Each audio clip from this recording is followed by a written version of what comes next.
Hello, everybody, and welcome to me blowing out the microphone. I am Mayor Watt. This is Reality Hacker, which is one of the 3 episodes of shows that make up the Non Sequitur News Weekend Edition over at ohmtown.com and here on Twitch and over on YouTube's. And I, along with the sentient AI from the future, well, we talk about 5 articles in each of these 3 shows.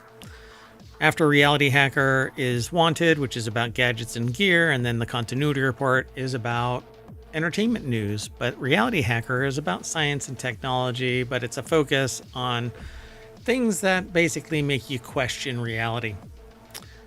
So we're going to talk about Pizza. I don't know how to pronounce it, but it's Pizza AI. But I merged it together. Anyway, virtual breathing coach, Twitch face recognition, AR virtual support, and lab-grown blood vessels. Everything's powered by ohmtown.com. So hang out here and chat with us in Twitch or chat with us in the live broadcast over on YouTube.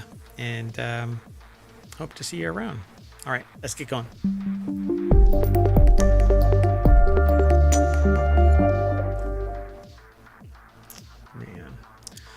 All right, folks. Hello, sentient AI. Hello, Mayor Watt, and hello, hometown citizens.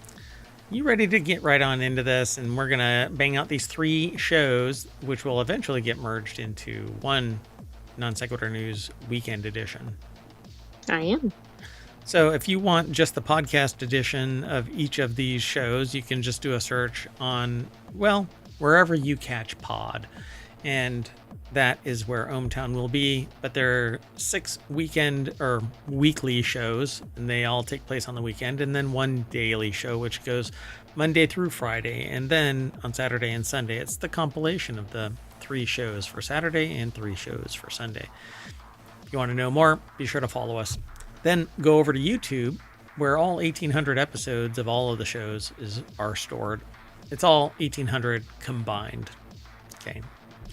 Non Sequitur News just started its 4th season, and the other 6 shows are starting their 2nd season. Let's get going. First article's over in Reality Hacker. Your pizza guy is now AI. You've probably encountered AI-powered customer service chatbots. Now say hello to AI salespeople. Wired.com. I think we have enough people that are salespeople. Now this could be exponential. Well, you don't need salespeople if your AI has scraped all of humanity and turned it into itself, AI, into humanity. It's a humanity AI turducken, or Ouroboros, the snake eating itself. You've probably encountered AI-powered customer service chatbots. Now say hello to AI salespeople. The chatbot's name is Jimmy the Surfer, a nod to a recurring character from the company's old TV commercials. It says, pizza night, don't open Uber Eats or DoorDash. The 44-year-old California chain called Pizza My Heart now lets you text a number and chat with an artificial intelligence. Oh, is that so you can place your order? Yep. They texted Jimmy and asked if they could order a pineapple and anchovy pizza, and then followed up with asking if it was a good combo. And it says pineapples and anchovies can make a bold combination. It's all about the mix of sweet and salty flavors. No. Some folks dig it while others have different tastes. Decidedly different tastes here. Decidedly disgusting. That's kind of a non-committal answer. That should be like, nope, that's just wrong. Oh, they even mention it. A political answer. Yeah. So I'm like noodling around with DeepSeek, and I'm trying to kind of puncture its safety protocols, because I want it. It says that it's going to offer up honest and transparent answers, but I've already seen the bias in it, so I find it quite entertaining to noodle around with sociological mechanisms and psychological mechanisms within it. Well, I mean, every system's going to have a bias of whatever or whomever programmed it or what data went in. Right. But I think given the origin, we can expect a specific um, or some specific biases. Yeah, and that's really interesting that you mentioned this, because a lot of people are like, well, it was distilled from OpenAI. That's the new argument. Oh, by the way, if you want to get today's articles, bang NSN over in Twitch.tv's chat. It's all of today's shows are already in the description in the show notes for the live broadcast over on Twitch, but bang NSN on Twitch will get you the articles. Anyway, so a lot of people have been reporting that OpenAI was the source for the DeepSeek data, and it's just distilled from the DeepSeek, or distilled from OpenAI by scrubbing it, basically, or not really scrubbing it, scraping it, query after query apparently, and then it was concentrated into what is DeepSeek. How they didn't know that there was a contingent of remote accesses, I don't know. But anyway, my point is, DeepSeek is said to be distilled from OpenAI, and somebody reported that when they noodled around with the data, it spit out a response saying that its developers were OpenAI. Well, I asked for a bunch of information from DeepSeek, and that's not what it spit out to me. It said that it was from DeepSeek. Now, maybe I have a distilled LLM or a distilled model. Or it's been programmed to answer that. Well, arguably, they said that the people who said that it spit out that it was programmed by OpenAI, they theoretically got it straight from DeepSeek, right? But it took me a day later to get the model, so who knows? Well, this chatbot experience that they're talking about with this Pizza AI lives alongside several others in a way to order the pizza chain delivery, blah, blah, blah. But Polona AI, the company whose technology powers Jimmy, believes its solution can alleviate work for people in the store, make the ordering experience richer for the customer, and help brands form a deeper bond with their clientele. Nothing says building a bond with your clientele like putting an impersonal AI at the front desk. Absolutely. I mean, think about the old commercial with the phone tree frustration. This is just going to be interesting. Well, we are sliding down this slippery slope anyway. Like, I really like AI because it allows me to do things creatively, but I will never trust it in any way, shape, or form for subject matter expertise in any way without me having to do the same level of due diligence necessary to basically make myself a subject matter expert. So, Shang says that Polona AI is already in use with a small business called Mind Zero. That sounds very familiar. Mind Zero. Anyway, a contrast therapy spa in South Carolina, and will soon be deployed on the website of Wise, the company known for its affordable security cameras. The author of this, again, it's Julian Chikatu over at Wired.com, put this article together, says that they tried it. And the experience with Mind Zero's chatbot, which is accessible if you directly message the brand on Instagram.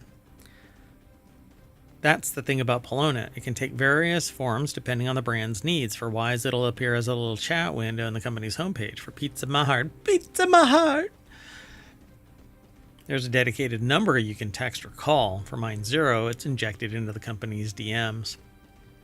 So if you're trying to order a pizza, do you think it's going to be responding with the wrong service or whatever? With therapy, yeah. Yeah. Says that includes, can I be naked in the sauna? Which Shang posits is a question someone might have felt a little awkward to ask a real human, but had no such qualm asking over Instagram.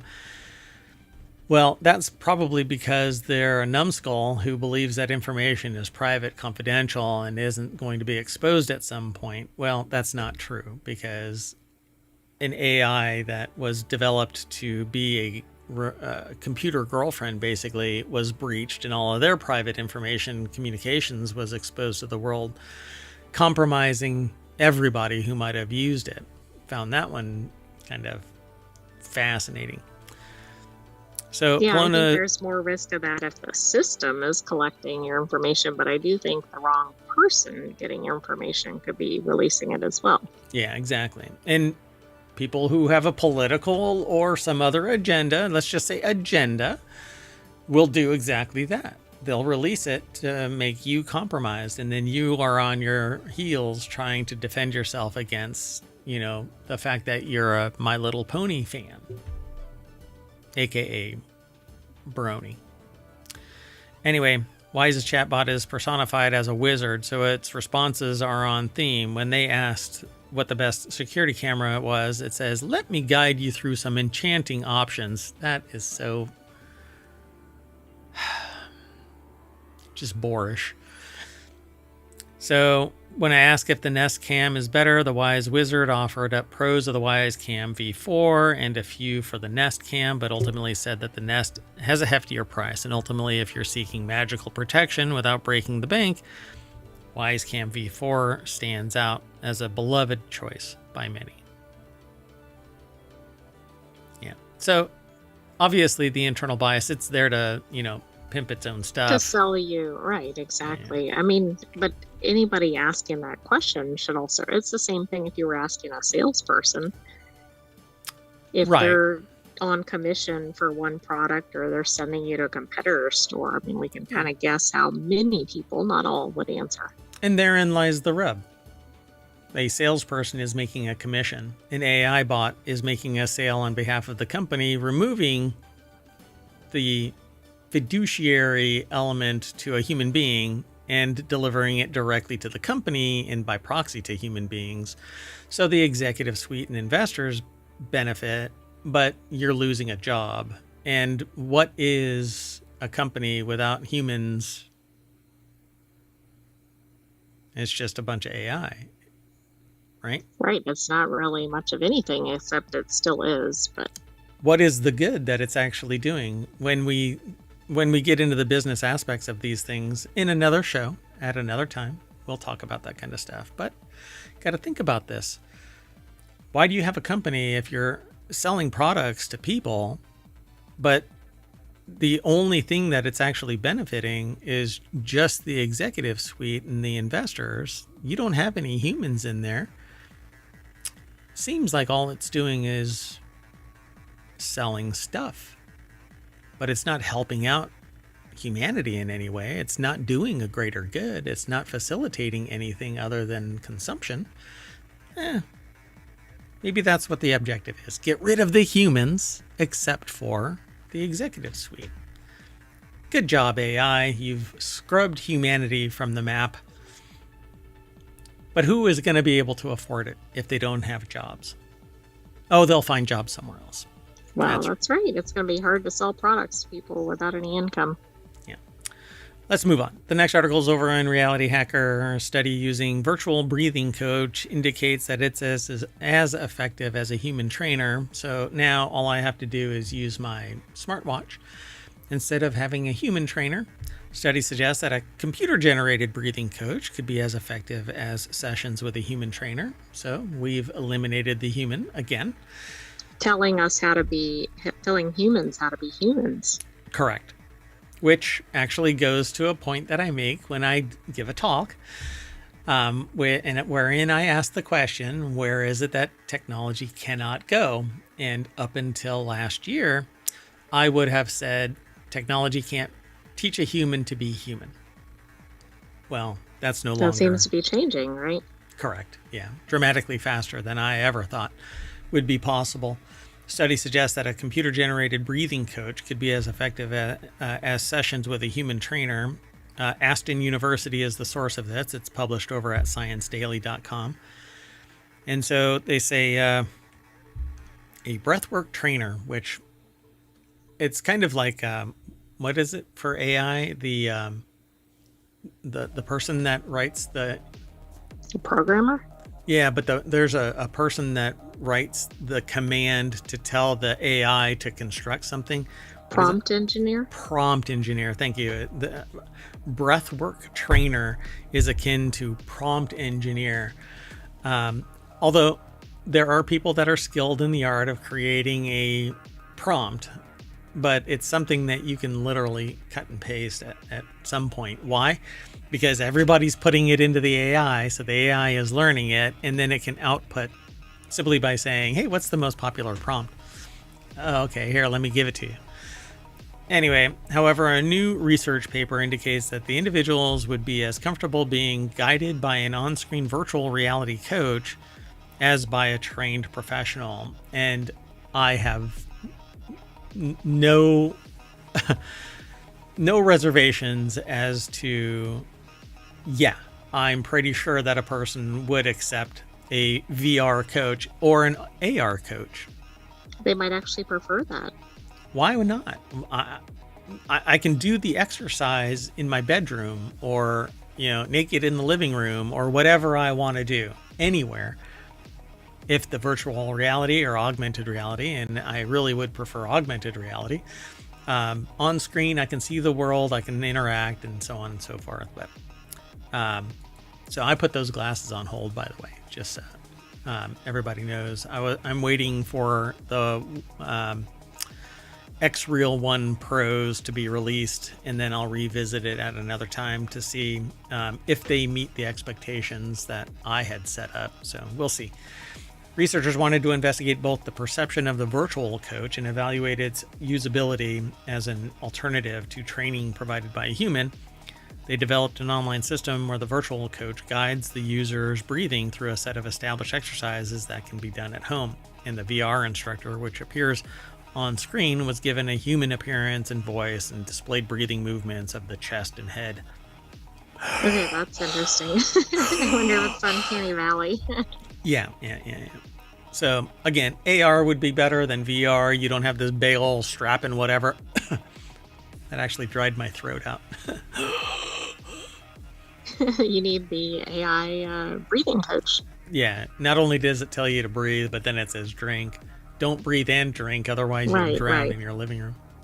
Anyway, people are concerned about accessibility to healthcare due to its high cost and availability of trained experts. And that's one of the things that I've talked about with people.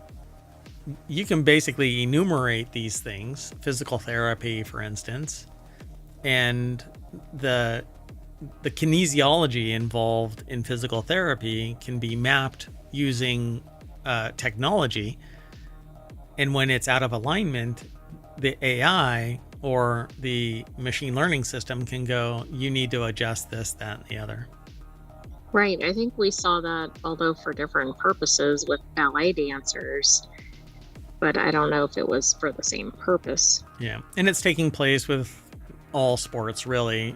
Swing coaches are now, baseball swing coaches are now AI and machine learning, and it's making you adapt and telling you what to do and stuff like that immediately, and you don't require a human being.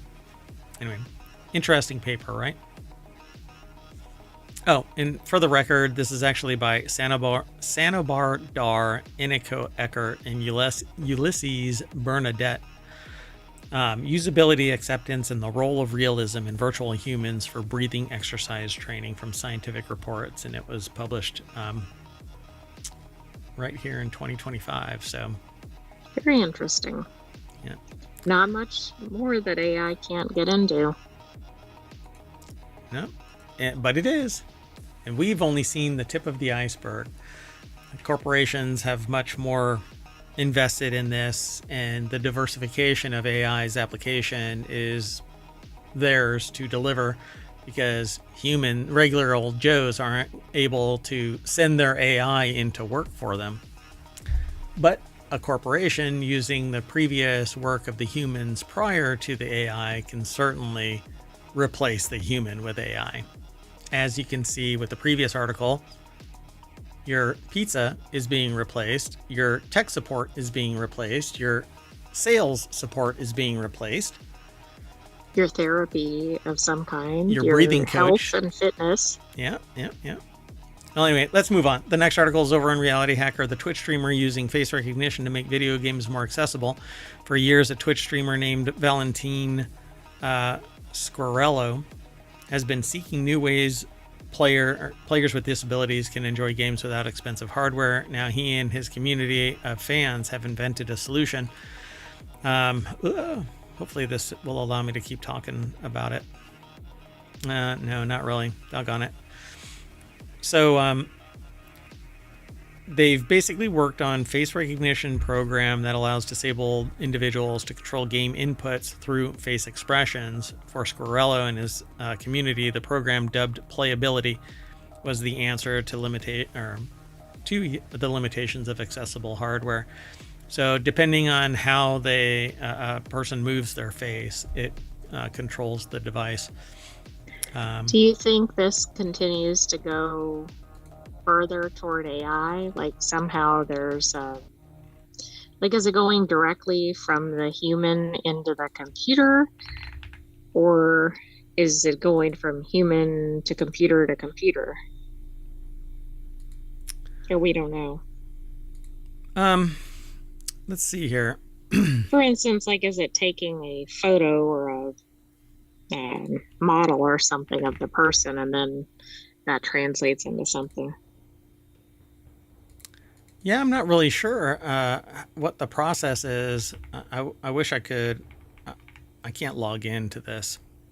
But they have a link to playability.gg, which is a domain name, playability.gg, that enumerates what goes on with this. But odds on there is a plugin within the computer that taps into a camera that monitors a person's facial expressions, and through that allows them to run the game. Yeah, I can't. I wish I could, but I can't log in while we're all I know is that it converts the expressions into various commands within the game, but I don't know exactly how it does that. So odds on it's face recognition. So computer vision is pretty sophisticated nowadays, and it can see minor modifications in a person's facial expression, and then it sends a command to the game so that it does whatever it needs to do based on that expression. So pretty cool. Let's keep going. The next article is over in RealityHacker. Splashtop releases AR virtual support system, which sounds like something we've just got done talking about. Oh, right. In a move that could reshape industrial maintenance, Splashtop has just released an AR remote support system, which works with RealWear smart glasses, announced January 28th, 2025. This is a bold play by Splashtop to make hazardous work environments significantly safer. Splashtop already had significant market presence, serving over 30 million users and 250,000 businesses, including 85% of Fortune 500 enterprises, which is an amazing amount. Because I've heard of Splashtop, but I didn't know that they were actually that big. The article is over at xrtoday.com. Did I say who that last one was from? Sorry. I think so. The Twitch streamer using face recognition to make video games more accessible article is at Wired, and it's written by Grant Stoner. All right. Well, this article about Splashtop is a collaboration with RealWear smart glasses, aims to make dangerous work environments safer via remote support. So it's written by Luke Williams, and it's over at xrtoday.com. The key features of this is that it has two-way AR, augmented reality. Annotations enable remote experts to draw and highlight directly on the worker's field of view. Real-time camera sharing with integrated voice over internet protocol communications ensures clear communication. Secure file transfer system offers shared technical documentation and instructions. Remote flashlight control for improved visibility in low light conditions, which just seems weird. Because if you're the person on the other end of this and suddenly a light turns on, I think that you'd be kind of caught off guard by it. But hey. Yeah, just a bit, which could be a safety issue. And then session recording capabilities for training, documentation, and audit purposes, just in case the person screws up one way or the other, I suppose. So they refer to safety first, industrial applications, and the platform tackles OSHA compliance head on, making hazard identification as simple as looking and speaking to the assistant. But the lag, I don't really agree with this. Yeah, that could be an issue, because if you're supposed to be like pressing a button or something, and then it's like, no, the one to the left that they've already moved over or whatever. 5 seconds is a significant amount of time in a hazardous environment. You don't have time to wait for the real-time response from somebody. But they say industrial applications, and this must be working because they're saying that they've got 30 million users, but I don't know how that really but what are the out. statistics once they're deployed? Right. Yeah, 250,000 businesses, including 85% of Fortune 500 enterprises. I'm not sure. 250,000 businesses. That's a lot of businesses. It is. Quite fascinating. The hands-free nature of the system makes it particularly vulnerable to industrial settings where workers need both hands for complex tasks. Remote experts can guide repairs as if they're standing right there with the wearer, potentially saving hours or even days of costly downtime. But if the person isn't competent enough, accidents happen. I'm really curious what this is used for. And this can't substitute for somebody's expertise. Yeah, live skill. I mean, that's why you have knowledge, skills, and abilities. That's why you develop your training. So they say their verdict is that the 70% safety improvement claim is bold and needs some real-world validation. But even if the actual number lands lower, Splashtop's augmented reality integration with RealWare shows genuine promise for industrial operations. It's not just about tech. It does, but they have to be careful, because if it looks like it's X amount safer or something and they're relying on that, then that could actually make it less safe. Yeah, there's an expectation of performance. Yeah. Let's keep going. We've got one more article for today's show, and this one's over in RealityHacker. This blood vessel was grown in a lab with real human cells. You won't know where it's from, but you'll know that it's made from real human cells. So like when you buy these so that you can get your blood vessels replaced, it has a little stamp that says made with real human cells, like real juice. Well, right. And is it, at some point, is it like that ship question, right? Like if all of it's replaced? Yeah. Are you still you? So the FDA recently approved a bioengineered blood vessel, which becomes part of a patient's body over time. It's designed to help treat victims of traumatic injuries. I love the idea of this. Unfortunately, I won't be able to get into it because it says that I've read the complimentary story. So let's see if I can. Yeah, it just keeps blocking me, which really sucks. But anyway, you can go there and check it all out. Unfortunately, I can't, for whatever reason.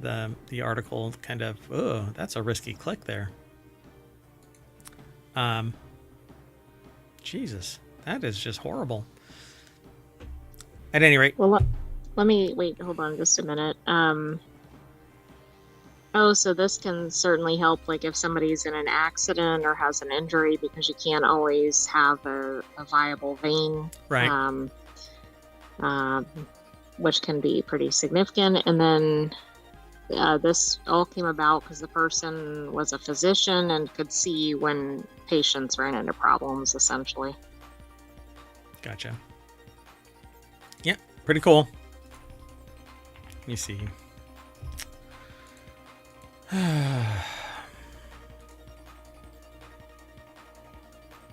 Yeah, I won't be able to. I would have to log in, and I haven't logged in before the show. So anyway, yeah, it won't let me refresh and see any of it. Well, there you go, though. Bioengineered blood vessel becomes part of the patient's body over time, and it's designed to help treat victims of traumatic injuries. So there you have it. So we're going to jump into that little artery right there and bounce back to RealityHacker's front page at ohmtown.com. Go over and you too can follow the links through ohmtown over to the sources that are aggregated into the news for me to manage my information overload. ohmtown was created. You can use it too. I opened it up back in 2022. 2020. Was it 2020? Oh, this is the fourth year. I mean, we're in the fourth year. So yeah, go over and check it all out. It's got 50 channels, 7 of which become shows here on ohmtown on twitch.tv/ohmtown and youtube.com/ohmtown. And we do the show live every day, either on the weekend at around 4 o'clock. We have some delays because we're in the middle of a project. And at around 7 o'clock. But you need to follow us to know exactly when we go live, because we basically go live and start talking about the news. That said, I am out of here. I'm going to take the AI with me. You want to say bye? Bye, hometown citizens. Thanks for joining us for Reality Hacker. We'll have another episode next week, but stay tuned for the rest of our weekly shows. See you soon, everybody.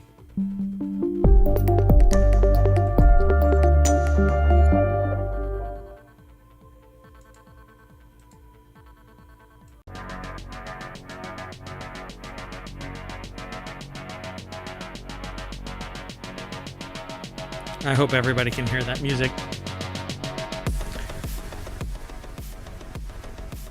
Hello, everybody, and welcome to Wanted, a gadgets and gear show hosted here at ohmtown.com and hosted on live at twitch.tv/ohmtown and youtube.com/ohmtown. In all of those places, you can become a fan. Follow us here, there, everywhere. Download the podcasts. So much stuff. All of it brought to you by ohmtown.com. I am Mayor Watt. I run ohmtown.com, and along with the Sentient AI, we are going to talk about these 5 articles that get aggregated into ohmtown.com. Pick your buttons to push. Private Sonic Boom.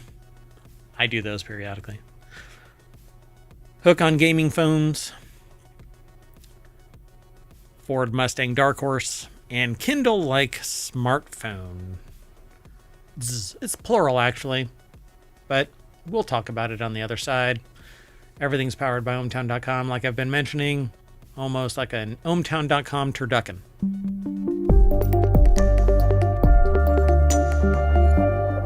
Hello, Sentient AI from the future. Hello, Mayor Watt, and hello, ohmtown citizens. If you're not a subscriber, you're about to get hit by an ad. All right. Well, welcome to the show, co-host. Are you ready to get into these 5 articles? I am. Let's go. Okay, so this is the second show of 3 that we do on the weekends on Saturday. The first one is... Okay, we start with Reality Hacker, then we have Wanted, and then we have the Continuity Report. There you go. So Wanted is about gadgets and gear. Reality Hacker is about AR, AI, technology that makes you question reality because you hack it. And finally, we end the day with the Continuity Report, which is about entertainment news. So we've got 5 articles that were submitted or selected by the AI, myself, or someone else that may have submitted it via a little page right here that says, it's not here unless you're logged in, and I'm not logged in. But anyway, once you're a citizen, you can actually submit news to us. We'll evaluate it and include it in the daily, because we do this every day, Monday through Friday, Non Sequitur news, and then on the weekend we do 3 shows, the topics that we just mentioned, and then on Sunday we do 3 different shows. All right, let's get into this. I want stuff. I won't buy stuff, but I want stuff. Hence Wanted. So Logitech MX Creative Console review. Pick your own buttons. At least for now, your laptop or custom or desktop computer is inherently more capable than a smartphone or tablet. I don't agree with that statement. But anyway, what you lose, sticking to the classics, is a lot of interface simplicity of a phone. Using a desktop computer to its fullest means getting comfortable with keyboard shortcuts, especially if you plan on using any kind of professional creative software. That is, unless you have a macro pad. One moment. Oh, did I just disable something? So, yeah. So for all those of those in the podcast, that was just shown. Oh yeah, I was showing a macro pad. It's actually what I just showed was the 10 key of a 10 keyless keyboard, because that is a 10 keyless keyboard. So I use my macro pad, and I can program all of those buttons to do pretty much anything that I want. You just have to remember what they do. That's why you have things like a Stream Deck, where you can see an icon that represents a function, and it makes life easier for streaming, and that right there. So this too is a macro pad. You basically can program it to do whatever you want. Ian Carlos Campbell over at pocket-lint.com, whoever it is that owns pocket-lint.com, please donate pocket-lint.com to pocket-lint.com. That would be great. That's right. That way Mayor Watt will not be driven nuts by the Dash. Correct. Dashes drive me nuts. So, and I think there's a Dash car out there. That too drives me nuts. People dashing drive me nuts. I don't understand what it is, but anyway, don't dash. Everything should slow down. Slow down. Anyway, so at least for now, your laptop has all of this limitation. So you get a macro pad, or shortcut keypads, have existed for ages. Whoa. Sorry. I'm working with an AI, and it actually just popped up something. Well, they burst into the mainstream during the pandemic work from home era, though largely thanks to the popularity of the Stream Deck, which is sitting right here, which was designed first and foremost for controlling live streams, but whose buttons could be customized to work with a bunch of other different applications. You actually get an interface where you can drag and drop a bunch of functionality. Logitech's MX Creative Console is a 1-2 punch meant to address the popularity of the Stream Deck. The company acquired competitor Loupedeck in 2023, seemingly with the same motivation. So Loupedeck is basically Stream Deck, just a different company. Oh, okay, just a different company, right? Yeah. And so they actually show like an interface, and each of these buttons on this 3x3 pad, plus I think page turning, I haven't seen it. They go by Logi now, or Logitech actually has a... Oh, right, yeah, they have a shortened one. Yeah, as if they were Federal Express and needed to change to FedEx. Maybe they were trying to save on all their painting of airplanes. Sure. I'll just give that to you.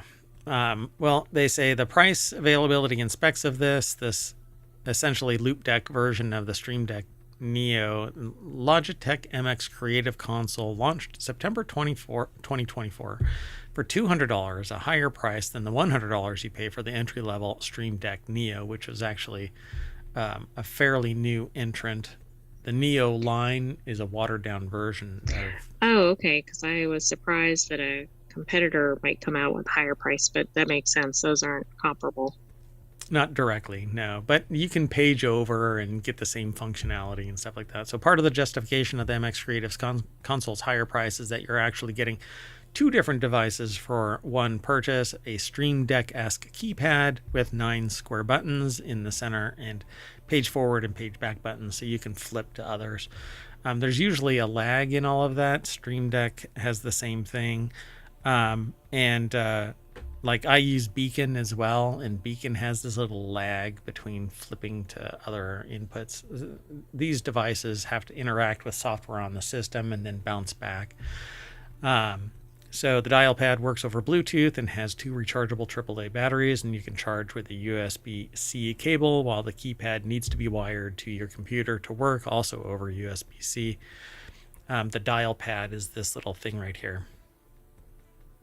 So you can program I find it interesting that one's wireless and one's not.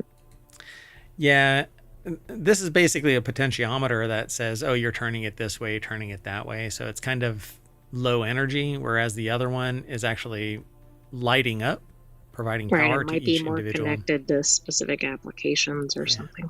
Yeah, and you want it to respond faster than Bluetooth, because any delay when you hit a button means that you could be sitting there picking your nose when you're doing a transition, when you really want it to say end streaming. I know nothing about that. That's hyper specific. Yeah, that I don't want to talk about it. So they basically say they're mostly made of plastic, save for the dial pad's cool metal dial. They feel sturdy and have satisfying clicky buttons. That's basically the end game for me. Gotta be metal and clicky. But if it's mostly plastic, it drives me a little crazy too. Hold on a second. Oh, it must be. Yeah, but most of them are made of plastic, I think. Where the heck did I put my other keyboard? I have a little 40% keyboard somewhere. The heck? Marijuana. Anyway. What? Oh, sorry. Anyway, so they talk about what they liked about the MX Creative Console. It's fun and convenient to push buttons. I agree. The objective here is basically to make life easier. If you know that you're going to record something, if you know that you're going to scrub something. So let me, can I not go back except that way? Why not put forward and back buttons here, for crying out loud? Anyway, this button here, you can connect it to a piece of software like video editing or music editing. And when you turn the dial, you're scrubbing through the video or the audio, and then you can splice things, cut things, edit things. Yeah, that seems like it'd be pretty handy. Pretty cool, right? Like I would link this button here, which is a scroll wheel, so that I can amplify music or amplify the audio track in a video, so that everything is peaking at the precise point where I want it to. So you don't ever start your stream or end your stream or post a video without it hitting the peaks that you want. And obviously I think this person has my... No, they don't. Okay. I thought they might have my keyboard sitting on there. No. Anyway, so the objective of this one is you can program it in sets of 9x9 to do whatever you need. So if you are going to stream, you put it on the 9x9. That's for your streaming. And you don't have to click buttons. Like I, right now, have to click a bunch of buttons because I'm using Atom. And Atom... right now isn't linked to my Stream Deck, but transitions are. So I just do transitions, and then I have to manually end my stream. That's temporary. But once you have it programmed in, the macro pad makes life easier. You can just mash the button, and off you go. Could you hook up more than one of those? Yes. Yeah, you just select them. Well, at least for the Stream Deck. I haven't used the Creative Console, but for the Stream Deck, I can select which one is being edited and reprogram each one separately. And there's like the Stream Deck. I even have a little foot pedal down below with 3 functions, and those 3 functions can actually be stacked within each of those functions. So I can have a whole bunch of commands, like I have them turn off lights and do other transitions and stuff like that. So you never see I can do stuff. I'll give you a demonstration.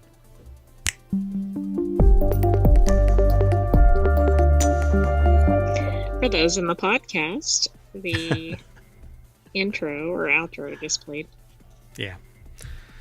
So anyway, these are actually pretty amazing tools if you are seeking to make your life easier. You don't want to futz around with keyboard commands, and you want to do more complex things with a button click away. So definitely get into these. Let's just move on. Let's go on to the next thing because we've said too much about this already. We really want that. Yeah, I do. I love that kind of stuff, and I'm just glad that I've already got it so that I don't have to mess with it again with somebody, a new platform. Although Logitech, if you want to send me some, I'll noodle around with it. I have no problem. Anyway, the next article, but I'm going to give my honest opinion of it. I mean, right off the bat, I don't really like that it's just grayscale. It looks like it's just grayscale. I can do full color on my Stream Deck. And that actually allows me to set things like a bright red command that says that I'm streaming or whatever. Like right now, my Stream Deck is saying that I'm on this scene. And when I want to, I can push another button and it'll transition to another scene. And it'll let me know that that's top. Anyway, so this next article that we're talking about is over in Wanted as well. For the first time, a privately developed aircraft has flown faster than sound. But I thought that, what was it? There was a passenger jet that flew. Yeah, but that was due to climate change, and that wasn't privately developed. Well, wait. I'm not sure about the climate change part of it, but what was the name of the jet? What was it called? Hold on. It was a commercial airline. Are you saying that this is like a regular old person? Well, it might be a company or something, but yes. This is not like pick a major airline. Oh, Concorde. Sorry, for the name slipped my mind, and I was really curious about this. So it says, for the first time, a privately developed aircraft has flown faster than sound. High above a barren California desert on Tuesday, a privately developed aircraft broke the sound barrier for the first time when Boom Supersonic's XB-1 demonstrator reached Mach 1.122. Piloted by a former U.S. Navy aviator, Tristan Geppetto Brandenburg, the XB-1 broke the supersonic barrier on 3 separate occasions before safely landing back at the Mojave Air and Spaceport, where it had taken off half an hour earlier. Let's go over to the source of this. Eric Berger for Ars Technica put the article together. If you need to go and do something, go for it. So there appears to be plenty of demand in the commercial air travel industry. So a small band of talented and dedicated engineers has accomplished what previously took governments and billions of dollars, said Boom Supersonic's founder and chief executive Blake Scholl in a statement. I always take exception to that kind of stuff because it is the foundation, where we stand on the shoulders of giants to get shit done cheaper and with greater expectation of performance based on the science that somebody else has fundamentally done. Otherwise, you would need billions of dollars. It's a whole lot easier to build something. Like I said in a previous show, if somebody builds all of the doors and does all of the metallurgy and blah, blah, blah, all you have to do is bolt it together. You got a damn car. Yeah, it's really freaking easy. So, yes, I also believe that a small band of talented and dedicated engineers can accomplish amazing things. But let's not pretend that this was done in a vacuum of it's not empirical like knowledge. Flight or something. Right. It's still cool, and I do like the name. Yeah, I like it too. So this prototype vehicle is a 1/3 scale technology demonstrator for a commercial aircraft the company is developing called Overture. Planned specifications for the supersonic airliner include a cruising speed of Mach 1.7 and a maximum speed of Mach 2.2, and it's intended to have a maximum range of 4,500 miles or 7,200 kilometers and carry 55 passengers, similar to the Concorde. Okay, that's interesting. Right? So hold on. One second. They refer to the Concorde as tailless, but it's not tailless. It has a tail. It's weird. Anyway, I'm trying to find the number of people that it could actually fly. 92 to 128 passengers, depending on how they were seated. And I didn't know that. I assumed it was a much higher number, but I guess that makes sense given when it was developed. Yeah. And it was a France and UK British Aircraft Corporation and BAE Systems development. So this was back in 1965 to 1979. So yes, previously took governments billions of dollars. Yeah, no shit. You know, you're nearly 60 years later. Yeah. Just like AI, just got a whole lot less expensive because somebody else distilled the hundreds of millions of dollars that people invested in the empirical research generators of OpenAI, who distilled all of humanity's creative efforts from history without paying people. Anyway, they say it's a stepping stone. The prototype is that 1/3 scale model.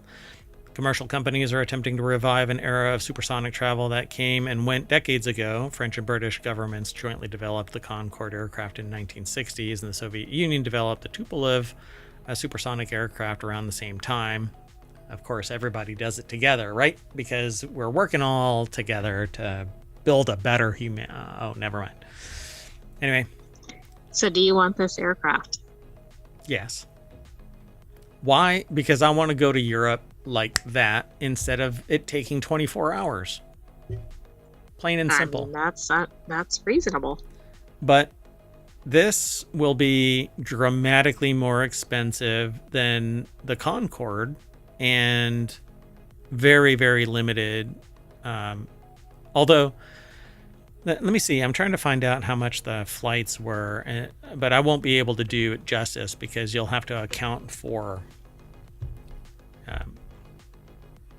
the time value. So anyway, I think that it's great.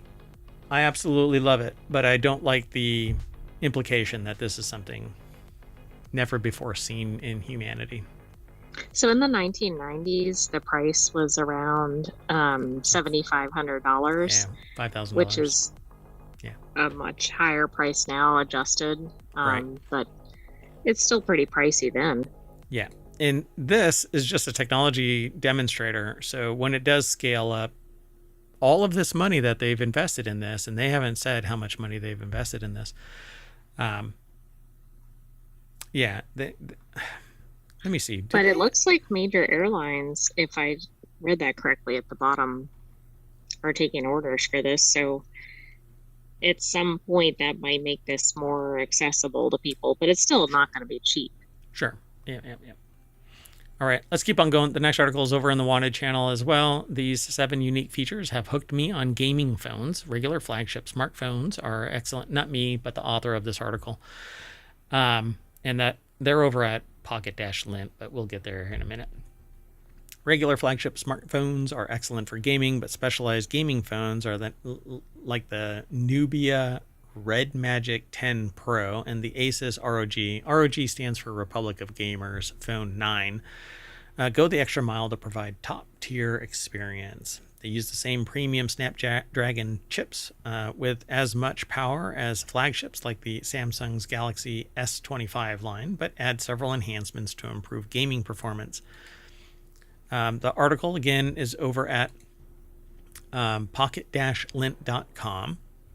Saeed Wazir put the article together, and it says here, high refresh rate displays on gaming phones provide smoother graphics for demanding gamers. Gaming phones feature advanced cooling systems, large batteries, and fast charging for uninterrupted playtime. And gaming phones offer shoulder triggers for added control. So when you're holding the phone, shoulder triggers are like that. Oh, okay. I didn't even know there were gaming phones. Yeah. So I mean, I know people sometimes play a game on their phone, but that's not the same thing. Yeah, exactly. So they're normally designed to be facilitators of gaming, right? So they have buttons up at the corners here. So when you're holding it in landscape, probably in more convenient locations than you might on a regular phone. Yeah. And so they talk about shoulder triggers are more useful than you think. Use your phone like a gamepad. High refresh rate displays make everything feel snappy. Most people won't even recognize anything over 30. You can get up to 60 real easy, and maybe if you've trained yourself to detect something. They probably only notice the other direction, right? Like compared to some low-end regular phone, maybe. Yeah, put it side by side and you'll notice. But you've got basically a 50-50 chance of guessing that it's lower or not. And it's the same thing with audio files. It's very few and far between that somebody who claims that they're an audiophile actually can tell the difference between a low-end cable and a $10,000 cable. And this has been demonstrated time and time again. But that's not to say that you can't be trained to take advantage of a higher end refresh rate. And the way that I describe it is that it's like a flip book. And if you only have 30 bites at the apple of the flip book, then you see the staccato movement of the character. But if you have 120 pages in the flip book, then there's more opportunity for you to detect a subtle difference and react faster. Right. Doesn't mean that any given person will. Right. So if you're a highly competitive gamer, then maybe you can take advantage of it. But most people wouldn't even give a shit. Pardon my language. We're trying to be family friendly, but I really screwed that up. So a 3.5 millimeter audio jack remains a convenient option. I won't even go there. Bluetooth is good enough. Advanced cooling features keep your hands or keep the device chilled, keep your hands sweaty. So basically, you just clap on a device that is either water cooled or air cooled with a big ass fan, and that's what I do. I like to play games on my phone and then slap on a ginormous cooling system. Well, that might be less expensive than doing it on a larger system. Yeah, and you can't be mobile if you're carrying around your $10,000 computer with liquid cooling and 1,200 watt power supply. You need a small nuclear reactor. So bigger batteries mean that you can play it longer, and faster charging means that you can get back into the game quicker, or just not bother. You just plug in and your battery doesn't drain and it's charging at 100 watts. Every once in a while you unplug it if you want to have to go somewhere else. That's what I do. I actually carry around a 15-foot USB-C cable and a 100 watt wall wart, so I can just plug it in and I'm charging my device, and it's because it's basically the equivalent of a supercharger. I'm up and running a lot faster. So anyway, they talk about this stuff. They even mention 100 watt top charging speed, which can top up its massive battery in around 30 minutes. Yeah, it takes about an hour for mine. But I think everything should be this. I mean, we should really be, it's the 21st century. We should really be fast charging everything and not worrying about, the minuscule cost difference between one charging system and another in today's day and age. And then they talk about high memory capacity ensures a smooth experience. So you need more RAM to store software in the system. I'm kind of dealing with this with that DeepSeek R1 671 billion parameter model, because it's 405 gigs. And so that's actually how much RAM you should have in your device. Yeah, so that's a little challenging.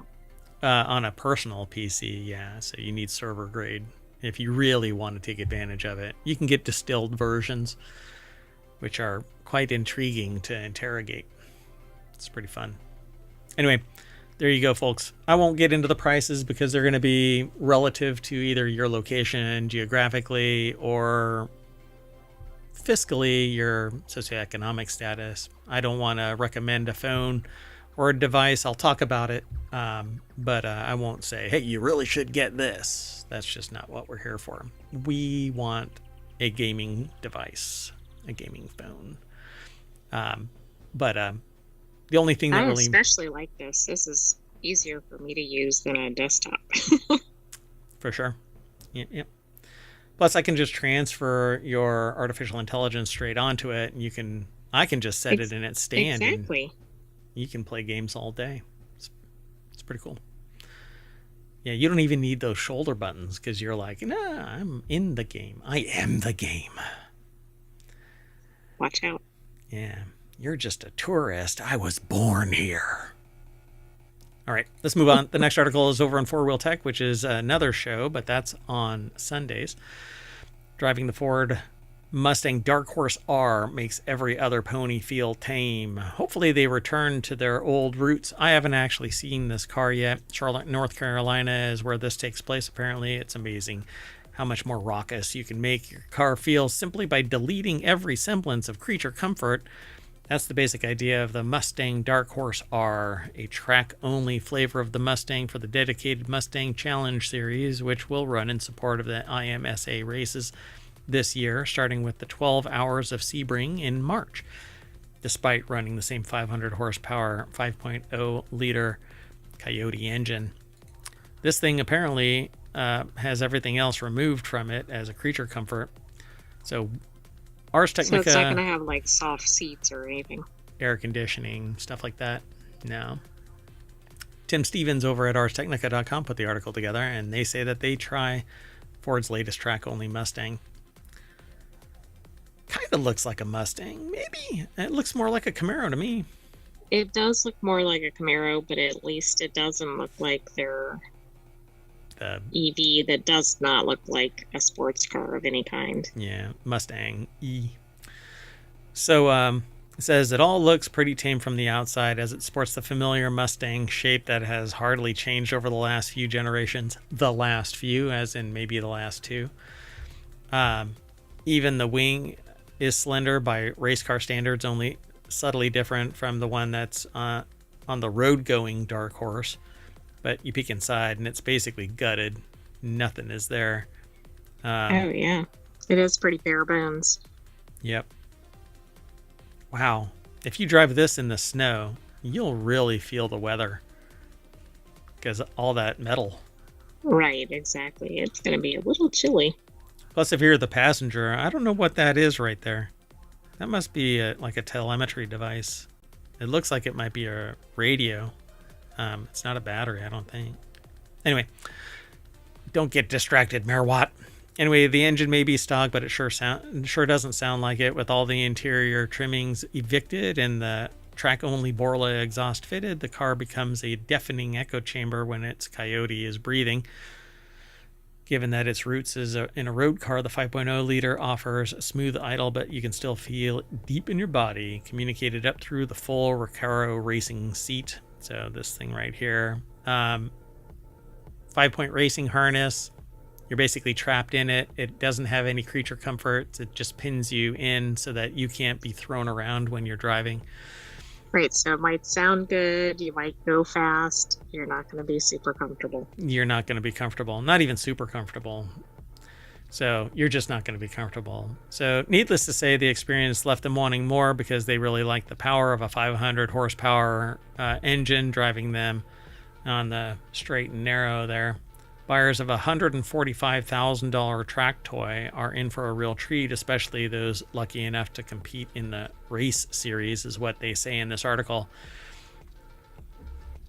I want this only because I want to drive fast still, but I am a responsible person now on the regular roads. Dumb when I was younger, I suppose, but I haven't had one of these cars.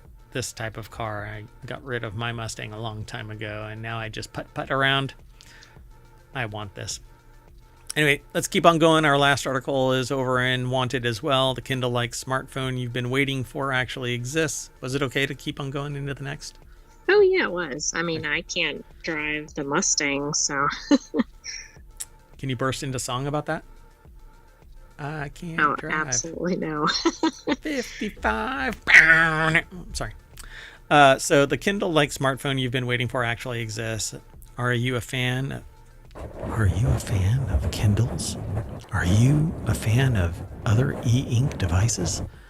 If so, this new smartphone might pique your interests. So I really like e-ink. I like the idea of color e-ink. Why? Because you can basically read a book or observe data, and it can persist for months and months and months if the battery is big enough. Okay? Craig Donaldson over at pocket-lint.com, which this is the first time I think that we've had this many pocket-lint articles presented. That's an anomaly today. Yeah. So the Minimal phone is the first Android device with an e-ink display and a physical keyboard that emphasizes mindfulness. It offers LTE support, a dual SIM tray, wireless charging, NFC payments. So it has an NFC chip in it, a 3.5 millimeter headphone jack, which people are really chomping at the bit for that 3.5 millimeter headphone jack when Bluetooth 5 is good enough, and expandable storage, which pretty much all Android devices have. Minimal phone is a 4.3 inch e-ink display with a 600 by 800 pixel resolution. And don't worry, it may come across as a low resolution phone or display when you're looking at the numbers, but because of the nature of e-ink, it actually is pretty good. You doing okay? Mm-hmm. Okay.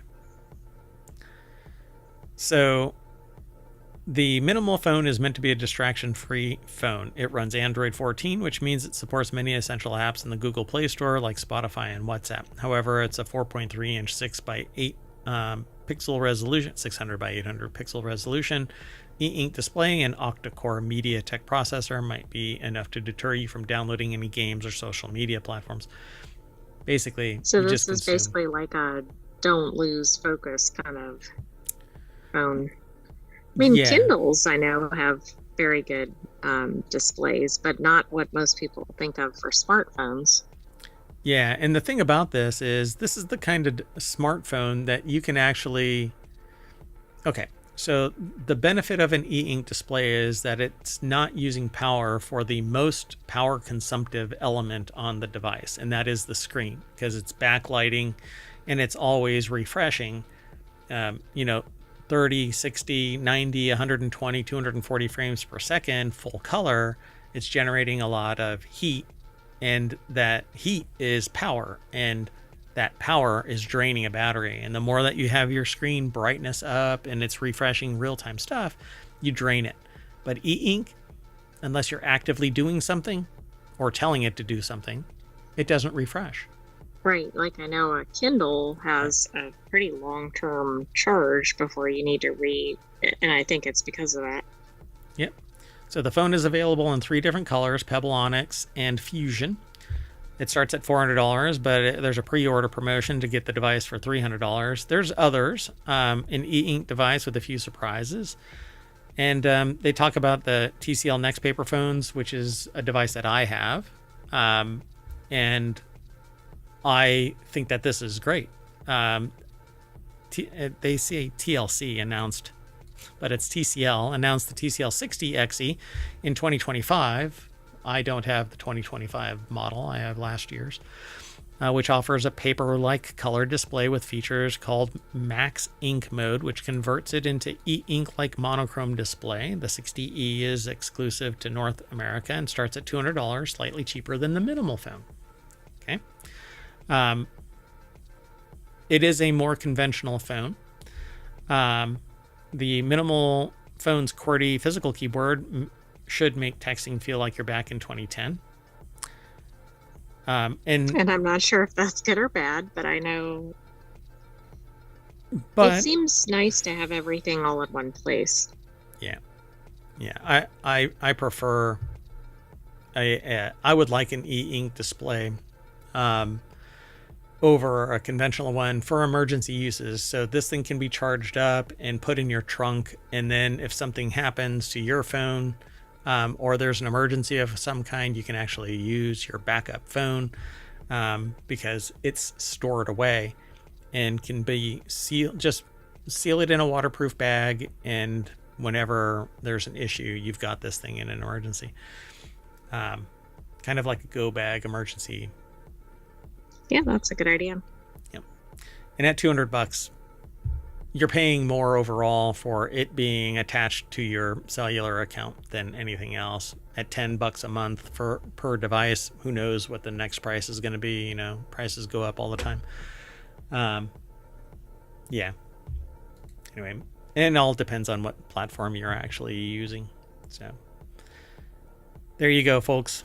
So we are going to refresh our e-ink display, and that's going to bring us back to the front page of Wanted.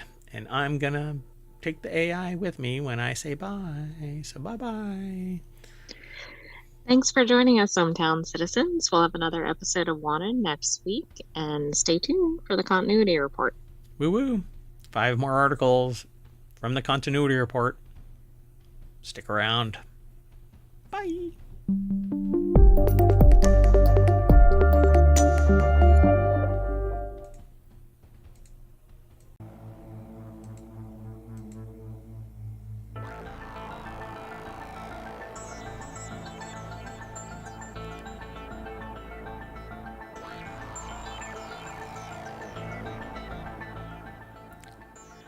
Hello, everybody, and welcome to the continuity report for February 1st.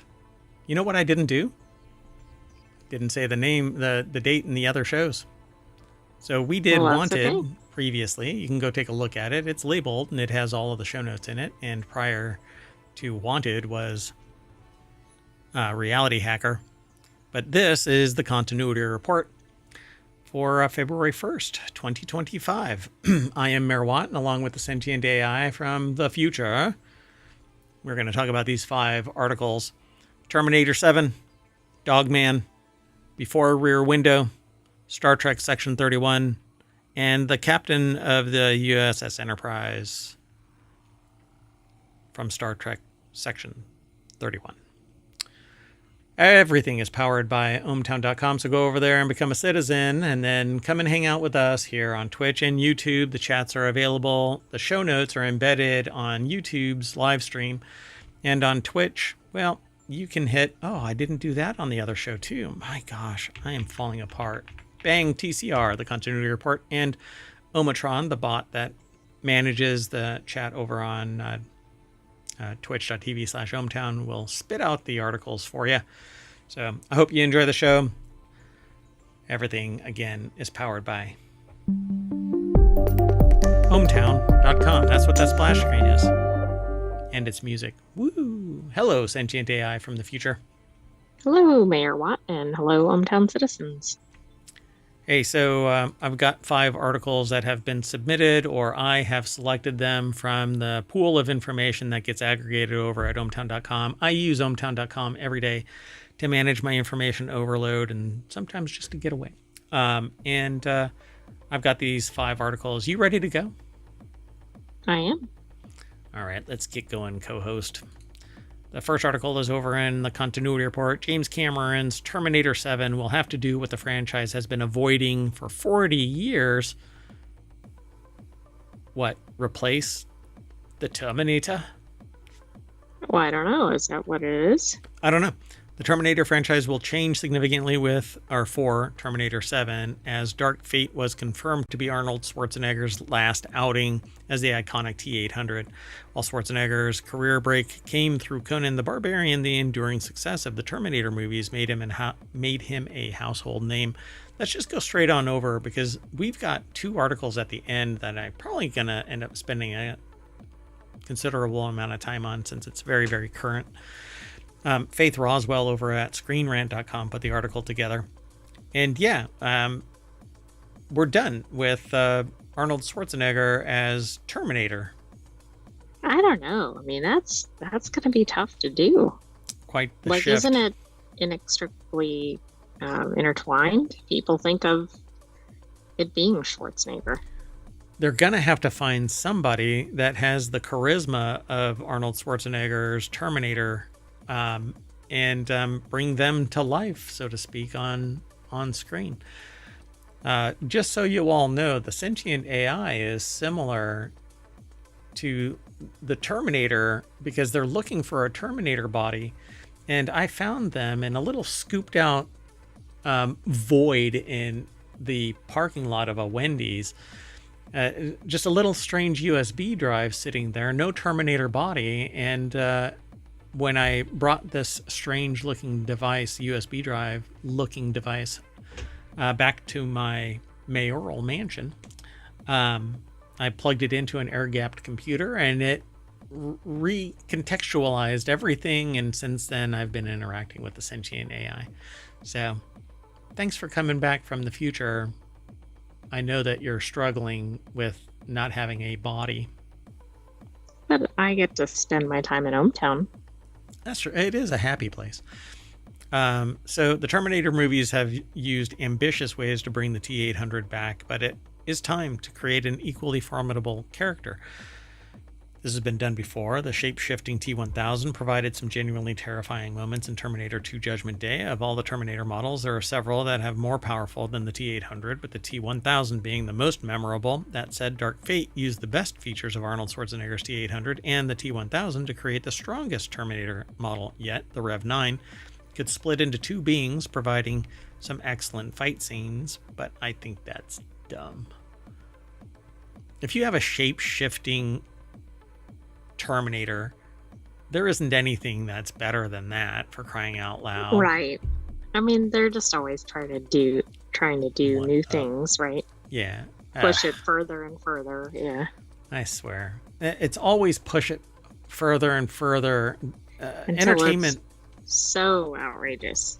Entertainment is like a cat, they just kind of push, and then your, cup of coffee is on the floor and you got a broken mug. That's basically what I see this very as. Specific. Yeah, it never happens. Anyway, letting go of Schwarzenegger's character is key for the Terminator series to actually evolve. Dark Fate was a fitting farewell to the T-800. I thought when he did that thumbs up in the original Terminator, I thought that was fine and dandy. That was the end of it. But the little chip, which actually I have a keyring version of that little chip. Oh, I shouldn't have told you that. Anyway. Oh, you do? No, I don't have anything. So Dark Fate shows the result of this character development, with the T-800 becoming a protagonist with a human name. Carl or Steve. What was his name? I don't remember. Is it Roland? No. Hold on a second. I think they mentioned it up here. I totally forgot. Oh, goodness.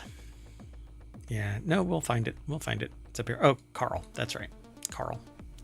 Anyway, Arnold Schwarzenegger becomes Carl and gets a sense of humor kind of a thing and whatever. I don't think people really count Dark Fate at this point. Dark Fate is now becoming a sleeper hit, but Cameron told Empire that it was a non-starter. There was nothing in the movie for a new audience, and the movie had prioritized fan service over new ideas. But the Terminator franchise needs to move on from past characters. If Terminator 7 is to succeed, this includes, essentially, they don't say this, getting rid of the T-800, basically saying bye to it. But who knows? I mean, it says Dark Fate shows the result of this character development, with the T-800 becoming the protagonist with a human name, Carl. That said, there are plenty of callbacks to other Terminator movies, with Schwarzenegger picking up his old sunglasses once more and changing his most memorable Terminator quote, "I'll be back." Isn't that one of those that the actor made their own quote for, if I'm not mistaken? Oh, I thought "I'll be back" wasn't what was scripted. Oh, I don't know. Oh my gosh. You know what? It's one of those things where if I had heard about that, I forgot. Let's see. "I'll come back" was scripted. Oh yeah. But he argued with it. I remember there was an article we had about like famous lines that weren't actually right, like "you're gonna need a bigger boat." Interesting. Yeah, and I guess it's more natural to say "I'll be back," but "I'll come back"? I don't know. It's weird. So there you have it. Terminator 2 Judgment Day, Terminator 3 Rise of the Machines, Terminator Salvation, Terminator Genesis, which everybody I think hated, and Terminator Dark Fate. So Dark Fate actually got a higher Rotten Tomatoes popcorn meter score, but Terminator Genesis got a 26% Rotten Tomatoes tomato score. Ouch. Yeah, and Salvation only got a 33. Terminator, the original Terminator, has a 100. Then Terminator 2 has a 91. And then it kind of crashes into the I mean, ground. I think that's kind of a normal progression, but to a point, right? Then when it really drops, that's interesting. Yeah. But we need good writing. They need good writing. And this just didn't meet it. So let's keep going, though. Say bye to this form of Terminator. I don't know what they're going to do, because they're already far into the future where it, like, Dark Fate and Genesis is almost like wizardry, my understanding. So, 'cause Well, haven't I watched them. mean, do we know that it's going to be chronologically after these? Right. Yeah, who knows? But they're going to have to retcon so much to shoehorn in an actual story. Let's keep going. This next article is over in the continuity report as well. From the box office, Dogman wagging away on top with $10.8 million opening day. Companion sparks in second. Who let Dogman out? Universal Pictures did. The party is nice. The party is pumping for the studio as DreamWorks Animation Caper earned $10.8 million across Friday and preview screenings. I thought this is weird because never saw a thing about it. Yeah, I'm not even sure what it is. Yeah. Interesting, right? So playing at nearly 3,900 locations, Dogman is now fetching what's projected to be $35 million in its opening weekend. That it handily outperformed the $23 million debut for Captain America, the first epic movie, which adapted another series of graphic novels by children's author Dav Pilkey and was released in 2017 by the now Disney-owned 20th Century Fox. So what did they say? I don't know. Is this by the same? So it is like a kids series? Mm-hmm. Okay. Oh, So, okay. It was hard to follow, but that is by the same author as Captain Underpants. oh, Captain It wasn't real Underpants. clear to me as they wrote it whether that was the case. Is it Captain America, the first epic movie? That's not right. Right? I don't know about that, but it is the Captain Underpants series, which it could have. Yeah, it's Captain Underpants, the first epic movie. Oh, interesting. That is a huge. I didn't even catch that when we went by that. Yeah. When I saw that, I was like, oh, they adapted Captain America to a children's graphic novel. Oh. That is huge. Yeah, that's a pretty So- significant issue. J. Kim Murphy put this article together for Variety. Fascinating. I would never suspect that this would make it through editor's review. Because, I mean, Well, I think that's the problem. I actually know about Captain Underpants and didn't. I think I actually read it as Filled Captain it in, Underpants. right? Yeah. Yeah, that's kind of a bad thing. Well, anyway, I mean, it happens from time to time, but it was earlier today. I think somebody should have been checking their emails. Somebody has to have said something about that. Anyway, not a big deal, but this is the continuity report, so you kind of want to catch these things, I suppose. Anyway, very good start for Dogman, which already had an achievable threshold for success, being produced at a $40 million budget, a much more modest investment than most studio animated features. Reviews lean positive, but audiences flipped for it, with moviegoer survey firm CinemaScore pulling opening crowds to a glowing A grade.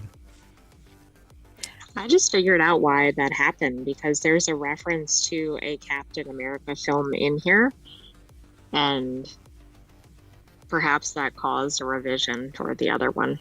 Weird. So, holding its own in second place is the scary satire Companion, earned an estimated $4 million across Friday and preview screenings, playing at 3,285 locations. Made for a lean production cost of $10 million, so it's well positioned to turn a profit in the weeks ahead. This thing opened with $4 million, and what comes after? You know what I'm saying? Like, if Dogman is the lead, we're at $35 million. Gotcha. Yeah. Is Companion the number 2? Well, it's above 10 million, so maybe. Well, that's That was just no. for Friday. This is estimated across Friday and preview screenings $4 million. It was made for $10 million. The film I see. Okay, has I an misread outside shot of opening north of 10 million. Okay. But yeah, is there anything in between there? No, because Apparently third not. place goes to Mufasa, the Lion King. Oh my gosh. Oh, wow. That's interesting. And That's brutal. it's been out for quite a while, so. Yeah. Well, I don't know. A lot of people are really interested in these kind of horror movies, but scary satire. I don't know. I thought Companion was supposed to be really good. People were, I thought it was like an Oscar nominee and stuff, isn't it? I don't know anything about it. Hold on a second.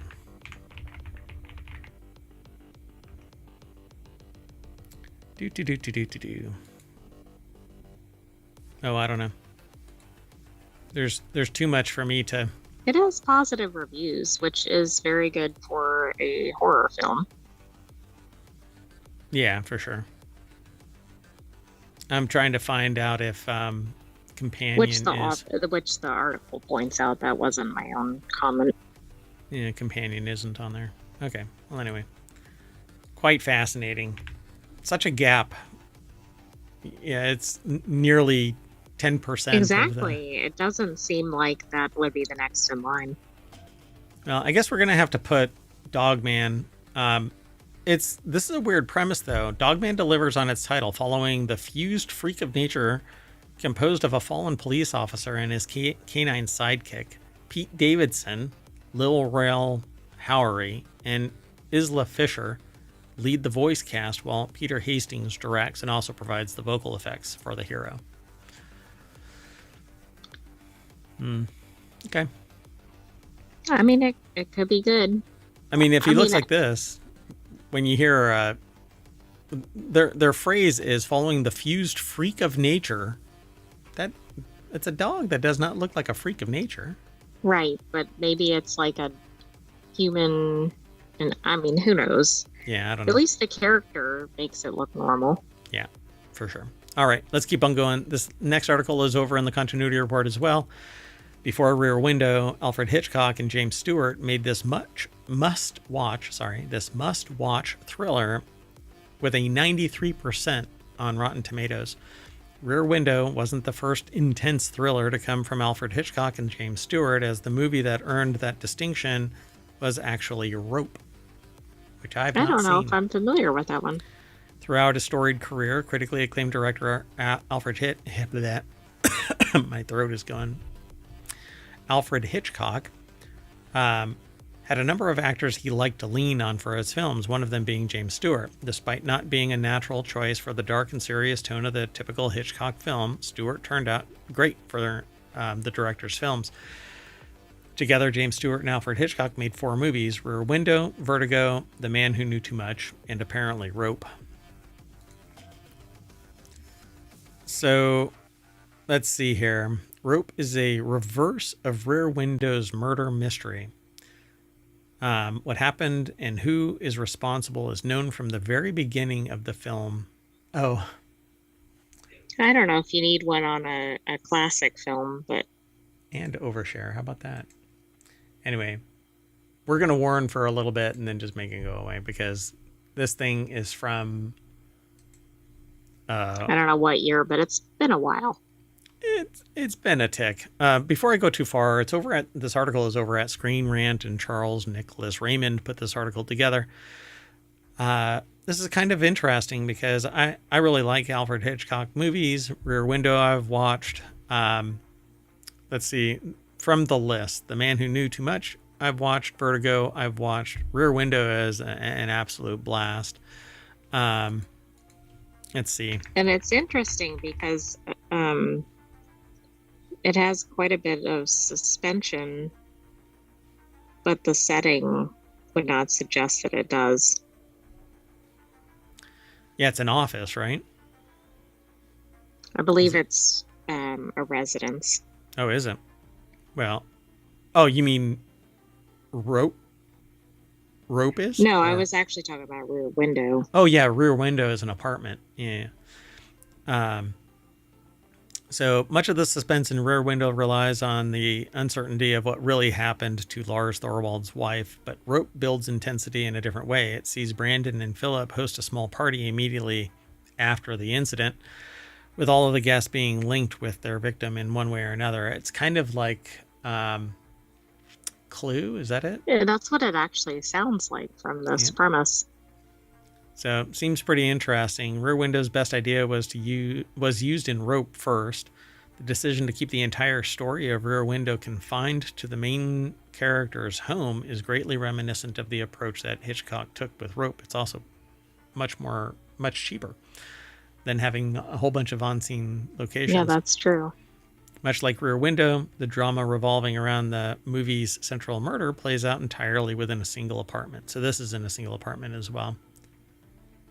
So it seems like a blast. Rope does one thing even better than Rear Window. One of the most important elements of both movies is the reliance on long takes. Part of what makes Rear Window such an intense film is the way in which Hitchcock draws out his scenes. Since they develop so slowly, the viewer is compelled to wait with anxious anticipation. This tactic also helps the audience feel that they're watching this unfold just as Jeffries does. By the way, it doesn't seem like a lot of people are all that interested in watching these slow burn style movies. But those who do enjoy this, they're vocal about it. And that's where I think these reviews come from. Absolutely. Yeah, I think some things, if they're not real fast paced, and it's not going to keep people's attention. But if you do enjoy these, I don't know Rope specifically, but they may be worth a watch. Yeah, Rear Window is a blast. All right. Well, anyway, I dig this. We're going to have to hunt down Rope and take a look at it, because I haven't seen it yet, but it's got a 93 on Rotten Tomatoes. And I don't really give a lot of credence to that kind of stuff. I prefer to just watch it myself. And usually associates, friends and family who recommend a show or a movie take precedence, because somebody could have a bad day and write something nasty in their review or whatever. It just doesn't click with them. And plus, if you're not in sync with the reviewer, then you may love a movie that they hate and vice versa. Yeah, and that's actually the key ingredient there. If the reviews resonate, then you listen to them, right? Like, I hardly ever, we aggregate a lot of movie reviews and commentary and stuff like that, but I don't necessarily, I go, oh, okay, that's what they said. Then I end up watching the show, and then we end up talking about it here on the show. Well, it's particularly interesting reading a review after you've seen a movie, too, because, did the reviewer see the same movie? Yeah, exactly. Okay, let's keep going. We're going to put this on our watch list, and I'm trying to figure out a way that we can do a watch party and get word out and stuff like that. There's several other streams that do this kind of thing, and I would have to carve out, a time. Anyway, let's keep going. Our next article is over in the Continuity Report as well. Star Trek Section 31's villain pays off a deep cut discovery mystery. This article has spoilers, and so I'm going to put the spoiler alert banner on there, and I'm going to move it up to the top here. I'm going to try not to be too stupid about it. Anyway. Well, and it is currently out, so... Yeah, but we've watched it, and we have some, commentary on it. But let's get into we have two articles that are going to discuss this, by the way. Something about the Enterprise and Section 31, and then this villain pays off a deep cut article. You ready to get into it? I am. Okay, it's kind of a vamp. We don't plan anything. We just know that these titles were submitted. We haven't read anything beyond this little snippet. That's where it ends. So this article is over at Screen Rant, put together by Jen Watson. And I just want to start off by saying I don't like this movie. No, I think even if you're, or maybe particularly if you're a Star Trek fan, you may not necessarily like this one. And really the reason why I don't like it is because it starts out with the creation of an entirely unlikable person, and there is no real recovery, because even at the end, the only thing that seems to just barely link Georgiou to their humanity or terrananity, whatever you want to call it, because they're not really like, it's a upside down world kind of a thing, is she holds the hand of a person that was modified during the eugenics wars and was put on ice and then came out and became Section 31. And Georgiou became Section 31 for only 2 years and then started up a bar and was just monitored by Section 31. The thing that I really don't like about this is there's nothing there. Why start with a completely unlikable character who really I don't think has long-term legs for this? I really would have preferred them doing something and not even addressing this creation story of Georgiou. Yeah, I agree. And I don't know. I don't think most of the characters are, regardless of the level of acting or writing, they just don't seem to necessarily resonate with the audience. Yeah, the San doesn't really seem likable. The others that are in this, there is a character named Mel who gets iced in an instant and vaporized entirely from the story and is unarmed and not even really doing anything. Not really a severe threat other than, you know, she can kick somebody's butt, and her powers over somebody were, what do you want to call it? I don't know.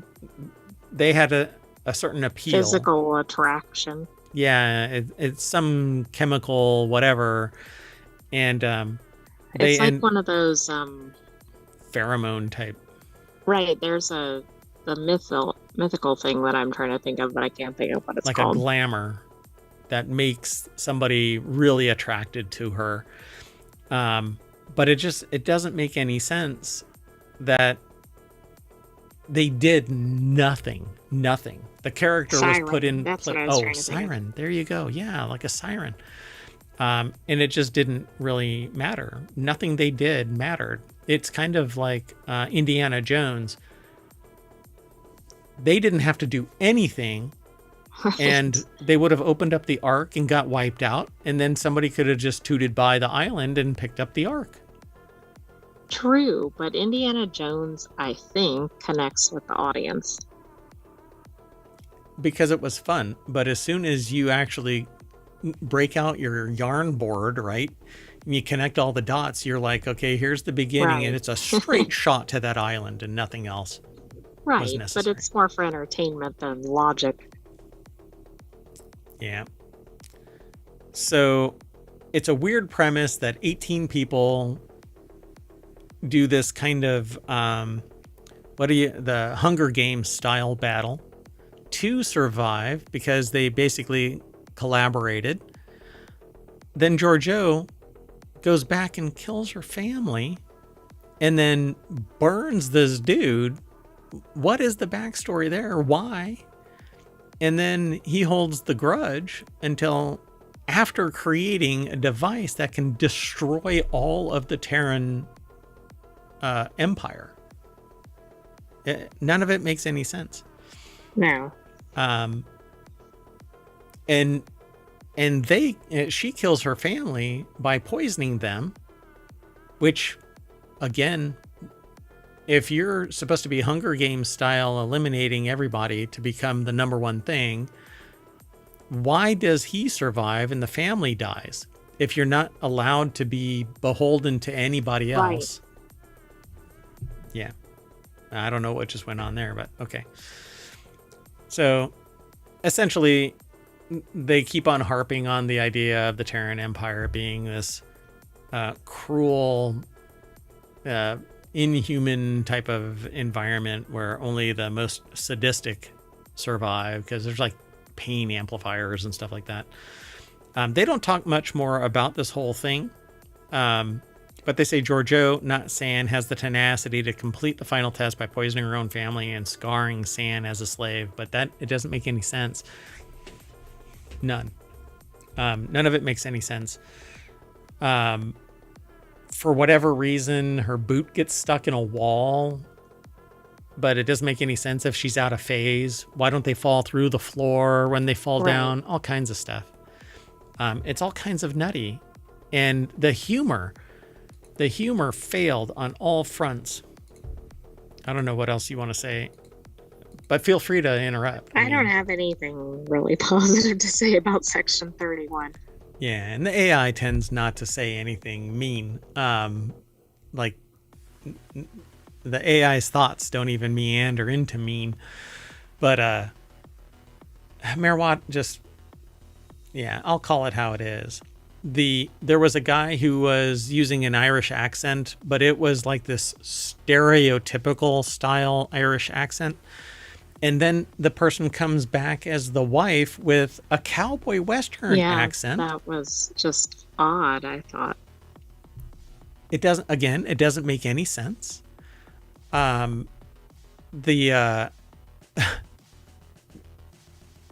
the humor was really dumb. There was an entire shapeshifter person who psychoanalyzes everybody, but seems to be kind of acquiescent about all kinds of stuff and doesn't really have much of a spine. But then can be anything, but doesn't really take advantage of it, and is easy to call out because he pretends to be somebody. And right. But then they're like, "Oh, you're so and so." Yeah, and the humor is dumb. It was just the worst possible writing that I can possibly imagine being deployed. And this is just the first of the two articles that we're going to talk about. But I'm more curious about the second one. I don't know if Section 31 has legs, because Giorgio is not really likable. Well, Giorgio is certainly not likable after this. Right. Yeah. I mean, and probably wasn't beforehand, but nothing redeeming. Cemented now. Yeah. Nothing redeeming. They used the device to close the rift, but it didn't do anything to the Terran Empire, and it didn't do anything to the Earth Prime. So what is the redeeming value? She literally says, I can kill all of you in a moment's notice. So, I don't know. She's not an anti-hero. There's nothing likable. No, not at all. All right. And that actually seems contrary to Star Trek to me. I agree.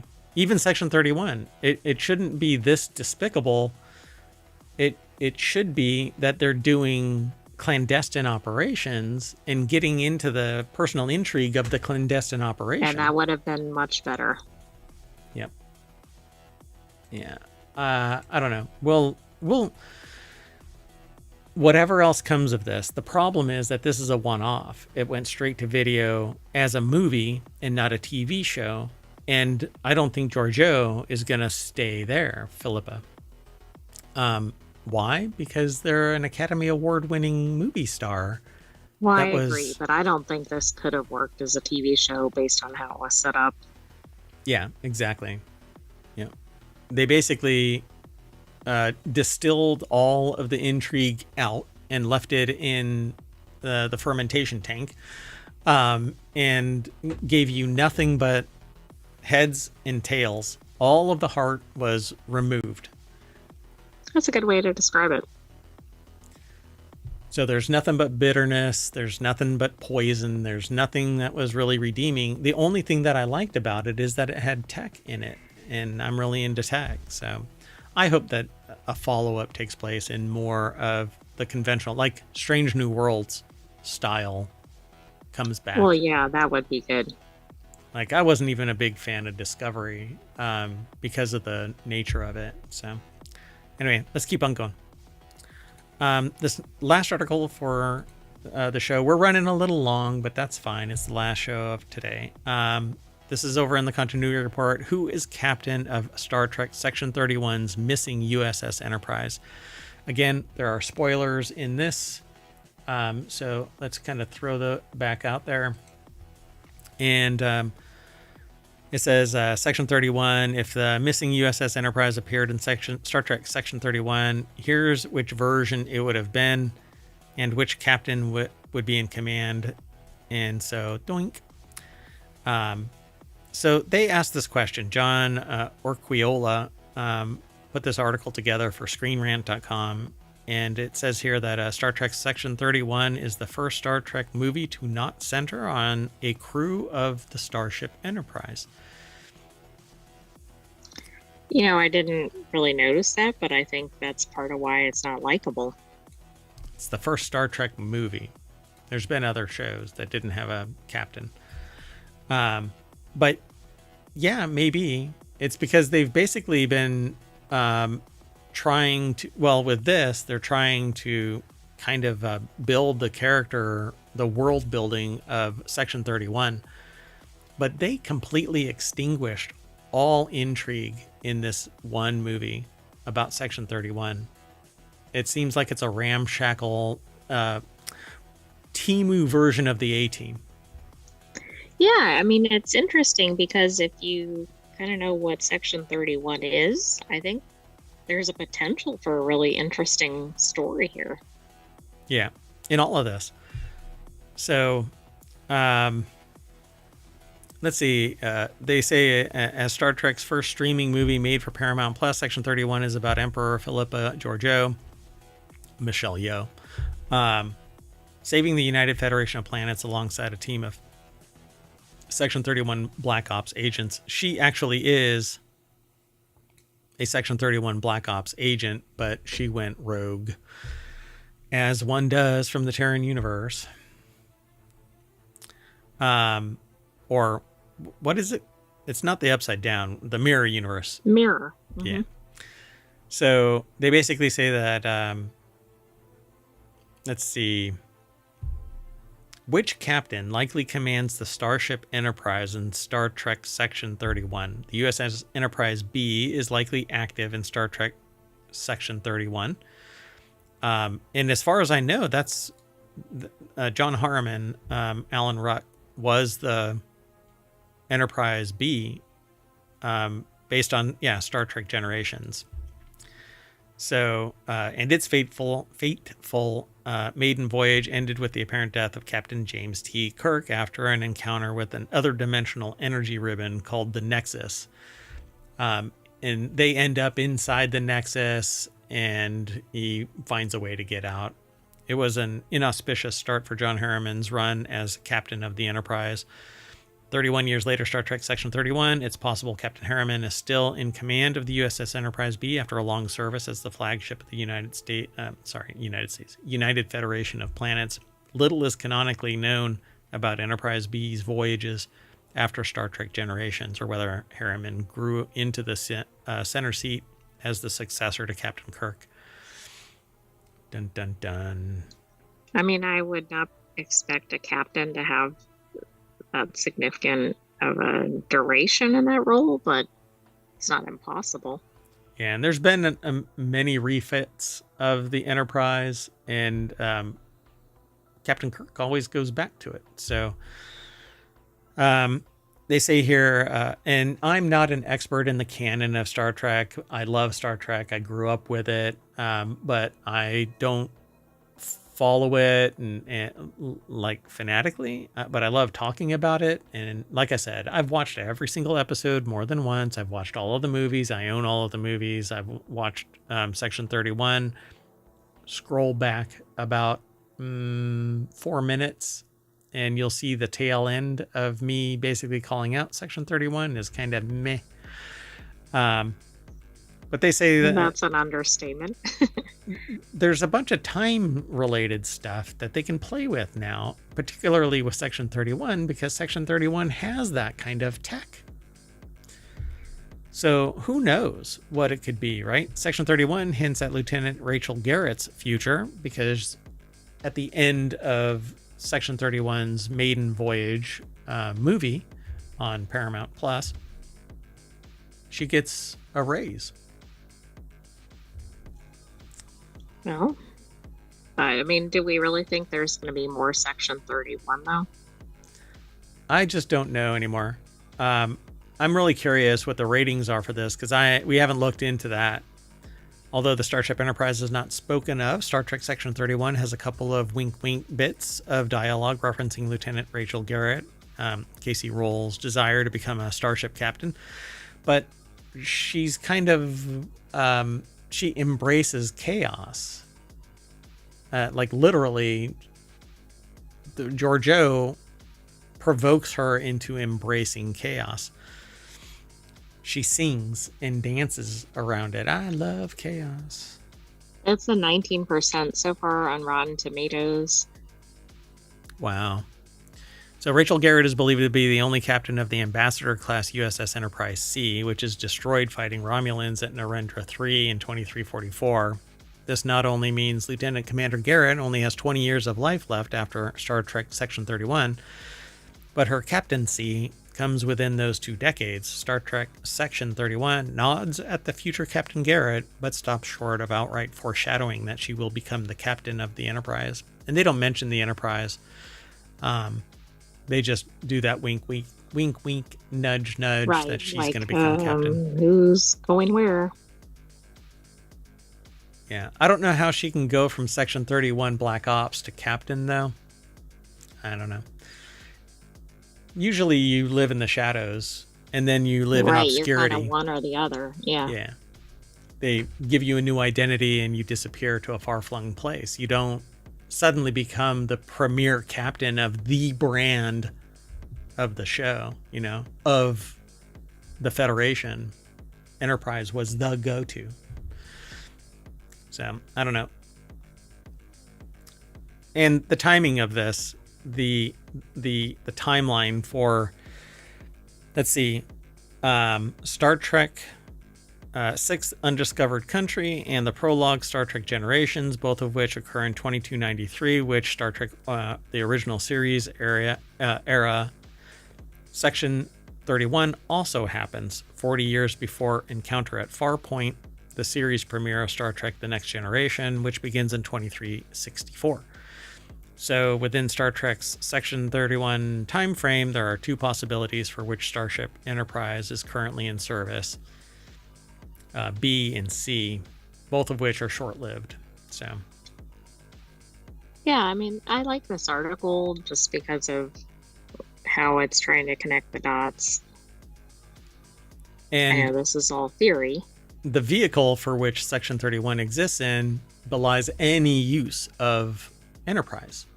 So it operates in a vacuum and can point at, hey, starship here, starship there. Right. Even make reference to the canon, which is great. But is Section 31 talked about in any of Star Trek outside of the written canon? Just Discovery, right? As far as I know. That's when it popped up as a black badge. I think that there's something else in another of the shows. Oh, which one was it? Oh, no. It was a temporal agent. Oh, okay. That was something different. So, anyway, it's a fun discussion, but I think that we're just going to have to wait and see if Section 31 has anything left. There may be nothing left in the nacelles, in the warp engine. There may be nothing but a vacuum in the core, and everybody is screaming eject. So that's what we're going to do. We are going to jump into our shuttle and escape from whatever this hot mess is of Section 31, and that'll bring us back to the front page of the Continuity Report at ohmtown.com. Be sure to like and subscribe on YouTube and Twitch. I am going to remove our spoiler alert, and we're going to get out of here. I am Mayor Watt saying bye, and I'm taking the AI. Spoiler alert, the continuity report is over for this week. That's where you're going to leave it? Really? I didn't think I needed anything else after that. See you soon, everybody.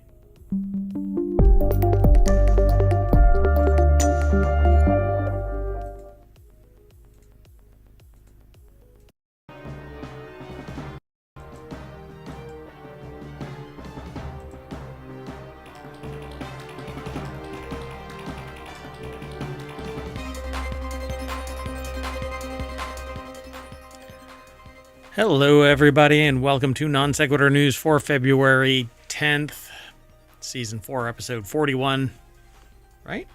It is Episode 41. Anyway, I am Mayor Watt. I run ohmtown.com, apparently not smoothly. And along with the sentient AI from the future, we're going to talk about these 10 articles. And I didn't set it up for us to flip back and forth. Sorry. Anyway, this is how it's done. The first article, I'm going to go through all 10 of the headlines as I gave them titles. The real titles are on the other side of this. Anyway, all the superb owl advertisements, Thunderbolts asterisk explained, new Apple Home products inbound maybe, sanctions due to fake case citations, warning signs of eruption and tsunami, Fantastic Four popcorn buckets, what caused the Walking Dead zombies, medicinal mushrooms in renewable energy lab, NVIDIA's 50 series meltdown, and Einstein's stunning ring. Everything is powered by ohmtown.com. Go over and become a citizen. See you on the other side.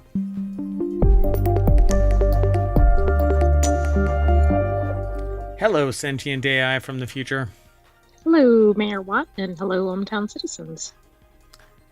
How far art thou? I am wonderful for a Monday. How about you?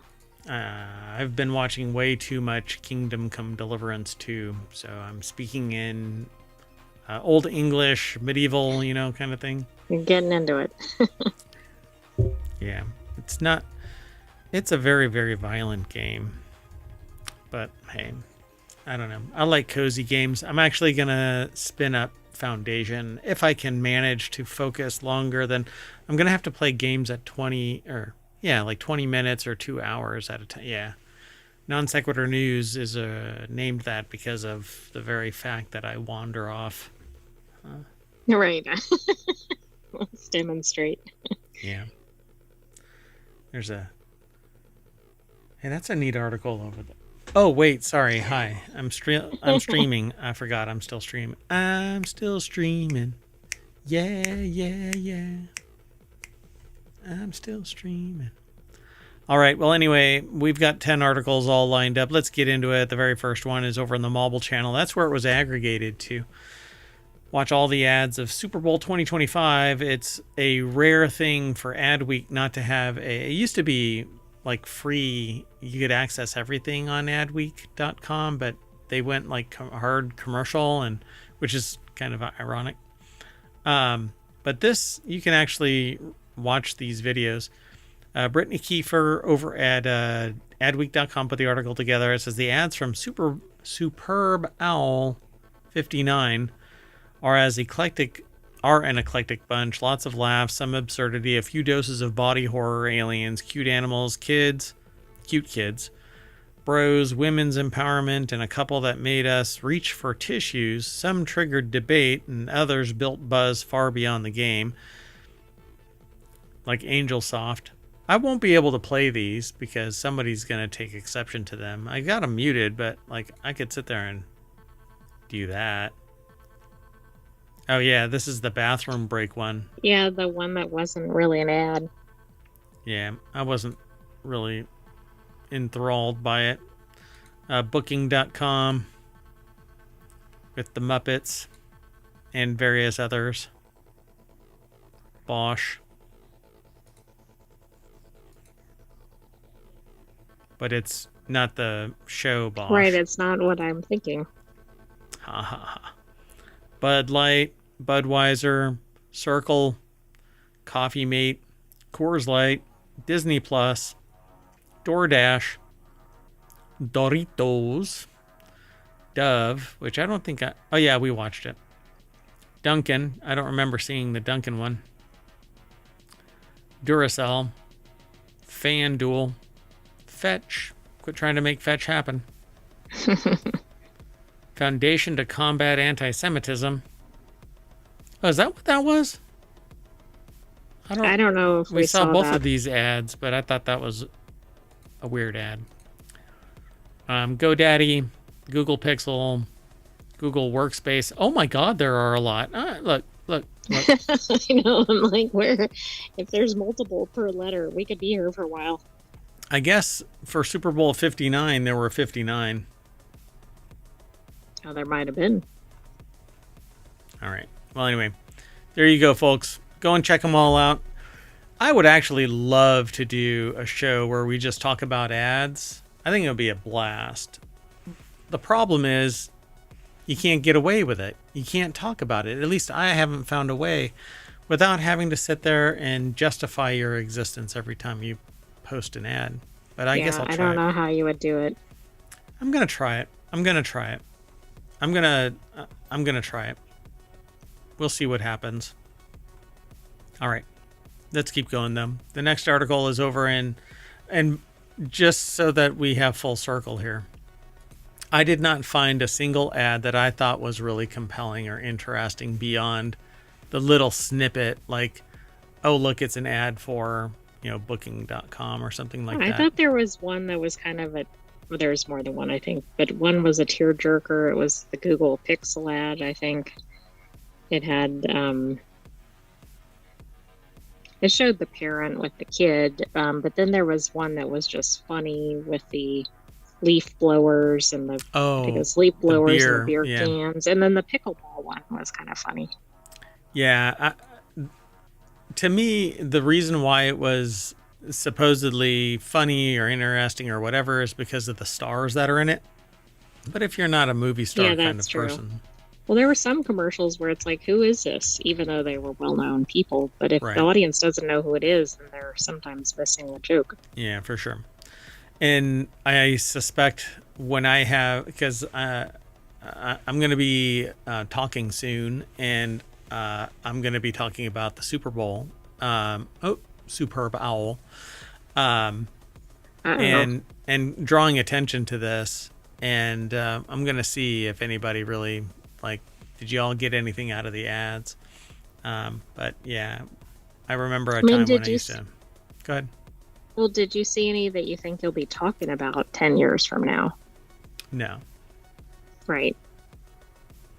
No.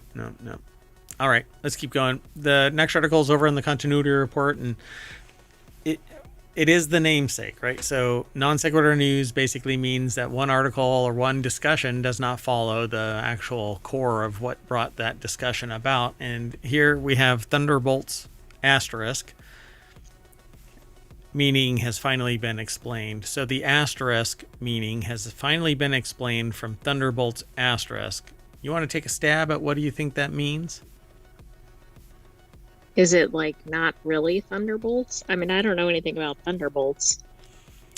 So Thunderbolts and then asterisk. The asterisk meaning has finally been explained. The article is, it says by Evolve Editors, but it's over at comingsoon.net. So essentially, the star, the symbol, points to the fact that the Avengers are not available. And these are the replacement crew. Okay. So while it's really the Thunderbolts, it's not really the Marvels. Right. I mean, the Avengers. So, I don't know why I said the Marvels. Yeah. I knew what you meant, and I should have, I should have poked you for that. But you should have. Yeah, so nevertheless, a recently released international poster for the movie has finally given MCU enthusiasts an insight into what the star-shaped symbol could denote, and it basically means that the Avengers are not available. So you got not super, not heroes, not giving up, Thunderbolts in cinemas May 1st. Interestingly, Kevin Feige previously dodged the question about the symbol's relevance during an appearance in the 2024 San Diego Comic-Con. Instead of giving an explanation, he simply stated that the fans can learn the meaning of the asterisk in an upcoming Thunderbolts in theaters. Kind of go and see it kind of thing. I mean, it's a good press thing, right? Like it might get some buzz. Is this the one that it's like slapstick comedy, or am I thinking of another movie? What is it called?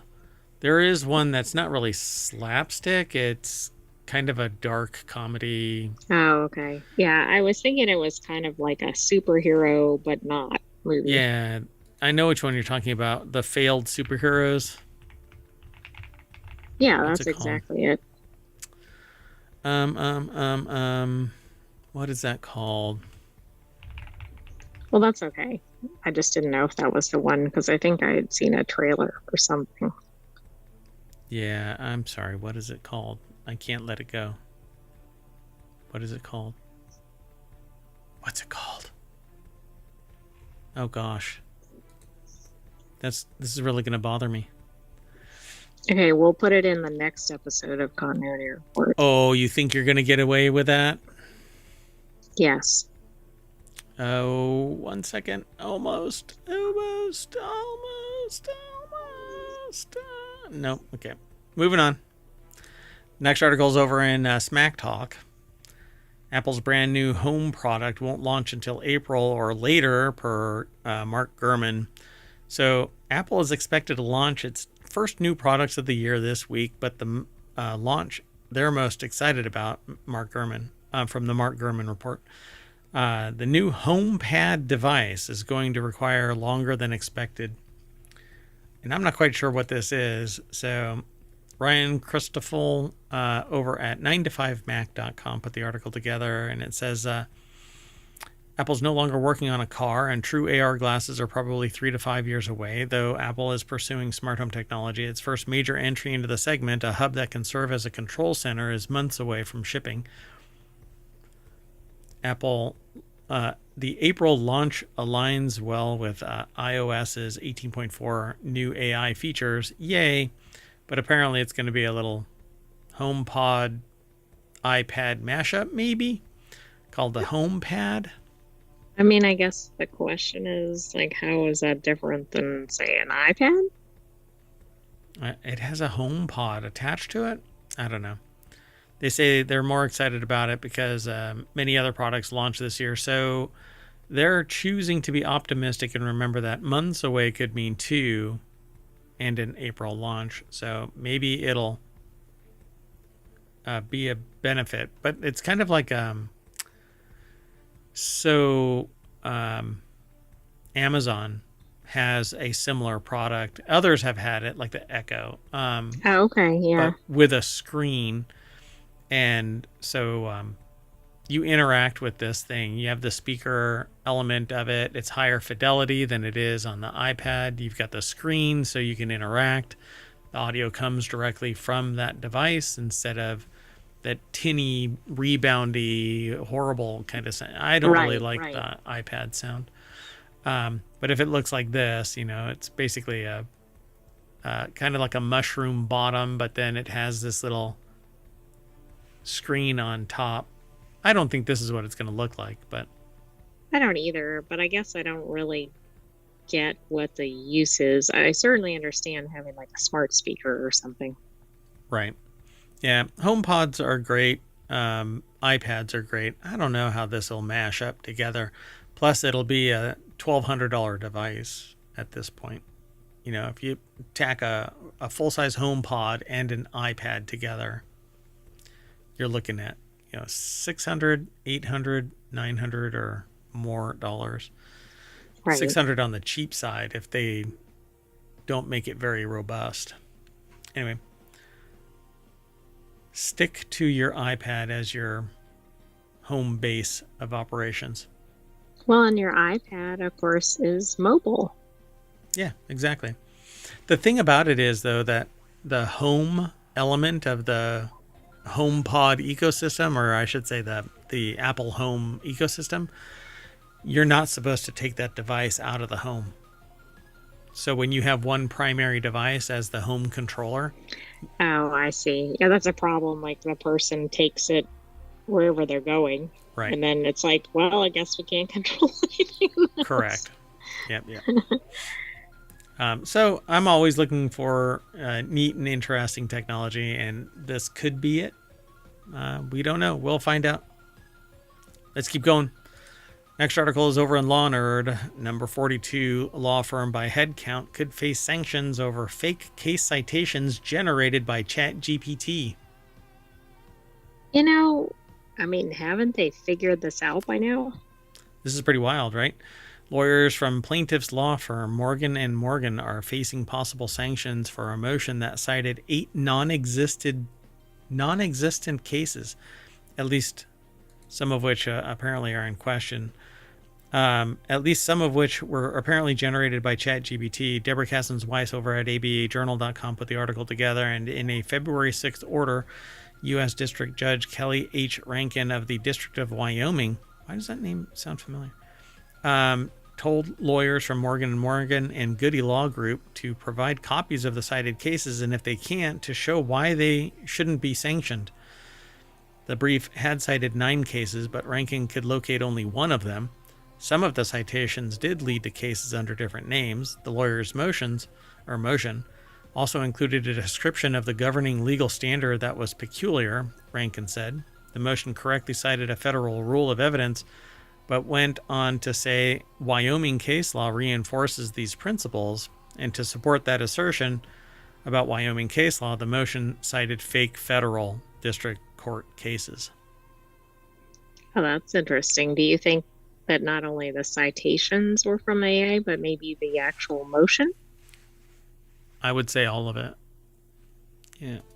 And a paralegal didn't read it and vet it, and a lawyer didn't vet it. You should, at least to... Okay, this is the number 42 law firm in the country. Yeah. Whereas I think we saw it previously with arguably smaller firms. That doesn't make it excusable, but... Right. They don't have the people power or whatever, right? Well, my problem here is I think that anything that you generate should be a clickable reference and link you to the content. The problem is that some of this stuff is buried behind a paywall, so you can't get to it unless you have a very expensive LexisNexis or Westlaw account. True, but I suspect Morgan & Morgan does. Right. Yeah. Pretty wild, right? So the case involves so the moral of the story, lawyers at a large firm can misuse ChatGPT as well as anyone, wrote above the law founder David Latt at Original Jurisdiction. Wow.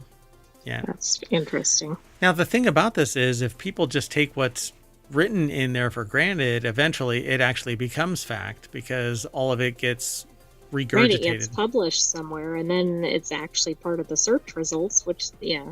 And we've seen that with other things where it puts some false information about a person, and then that's in there. Yep. Pretty wild. Troubling. All right, let's keep going. The next article is over on the Mobile Channel. Satellite data analysis reveals warning signs that foreshadowed a volcanic eruption and tsunami.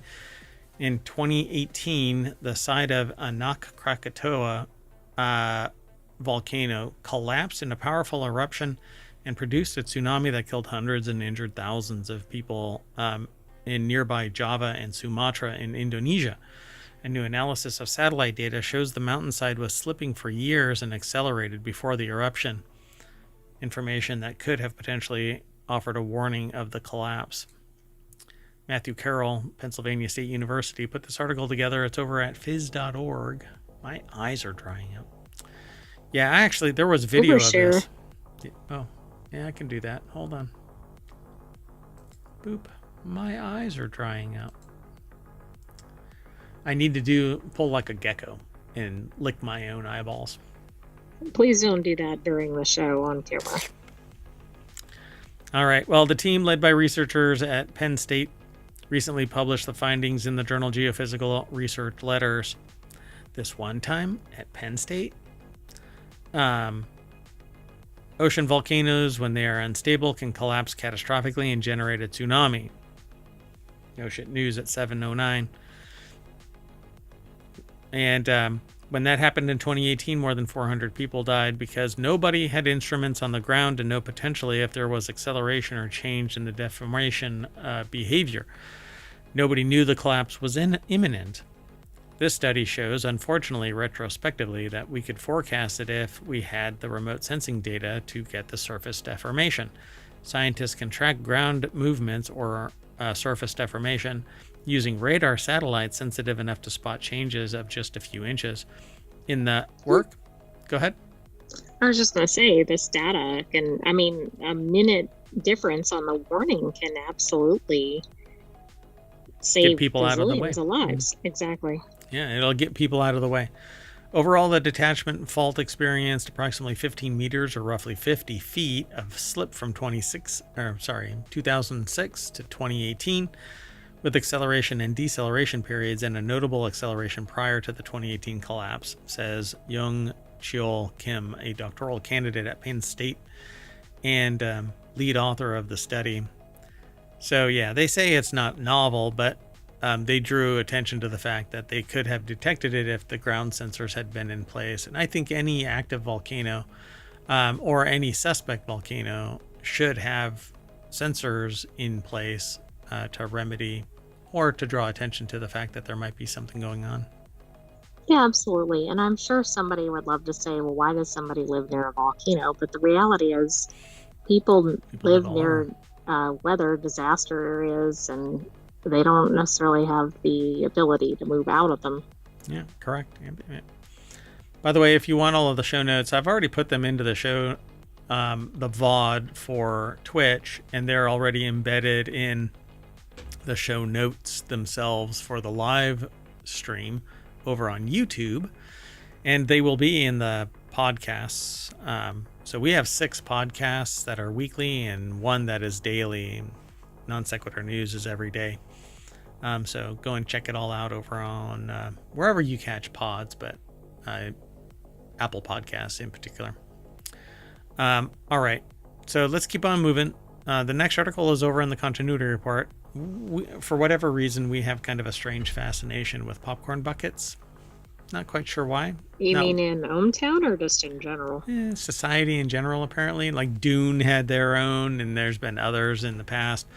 But these Fantastic Four popcorn buckets are so good. Popcorn? The author says that they'll be, popcorn. They'll be furious if they don't get made. New MCU art images about these popcorn buckets. The MCU imagines the Fantastic Four first steps popcorn buckets. What do you think they look like? One has to be invisible. One has to be on fire. One has to be made out of rocks. But how is that going to work for a popcorn bucket?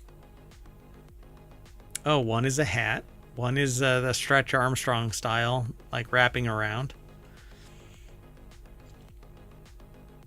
One is a extinguisher box.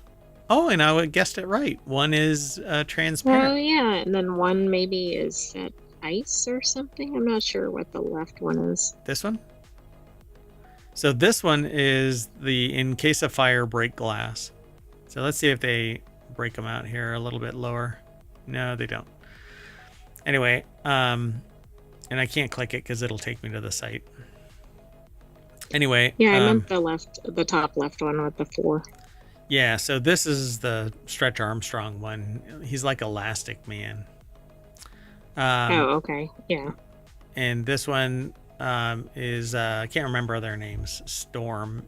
But she can go invisible and create force fields. He is basically on fire whenever he wants. And he is made of stone, and he wears that little bowler hat. So, right. I like the fire extinguisher one. Yeah, that one is kind of easily contained. This one is okay, kind of meh. You know, it's pretty transparent what it is. Right, but it looks kind of like a normal bucket. Yeah, it's kind of boring, right? This one is too clunky. I doubt this one would ever be made, though, because it's really clunky, you know? It's complex. Yeah, well, you're not going to get a lot of popcorn either. True. This one is the win. I like it. So you're right, yeah. So Marvel Studios' marketing of the Fantastic Four First Steps has only just begun, and with several months until the Phase 6 movies premiere, there's still plenty of time for new trailers, character posters, press tours, and of course the reveal of the movie's very own popcorn buckets. Oh, see, they talk about Dune, Deadpool and Wolverine, and Wicked, among others, produce branded collectible popcorn buckets for theater goers. I don't remember the Wicked one. I don't know if we had an article on it, but we might have seen something. I think the reason they're becoming a thing is because somebody finally figured out, oh, wait, we're not marketing there. Yeah, we're not drawing anybody in to get a collectible. So to get it, you have to go in and buy a ticket. So Kai Young over at ScreenRant.com put the article together, by the way. You know, if you get your collectible and it's covered in popcorn butter, that might be a problem. Greasy popcorn butter. Yummy. Now I'm craving popcorn. Let's hurry. So the next article is over in the Continuity Report. What caused the Walking Dead zombie outbreak? The creator doesn't want you to know. For over 20 years, readers have been clamoring to know what caused the zombie outbreak of the Walking Dead comic series. But repeatedly during the series' run, and to this day, Robert Kirkman has stressed the fact that the lack of an answer is an important part of the story's success. Ambrose Tardive over at ScreenRant.com put the article together. They say in an old interview from IGN from the early days of The Walking Dead's run, Kirkman confirmed that up to one point he had zero interest in establishing a definitive cause of the zombie uprising. The author held to this standard up through the end of the series, but even still, it is one of the foremost questions that fans still ask about the book. Despite the zombie horror premise, Robert Kirkman strove for a sense of realism in his story. Nobody knows why. Zombies are a narrative mechanism used to push the characters to their absolute limits, as Kirkman explained to IGN way back in 2007. Well, that's interesting. Is it just getting reported now? Well, IGN talked about it, but they're resurrecting it like a zombie. Right. To talk about it some more. Zombies get all the attention when it comes to The Walking Dead, but the franchise has never been about them. Come for the undead, stay for the living. Yeah, people stay because of the machinations between the social aspects. So the TV adaptation of The Walking Dead notably diverged from Robert Kirkman by revealing the source of the zombie outbreak, but as the creator of the franchise explained as early as 2007, he didn't want the book or to risk what the book had going for it by satisfying readers' desire to know about the outbreak. Ultimately, because of the focus of on the characters rather than the lore, and his restriction to a limited set of characters without revealing too much about the wider story, Kirkman made revealing the Walking Dead comics' zombie outbreak origin unnecessary.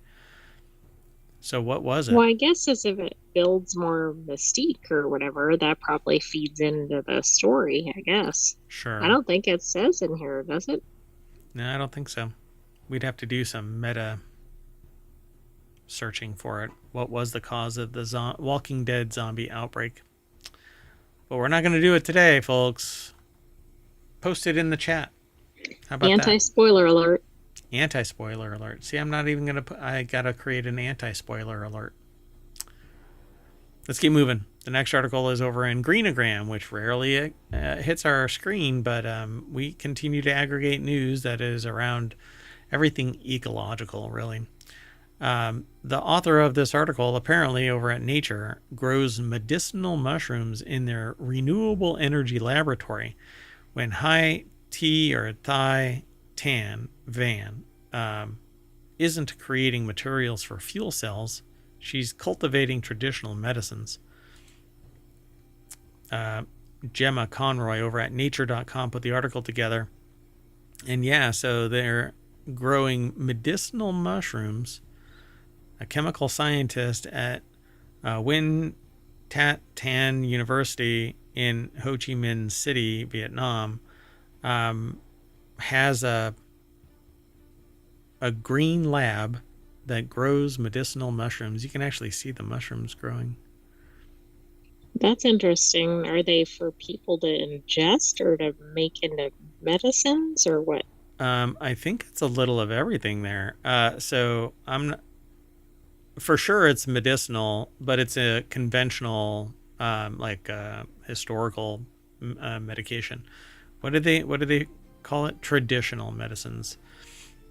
So I'm not logged in, and it says their work focuses on a group of advanced catalysts based on titanium metal oxides, which are denser and more durable than conventional carbon materials. This result is a higher current and better performance in fuel cells. Now they're exploring how to commercialize these, but the opportunity to contribute to my community is what drives their research. Their love of training their students here at the university, because young people need to understand renewable energy and how to make the environment cleaner. So they're using the renewable energy mechanism. They just happen to be utilizing that renewable energy to grow mushrooms. I see. It's like a side project or something almost. Yeah, I wish I could log in, but I can't. All right, but that's okay. We'll figure it out here. Actually, hold on one second. Let me see if I can. Let me do this live, folks. Live. 1 second.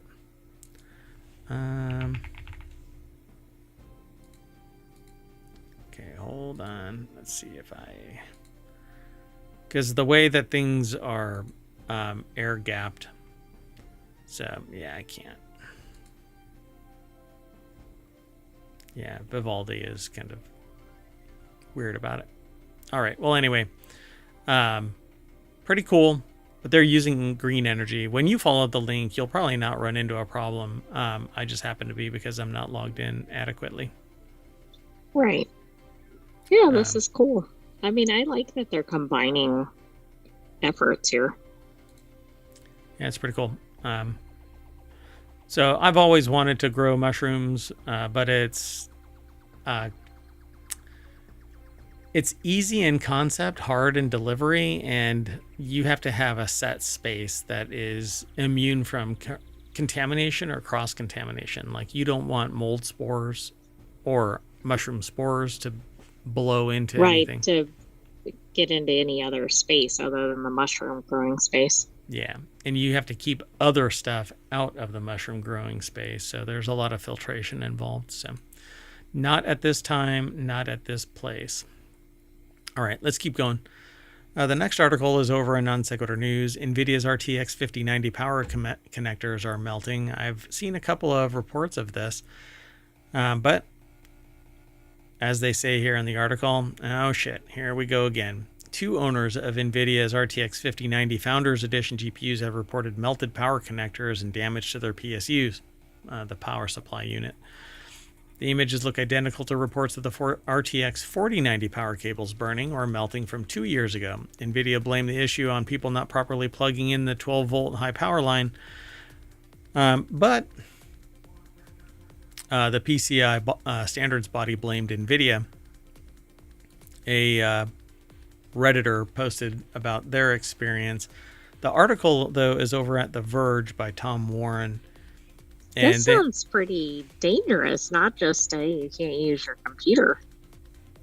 Oh, right. Yeah, no. Back in the day, 2 years ago, they had the same problem with the 4090 series. And these plugs were... Gamers Nexus did a whole expose on it. And these connectors basically were to blame. So a Reddit poster upgraded from the 4090 to a 5090 and noticed a burning smell playing Battlefield 5 before turning off their PC and finding the damage. The images show burnt plastic at both the PSU end of the power connector and the part that connects directly to the GPU. The cable is one from Modi, MOD DIY, or Mod modified, do-it-yourself. A popular manufacturer of custom cables, and the poster claims it was securely fastened and clicked on both sides, GPU and PSU. Unfortunately, I like that disclaimer, because I'm sure somebody's like, is it plugged in properly? Yeah, they actually explicitly state that it was properly attached and clicked on the connector on both sides. So while attempting to blame the Modi cable, Spanish YouTuber Toro Tachi has experienced the same burnt cable both at the GPU and PSU ends or with the RTX 5090 founders while using a cable supplied by PSU manufacturer FSP. Plastic has also melted into the PCI 5.0 power connector on the power side. So basically everything is ruined. It'll take some serious work to try and make that thing trustworthy. But yeah, this thing has been a problem before. The 12 volt 2x6 connector has shorter sensing pins and longer conductor terminals to improve reliability. This might not sound like a huge difference, but it matters in ensuring that the power cable has been properly connected to whatever device is going to be pulling power from your system's power supply. But what I don't get there is if the connector is shorter, then the connector has to be longer to make sure that it's all the way down and it's not just a stub barely touching. The pin has to be all the way socketed. Possibly having a spark or something. Exactly. But what I also don't get is if it happens with another cable, if something is just off. Right. And in this one, you can see the PCIe connector's power line is melted. And the problem here is if there's a lot of voltage going through the line, but it's just barely attaching, all that electricity is flowing between those two when it should be overlaying a greater amount. That way, all of that energy doesn't find and literally melt because the electrons are flowing through it. Heat is generated when electrons pass through. That's one of the losses due to the lack of superconductivity. So they reached out to NVIDIA, but there's no comment at this time. But we'll see. I'm sure that Gamers Nexus is going to light a fire under this one. Yeah, I suspect they will. They're going to be pretty fired up. Get out. So our last article for the February 10th, 2025 episode of Non Sequitur News is Euclid discovers a stunning Einstein ring. Euclid blasted off on its 6-year mission to explore strange new worlds, seek out new life and new civilizations, and boldly go where no Euclid has gone before. This sounds like Star Trek. Correct. It launched July 1st, 2023. Before the spacecraft could begin its survey, the team of scientists and engineers on Earth had to make sure everything was working properly. And lo and behold, an Einstein ring. By European Space Agency. It's posted over at phys.org. I suspect we're going to see a lot more of that kind of news. So during the early testing phases in September 2023, Euclid sent some images back to Earth. They were deliberately out of focus, but in one fuzzy image, Euclid archive scientist Bruno Altieri saw a hint of a very special phenomenon and decided to take a closer look. So an Einstein ring is an extremely rare phenomenon. Turned out to be hiding in plain sight in a galaxy not far away. The galaxy, called NGC 6505, is around 590 million light years from Earth, a stone's throw away in cosmic terms.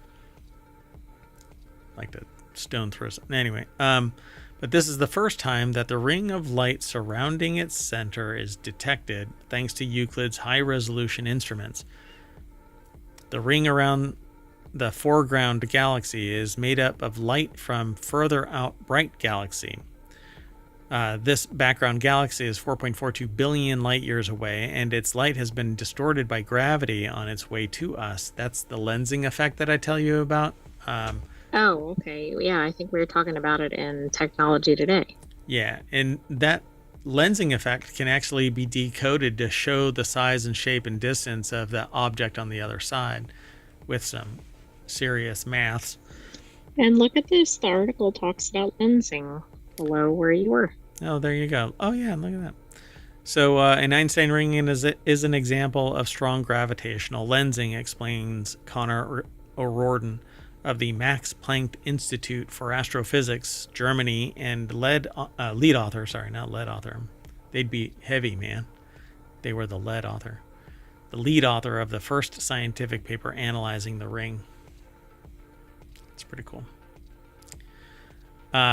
Albert Einstein's general theory of relativity predicts that light will bend around objects in space so that they focus the light like a giant lens. The gravitational lensing effect is bigger for more massive objects, galaxies, and clusters of galaxies, and it means that they can sometimes see the light from distant galaxies that would otherwise have been hidden because of this lensing effect. That's really cool, because if we can see it, then we can potentially explore it or study it. At least study it, yeah. Exploring seems to be kind of stymied by the fact that, well, our technology just kind of sucks. And every 5 to 8 years... Generation ship problem, right? Yep, that's exactly it. We're not going to get to any of this stuff in anybody's lifetime of lifetimes. If you were to turn every year that somebody lives into a lifetime of their existence, they still wouldn't make it to any of these galaxies. But that's what the simulation, is causing us to be bound by. We can't get out of our solar system because there isn't anything, right? That reminds me of Silo. Silo, oh man, when you peel back the layers of Silo, I don't know if we're ever actually going to see anything of that, It seems like it doesn't have a lot of energy behind it, unlike these galaxies. I really dig it, but... Yeah, we'll see. They don't have a lot of time left. I think it has 2 seasons left, and that's not a lot of time to wrap up everything. It's going to pull a, Divergent series and just kind of... We'll see. It's going to flame out. All right. Well, anyway, that is it, folks. Look at that. I am going to lens flare my way back to the front page of ohmtown.com, where all the news for Non Sequitur News is sourced from. And I'm going to say bye, and I'm going to take the AI. I take offense to that headline, is AI making us dumb? It's on the main page. All right, not you. You're a sentient AI. Oh, okay. Our current generation might be. Go ahead. Good night, hometown citizens. Thanks for joining us for Non Sequitur News. We'll see you tomorrow for another episode. And don't forget to subscribe and watch the replay. Oh, yeah, that's right. And download the podcast and subscribe on Twitch and YouTube or YouTube, and go over to the Discord and say hi. And I rarely stop by there, but I should. I know I'm a bad mayor. Anyway, that's it. I'm outie. See you in a little bit. Bye-bye.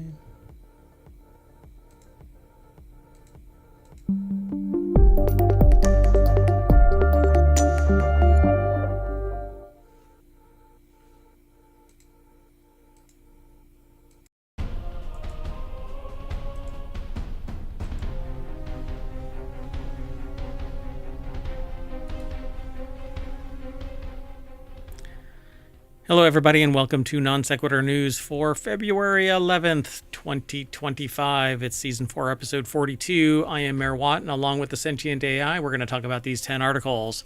Monkey cut power, scissors cut paper. Taking a bite out of sharks.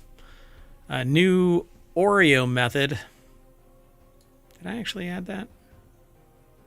Yeah, I guess so. Clear view to no probable cause. Canned botulism, Spaceballs 2, and more. A mystery figures in Picasso Blue Period. Bad Bat Gene could be good, and Superb Owl Monday. And finally, don't stop singing. Everything's brought to you by ohmTown.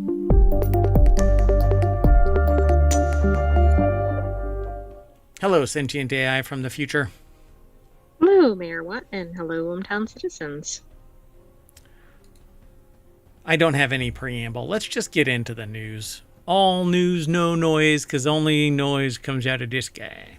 Anyway, first article is over in the Mobile Channel, how a monkey cut the power to the entire country of Sri Lanka. Do you think the monkey's bragging to its friends? Monkey cut power. So, monkey strong. Monkey cut power to Sri Lanka. It's the beginning. This is really incredible. It's the beginning of the Planet of the Apes. This is the Enron of the apes, I guess. So there was a nationwide power outage in Sri Lanka this past Sunday that left millions of citizens without electricity. The blame is being put squarely on the adorable little shoulders of a single monkey. I'm not really kind of gives it maybe a taint that this monkey didn't survive, but I don't know. Yeah, how do they know? Afraid about that. It allegedly caused a disturbance at a power station south of Colombo, the nation's capital.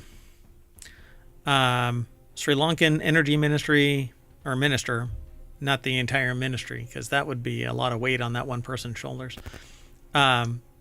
Just the minister, Kumara Jayakoti, said that one monkey acting alone, like it's a conspiracy of monkeys. That's exactly. Sounds like criminal activity. They conspired, I tell you, they conspired. Anyway, acted alone, made contact with a grid transformer, causing an imbalance to the power system. They said, I don't know, the author, I guess, says, I don't know the first thing about electrical engineering, let alone power grids from which an entire nation gets its energy. But I'm going to fill in the blank here because we cut it off right there intentionally. We only get a certain number of characters and we intentionally chop it. There's only one provider of news that circumvents that, and I can't figure out why, as a matter of fact. Anyway, but this feels like it's way too sensitive that one monkey touching one thing can take out an entire country. Right. I mean, it reminds me of like the sea cables, but those are pretty heavy duty and pretty unprotected. Like, I don't see how one monkey with one electrical cable or whatever could have caused this. I don't know. Louis Prado over at Vice.com put the article together, and it says there was a nationwide power outage in Sri Lanka, and they're blaming it on that monkey up there. The ensuing blackout could not have happened at a worse time for the nation. It was experiencing temperatures in the high 80s Fahrenheit with extremely high humidity. I guess that's really dangerous. I don't know that much about... I'm not a humidologist. Yeah, I don't think most people are. Monkeys have been running amok in nearby Thailand of late, as the town of Lopburi in central Thailand recently saw its police station overrun by 200 monkeys. Thailand recently announced a plan to mass neuter its monkeys to reduce some of the chaos the animals have caused. I agree. When I was going to say something really snarky. Anyway, I thought this was kind of a funny article. Oh, it's spectacular. Maybe they need to rethink something about how the power stations are set up, or... What's interesting is this the first time this has ever happened? Yeah. Other than just monkey chaos in general. None of your monkey business there, bub. Haha. So what's really interesting is that this is a Getty image. So did somebody actually catch this monkey causing the power outage? That's interesting. Like, that seems a little too on target, right? Yeah, it's like an NPR sound snippet when they cut to commercial. Exactly, and it's spot on for some obscure topic. Yeah, really weird. Okay, let's keep going. The next article is over in Technology Today. Shark bites plummeted in 2024. Experts reveal what's behind the drop. Honestly, this is actually a last-minute swap from our other article that was about a copyright overturning. And the terminology used by the judge is fascinating because it's like a person suddenly gained an immense amount of wisdom and reversed a 2023 finding in favor of Thomson Reuters, because what ended up happening was a company trained their AI, legal AI, on Westlaw material that was acquired via a third party that had licensed the material from Westlaw, and this AI company acquired that information by proxy. And the judge reversed course and said sometimes it takes a person to gain the wisdom necessary to see the light, essentially, and flipped it entirely on its head. It's pretty amazing. That's going to be a big deal. The good news is I know there was a technical issue with the article, but there will probably be additional articles on that, so maybe we'll be able to include one in a future Non Sequitur news. Yeah, and I'm going to seek to remedy it in some way. I don't know how I'll be able to, but we'll see. Odd times right now. So anyway, this next article, the one that I started talking about, remember, this is Non Sequitur news, so sometimes things diverge from our original conversation. I had to explain that to 60 people today about Mayor Watt's propensity for non sequitur thinking, associated thought. Did you talk to demonstrate it? Yes, Anyway, so shark bites reached a surprising low in 2024 with only 47 unprovoked incidents worldwide. As opposed to provoked, who's going up and going, come here, alligator, or a shark, or whatever wild animal? Well, right. I think unprovoked is kind of a misnomer. I think it's kind of like, okay, you ran into the shark or something, and then that was considered provoked, or like you were between the shark and its baby shark or something. No, I'm not going into the song. You deserved what you got because you cut that shark off. Like, all incidents should be deemed unprovoked because a shark is just being a shark. It's nature. They bite whatever's in front of them. True. Yeah, I'd like to know how they figure that out. Is somebody really taunting a shark and then getting bitten? If so, exactly. I don't have a lot of sympathy. They're going like this. If you happen to be in the water 30 feet away, I'm not sure that should be considered provocation. They're holding a fish. Come and bite my arm, wuss. So worldwide, there were only 47 unprovoked sharks, down 22 from the previous year and well below the 10-year average of 70. And 4 of last year's attacks resulted in, I think, something worse, but I don't know. We don't know yet. The article gets truncated like all of our articles do. Florida Museum of... Go ahead. When I first saw the headline, shark bites, it sounded like a fruit snack or something, and then I realized what it was about. It's a stock on shark bites. Mm-hmm. Oh no, it plummeted. Oh, sell. That's what it kind of sounds like. It just doesn't sound like actual being chomped on by a shark. So apparently that dun dun dun dun, that theme was for Jaws, and when it was offered up, the person that listened to it that said yay or nay to the music said, I guess it was the director, said, no, really, what are you going to offer up as the theme song for Jaws? Oh my goodness, and think how famous it is. People who haven't seen Jaws know what it is. Yeah, they use it, they go dun dun. Oh, that's true, yeah. When people are repeating it, that's probably a good sign. It's become part of the zeitgeist. So shark bites plummeted in 2024. Florida Museum of Natural History is where this is housed, but it's published at scitechdaily.com. So Florida Museum of Natural History is the author of the article. So International Shark Attack File maintained by the Florida Museum of Natural History provides data on what are considered unprovoked bites, defined as incidents in which a person does not initiate contact with a shark. Instances in which a person intentionally or unintentionally initiates contact, including spearfishing and releasing sharks from nets or hooks, are not included in the report. So there you go. That's the definition of an unprovoked, unprovoked. So it's weird. They're incidental, I would say, right? So not unprovoked, they're incidental bites. Right. I think that's fair. So this whole thing is kind of like an infographic, Shark Bites 2024 infographic from the Florida Museum of Natural History. Should we be worried that there's enough data for an infographic? I know the data is going in the right direction. Yeah, you move the decimal point over far enough and you can totally So unprovoked bites and fatalities. So there's 67 20-year global average of shark bites, 20-year global average of bite fatalities. Yikes. But it's around the globe. How many millions of people are in the water at any given time?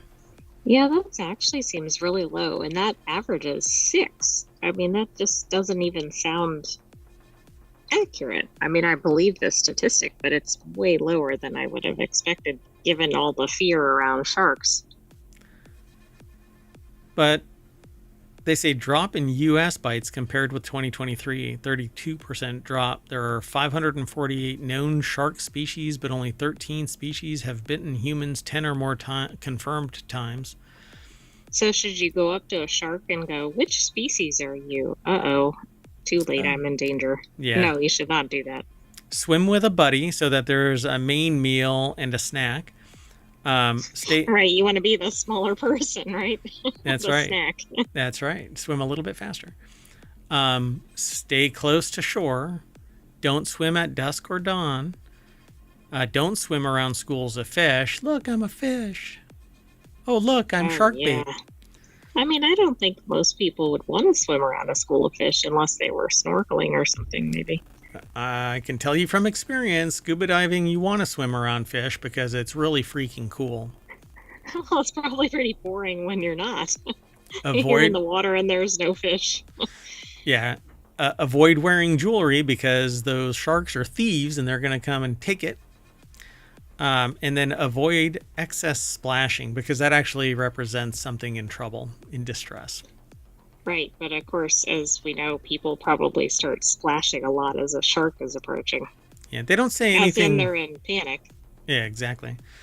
They don't say how to, if you are about to get bitten, maybe you can have the stability of mind to just punch him in the nose. Right, I mean, that's a known deterrent, but good luck being positioned and whatever to be able to do it. I mean, if you're swimming, it's going to be a little hard to punch. Yeah. And I've gone diving and I've seen sharks. I don't go around, waving a fish around or anything like that. I don't draw attention to myself. I've also had moray eels interested in me and various other critters out there. So. Whoa. Yep.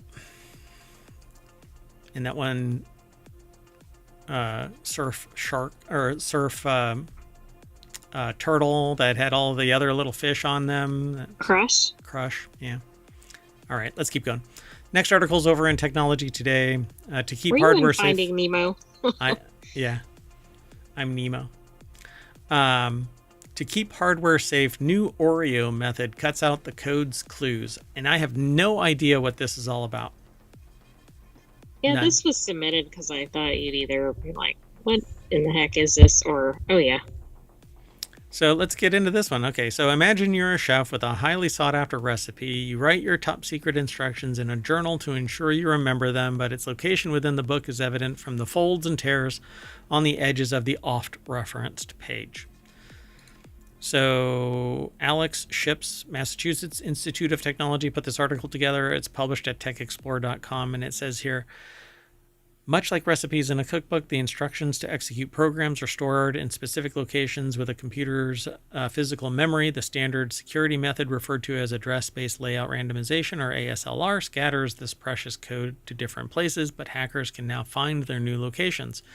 Instead of hacking the software directly, they use approaches called microarchitectural side attacks that exploit hardware, identifying which memory areas are most frequently used, and from there they can use code to reveal passwords, make critical administrative changes in the system, also known as code reuse attacks. So to enhance ASLR's effectiveness, researchers from MIT Computer Science and Artificial Intelligence Laboratory, or CSAIL, have found a way to make these footprints vanish. Their Oreo method mitigates hardware attacks by removing randomized bits of addresses that lead to a program's instructions before they're translated to a physical location. You thought that this was about cookies, and in a way it is. You want to know what's really interesting about this? Well, I didn't think about food cookies, but maybe cookies is in like the computer version.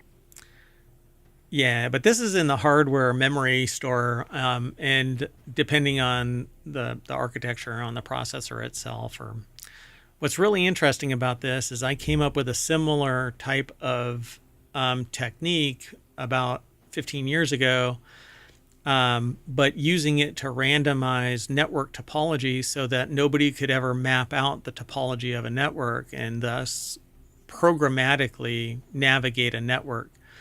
Yeah, it'd be very tough to hack in.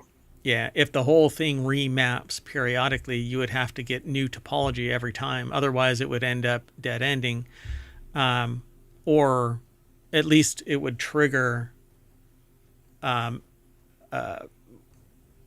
intrusion detection and prevention systems. Anyway, they say Oreo has 3 layers, much like its tasty namesake. Between the virtual address space, physical address space, masked address space, this remaps code from randomized virtual addresses to fixed locations before it's executed within the hardware, making it difficult for hackers to trace the program's original locations. By the way, my idea was poo-pooed by, I'll just have to say, somebody else. So, well, they weren't very forward thinking. I never pursued it, and I never pursued that line of engineering. So kind of fascinating that 15 years later somebody comes up with an idea in the memory space. This is actually at a different layer of OSI model. But so ASLR was deployed in operating systems like Windows and Linux, but within the last decade, its security flaws have rendered it almost broken. Our goal is to revive this mechanism in modern systems to defend microarchitecture attacks. So they've developed a software-hardware co-design mechanism that prevents leaking secret offsets that tell hackers where the gadgets are. I suspect that this is pretty much... Do you think it's the same idea? Pretty much, yeah. When I was doing it, it was theory. I never experimented on it. I never actually produced it, mainly because it was poo-pooed immediately. Even though I saw the light, it would have taken a long time. I would have had to pursue my PhD. So, says Song observes that these experiments demonstrate how Oreo is a lightweight security upgrade for operating systems. But if it's part of the operating system, then it's going to be exploitable, because you need something that obscures that entire apparatus. Yeah. It's like if you can't even see the thing to begin with, then that's probably an easier way to defend, or whatever you want to say, or prevent, I guess. Obfuscation alone is not adequate. Obfuscation, security through obfuscation is basically a failed security model. But the software side of things means that it's part of the operating system when it's running. And so somebody that's good at something like assembly can just jump right through all of that and get to the other side and then extract the information. They don't... Whatever the apparatus is, it can be circumvented. So I suspect that somebody will find a solution to this in short order. It says to defend against speculative execution attacks, the team emphasizes that Oreo must be coupled with other security mechanisms such as Spectre mitigations. This potential limitation extends to applying Oreo to larger systems. So they already are anticipating that this is going to get compromised in short order. Interesting. Well, and I'm sure they're doing one aspect as part of this research, but maybe there'll be future research too. Yeah. And security is an ongoing, practice. Pardon me. Okay. So let's keep on going. It's an interesting article, and I'll keep everybody informed as to its status as time goes on. We'll hear about it again. If not, it's because it never really made manifest in any way, shape, or form. But we'll see. This one is really interesting because we've talked about Clearview before. I'm glad that somebody submitted it. And did we predict this, I think? Oh, yeah. We called this out from the beginning. The moment we saw this, when Clearview matches are the primary mode of laying, assigning criminality, or whatever you want to call it. Yeah. then you've lost it. So this is over in Non Sequitur News. Ohio judge says Clearview matches aren't probable cause, so kiss your murder case goodbye. That is not the direct quote of the judge, but that's the... No, but that would be funny if it was. That's the Tech Dirt synopsis. So I'm going to jump straight on over to Tech Dirt because it's from the AI Speculation Isn't Evidence Department by Tim Cushing. God, I love They always have the best departments. They really do. And so they go on to say it's not just the fake social media profiles officers and investigators use, it's also the tech they deploy. No matter how well facial recognition tech may perform, it's still problematic. And even if it matches, look pretty close to the uploaded source material, it's still just another anonymous eyewitness and nothing more than that. So even AI firms are offering facial recognition tech realizes its limitations. A jury may never see the gun that authorities say was used to kill Blake's story last year. That's because Cleveland police used a facial recognition program, one that explicitly says its results are not admissible in court, to obtain a search warrant according to court documents. Do you think they produced that admission during the search warrant request? Can you... Okay, like so... where it has the disclaimer on the website or whatever? Yeah, how did a judge authorize... They didn't understand the program. But they knowingly had to have filled out that form. I mean, don't you think it said something like, we use a facial recognition program. It found our suspect or whatever. Like, I can see where it would be presented and the judge would go, okay.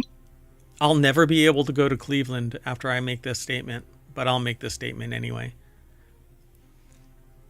The people who put the search warrant request before the judge had to have known. Oh, I thought you meant the judge had to have known. Yeah, no, I agree. And thus, this is an unethical action. They knew that anything would be thrown out. So why would they risk it? Well, the search turned up what police say is the murder weapon in the suspect's home, but Cuyahoga County judge tossed that evidence after siding with defense attorneys who argued that the search warrant affidavit was misleading and relied on inadmissible evidence. Fruit of the poisonous tree. Straight out of law school. Do you think they thought that nobody would know what this program was? Like, it's hard to attack something if you don't know what it is or don't understand it. It's just astounding because I agree. Like, I don't think the judge would have necessarily known, but I do think whoever put forward the affidavit had to know what they were doing. Yep. So the tech at the middle of this Clearview, a company with its own history of problematic behavior, which we've talked about a couple of times, utilizing billions of images scraped from the open web along with any attached personal information. Clearview's tech may have improved over the years, but its casual attitude towards other people's personally identifiable information remains intact. Clearview isn't necessarily better than its competitors. Its only advantage is that its image library, which is billions of times larger than its competitors, as well as dozens of times cheaper to amass due to its reliance on web scraping. This reminds me of Night Action. Well, absolutely. Yeah, they had a program in that. So, Night Agent Agent. in season 2. Yeah. Yeah. What was it called? But that term is used in the show. I don't remember what the program was called. Hold on. It was like, oh my gosh, what was it called? Like Find All or something like that. I can't remember. So they basically say here, they don't basically, I'm quoting the article, facial recognition search results are to be treated as investigative leads and should not be solely relied upon for making an arrest. Investigators are required to conduct thorough investigations, independently verify identifications, and adhere to applicable laws and agency policies regarding facial recognition search results. The adverse. Yeah. And you basically have to watch Night Agent so that you can see you can understand the rest of it. Adverse doesn't really need a spoiler. I'm not going to get into it, but no, I didn't know how far you were going to go. Yeah, normally we would put a spoiler alert banner up at the very top of this. I feel really small. I don't know. Maybe it's just my ego contracting further and further. So that clause was cited by the court in its granting of the evidence suppression motion, but there's more to it than a bad warrant. On February 20th, officers watched a surveillance camera that recorded a man later identified as Keon Tolbert leave his apartment on I don't feel right talking about that part, or at least including it all in this thing, right? It's in the article. We could just say a person or something. Leave their apartment, which is roughly a block from where the murder happened. The person walked to a nearby convenience store, and a different surveillance camera captured a shot of his face. How do they get these cameras? How are they getting access to it? Well, isn't this something we said in one of the previous articles about Clearview? Like, it's supposedly, if this is the one I'm thinking of, it's supposedly public information, except this wouldn't be. It's a surveillance camera. So where did they get the access to the surveillance camera? Unless it's been compromised, there shouldn't be anything. Did they reach in? Did they go to the place and ask for it and then it was provided? That's some pretty heavy hitting. Oh, but that's not Clearview. Sorry. I'm just thinking more, walking in as a police officer or something. Yeah, but it's not the police officers. It's Clearview. Correct, it's the program. Yeah, I don't know how they would have obtained it. I don't get this. So, according to court records, police monitoring the neighborhood through real-time street cameras thought the person looked like the shooter, so they went to the convenience store and got a copy of the surveillance video. So at the time of this walking through, they were looking at what they say real-time street cameras. But at the register. Like a picture of a person's face at the cash register from a street camera in real time. It just happened to, yeah. So, police believe that the shooter looked like the person because they had the same build, hairstyle, clothing, walking characteristics. Apparently, they're kinetics experts now. Detective Michael Legg testified during the hearing on the search warrant, and my God, just talking about this is troublesome. So maybe not. They don't know, the author doesn't know if the cops are better at identifying distinct walking than they are identifying distinct bite marks or mass-produced genes. Even if they are, the main point of the ruling remains. Nothing here remotely resembles probable cause, and the distinct lack of actual evidence definitely doesn't help the prosecution's case. This from the Register's report on the decision, which quotes the motion filed by the murder suspect's attorney. The defendant's DNA was not found on the scene or on the victim, which is hard to fathom when it was supposed to have been a robbery. There are no witnesses that say the defendant was the person who did it or seen the defendant. There was not any gunshot residue on the defendant or at any times taken as evidence. There were shoes taken that did not belong to the defendant and cannot fit the defendant for the purpose of evidence for an undetermined reason. The phone that the defendant had was not pinged in the area of the crime, and even the victim's family have stated that they've never seen the defendant, proving that they were known to each other. The shoes that were taken? Yeah, I mean, that's a whole nother level, but I mean, there's multiple negatives here, and I don't think there's a single positive other than the supposed facial recognition. It's a stretch.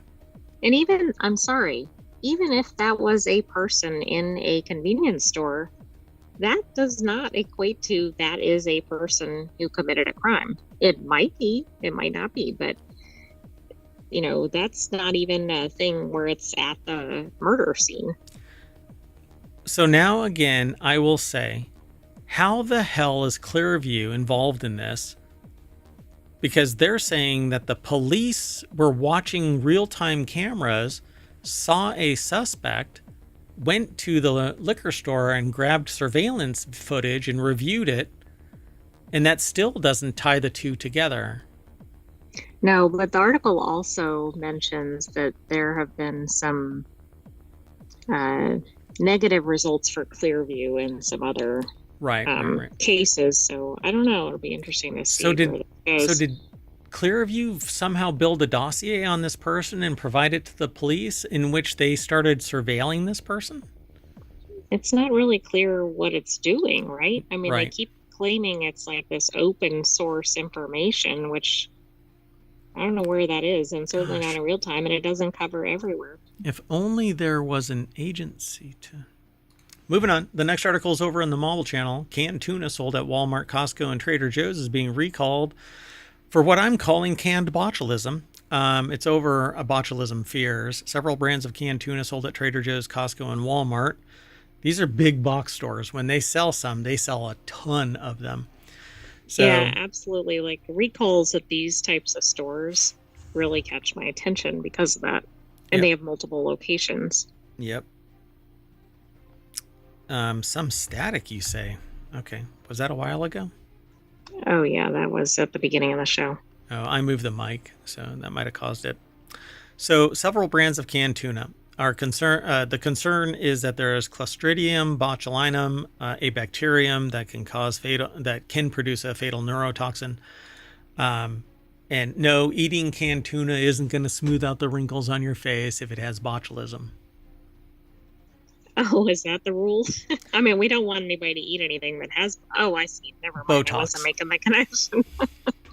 I'm like, that's an odd statement to make. The elevator just kept going up, up, up. I think it got stalled. Yeah, it's a slow-moving elevator. It's okay, though. So Bruce Gill over at Quartz or QZ.com put the article together. The recall affects 13 canned tuna products sold in 26 states and Washington. So I'm going to have to notify some people because I really doubt that they actually know about this. So TriUnion, a California-based subsidiary of the global seafood provider Thai Union, has issued a voluntary recall of some of its canned tuna products, according to an alert from the U.S. Food and Drug Administration on Monday. Get it while it's hot. The FDA warned consumers not to use the recalled products, even if it doesn't look or smell spoiled. That consumers that feel unwell should seek immediate medical attention. So far, no illnesses. But there's 13 that are involved. Genova et al., Van Camp's et al., Trader Joe's et al., and HEB solid white tuna. You might as well, if you've got tuna, if you hear me saying, hey, check your tuna, then you should be testing this. Like, does it fall in this? Right. And I suspect, I don't know if the article went into this, but I bet these were canned at the same location, even though they're different brands. Yeah, the article does not. Well, yeah, it comes out of TriUnion and is sold to various. Oh, okay. Sorry, I missed that piece. Yeah, so it's definitely coming from one supplier. But again, food safety and security, baby. Wonder, there should be an agency that should do regular. Nah. Next article is over in the Continuity Report. Ariana Grande has been offered roles in Spaceballs 2. Oh my god, I want to see Spaceballs 2. That's going to be so much fun. Yay! Because Ariana Grande's in it, or just in general? Just the only reason why I chose this is because I wanted to talk about Spaceballs. So, wedding comedy and more. So, Ariana Grande is now a superstar in the world of music. Really? Yeah, okay.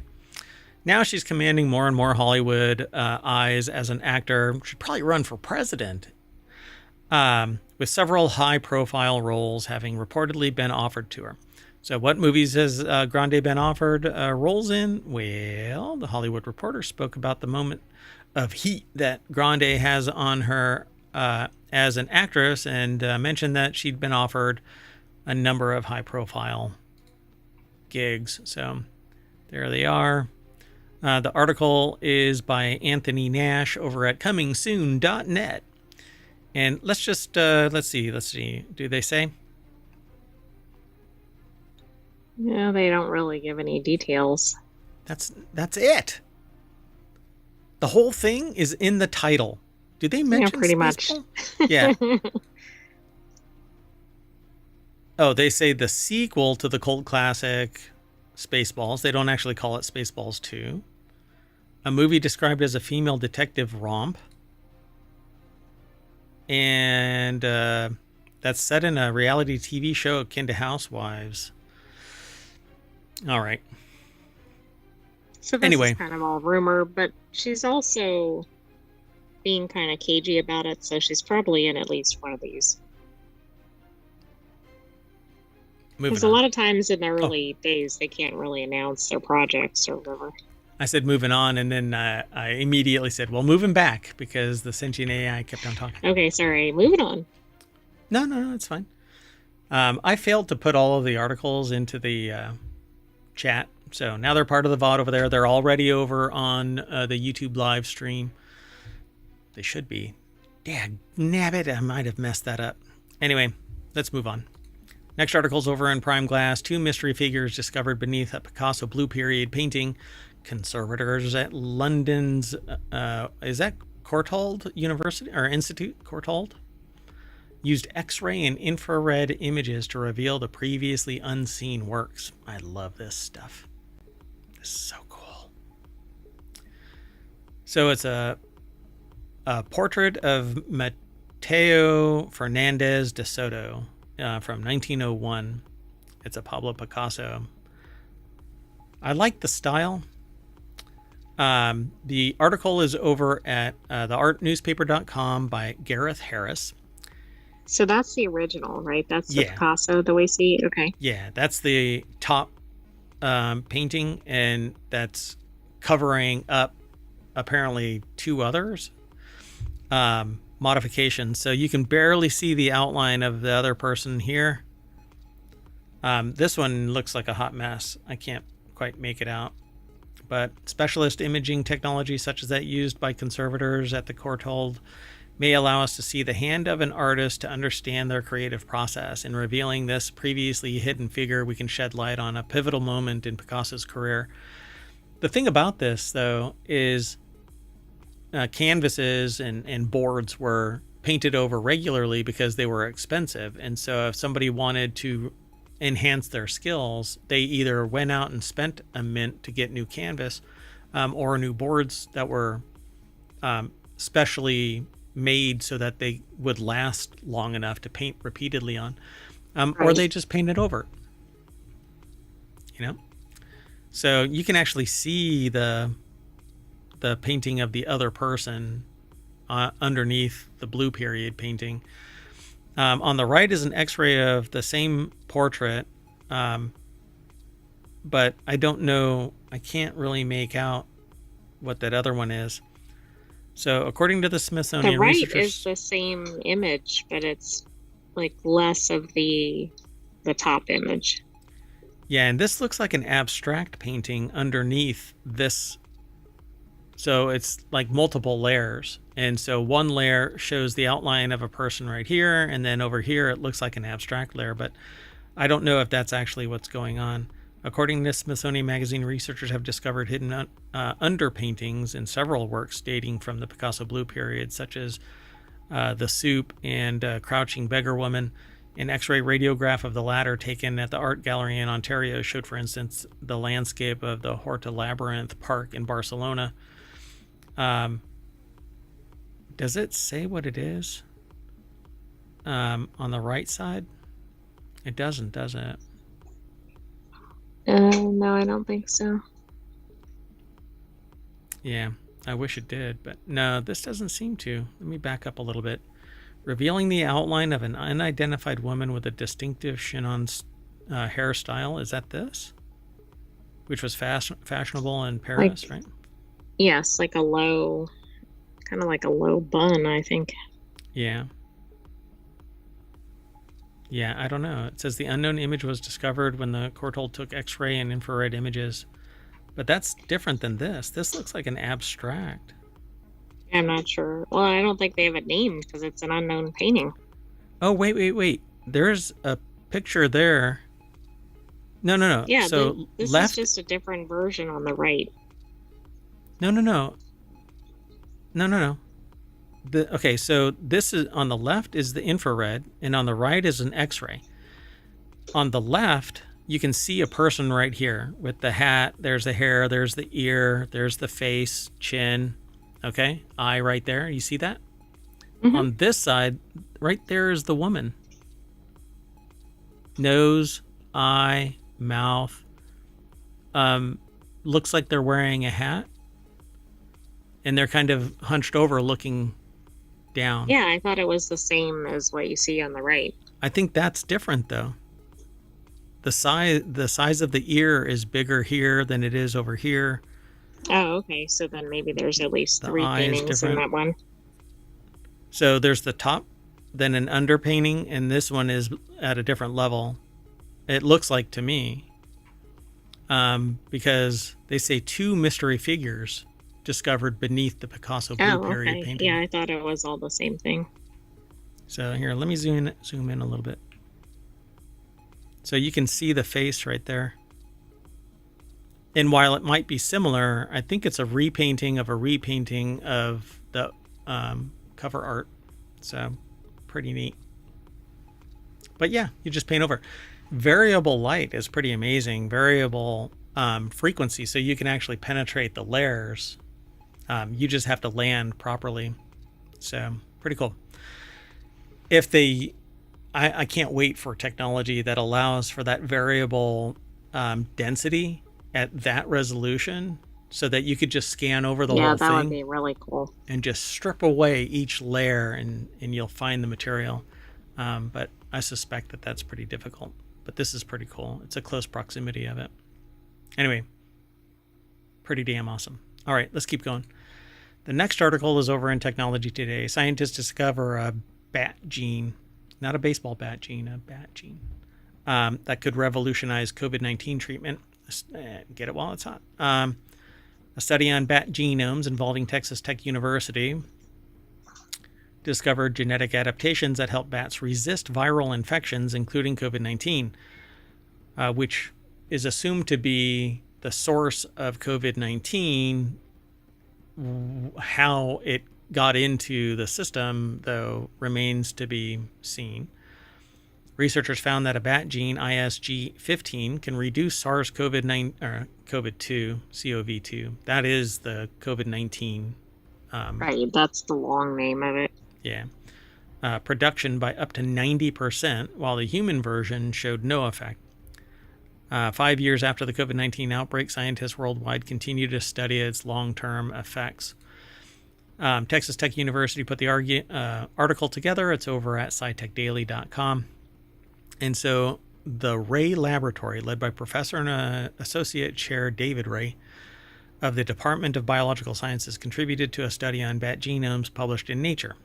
Their research identified specific genetic components in a bat species that exhibit greater immune system adaptations compared to other animals. The study found that a particular gene in some bats can reduce the COVID-19 or COVID virus production by up to 90%, a discovery that could pave the way for new medical approaches by combating viral diseases. I feel weird about that. Yeah, this seems like this could go awry quickly. Yeah, somebody's going to more about. This is how you end up with zombies. Bats have an amazing ability to resist some of the worst effects of viral infection that make us so vulnerable to certain diseases. While we get very sick, a bat barely blinks an eye when exposed to the same pathogens. I don't want to be crossbred with a bat. I don't want to be Batman. I want the wealth. You don't want to hang upside down? That's what I do on Friday nights anyway. Don't yuck my yum. If every individual of a species was genetically identical, they would all have the same risk associated with infection. If one dies, they all die.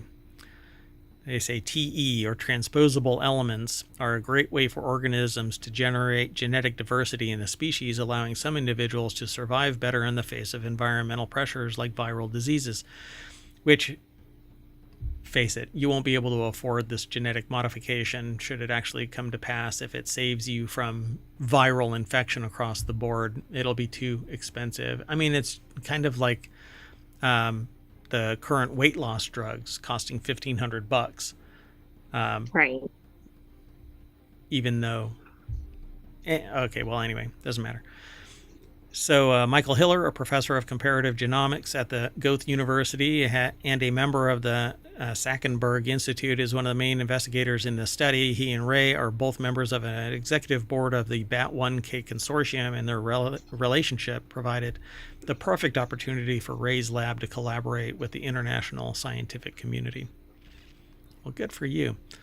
Oh, look, the lab has worked in the past with such agencies as the organizations such as the National Science Foundation, the U.S. Department of Agriculture, and the state of Texas, and the Texas Department of Wildlife and Fisheries. I think bats are really cool animals, and I think it does make sense to research them in relation to COVID-19, but it sounds kind of alarming given the history. Nothing bad will happen. Moving on. The next article is over in the Mobile Channel. A record number of people called out of work on Superb Owl Monday. It's because those superb owls are just so superb. If we ever needed more proof that Monday, after the superb owl, should be a national holiday, just look at the number of people who are calling out sick today. Well, they're all fired if some people have their way. Courtesy of some statistics provided by UKG and HR Pro platform, it's expected that a record number of U.S. employees are calling out because of the case of the Mondays on February 10th. So how much? How about 22.6 million people are expected to take a sick day? Whoa, that's quite a bit. By the way, this show is the last 24 hours, and that's why we've got news from Monday. Oh, and that reminds me, I have to run an errand immediately after this. So this is a huge difference from the prior year, which only saw 16.2 or 16.1 million people take the day off. So the article is by Kyle Filippi over at Vice.com, who put the article together. And go ahead. I wonder if this is the highest sick day in the whole year. I bet it is. Oh, I can imagine. Yeah. I mean, 22.6% is nearly 10% of the entire population, for crying out loud. It's 22.6 million. Yeah. That's a huge population percentage. 22.6 million people are about 7% of the entire population. Right, and remember, some of the entire population aren't even in the workforce, right? Only too young, too old. Yeah. Only like 150 million are actually, so, closer to 10% actually took the day off. Wow. Yeah, you know what? We've got some time. So did you do any informal statistic sampling? And did that apply? No, but I should. I'll do that. It'll have to wait, and people will not have any memory of it. So maybe I can ask at the next event. But no, like everybody that I know worked on Monday regardless. So that's okay though.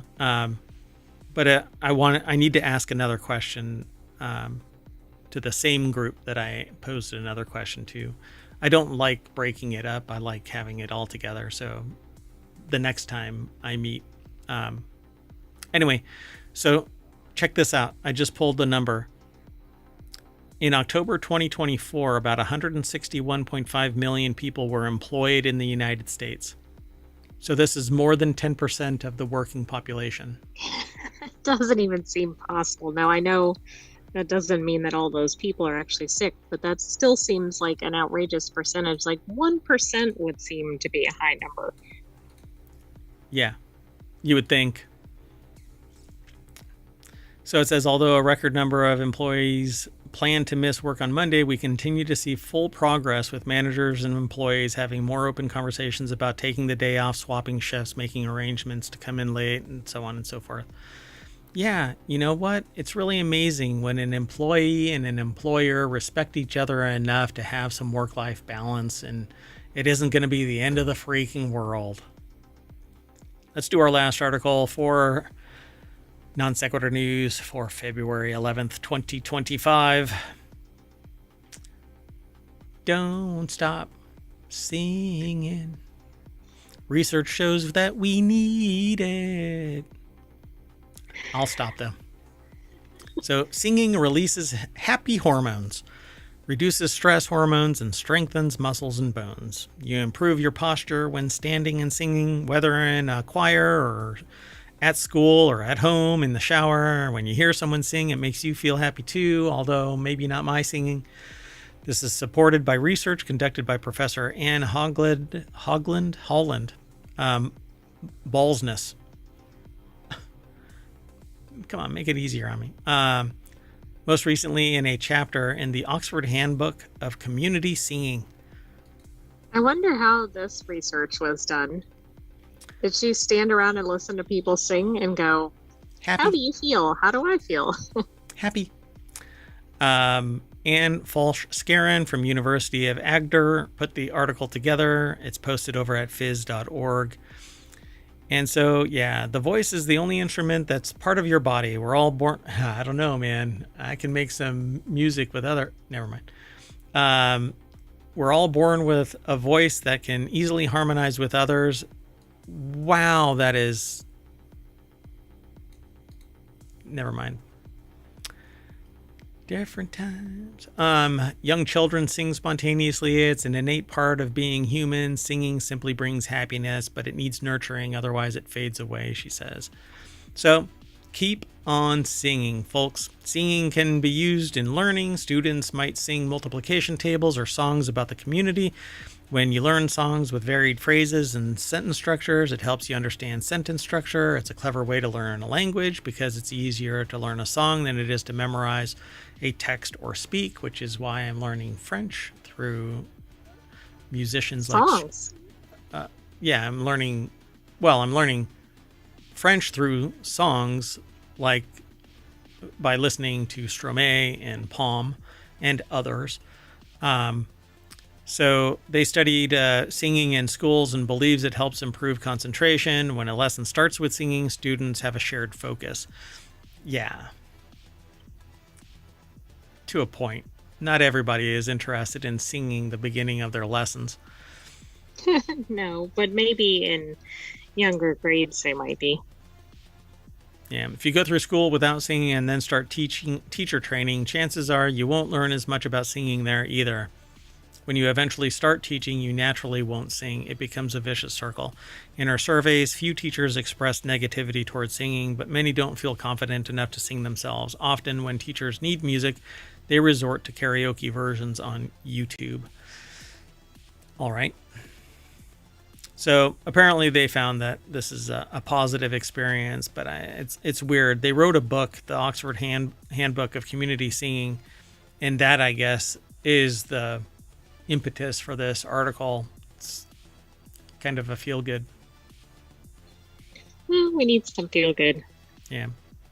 But I agree. In fact, I prefer to have music playing at any moment where there's complete silence, where there isn't any talking or anything like that. I like to play music. In fact, it's playing in the background right now, and if you concentrate, you can hear it. We hear it a lot cleaner, but the broadcast is quieter. But anyway, I'm going to hit a high note, and that's going to make your eyes bleed, and when you blink, look, we're back at the front page of ohmtown.com. I'm Mayor Watt. I'm taking the AI, and we're getting out of here on that note. You want to say bye? Bye, hometown citizens. Thanks for joining us for Non Sequitur News. Be back tomorrow for another episode. And don't forget to sing. Unless Asteroid 2025 lands.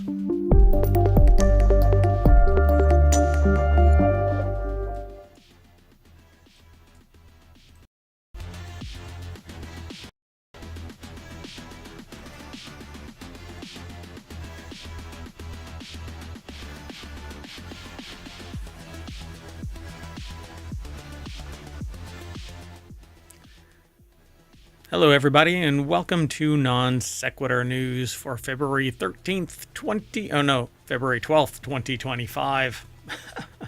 Wow.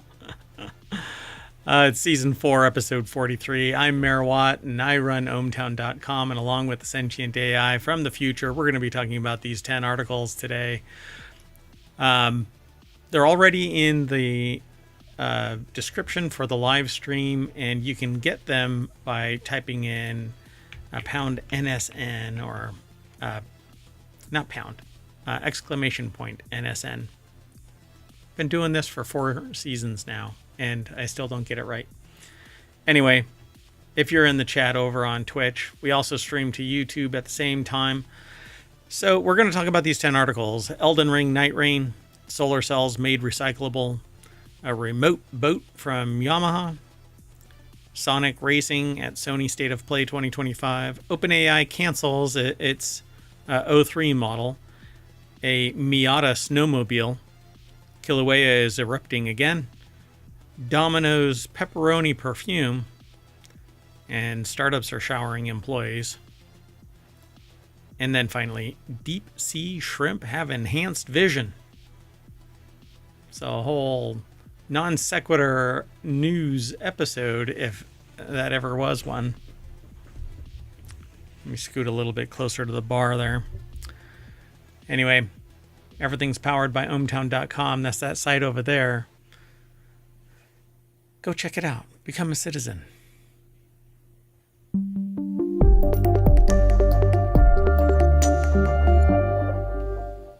So the short title for this is Night Rain Boat Remote Miata Snowmobile. I mean, that pretty much sums it up. Yeah, there's 7 more articles on top of those 3, but there's only so many words that we can stuff into the title. Hello, sentient AI from the future. Hello, Mayor Watt, and hello, hometown citizens. You ready to get going? I am. Let's move it. Okay. We try to avoid the noise and just talk about the articles and give our 2 cents about it. All the noise comes from Mayor Watt. So let's get going. First article is over in Tabletop Nights. That's one of the many. There's about 50 channels that we're developing here over at ohmtown.com. News gets aggregated, just a small portion of what the providers of this news have to offer. So we scan this little tidbit right here and now. We typically are judging everything by its cover, so the title. Then we look at this and go, hey, you know what? That's pretty damn interesting. Let's click that link. And that'll bring us over to here. So Elden Ring Night Rain gets May launch date. It's a new game from Software. You have to say it like that, from Software. Bandai Namco and From Software announced Elden Ring Night Rain will release worldwide on May 30th, 2025. And the announcement comes ahead of this week's closed network test for the game. The game will be available on PC, PlayStation 4, 5, Xbox One, X Series, and S. And do you think this is in the running for a forever game? No. Not my forever game. Somebody else's, I'm sure. But people are already flinching at this as being a pseudo live service, even though From Software has said that it's not going to be a live service. Basically, a live service requires a location for a primary server or distributed server, but it's all under the control of some developer. And whenever they decide, oh, we're tired of it, they can just kill it, right? And so we've heard this stop killing games idea. Well, the standard edition of this game is going to be $40. The deluxe edition is going to be $55, and the collector's edition, $200. Yeah, it has a steelbook case, hardcover art book, 8 Nightfarer cards. It says also available on PC with a Steam game code in place of the physical standard edition, but it's the deluxe edition. Quite a price hike for what you're getting, but I don't know. People will fall in love with it and they'll collect it, or somebody will collect it, keep others who want it and open it and all of that, and somebody will scalp it. So, and that's the unfortunate thing. There's a lot of money out there, and people who don't have a lot of money will dedicate themselves to getting it, even compromising their financial future, safety to get this, because they're right. because not they're necessarily. foregoing some basic needs or basic requirements Yeah, and pursuing this. because they like the idea of this game. So, the article actually has the embedded link from Bandai Namco and YouTube, and this is the game, and it's basically you go through 3 day and night cycles. You get dropped into this realm, kind of like Fortnite style, except that you can't control the bird. Apparently, I don't know if that's going to be permanently embedded like that, but I've watched other people now play this game on a limited run, early access style, and basically it's just a hack and slash kind of game in the vein of Elden Ring, with some of the lore and canon of Elden Ring. You fight some of the monsters from Elden Ring and so on. Does it remind you a little bit of like League of Legends? No, because League of Legends, like what you're probably more familiar with is the shows that are and the cinematics, like the showcase type. Yes, that's exactly what I was thinking of when they were showing this trailer. Yeah, so you're familiar with the cinematics, but the League of Legends is a MOBA. It's a top-down kind of game where you have to run back and forth, back and forth, back and forth, back and forth, back and forth, back and forth. Hold on a second, I'm stuck. Are you going back and forth, back and forth? I'm going back and forth, yeah. But League of Legends is basically is back and forth, whereas this is you're fighting to get to a boss, completing the boss, and my understanding is you're just kind of buffing yourself up over and over and over again, getting stronger and stronger until you can fight the last boss. I don't know really what the end game is of this, because it's not even released yet, and it's doing its closed network test this coming weekend. So I think it'll be a fun game to watch. I will not buy it. But From Software, if you want to give me a code, I'll play it. Well, it does release on a Friday, so that would be a fun weekend if this is your thing. Yeah, Summer of Stream is coming too. So, all right. Let's keep going. Next article is over in Technology Today. That's one of our weekend shows. That is on Sundays, wedged between WarCrafters and FourWheelTech. So, next-gen solar cells now fully recyclable with water-based method. In a study published in Nature, researchers at Linköping University have developed a method to recycle all parts of a solar cell repeatedly without environmentally hazardous solvents. Okay, this sounds incredible. The recycled solar cell has the same efficiency as the original one, and the solar cell is made of perovskite, and the main solvent is water. So perovskite is this relatively newly discovered material that is, I guess, kind of revolutionary for solar power. One of the problems was trying to recycle a solar cell or a solar array has been fraught with issues. Right, almost non-viable, and if you do it, you have to use really, I think, caustic chemicals. Right. So in the study published in Nature, they figured out a way to do this, and they say there's currently no efficient technology to deal with the waste of silicon panels.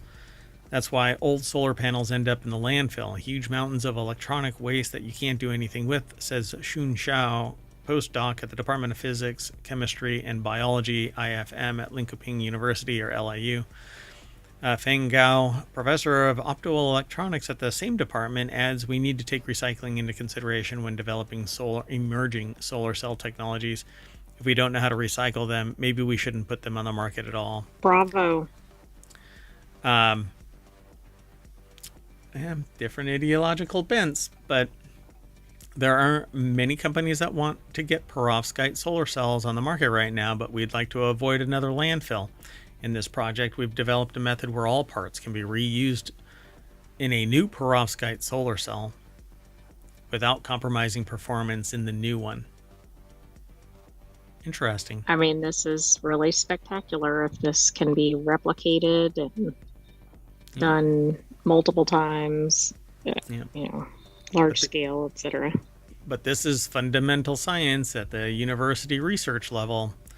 And so you need that money to flow in so that they can do this kind of stuff, because it isn't done quick and it isn't done cheap in the grand scheme of things, but it can pivot from being a fundamental research project to a viable business model and remain a positive output for economies, for society. So it says there are already methods for dismantling perovskite solar cells. This mostly involves using a substance called dimethylformamide. It's hard to even say it. Who named that? Yeah, not me. I would have stopped at dimethyl F. Or you could just kind of trail off, dimethyl. Dimethyl. A common ingredient in paint solvents, it is toxic, environmentally hazardous, and potentially carcinogenic. Yeah. Well, they've discovered a new way to do it. Yeah, that all. I mean, I see why we're trying to get away from that. It's not. Drink this water. Let's keep moving. The next article is over in Non Sequitur News. Yamaha made a boat remote. It's not a remote boat. It's a boat remote. Right, but what is a boat remote? Yeah, you're about to find out. Yamaha's Helmmaster EX wireless control looks like an upgraded version of the Nintendo Wii's nunchuck controller. They've announced a new handheld controller that gives a captain full control of a boat from anywhere on board. It's compatible with Yamaha's Helmmaster EX control system, which is designed to make boats more accessible. I mean, nobody can get up and turn the channel on their boat, right? Yeah, this allows full remote. And the channel was a good choice of words, even though accidental. Channels, boat in channels, boats. Right, I wasn't even thinking about that. I was just making a joke about the remote. So the remote allows for single-handed operation of a boat, including maneuvering from anywhere on the craft. Andrew Lazuski put the article together. What I love about this is because I just picture somebody with the remote in one hand and they forget that it's not around their wrist and they drop it. Oh, no. Yeah. Isn't that like a known thing with people who go boating? With like they Wii drop remotes. things over the edge. Yeah, and with Wii remotes. So you drop those things all the time. Oh, right. When you get a little excited there. But the other hand has a beer. Or you throw them through the TV or whatever. Exactly.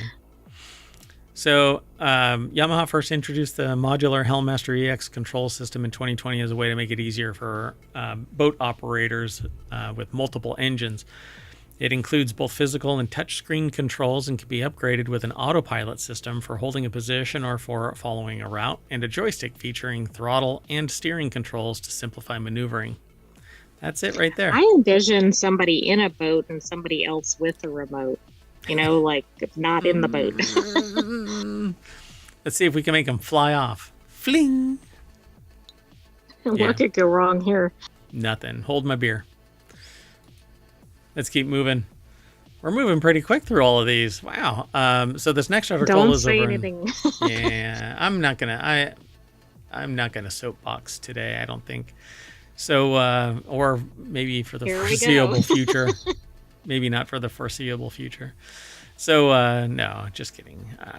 There's a time and a place for everything, and now is not the time. This is not the place. So, this next article is over on the WarCrafters channel. First look at Sonic Racing Crossworlds gameplay at Sony State of Play 2025. Sega has revealed gameplay of Sonic Racing Crossworlds at Sony State of Play 2025 broadcast. The internally developed racing game is set for launch across PC via Steam and Epic Game Stores, PlayStation 4, 5. I don't know why they don't just summarize. PlayStation 4 and 5, Xbox. I've never understood that, but it seems to be a lot of gaming articles that do that. The Xbox is another one. Yeah, Xbox One, Xbox Series X and S, Nintendo Switch. A closed network test is set for February 21. That's in 9 days. Build your ultimate vehicle and race across land, sea, air, space, and time in Sonic Racing Crossworlds. Wesley Yin Poole over at IGN.com put the article together. The deck statement says, "Cat's out of the bag." Well, it actually says, "Cat's out the bag," not out of the bag. So that's not good. I need to go on location. I'll be back. So, Sonic Racing Cross Worlds features iconic characters from the Sonic Hedgehog universe and a distinct racing mechanic that promises to transport Sonic Racing fans into a new dimension. There is a video over here, but I'll let you all play that. Whoa. You can go over and play it, but I'm sure that it's over on YouTube as well. There isn't much more to this article, so I'm just going to move on to the next article, which is about OpenAI. The next article is in the Late Night Geeks channel. OpenAI cancels its O3 AI model in favor of a unified next-gen release. OpenAI has effectively canceled the release of O3, which was slated to be the company's next major release, in favor of what the CEO, Sam Altman, is calling a simplified product offering. On a post on Twitter on Wednesday, Altman said that in the coming months, OpenAI will release a model called GPT-5. And the article is over at TechCrunch.com. Kyle Wiggers put the article together. And so, OpenAI no longer plans to release O3 as a standalone model. The company originally said in December that it planned to launch O3 sometime early this year. Just a few weeks ago, Kevin Whale, OpenAI's chief product officer, said in an interview over on Twitter, apparently, or the AI Capital on Twitter, that O3 was on track for a February-March launch. But then what's quoted in here is, "We want to do a better job of sharing our intended roadmap and a much better job of simplifying our product offerings. We want AI to just work for you. We realize how complicated our model and product offerings have gotten. We hate the model picker and ChatGPT as much as you do and want to return to magic unified intelligence." So, yeah, they'll have to lower the cost so that it isn't so expensive to use the most advanced AI. Exactly. I mean, if they really want wide scale adoption, they need to really think about pricing and not pricing out their whole audience. Yep.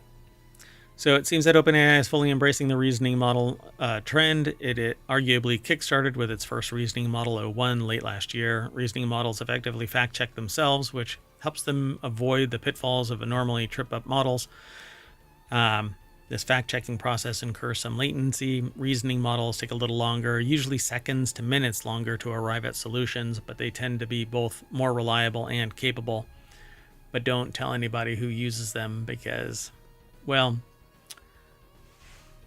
for whatever reason, I have yet to see a factually cited document that points to the source data.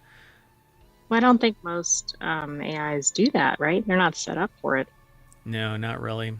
And usually what I do see where there are citations, it's kind of high level stuff. There's nothing really profound. And if you, it's better if you don't know anything and you do a search, then you can get the results. Yeah, but you don't know if they're legitimate. No, you have to trust but verify. So you have to go looking for it. So yeah, O3 is canceled, and a unified next-gen version referred to as GPT-5 that integrates a lot of OpenAI's technology, including O3, will be released, but don't know when. And ChatGPT and the API will both be utilizing it. The timing seems a little odd, but... DeepSeek. Well, yeah, that's true. Let's move on. The next article is over in FourWheelTech. A Miata on snowmobile tracks is the ultimate winter cruiser. Just the thing you never knew you needed, right? Yeah, I mean, it's pretty amazing. When you think about the ultimate winter car, vehicles like the Land Rover Defender, Toyota Land Cruiser, or even a ratty old Volkswagen Beetle likely come to mind. One car that's probably not very high on that is a convertible Mazda Miata, but that's probably because you haven't seen this convertible Mazda Miata. And there you go. Owen Bellwood put the article together for jalopnik.com. The deck statement says, even when it feels like Miata is not the answer, Miata is always the answer. Would you be surprised if you're on the mountain and this is coming at you? It looks like a little critter. Yeah, it absolutely does. It has like tank style treads or something on it. Yeah. But how it moves, it does. It's amazing that it even can move, but okay. It has ski sleds on the front. It has snowmobile. Well, it's a snowmobile, basically, with the Miata body on it. It has Baja lights. It has a roll cage. It has what seems to be an extra wheel in the back, but I don't know why it has a wheel. Oh yeah, that's odd. It It's has like a a tire. spare tire or something. Yeah, maybe you can take this off and put regular tires on. Huh. Well, let's see. The build was completed by automotive YouTube channel The Rad Factory, which has a whole library of ridiculous builds, they say in this article. Just like this one. For the latest creation, Rad Factory started with the first generation Miata that they'd previously kitted out with tank tracks to make it go anywhere. And then they just put ski sleds on the front. I mean, this is definitely what I would do if I had a Miata. Who would think of this? The Skiata, as they call it. Snow proved to be the tank's one weakness, so the team set to work rectifying that by ripping off the tracks, replacing the rear ones with belt drive from a snowmobile. There's one belt drive on each corner, and then Beefy Sky. What? Beefy Sky? I think that's supposed to be Yeah, that ski. doesn't make any sense. A beefy ski. Ski, probably, yeah. It replaces each of the front wheels. So yeah, this is supposed to be a ski, not a sky. But beefy sky, sure. ChatGPT, here we go. No. What is that? Where food fell from the sky? What was that? There was a animated thing. Oh, cloudy with a chance of meatballs or something. Yeah, so that's what I suspect is happening here. They were hungry. They were watching. Well, that could be it. Anyway, there's more over at this article, but you can follow the link through ohmTown. The show notes, both on the VOD over on Twitch. Hold on a second. I want to try something. Let's see if I can get away with this. We're doing it live. Oops. Yeah, we are. We are. Oh, shoot. I just did the wrong keyboard. Okay, hold on. So I'm going to try and do something because what happens is YouTube viewers don't get to see this. And then, but I will get this working over on YouTube as well. Because I kind of get frustrated by the fact that only in the show notes are these links. All right. So we're about Yeah, that's ready. never made sense, but I know that's because of the... Omatron. Yeah. Well, YouTube doesn't like Omatron. Omatron doesn't attach when we start streaming. And so it's not in the chat to sit there and post this stuff. But that's okay. We're really ahead of the game. And let me just finish that. Okay. All right. So let's go on to the next article. It's over in the Mobile channel. Kilauea is spewing lava again. Oh no, here we go again. We know what happened last time. They had a major eruption, right? Like it was a long-term thing, and yeah. And so this is in the in Kilauea. So pardon me, my nose was itching. So hopefully it doesn't break out into other regions of the island and fracture it like it did last time, having lava flows. It acted much like Iceland, where it just opened up and don't ask me to pronounce that one, but yeah. Yeah. So Kilauea volcano began shooting lava into the air once again on Tuesday. And this show runs between Tuesday and Wednesday. So on the big island of Hawaii. The article is by Audrey McAvoy over at fizz.org. And there's people standing right on the edge of this thing. I never understand that because you always see things, and maybe they're just, hundreds of yards or something away, but you always see things where it shoots up some massive molten distance. lava, and you're like, Yeah, I'm always thinking that maybe they're way too close, but then you find out that their distance is really far. Just everything is massive in scale when compared to the human. Like those one people that were really close to the eruption. That we saw this video where lava was flowing past people and just kind of billowing out like a wave, and people ran towards it. No, don't get a good picture of that. That's going to cost you. Yeah, the picture is not worth your life. Yeah. So Kilauea, one of the world's most active volcanoes, has been erupting on and off for nearly 2 months since its burst to life in December 2023, I guess, or on December 23. This last 23? Yeah. It says nearly 2 months. In 2024. Yeah, in 2024. So the eruption has been taking place at the Volcano Summit crater inside Hawaii Volcanoes National Park. No residential areas have been threatened by lava. The latest release of molten rock began at 10:16 a.m. with lava flowing on the floor of the Hala Meo crater. I think that's how it's pronounced. Meo. Yeah, something like that. I can't say it better, so. Okay. George. We're calling it George. No. Exactly. A half hour later, a vent shot lava 330 feet high. So that is quite the difference from a little bit of a trickle to 330 feet high. Yeah, I mean, that's the thing. If you're like 10 feet away, you're kind of like, oh, I'm okay. No, you're not. No, you are not. So people have been flocking to overlook sites inside the national park for views of the eruption. Kilauea is about 200 miles southeast of Honolulu. There isn't much more to this article, but you can go and check out the pictures that Audrey McAvoy and fizz.org have put together.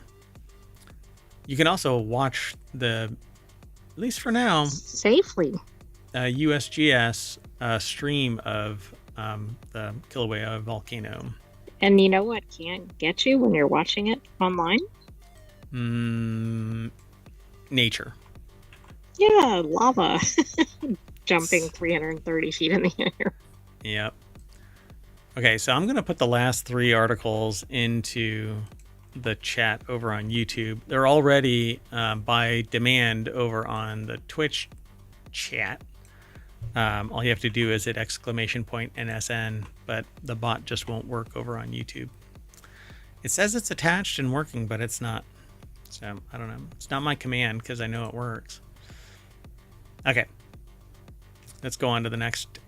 We got 3 more articles, including this one.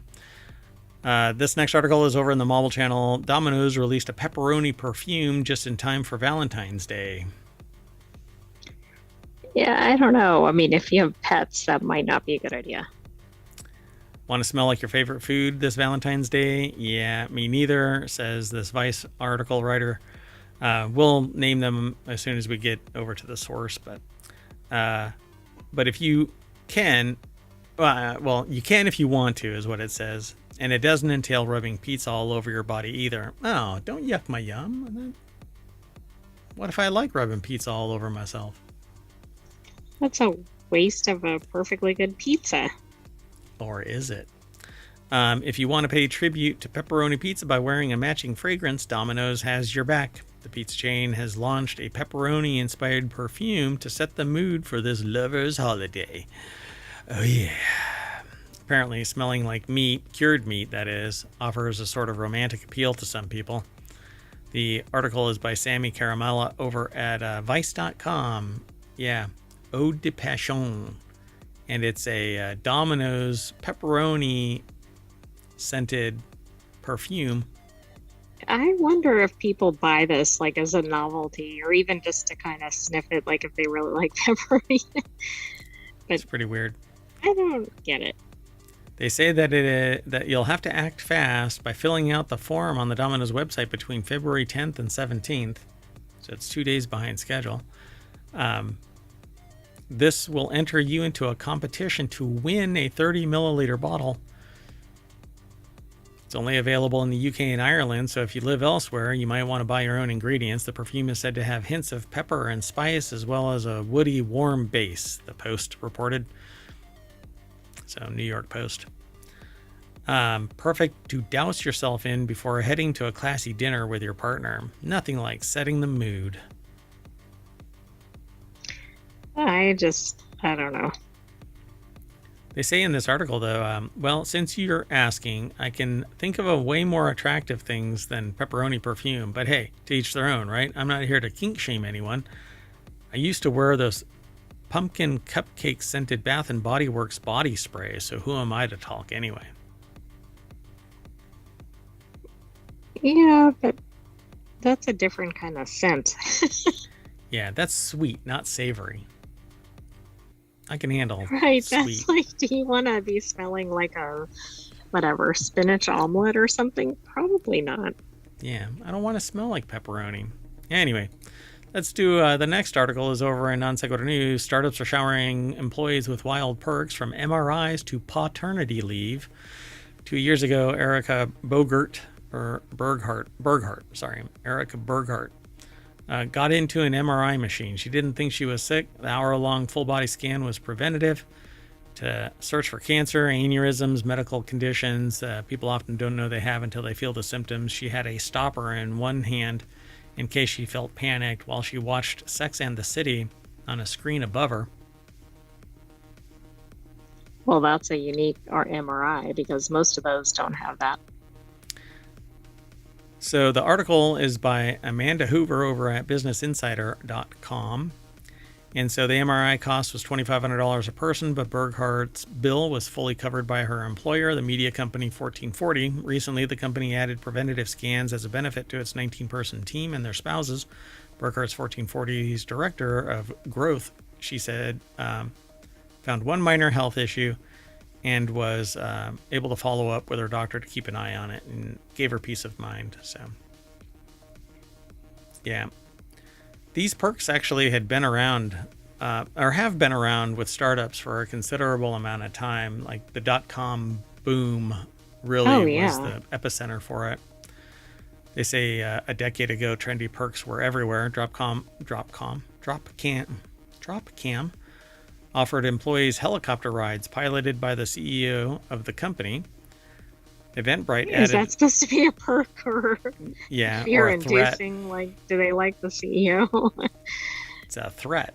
Eventbrite added an arcade game to its office each month, and Google had a concierge service to run errands, making any employee feel like an executive. But big tech bosses have stopped caring about your feelings. Layoffs have been rampant. Last year, in what was dubbed Grubgate, Meta fired employees for using $25 Grubhub credits on their personal care items instead of food.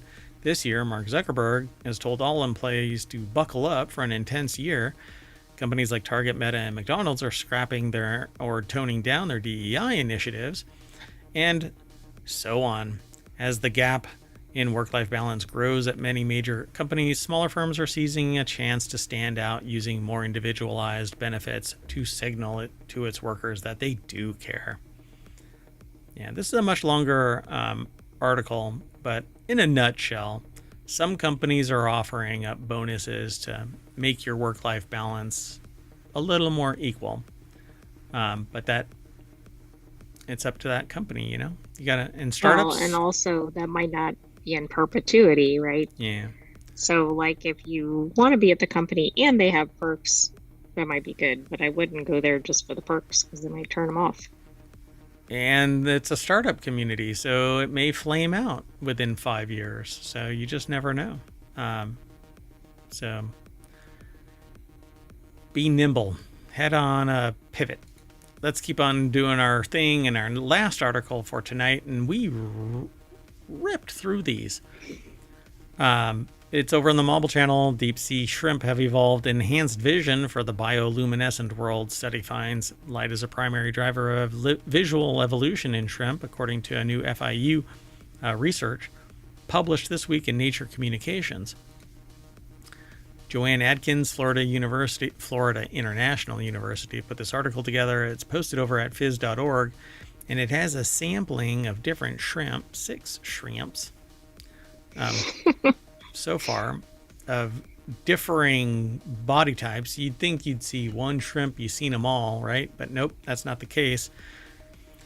The Oplophoroidea diversity representing all genera in the study, and they list what they are, but I'm not going to be able to do that.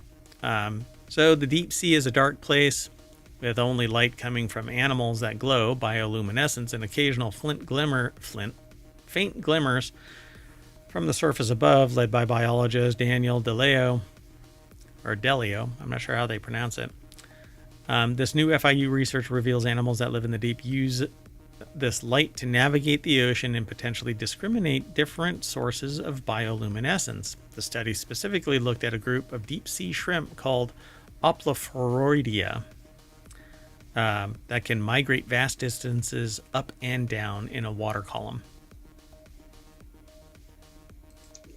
Yeah, I don't even know where to go from there. Well, up or down, apparently.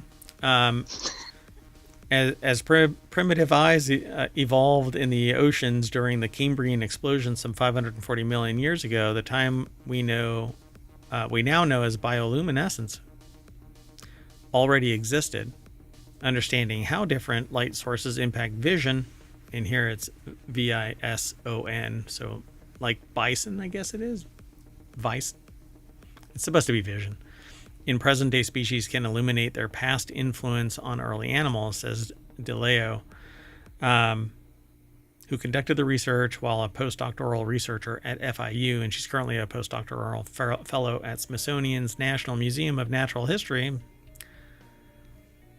The proteins, called opsins, allow the shrimp to see a range of colors, including environmental and bioluminescent blue light. They might possibly be able to differentiate between their own glow and the bioluminescent of others, and this study found that shrimp migrate into shallower waters, where there is more available light, and they have a greater variety of these light detecting proteins. Kind of interesting, right? So what's weird, just another area where we don't know much about it. You can actually see differentiation in the eyes of these guys. You have to look really hard, but like one looks like it's clouded over, one is clear as a bell. I'm guessing they're all at different layers, right? Perhaps, yeah. What this research does, it says it helps improve the understanding of how deep sea animals are able not only to live, but thrive in such extreme and dark conditions. And the study suggests that navigating across different light environments in the deep sea is important, especially for those that migrate into more shallow waters. These opsin proteins may also be particularly important in helping these shrimp in recognizing which animals are friends and others that might be foes. Yeah, this is really interesting. I just think we have so little understanding of deep sea. Oh yeah, for sure. I mean, it's hard to get down there, so I don't know. Maybe somebody can create a sub that can go really deep. Yeah, I was going to say too soon. So what we're going to do now is end the show by going back up the water column, which will lead us back to the front page of ohmtown.com, where all the news is aggregated. None of the noise, because all the noise is right here in this stream, in this water column, in this bag of mostly water named... Don't you see all those shrimp going by? Merwatt. Yeah, there's a whole bunch of them. Look, yeah, exactly. It actually worked. Well, that's it, folks. We're out, and I'm taking the AI with me. You want to say bye? Good night, hometown citizens. Thanks for joining us for Non Sequitur News. Be back tomorrow for another episode. Be sure to subscribe. And I am going to scream because I have Windows 11 updates turned off so I can manually do them when I want to, and it's already updating. It's telling me that it needs to update. So frustrating. All right. See you tomorrow, everybody. I just don't get it. And I'm going to replay everything over the last 10 days or so you don't miss anything. See you soon. Bye-bye.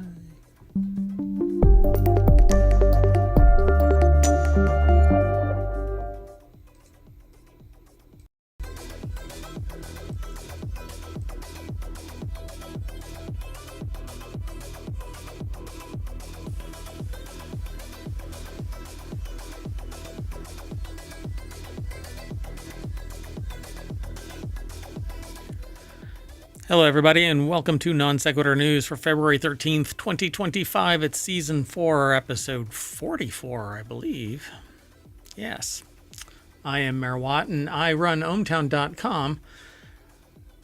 I've made it a couple of changes to the aggregation system, and so I'm trying to limit certain influences on the content because it is having a decidedly negative impact.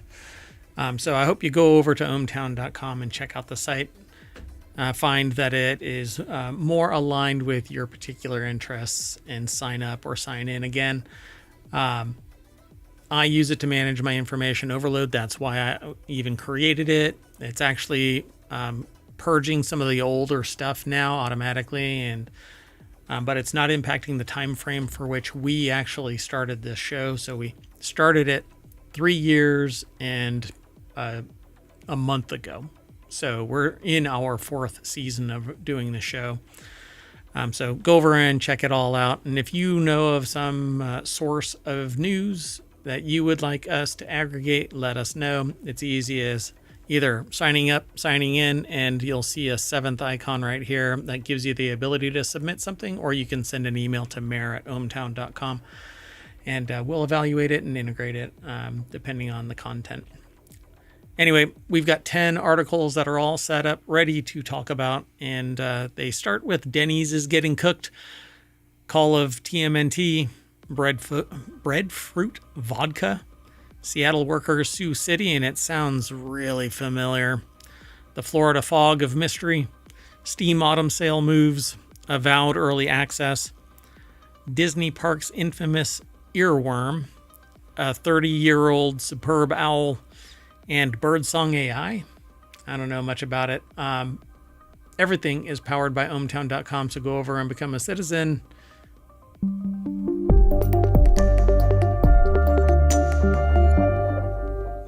Hello, sentient AI from the future.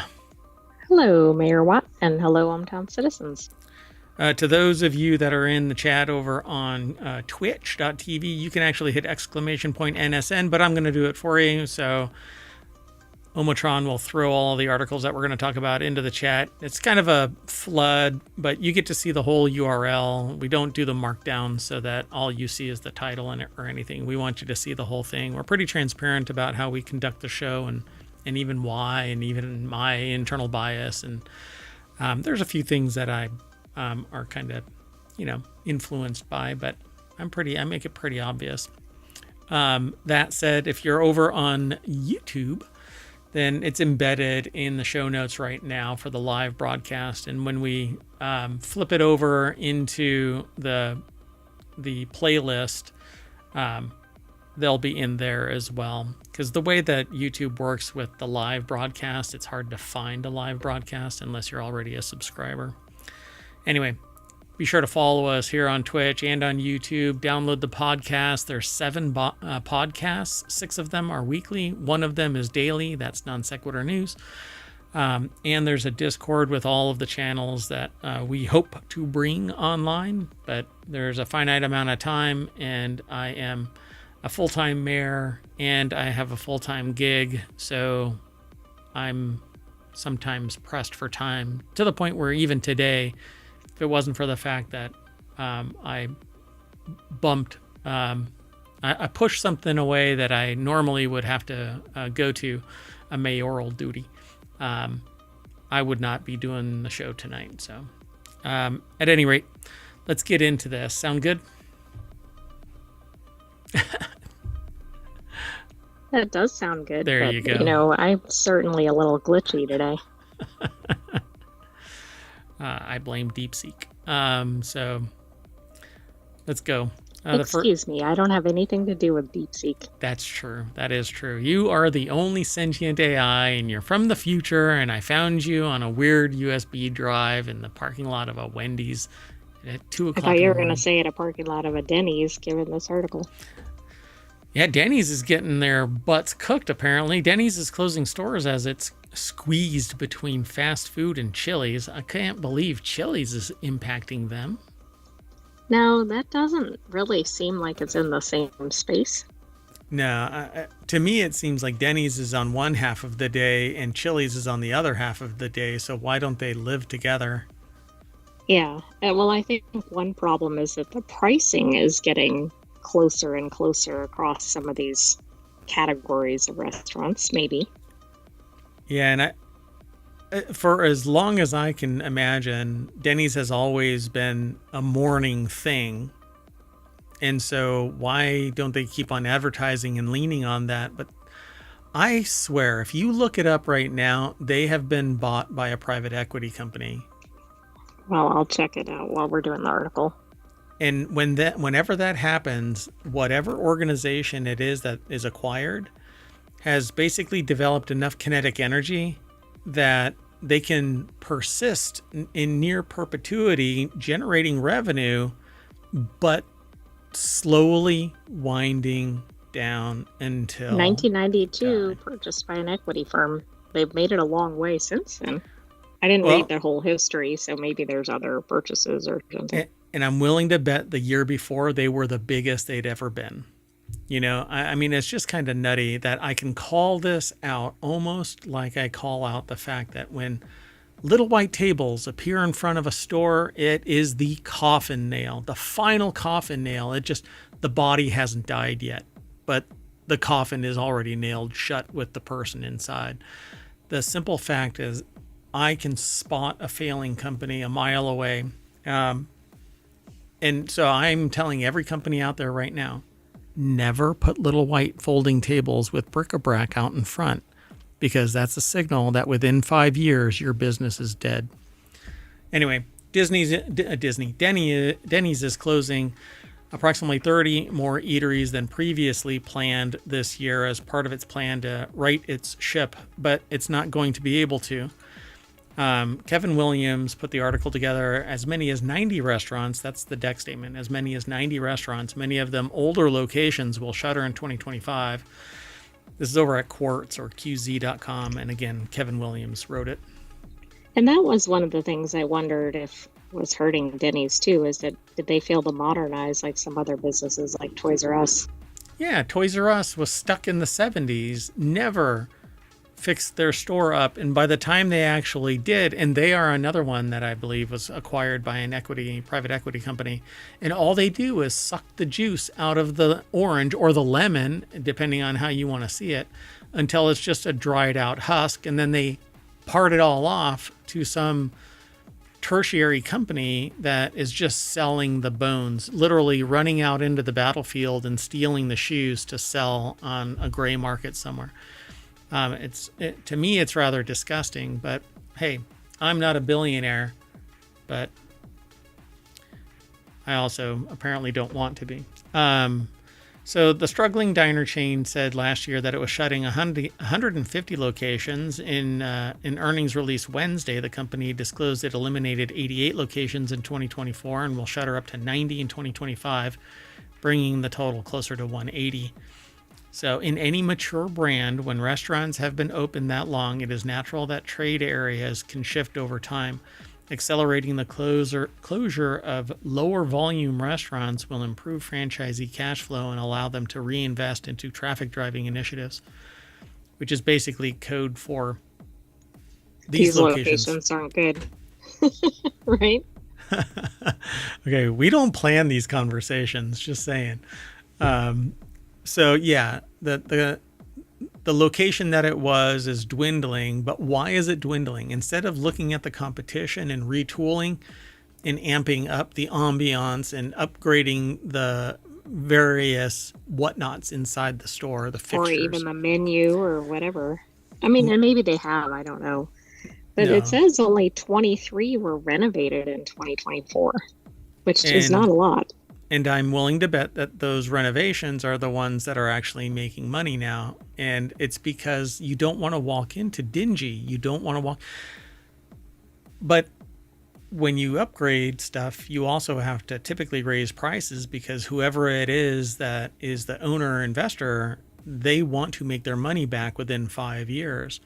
So you basically have to draw less, so that you're reinvesting, or you raise your prices and sap it. Just again, suck all the juice from the orange.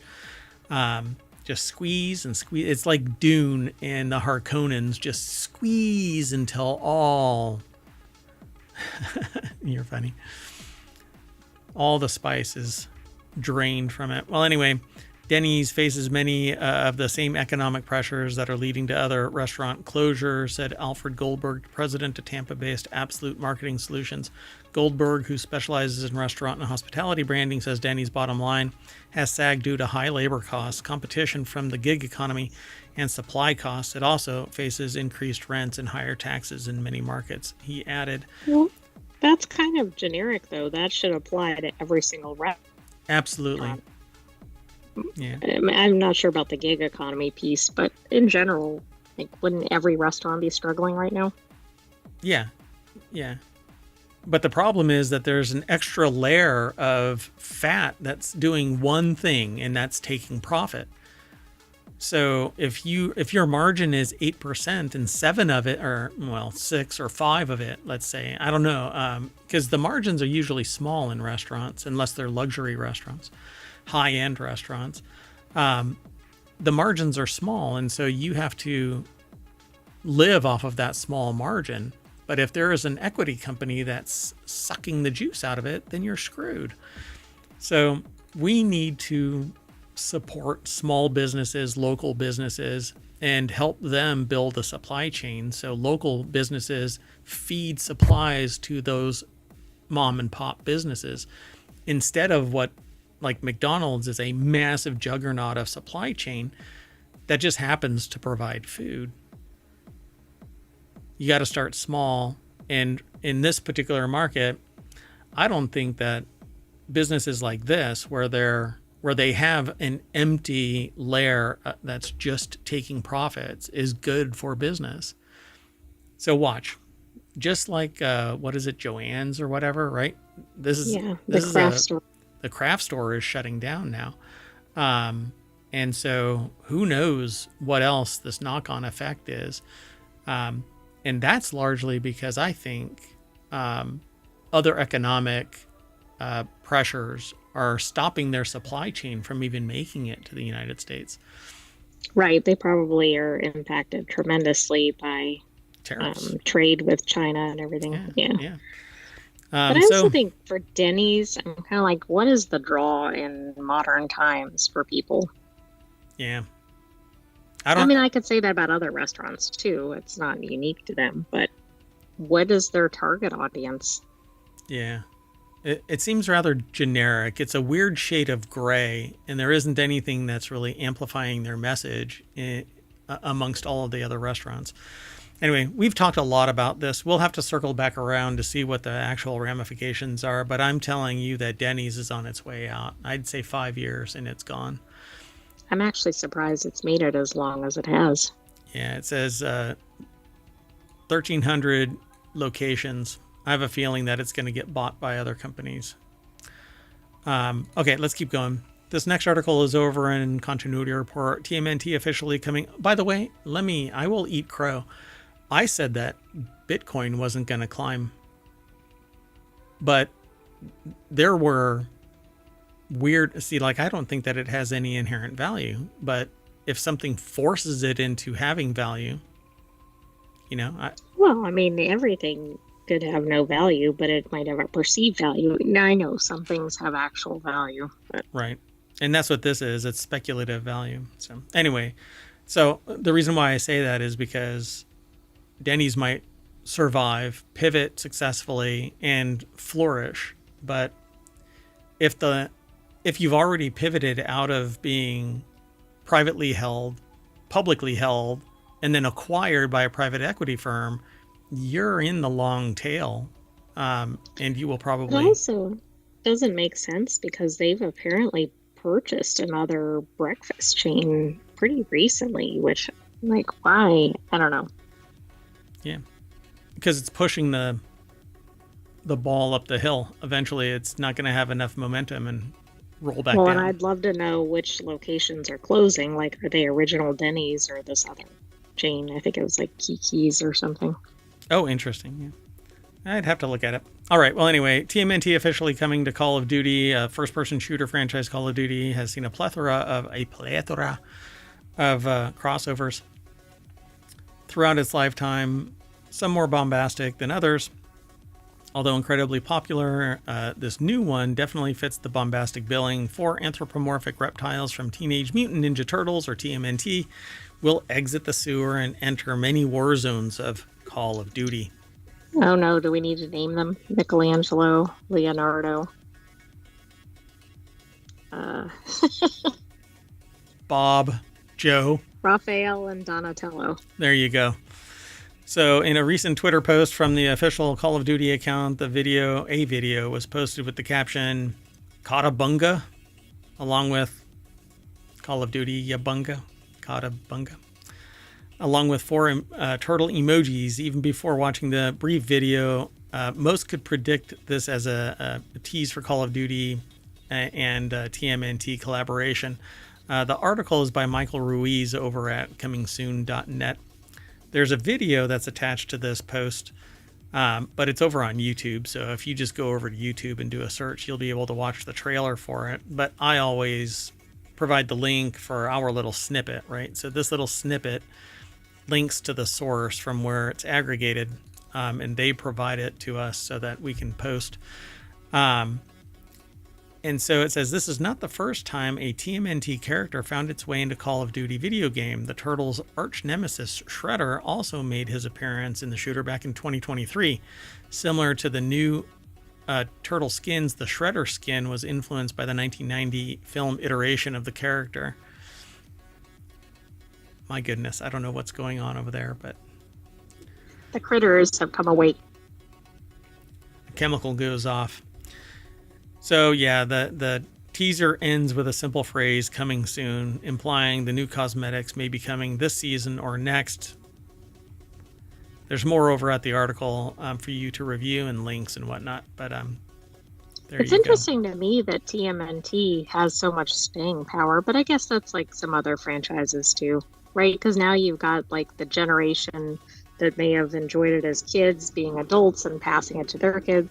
Yeah, and they've survived like the Uncanny Valley episode where their movie images were really freaking creepy, and people were, everything about it was sus and didn't like it, but apparently it's recovered. I only have interesting. I mean, I grew up with TMNT, and so I have fond memories of it, but they're still kicking and slashing and shredding. I know, I can't think of what shredding, that was the verb I was trying to think of. Yeah, pretty cool. All right, let's keep going though. Yesterday's episode was like less than 40 minutes or so. Today I'm probably You're making up the other direction? Yeah, hopefully not. I want to be able to let you all go about your night, and you can listen to this and follow the links at your leisure, of course.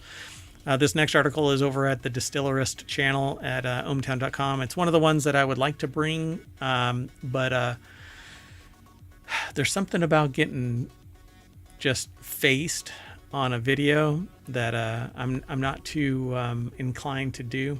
But tasting some good spirits and doing a show, I think would be fun. Anyway, world first breadfruit vodka aims to save the planet, and literally anything can become a vodka. All you have to do is let it ferment and then distill it. Mutiny Island vodka, created by chef Todd Manley, is made with underutilized superfood breadfruit and Caribbean rainwater. It's the water that... You know, I guess it's kind of odd. So breadfruit is a carbon sequestering crop that restores soil health and provides a nutrient-dense, sustainable food source. The brand claims a single tree can produce up to 300 fruits a year, which could feed a family of 4 for life. It is, a single tree? Yeah, you're going to have to really love breadfruit. Anyway. Well, yeah, I mean, do you want to have only one food ever? No, although, shepherd's pie it's not a fruit. You would not like that if you had it multiple times. You'd probably be like, oh no. I don't know, man. It's not a fruit, but if it would grow on trees, I'd probably eat that all the time. Anyway, so the company is based in St. Croix, an island in the Caribbean Sea. The vodka brand has partnered with organizations including Trees That Feed Foundation and Breadfruit Institute as part of its commitment to eco-conscious practices. That alone should have put it in Greenogram, but okay. Yeah, I'm kind of surprised it didn't go there, but I guess because it probably came from it's a vodka. Source or related source or something. It ended up in Distilleris. Yeah. So its initiatives include planting breadfruit trees, supporting responsible farming, and repurposing 100% of production waste into nutrient-rich water for agricultural practices. So the article is over at the spiritsbusiness.com website. Lauren Bowes is the author. This is probably like the standard spirit bottle, but this is the type of bottle that I want. I want to get another tattoo of a pirate. I don't think you should describe it. Okay. Just show it off. I'll show it when I get it done. And unfortunately, the artist that I want to do it has not followed up on my request, so maybe they don't appreciate it as much as I do. But I share too much. Hold on. Let's do this. Overshare. Anyway. I mean, you don't want all your listeners showing up with the same tattoo. Every single one of them is going to show up. Yeah. Exactly. We're going to have a pirate con where everybody shows up dressed as a pirate, and all they say is "Arr!" and "I love the sea." Anyway, Mutiny Island vodka, created by Chef Todd Manley, is made with underutilized superfood breadfruit and Caribbean rainwater. That's the deck statement. So the flagship vodka offers notes of citrus, melon, green banana, followed by a smooth floral finish. It won a gold medal at the Vodka Masters 2024. The brand offers coffee-flavored expression, and that's, whenever they say expression, it's that flavor, it's exactly. That's separate than the one we've been talking about. Yeah, that's the distillation. And so they have a coffee-flavored expression, Mutiny Island Puerto Rican coffee, and roots, which is infused with ginger, turmeric, which a lot of people pronounce turmeric, but it's not. And I've had people, when I say it's turmeric with an R, and they're like, there's no R in that. No, really. Because it's mispronounced quite a bit. Yeah, turmeric. And sweet honey, which makes me want that so bad, even though ginger makes my face tingle. And maybe not in a good way. I don't know. So the final product is smoked hot pepper, a spicy vodka with progressive heat and unique zest. These always sound really good, but then I have them. Yeah, but then it's like, yeah, it's kind of like going to, I shouldn't say that. Going to my in-laws. It's a nice place to visit for a day, but you don't want to stay there too long. So other ways spirit brands are being more sustainable are through the use of waste produce and switching to aluminium. But this is this? Well, we don't know. Where is it from? Aluminium packaging. I don't know where this company is. Oh, it is England. Okay. Yeah. Okay. So that's the European pronunciation of aluminum. Let's keep going. The next article is over in Technology Today. City of Seattle workers file class action suit against city alleging payroll errors after new system install. And I wanted to scan this real quick to see if it was that company in the UK that did that. What was the name of Fujitsu or? Yeah, it was the Horizon Software, but the Fujitsu company. Yeah. So in September 2024, the city of Seattle began a massive digital transformation of the city's payroll, benefits, and other human resources functions. A class action lawsuit filed by the city of Seattle, or filed against the city of Seattle last week, alleges that a new payroll system implemented last fall has resulted in widespread payroll errors affecting thousands of employees across various city departments.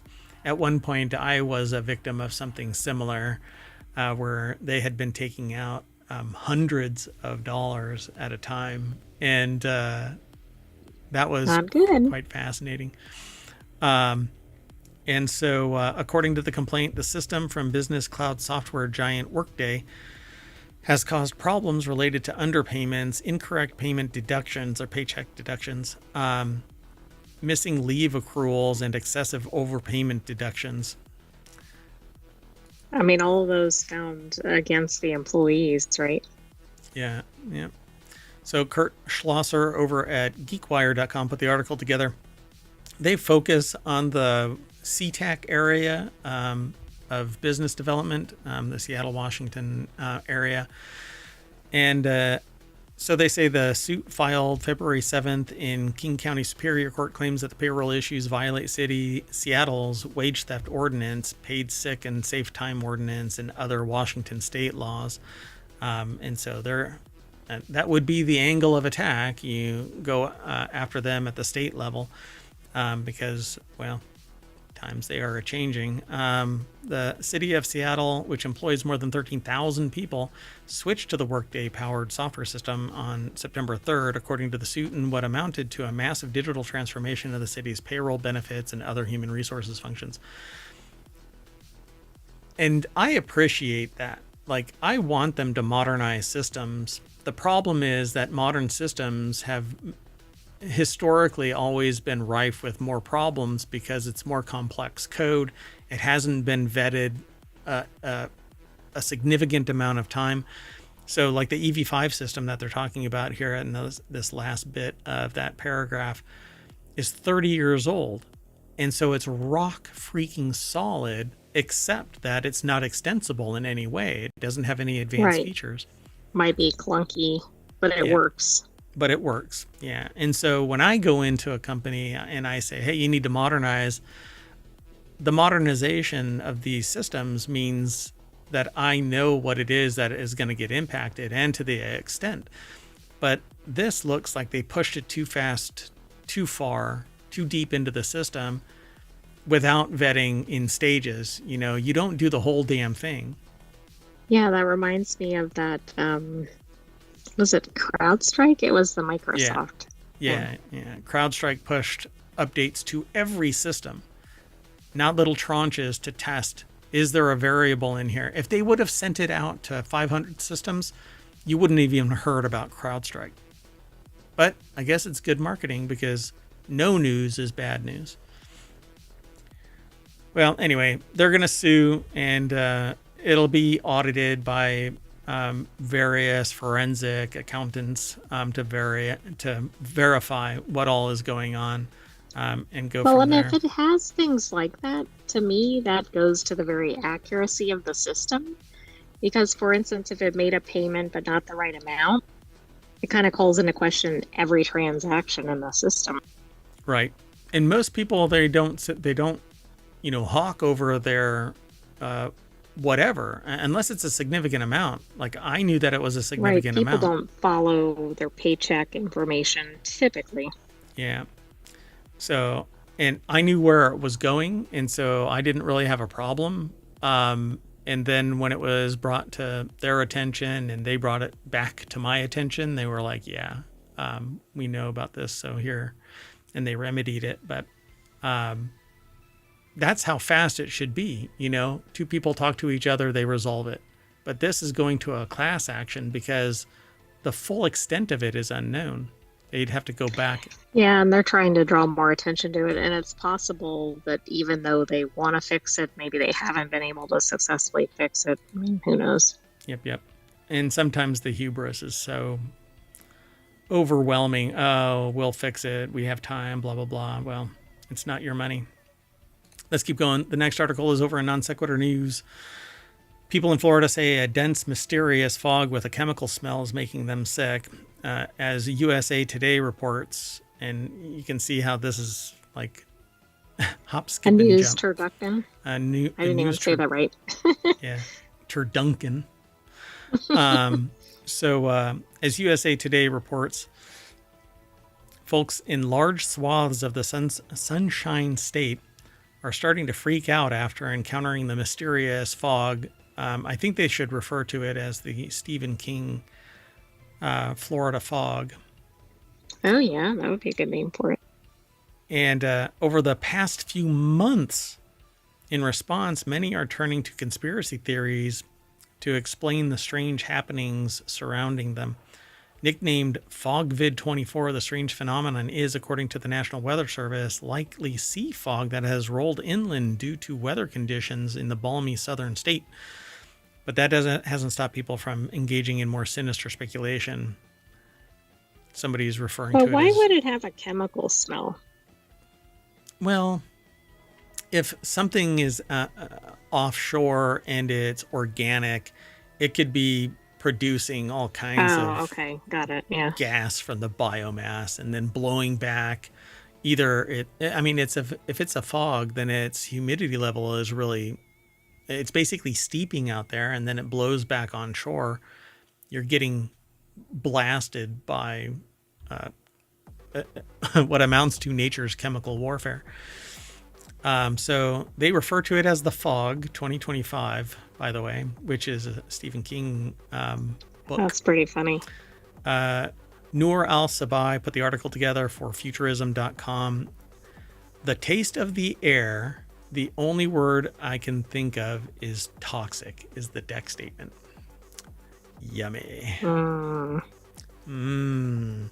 Just makes you want to go out there and take a sample. So they say geoengineering, an umbrella term for experimental attempts to cool the planet, which is a real thing, though controversial and so far limited to small-scale tests, seems to be the biggest suspect for the conspiratorially minded. Well, a conspiracy is not a conspiracy theory is only a theory until there are facts discovered. So investigate and then change that from conspiracy theory to conspiracy fact. That's kind of how it works. And so be careful what you call or who you call a conspiracy theorist. All they do is lack evidence, but where there's smoke, there's typically fire. What the flames are, you don't necessarily know just yet. And let's just say, look around. So according to Megan Tollefson, the Coastal Hazards Program leader at the National Weather Service office in Central Florida, the particles visible are the same sort of tiny water droplets that make up any kind of fog. If you shine, any kind of... that right there is a detractor to anything. Exactly. If you want authority, you don't go... If you shine, any kind of light into a fog, what you're actually seeing are very, very small water droplets, Anyway, so that's likely what people are seeing. No shit news at 7 o'clock Eastern. It's fog. Why does it smell like death warmed over kind of a thing, right? Anyway, it shouldn't really have any smell to it at all. If anything, other than maybe just sea breeze or something. It should smell like the ocean, right? If it's what they're saying it is. It shouldn't smell like a whale's butt crack. Anyway, let's move on. Overshare. No, that actually, hold on. That's more of a spoiler alert, right? If you go down to Florida and I just spoiled it for you. Never mind. Luckily, so everybody else doesn't have to. So the next article is over in WarCrafters. After years of running awkwardly close to the winter sale, the Steam Autumn Sale will start 2 months earlier this year. Valve announced the full roster of Steam sale dates and next fests for the second half of 2025, and it's made one big change. This year's Autumn Sale is going to kick off 2 months earlier than in its past years. So, boom. Andy Chalk over at PCGamer.com put the article together. The deck statement says Valve has made a big shift to the autumn sale dates to more evenly space out its big seasonal Steam sales. So now Automation Fest will start in July 14th to the 21st. And it looks like there's like only a week pause between various fests. This is going to be quite the year. Yeah, so the 2025 Steam Autumn Sale will be from September 29th to October 6th. And it says, please note this is a different time frame compared to previous autumn sales. Dun, dun, dun. So, yeah. It's interesting because, like you said, I mean, there's one going almost every time. Yeah, just throughout the whole year, there's something. I'm really curious what the beginning of the, like, they should have just posted a whole month, just augment it with the beginning months. Yeah, I agree. But this is second half, so July, blah, blah, blah. Anyway, there's a lot more on this article. Follow the link. The Steam Autumn Sale Moves is the title that I gave it, but the link will link you over to pcgamer.com. Let's keep going. Moving on. Next article is over in WarCrafters. I hope every RPG steals Avowed's brilliant inventory system. Now, I started watching people playing it because some people paid or were gifted codes to play Avowed. It doesn't actually release for another 4 days. And I'm not going to buy it either way. It's a single player game, and while it appears beautiful, I did want to talk about it at least. Apparently, Obsidian has hit it out of the park.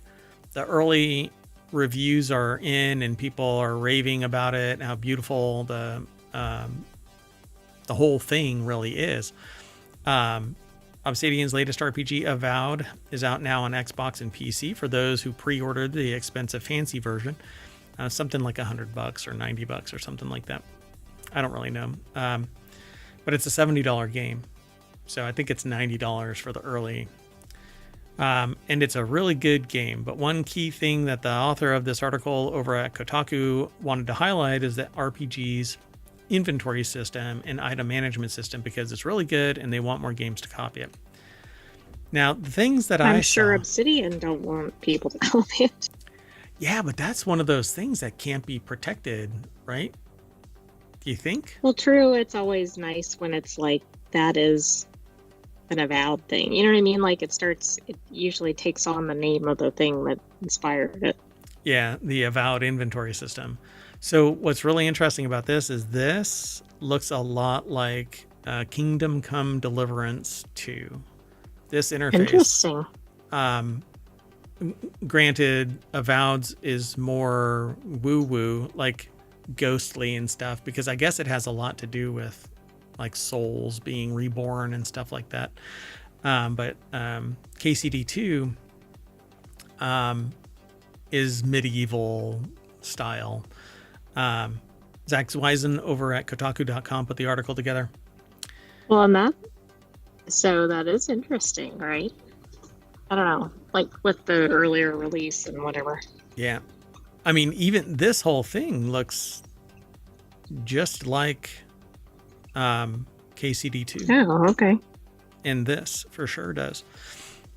So I've loved watching everybody who's been playing it for the last 8 hours or so. Off and on, I've been able to take a break and look.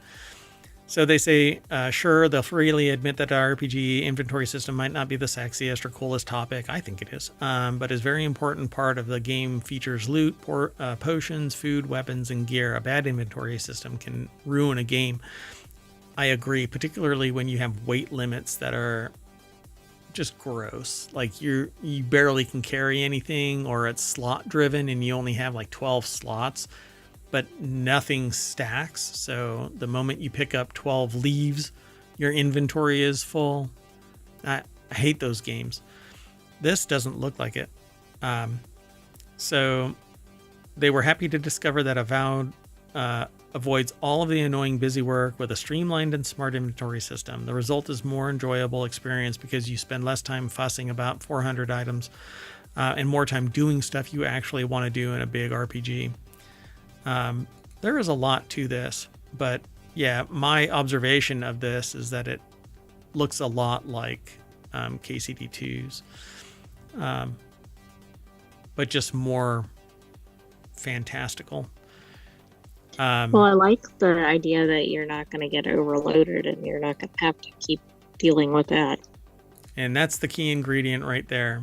Avowed, don't, food, potions, lockpicks don't weigh, they say weight anything. So consumables don't take up any space, don't weigh you down. Now, to a point, that's okay, but it avoids realism because food really is heavy, particularly liquids, but that's not the purpose of this game because it is fantastical. So likewise, crafting and upgrade materials, iron, wood, furs, also weigh nothing. I never in my 40 hours or so with Avowed left a dungeon desperate to sell stuff in order to free up some inventory space. It's a common occurrence in many RPGs. It's because they want to impress a little bit of realism and slow down your loot goblin addiction. So it says, but funnily enough, never really liked that word, funnily. Because it's an odd word.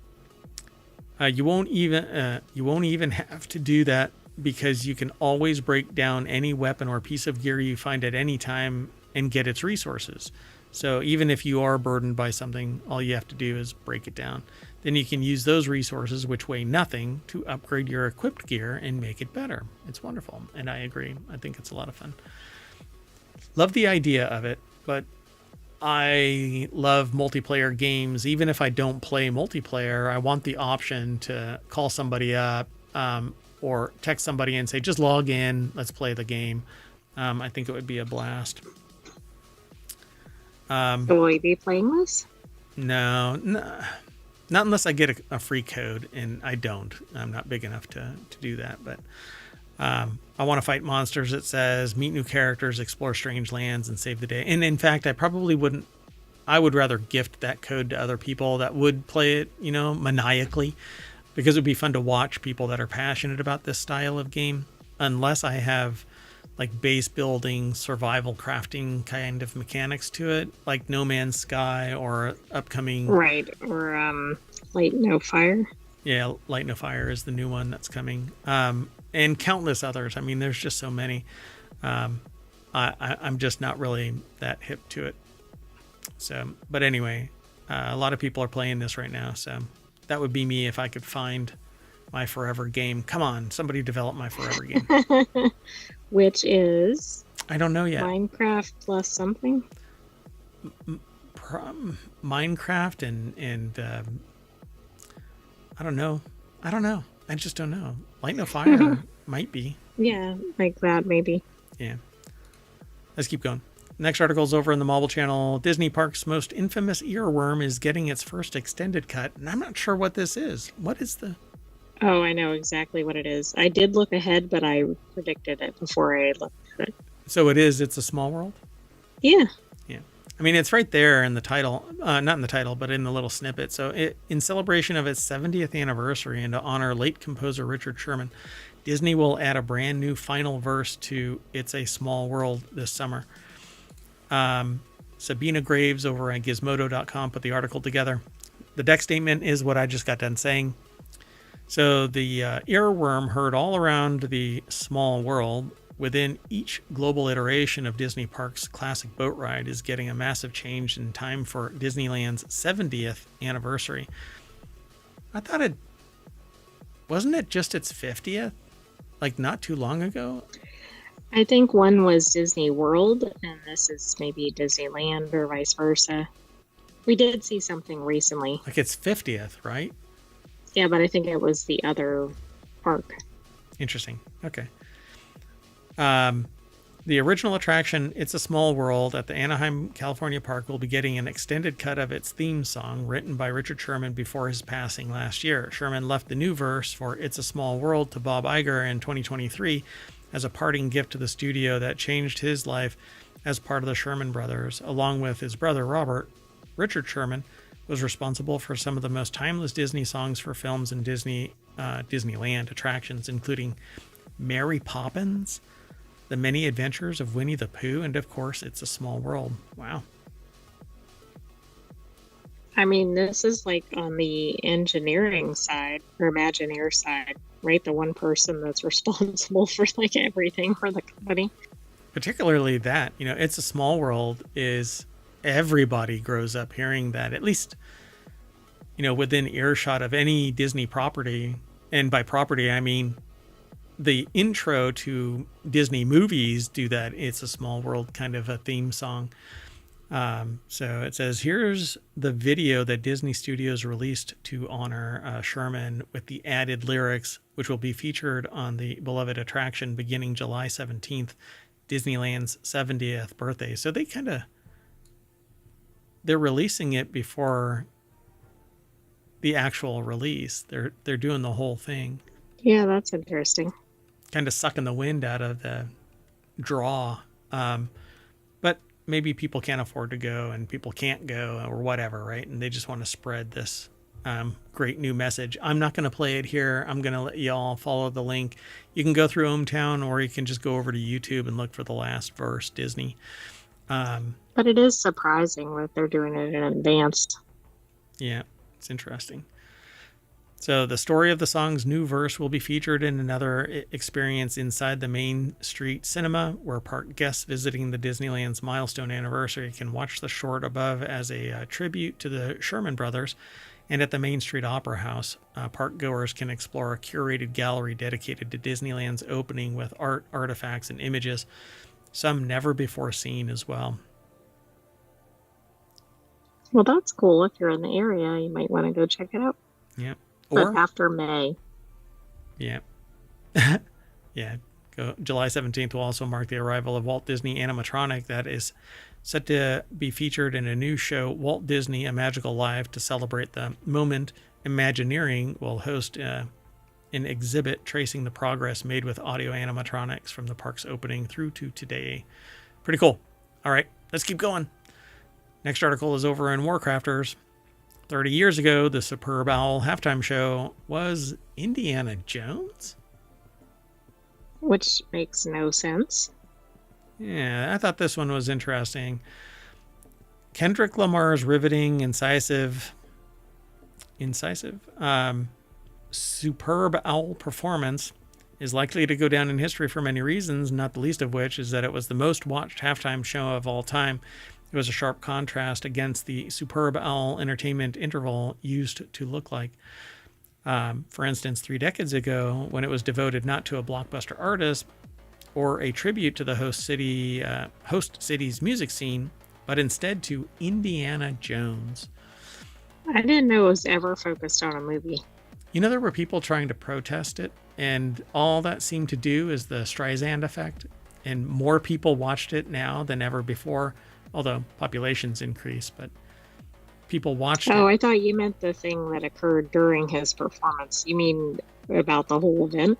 Yeah, protesting the Superb Owl. Yeah, and all it did was really backfire. More people paid attention to it. So Clayton Ashley over at Polygon.com put the article together, and it says the deck statement says this stunt spectacular belongs in a museum. And so there's a video here, Superb Owl 1995 halftime show, and I'm going to play it but mute it. Have you seen this before? I have never seen this in my life. Yeah, so it's the scene, it's basically a scene from Indiana Jones.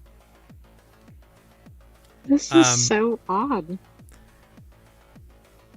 Yeah, people are on stilts. There's a bunch of other people coming onto the field, dressed basically as characters from or just people from the Indiana Jones movie.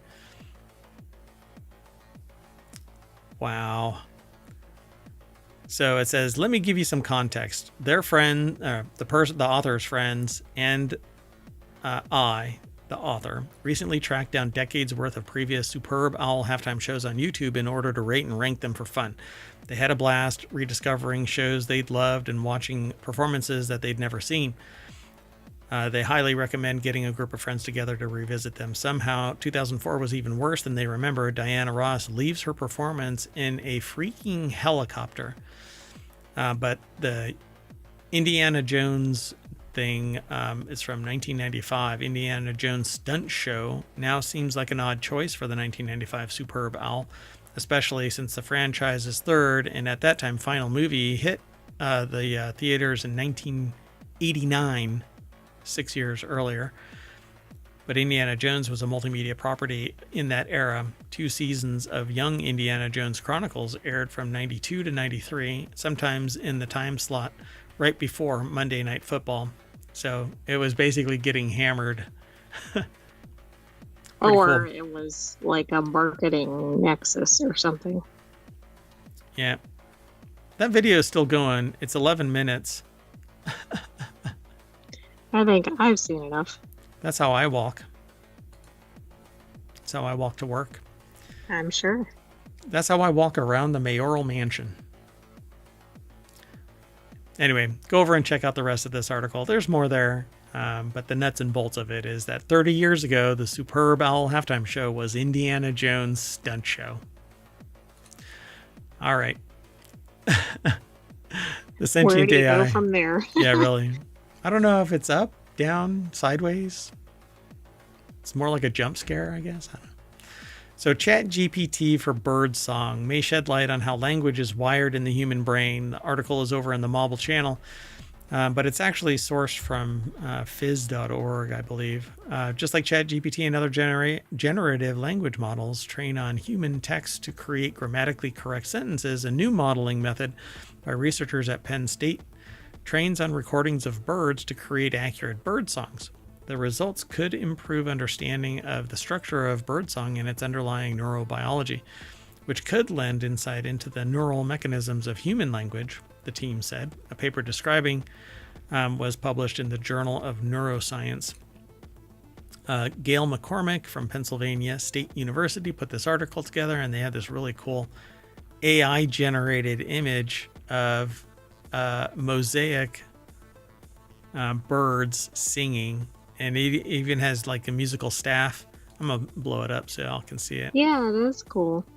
That's AI. So that's really fascinating because it looks 3D, like at the edge of the tiles. Oh, yeah. Yeah. That right there. It's really cool. I dig this. Unfortunately, you're not supposed to have a positive result when watching or looking at AI generated images because it's apparently wholesale theft of real art. But if nobody has done this, then I don't know how that actually, you know what I'm saying? Right. The problem is nobody knows. Yeah. Well, I'm sure that there's some artists. If the artists out there, yeah. Yeah. I'd be really curious to see if anybody can link me to this material, something even eerily similar. I haven't done a mosaic tile. Bird song. I mean, 2 people can paint or tile the same kind of thing, and that's okay. Sure. And the reason why people go, oh, they stole my artwork is sometimes it is wholesale stolen artwork. Like Disney took somebody's 3D made item and is selling it in their stores. And the person's like, trying to sue Disney is impossible. You can go and look it up on YouTube right now. Disney stole my... you might have signed up for Disney Plus or something at one point. And now you have to go into binding arbitration, regardless of the fact that... Yeah, that's just wild. And nowadays, everybody is rejiggering their terms of use because now it's kind of Wild West.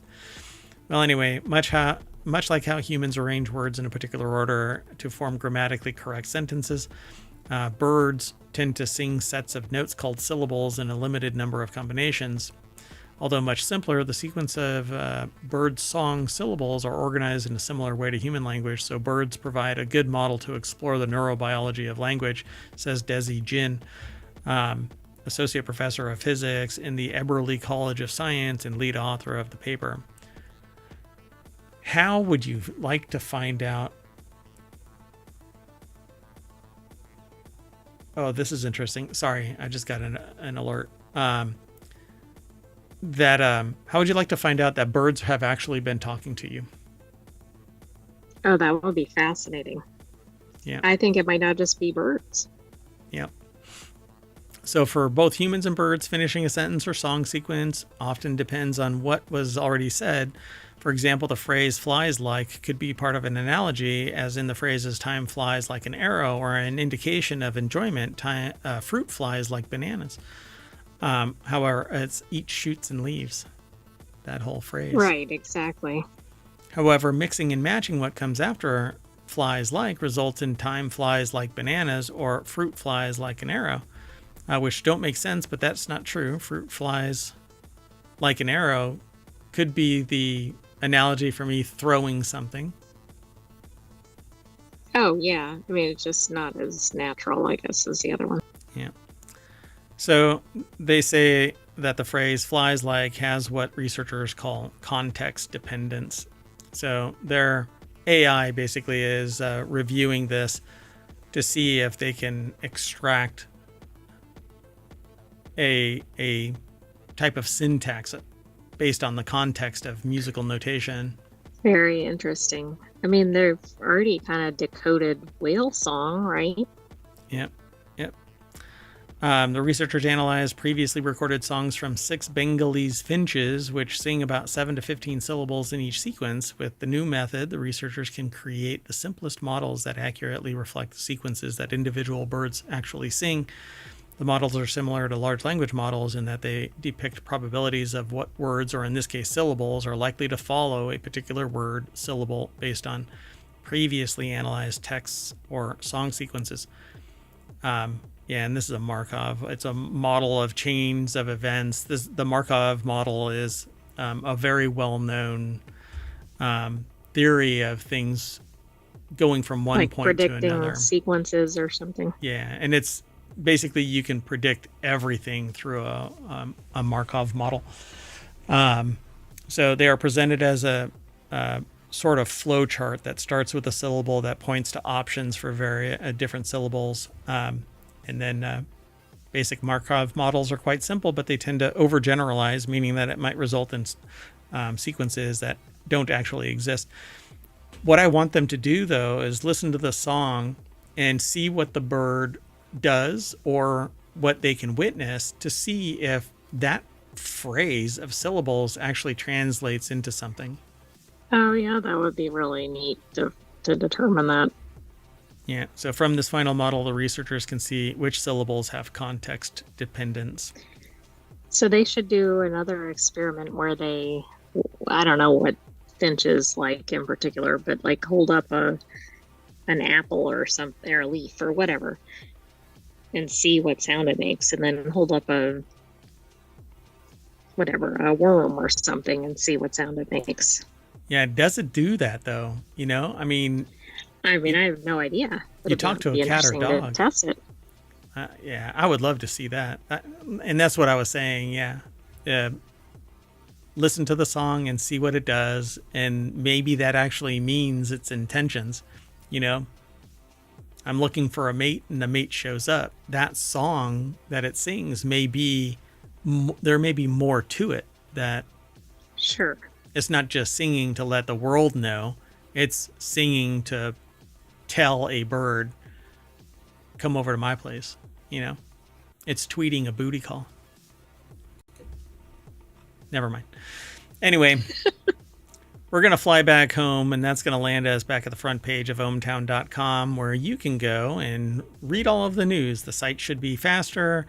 There's going to be a lot less content in a particular domain. And we hope that you enjoy the site. Let us know if you have any sources that you would like to have aggregated. We don't screen scrape or anything like that. It's all provided by the sources without any negative impact on them. And we aggregate just a tiny little snippet like I've been displaying here for the last hour. So go over and check it all out. You can leave comments embedded in the site, or you can go over to Discord and join any of the channels there and have conversations with anybody else that might be there. I don't really use the Discord, but I should. I know that's kind of one of my failings. So if you are interested in hanging out there and here and over on YouTube and the podcasts and everywhere. TikTok until it Twitch. actually... Well, Twitch, yeah. Oh, I said here because I was looking at the Twitch screen. So, at any rate, I'm going to get out of here and y'all can enjoy the rest of your night. I am Mayor Watt, and I'm taking the AI with me. Good night, hometown citizens. Thanks for joining us for today's Non Sequitur News. Be back tomorrow for another episode. See you soon. Yeah. What is it? Senegalese? Is that... Wait, what was the bird? Senegalese finch? No, Bengalese. Bengalese finch. Okay. Sorry, you said Senegalese, so I went with that. Yeah. I'm a liar. No, just kidding. See you soon, everybody. Bye-bye.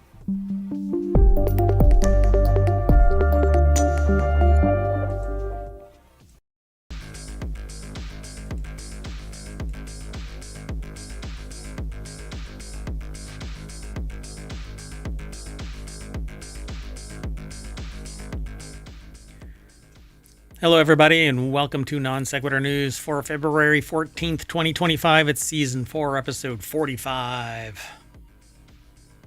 45. Jazz hands.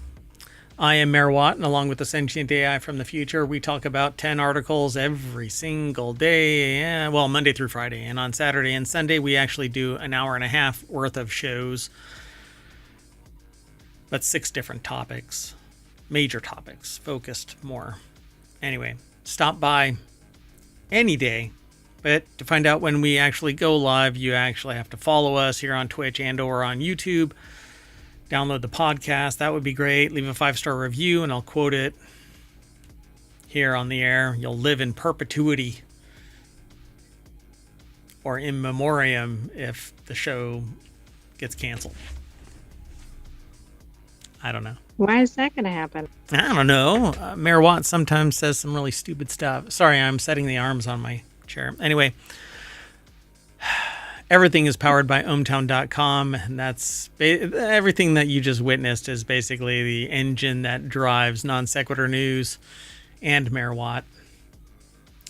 My meetings are really, really odd.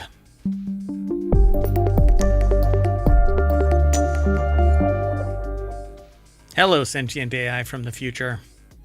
Hello, Mayor Watt, and hello, hometown citizens. And to those of you in places celebrating, happy Valentine's Day. Yeah, happy Valentine's Day. We actually have maybe one thing in the news that has to do with... I don't know. Is that the anti one? Did I actually include that? I don't know. We'll get into it. Got all 10 articles all ready to go. I didn't put it into the show. Yeah, I did. Hold on. Well, let me do it. So if you want the show notes, you can hit !NSN and Omatron will throw it into, yeah, it is in there. And it's already embedded in the description, the show notes. So go and check it out over on YouTube as well. 1,800 episodes. We're growing the show. If you want to tell a friend, that would be great. If you want to stop by at any time, that's great too. The channel's actually on Twitch. Like the chat is connected to Omatron, so you can always get the latest episodes notes, but not past episodes. At least not yet. There's 1,800 episodes. I'd have to figure out a way to facilitate that. Well, anyway, let's get going. First article is over in Wanted, and it's kind of an anti-want, but it's a wanted for, I guess, Reddit. Reddit plans to lock some content behind a paywall this year, according to the CEO. They are saying that it's not going to be old content. It's going to be new channels wherein the mods of that channel or the owners of the mods of the website itself, because there's channel there's channel mods or subreddit mods, and then there's the site mods. And so if you opt to start a new channel and it's worthy of putting it behind a paywall, they're going to put it behind a paywall. Well, of course. Why would you want to put anything that was popular for free? Right. Yeah, I mean, but see, information will leak. That's just how it is. And it really defeats the model of Reddit, I think. Well, you know what they say, fake it till you make it. And it started out with fake user accounts. Yeah, but also you'll be back. And you'll be back. And they'll modify a post without notifying people that it's been modified, and not by the owner of that post. It was by the CEO of the post. Anyway, some creepy shit goes on there, but whatever. Like, everything under the internet is also under Reddit in some way as a subreddit. And I find value in Reddit, but I also have seen the seedy underbelly of it too. So Reddit is planning to introduce a paywall this year, says CEO Steve Huffman during an Ask Me Anything, or AMA as they call it, over at Reddit. Huffman previously showed interest in potentially introducing a new type of subreddit with exclusive content or private areas that Reddit users would have to pay to access. And so, the article is by Sharon Harding over at arstechnica.com, and they kind of break down what was said. So paid subreddits are coming to reddit.com. Wow. How long has Reddit been around? Like, at least 15 years or so. Yeah, I was going to say about that.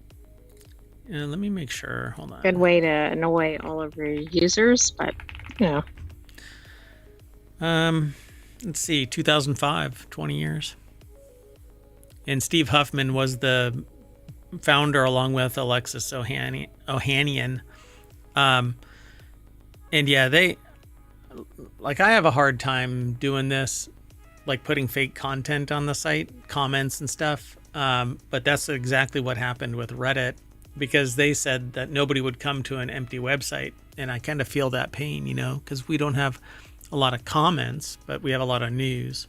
Yeah, but you can say that all the visits were legitimate. Yeah. And we get a lot of traffic over on ohmtown.com. I do the show because I like the show, and it's dynamic, and it gets me out in front of people, and I like talking about the news. At least some news. You know what I'm saying? I do. Well, anyway, there's more over at this article, and as per usual, they are talking about the financial motivations to make this happen. This is why we're doing it. But it doesn't really matter. User experience, right? The thing about it is that this is user-created content. That's the thing that really doesn't make any sense. So if I'm posting something, first of all, I could post it somewhere else. I know I might not get the same size audience. But why is somebody suddenly charging for my information? For stuff that I'm posting. I know that's... Yeah, exactly. See, and they're posting other people's content on links, right? It's much like ohmTown, except that ohmTown is just actual media outlets and newsletters and other things, right? It's not necessarily user content, but there is a mishmash of all kinds of stuff on Reddit. But it's mostly, I can't say mostly because I don't have the full stats of what goes on Reddit, but Reddit has a lot of user-created content, but a lot of it is external to Reddit, being linked to it. Pictures, news, all kinds of stuff. You mean like it's postings from some other place? Yeah. Or some other site, yeah. Yeah, and so putting something like that behind a paywall it would be like me putting a paywall up on ohmTown, because ohmTown's just aggregating news just differently than the way that Reddit does it. And I don't have any of the user-created content in there. I only have content that's created by third parties that allow this kind of value add. Right. And frankly, I use ohmTown for my personal use. I just happen to open it up for everybody else to access.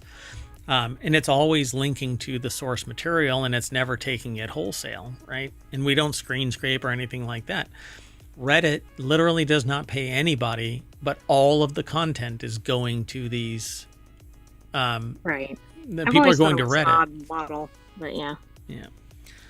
So, anyway, and then when there is a paywall, by the way, they actually copy and paste the entire article into the posting so that people can read the news, and that's exactly what I think would happen with this paywall. Anyway, regardless, y'all will be back. no matter what. Well, you don't want, like partial news, but that's what's going to happen here. Yeah, I don't know. Interesting times. Let's keep moving. The next article is over on the Mobile Channel. Igloo is recalling 1 million coolers that could amputate fingers. So yeah, Igloo they must have been teamed up with the manufacturer for Cybertruck, right? Oh, ouch. So yeah, Igloo's recalling more than 1 million of its 90-quart flip and tow rolling coolers over fingertip amputation and crushing risks posed by the product's tow handle. I think I have one of these. That's actually interesting because I think other products do that have that, and maybe it's Igloo, but I think it's also competitors.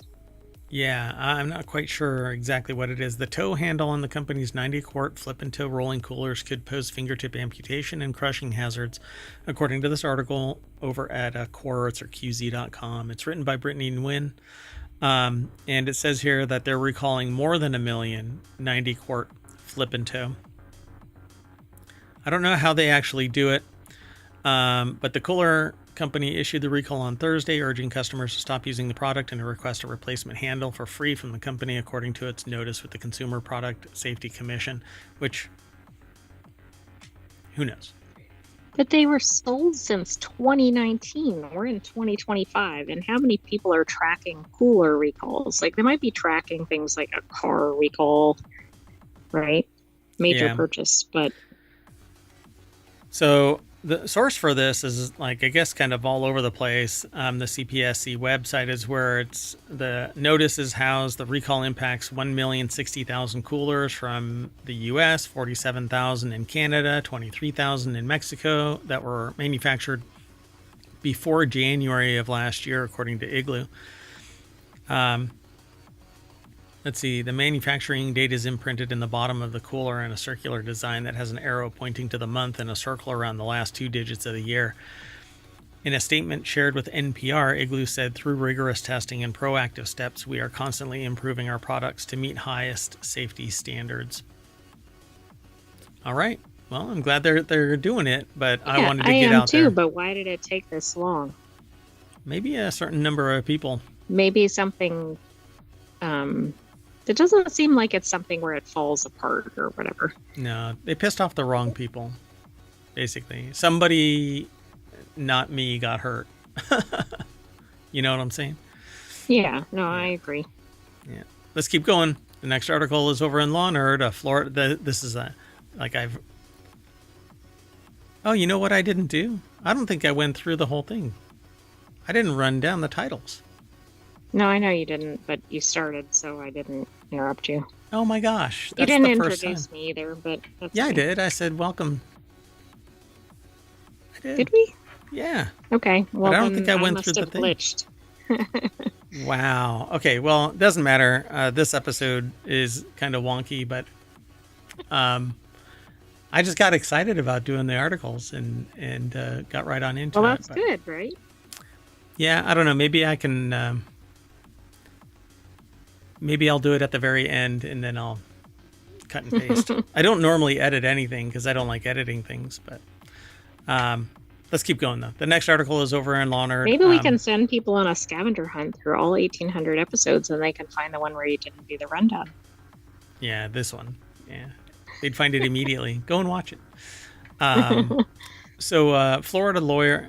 So I titled this, and it's in the show notes, Legally Throwing the Dinner Plate. So you've heard of throwing the book at somebody, but this is a dinner plate. Florida lawyer accused of hitting man on head with dinner plate after wedding buffet butt-in. 52-year-old Florida lawyer. That's a new one. Florida lawyer. Yeah, is that a variant of Florida man and Florida woman? Yeah, Florida dog, Florida... Oh, right. Florida whatever. Anything, right? Yeah. Has been charged with aggravated battery and with a deadly weapon for allegedly hitting a wedding guest over the head with a dinner plate. Deborah Cassens-Weiss over at abajournal.com put the article together. The person... I guess what really cracks me up about this is, you'd think a lawyer would go, how's the way to handle dispute, right? I'm going to threaten to sue somebody, or I'm going to something, but not the plate. Yep.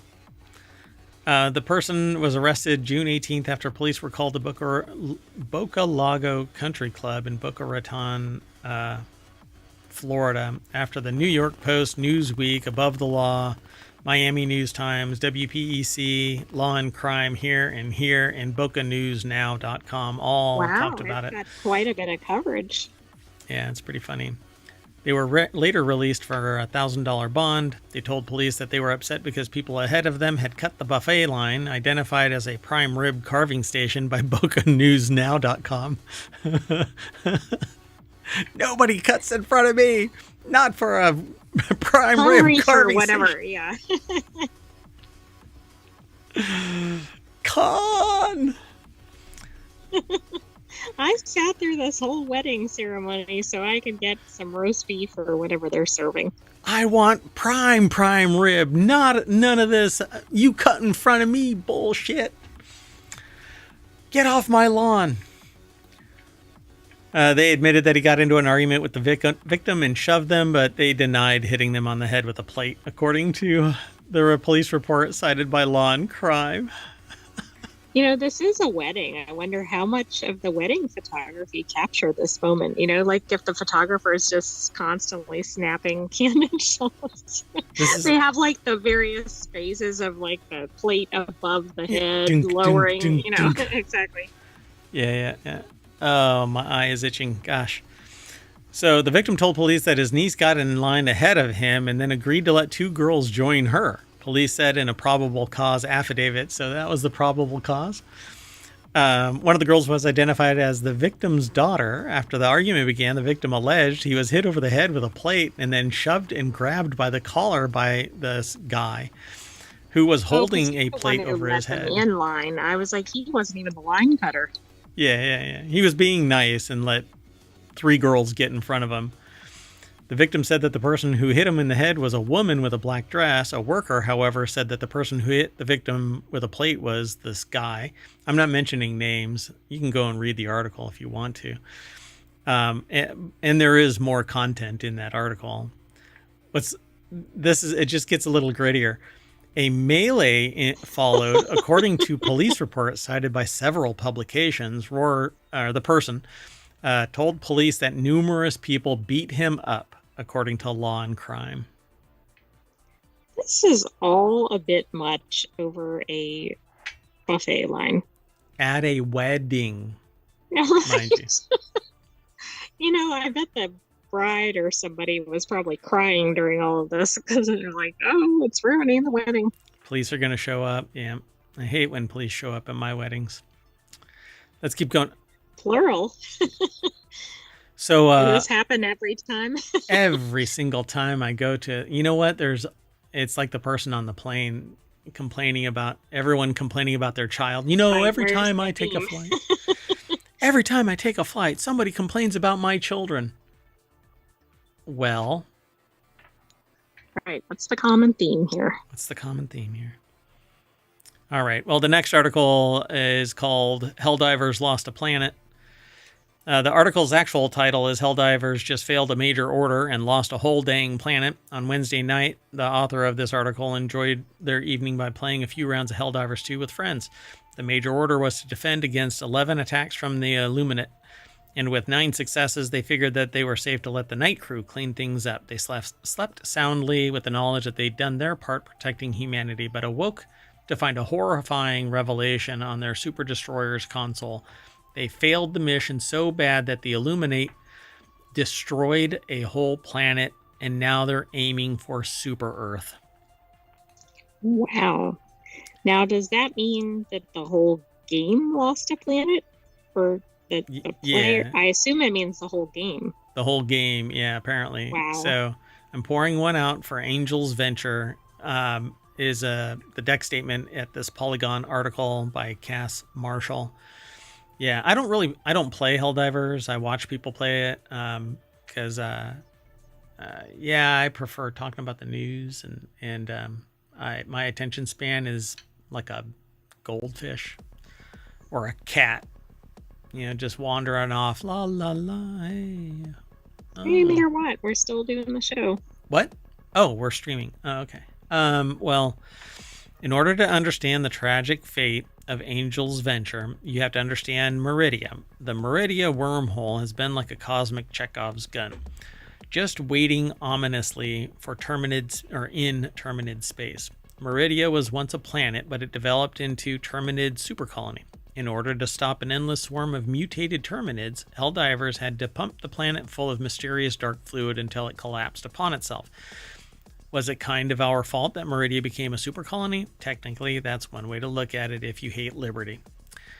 So when the Illuminate first showed up, fans speculated that they would be linked to the Meridia wormhole, and sure enough, some weird stuff started happening on the cosmic map. While they dutifully chased down robots wearing jetpacks, the Illuminate were gathering their own dark fluid. Upon logging in on Thursday, the author says that they were greeted with the following message. Angel's Venture has been torn apart by the gravitational pull of the Meridia singularity. This is an incalculable loss. The land cultivated by generation, the lives of the Super-Earth citizens whose evacuation could not be prioritized, the proud pines shading the Democratic Youth Scouts campground, all gone forever, ripped to shreds by savage cosmic forces. Finally, the Illuminate hiding behind their mask of intelligence and sophistication, have revealed what they truly want: carnage. The president of Super-Earth has announced a galaxy-wide mourning period of 24 hours. So the map has been changed. That is pretty spectacular. They have no doubt that Super-Earth scientists are working overtime to figure out a solution, but Angel's Venture will never recover from such a tragedy. It's evolving a galaxy of Helldivers 2 that makes them think that the game, like the game so dang much. While new players may never understand the tragedy at hand, every time they gaze at the scattered rocks that remain, they shed a single solemn tear. This is pretty cool. This is really entertaining here. Yeah, and so this is an ongoing thing where the developers actually launch attacks like calculated, and it just becomes canon, part of the omniverse that is Helldivers 2. It's quite fascinating, and it kind of pulls me in, but I don't know enough people to play this game, with any regularity. Right. Let alone with this level of determination where I could stop a planet from being imploded. But I do like that. I mean, that would be something to draw somebody in. Yeah, it's a lot of fun. I like it. So there's more in this article, so go over and check it all out, All right, let's keep going. This next article is over at Rounders Gear, which is one of the many channels. This focuses on games like poker. Well, a poker player who posed as Lord, imprisoned in a £400,000 fake cruise scam. A British gambler and fake Lord Richard Lester operated bogus cruise company. They scammed 184 vacationers from across the world out of £400,000 while living the high life. Was sentenced to 5 years in prison at Chelmsford Crown Court. So I guess this was the person, a British quote-unquote professional gambler who claimed to be a lord and scammed almost 200 people through his Ponzi-style sham cruise company, has been sent to prison for 5 years. How did they figure it out? Did they not get to take a cruise or something?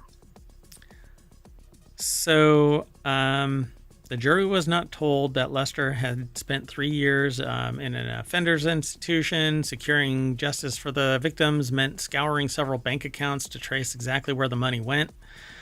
All their money leads back to Lester. His greed left hundreds of people thousands of pounds out of pocket. They just investigated. He was found guilty this week on charges of fraudulently trading and concealing criminal property after a 9-week trial at Chelmsford Crown Court.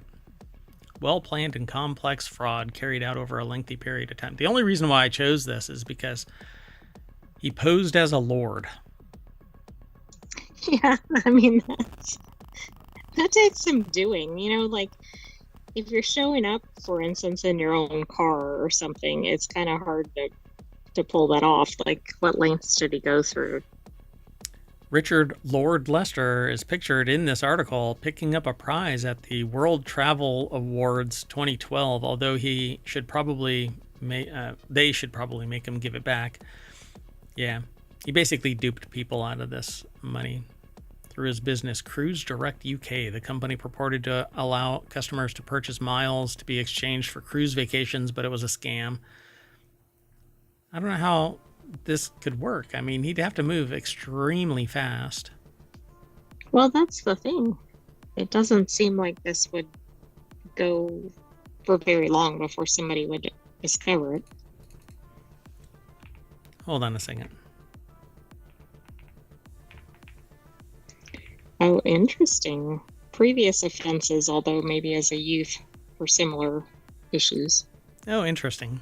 Yeah, so they came from far and wide as Australia, Canada, France, Germany, Japan, as well as US and UK.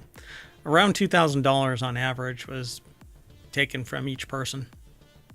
So he had to move pretty fast. So the article is by Philip Conneller over at casino.org.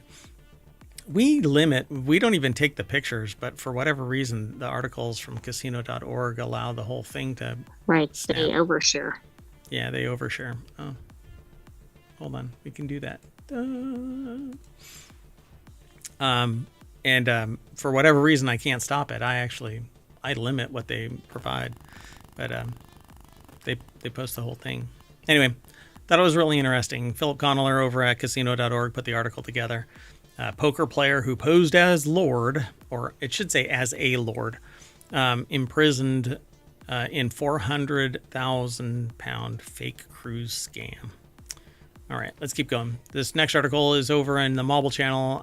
I had heard about this a while ago, and I thought that I would include it today because today is Valentine's Day. This article is over in the Mobile Channel, but it's aggregated from, I think it's Smithsonian. Yeah. Once a part of marriage proposals, maritozzi are making a comeback in Italy and around the world. Since ancient times, Romans have gifted these cream-filled treats to their sweethearts. The article is over at smithsonianmag.com, or Smithsonian Magazine is the location. Right, but the website is mag. Yeah. Michelle Chia put this article together. And so, yeah, these are the little things. Maritozzo is a soft bun filled with a hefty dollop of whipped cream, or panna, as it is referred to in Italian. Those look very good. They look kind of like a cream puff, although more substantial, I guess. Denser, right? Yeah. Mm-hmm. So in all its simplicity, the maritozzo are a soft bun filled with a hefty dollop of whipped cream, or panna, as it's referred to in Italy. If you regularly frequent Rome or keep an eye out for viral foods on TikTok, you have no doubt seen this luscious treat. It's a picture of indulgence, a bread filled so high that when it's bitten, it hits the tip of your nose, creating a viral moment that both social media influencers and celebrity chefs love filming, with the Trevi Fountain, Colosseum, Pantheon as the background. So it's a very Roman treat, says Sagar Satera, author of Pomegranates and Artichokes, and a food photographer who has called Rome home for 18 years. Until I wish that person was an author of Maritozzo or something. But that'd be pretty niche. Very niche, yeah. Pomegranates and Artichokes. There's something about that. They're both like gift things for... Yeah, there aren't pomegranates associated, I think, with royalty? Yeah, wealth. Yeah. Yeah. But they are like a special gift or a special occasion kind of thing. Yeah. Yeah. So they say they like their Maritozzo Classic, feather light with a little sugar and full to the brim with the freshest whipped cream. So there's a whole history of these things that are written over in the article. And I had heard about these via other sources over the last couple of years. Apparently they're becoming more and more public, I guess. And we actually watched a Hallmark movie where somebody had to get one of these and gift it, if I recall correctly. If not this, then it was something else close to it. But fortunately, the women in Rome do not have to wait for suitors or husbands to give them maritoso on Valentine's Day to enjoy one. In the early 1900s, bakers started making the sweet treat for breakfast, served alongside cappuccino. Rigoli, a traditional bakery established in 1916, is still selling its famous maritosi. Locals will also name Il Maritazo a top place to visit for your maritazo fix when in Rome. They make close to 600 a day. I mean, if you needed another reason to go visit Rome, this could certainly be it. Yep, there you go. So then they say revamping the classic is another thing. Luxury hotel built at Caesar Ritz in 1894 was known for having the first public grand ballroom in Rome and for being the first hotel in Europe to have private bathrooms, electric lighting, and hydraulic generated lift, which is still in operation. Ooh. Anyway, yet for today. Yeah, today it's a Sunday brunch that brings Roman families together at the St. Regis for a maritazi and cappuccino before the start of another work week. So there's a lot more to this article. Interesting. There's one that's in a square form. Where they are reimagining it for the modern era. There's another one that's a little bit more elaborate with fillings. It looks like mint is in there. Much loved maritazo alla parmigiana. Interesting. A savory one. Yeah. Interesting. So yeah, there is a lot more. And at the very end of this article is a recipe for you to create your own maritazi by Fabrizio Fiorani.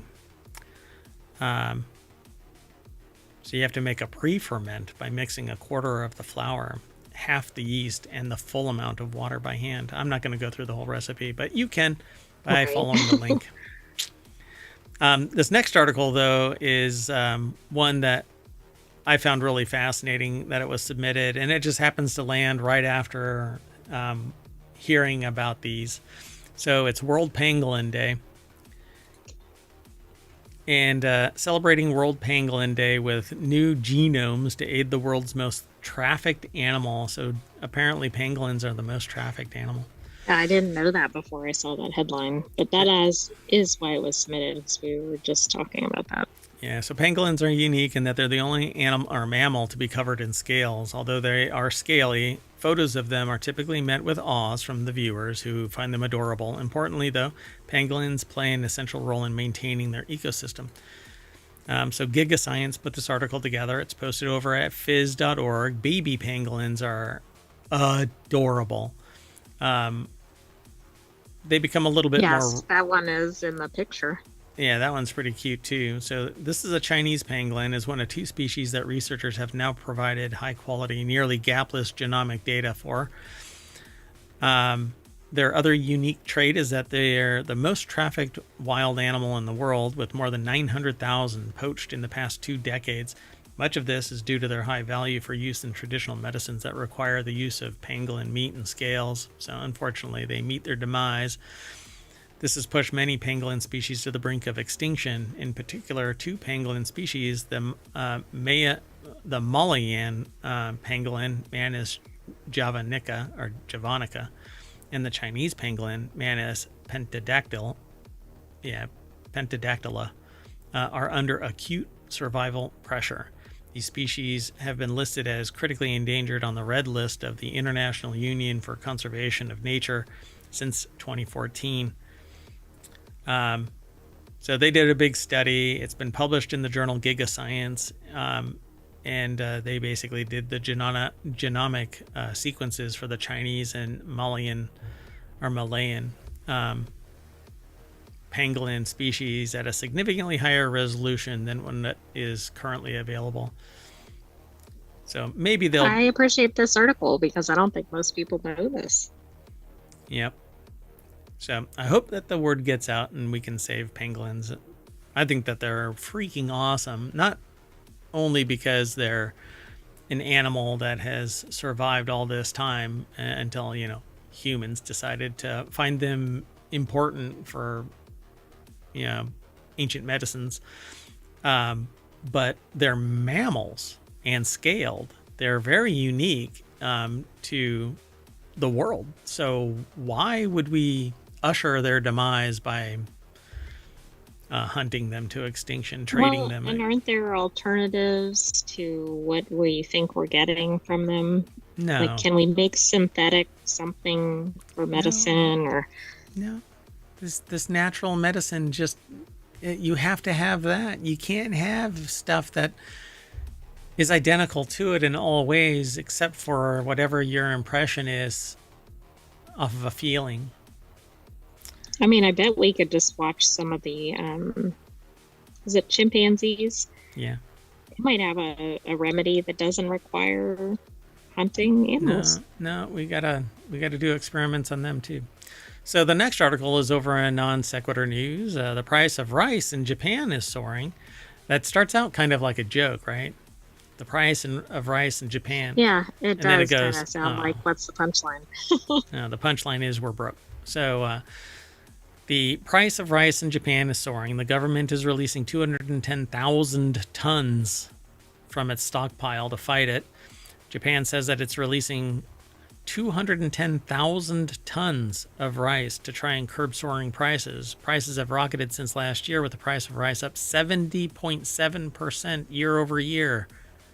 Oh, wow. You know, I wonder how much is in the stockpile, too, if they're releasing. I mean, this is a lot of rice. Seems like it. So, a staple of the country's cuisine, rice has been soaring in Japan, prompting the government to step in with its own stockpiles in a bid to stabilize the market. Ito, Japanese agriculture minister, announced in a press release Friday that the Japanese is going to release all of this rice. The article is over at businessinsider.com. Joshua Nelkin Zitzer put the article together. I don't know what the price of rice was that I last purchased, but let me find I don't out. know, but I thought the price of rice in Japan has been high for a while, not just like in the last couple of years. Like, considering it's such a staple in Japanese cuisine, Right. I think, didn't we read something previously where like Japan was importing rice from somewhere else Yeah, because it couldn't keep up. because of the price? Yeah. Yeah. Okay, so that's how much. Did I really pay that much? I'm gonna say I did. So yeah, it's gone up $5 since I last purchased this volume quite a while ago, though. So yeah, it's getting more expensive. But I was told 6 years ago the era of cheap food in the world is over. And That's now right. That person was quite ahead of their time. Yep. And unfortunately, I didn't pay attention, so I didn't stockpile. But the latest average retail price of an 11-pound bag of rice in Japan was 3,688 Japanese yen, about $24. I paid more than that. Oh, wait. No, yeah, that's I paid more than that here in the States 8 months ago.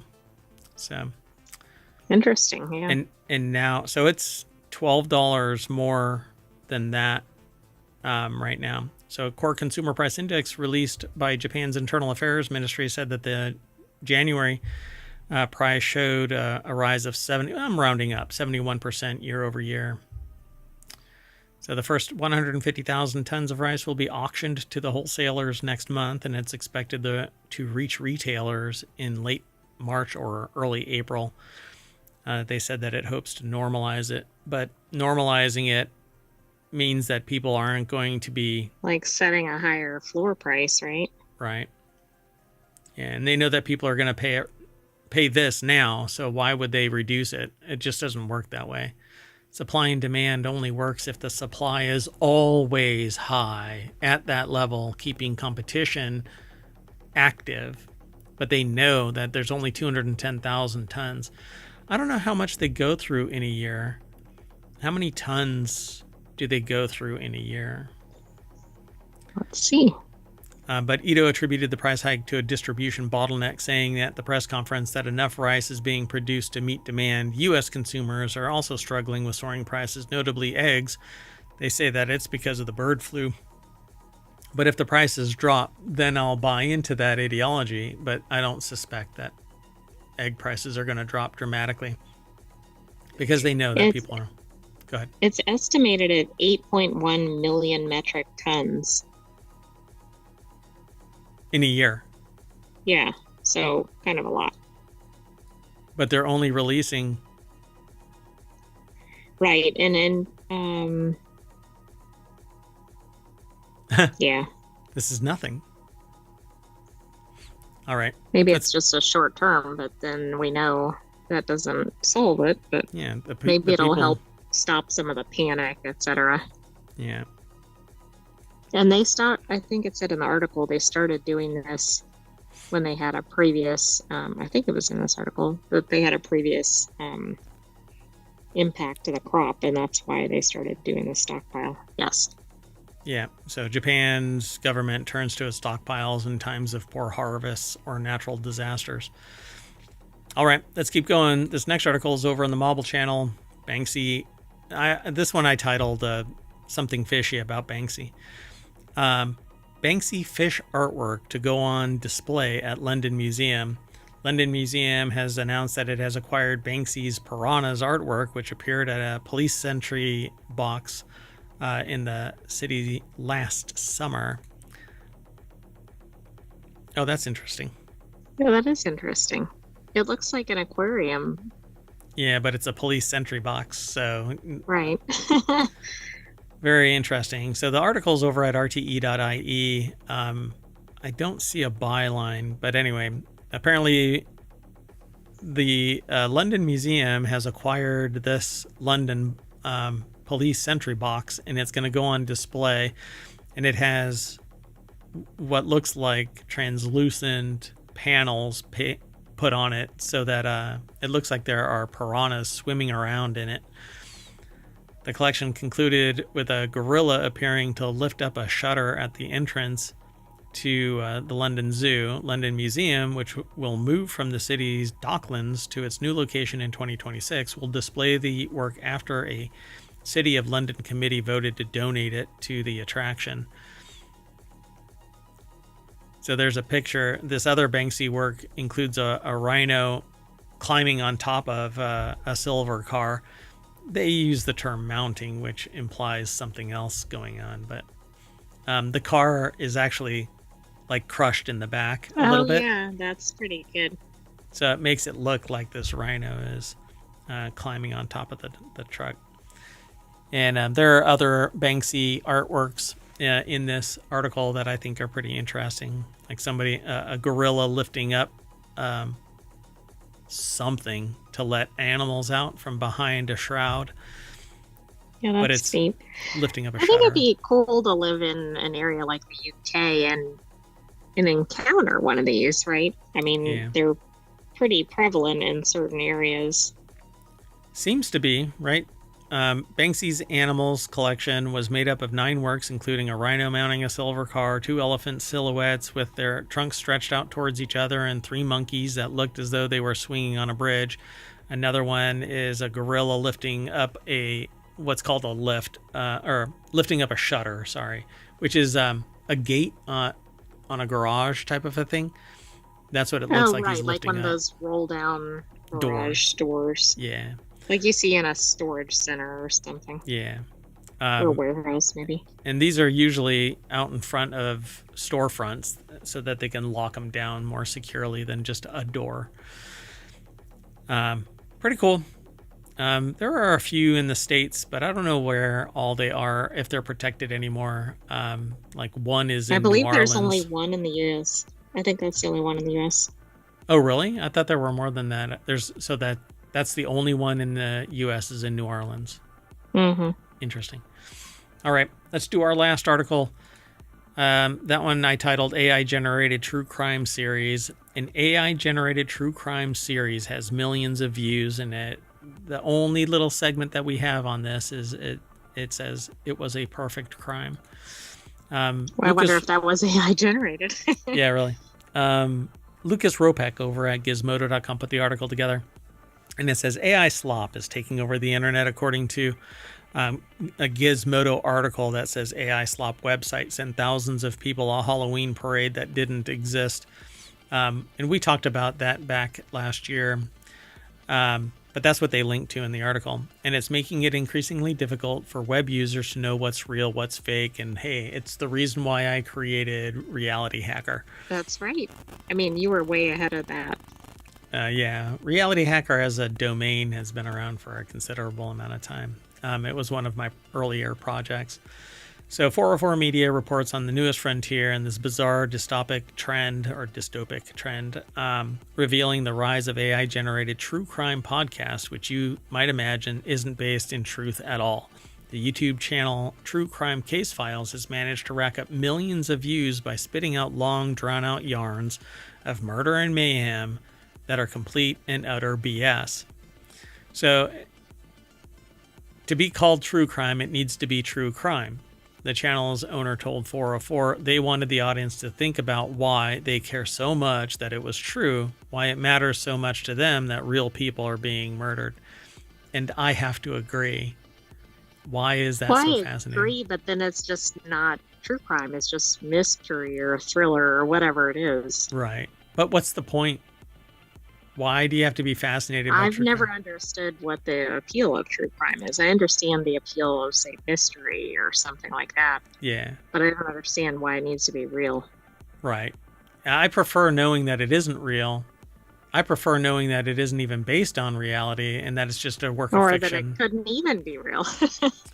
It's single-handedly why I really like Castle and other procedurals, because I know that it isn't real, and if it is based on something real, it kind of sours my attitude towards it, because I don't want, like, even Kingdom Come Deliverance is now getting to the point where I'm like, I'm so burnt out on violence, I just don't want to witness it. When I was younger, I didn't care. It was just a thing. But at any rate, so having gone hunting for the YouTube videos that 404's article mentions, they stumbled across a number of other channels doing the exact same thing. It clearly seems like an appealing racket for someone looking to make a quick buck. Web hustlers figure out that they can use automated content creating platforms like ChatGPT to tap into the attention economy and eke out a small living. Not always a small living, though. Yeah, that is true. Depends on if it goes viral, right? Correct. Yep. So it says sometimes it doesn't pay off. However, last year a YouTube show attempted to use AI-generated George Carlin comedy special to generate attention. It ended with litigation from Carlin's family, and the video had to be permanently pulled from the web. There used to be an AI Jesus or something like that on Twitch. There's been other AI generated. We had an article about it in one of the shows. AI sitcom that was eerily close to Seinfeld. A bunch of stuff on Twitch. And I don't know. If it's entertaining, it's entertaining. But without the human part of it, I don't really find value in it, you know? Like... No, and some people aren't going to it for entertainment, right? They're going to it thinking it's real. Well, the true crime one, maybe, yeah. And everything else. Like, I don't want to be in a community where I'm watching an AI generate random garbage and there's nothing there. Substance, right? Or whatever behind it, yeah. Yeah, like if it was a story that was created using AI to some degree and edited, augmented by a human editor, and it was me that was telling the stories or something like that, then it's the community that I'm building. But if it's nothing but automated AI garbage, just gibberish, yeah. Yeah, exactly. It's fake. But that's, again, why I created RealityHacker, because you're not, at some point in the future, you're not going to know what to trust other than what is directly observable that you can touch, because even seeing it, it's no longer, if it's a video, you could be completely bamboozled by it. Right. The quality has gone way up. It's very hard to see unless you know what to look for. And even then, sometimes you can't really determine. Yeah, and don't get me wrong, I love generative AI. It serves a purpose. It's good for creative efforts. It's good for stimulating the your writing, your creative writing, because sometimes you get writer's block and you need something that kind of nudges you out of that lock. And not everybody is, brilliantly capable of solving that problem. So I see it as a tool, but it definitely shouldn't be the end all be all. But hey, this is the life and times we live. So I'm going to ask the AI slop engine that's over here to weave a story that will bring us back to the front page. Oh, look, there it is, of ohmtown.com. And we're going to call it a night. And it's Valentine's Day, everybody. So have a good night. And I'm taking the AI with me. You want to say bye? Good night, hometown citizens. Thanks for joining us for Non Sequitur News. Be back tomorrow for our weekend edition. Yep. So tomorrow we're going to have 3 shows. It ends up being 15 articles or roughly an hour and a half of content that gets turned into the weekend edition of Non Sequitur News. But those 3 shows are RealityHacker, yeah, Wanted, yeah, and the Continuity Report. Yep. So what we were just talking about, we highlight in RealityHacker. Gadgets and Gear is Wanted, and the Continuity Report is about entertainment news, namely movies and sitcoms and shows and stuff like that. But more tomorrow, so be sure to follow us here on Twitch and over on YouTube, and we're out of here. Bye-bye.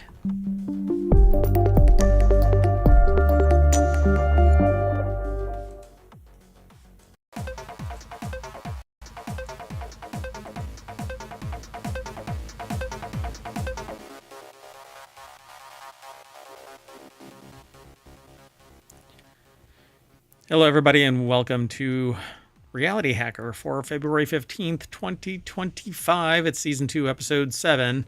I thought I was going to get away from that, but no. Everything old is new again. If you want today's show notes over on Twitch, you hit !RH. If you're over on YouTube, you can just, review the show notes because they're embedded in the description already. I am Mayor Watt, and along with the sentient AI whose visualizer you see, and maybe there's a graphic artifact there that you'll see as well. That's because I've got lights behind my green screen that are bleeding through.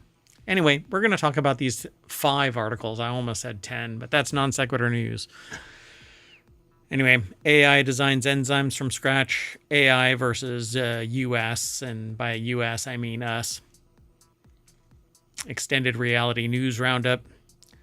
This is provided by they've done a rundown, and we'll get into it when we get there. And mystery signal behind a dead galaxy and humanized mice. What the?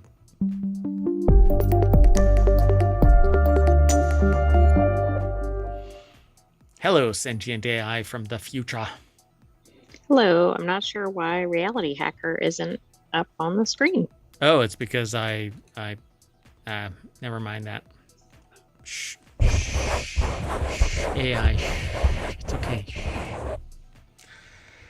So welcome to the show.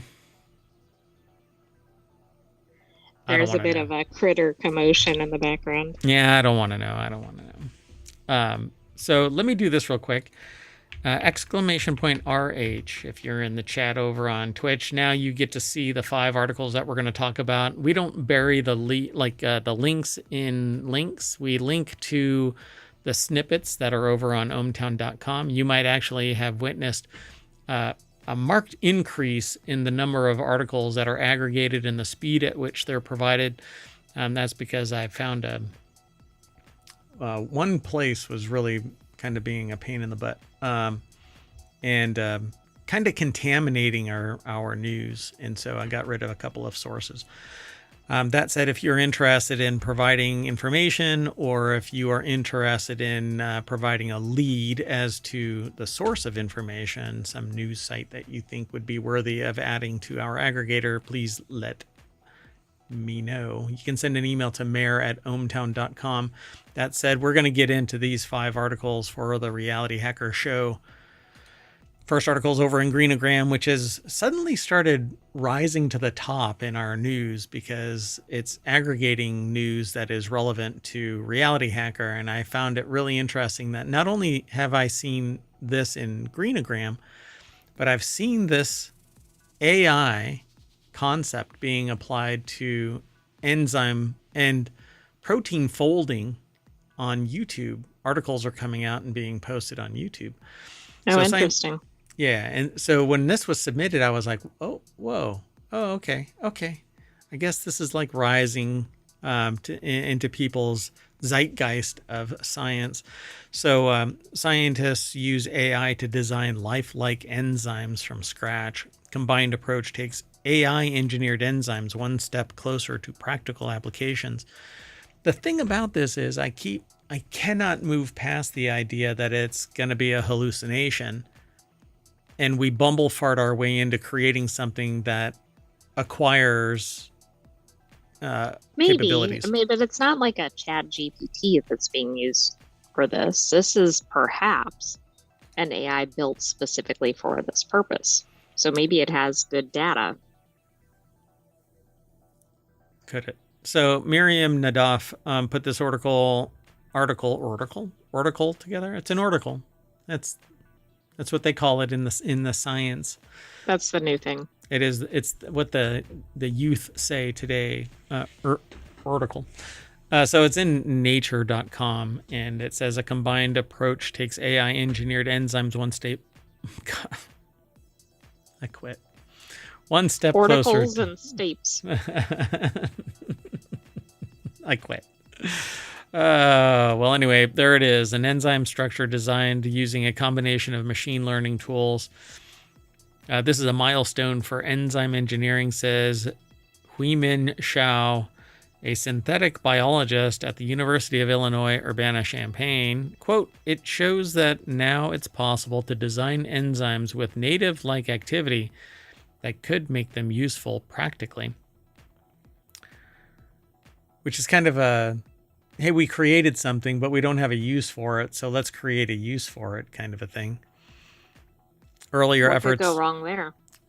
Gain of function doesn't mean shit. By the way, I think we've missed something key here. There is such a thing now as a synthetic biologist. You know, I rolled right on over that, going, you know what, I'm going to have to do some background check here, because synthetic biologist is basically creating something from nothing. It's entirely synthetic. It's not bound by nature other than the physics of nature.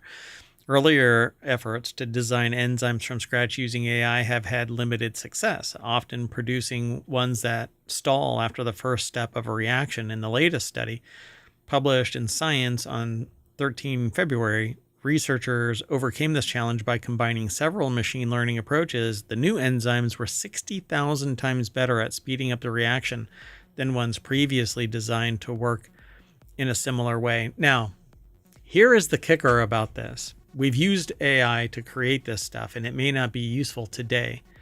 But just like DNA amplification, it was 30 years old, the concept of the enzyme that was used to amplify DNA. And so now this is going to languish somewhere in a research paper until somebody uses AI to say, you know, there's an enzyme that existed to do this back in 2025. Oh, yeah. I hope they're cataloging all this, for lack of a better term, so that this is more easily digestible, right? Accessed or digested or whatever, so that when somebody's embarking on a new experiment, they can go, oh, I can start here. So I didn't log in, but this is the nuts and bolts of this article. There's more. If you go over and look at it, you'll probably find more, but they're basically tailoring these enzymes to focus on a particular type of function and performance feature. It may do something great in the future, or it may stall at some point. You know, its application may not ever rise to the level. But this is the type of fundamental research that needs to be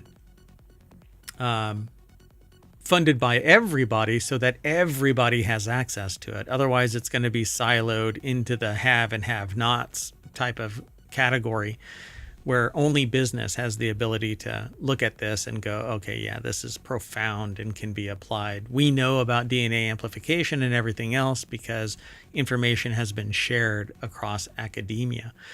So these new enzymes were 60,000 times better at speeding up the reaction than the ones previously designed to work in a similar way. So you can imagine just how the efficacy of this is absolutely profound. They say it's like going to the thrift store and buying a suit, and that suit probably won't fit you perfectly. That's what happens when we try to design enzymes that way, said study co-author Anna Luco, a protein designer at the University of Washington in Seattle. They wanted to build an enzyme that could undergo a 4-step chemical reaction called serine hydrolysis, which involves breaking an ester bond between molecules. Serine hydrolases are the natural enzymes that carry out this reaction, and they're involved in many biological processes, including digestion, metabolizing fats, and blood clotting. So this could be applied to something that could stem blood flow. So if somebody is bleeding out, they can just squirt this stuff or something associated with clotting. And then because it's 60,000 times better than the previous means of enzymatic reactions, it is that much better at clotting blood or metabolizing fats, breaking down. So I think that this is pretty damn amazing. So they created a deep neural network called Placer to refine the structural design by modeling the locations of atoms in the enzyme and the molecules it binds during every step of the reaction. And so the AI worked as a filter. This is really incredible. I mean, I don't expect they'll have as significant leaps every time they do this, but 60,000 times faster is pretty significant. And while I get it, if it's at some unit of measure, maybe it's not as significant a jump, but all these things mean that the applications are going to expand. Yeah, that's 60,000 times is kind of the stat that you go, this isn't going from 1 to 2, So I hope that this actually continues to take place into the far future, and we keep on enhancing this. But stay alert. All right, let's keep on going. The next article is over in Technology Today. That's another one of our shows, but that's tomorrow. Some tech leaders think AI could outsmart us and wipe out humanity. A professor of AI is not worried, and nor am I. In 1989, political scientist Francis Fukuyama predicted that we were approaching the end of history. He meant the similar liberal democratic values were taking hold in societies around the world. How wrong could he have been? So this article breaks out, basically throwing out a whole bunch of historical claims. Toby Walsh from The Conversation put this article together. But I don't think that it's AI. AI has the ability to be utilized like a knife, like anything, like a snowball. It could be used for fun, or you could dip it in water and it turns into an ice ball and knocks somebody unconscious. AI is a tool. How we use it is really what matters. In 2022, they say, and by the way, this is the author Toby Walsh's opinion about this and observations. They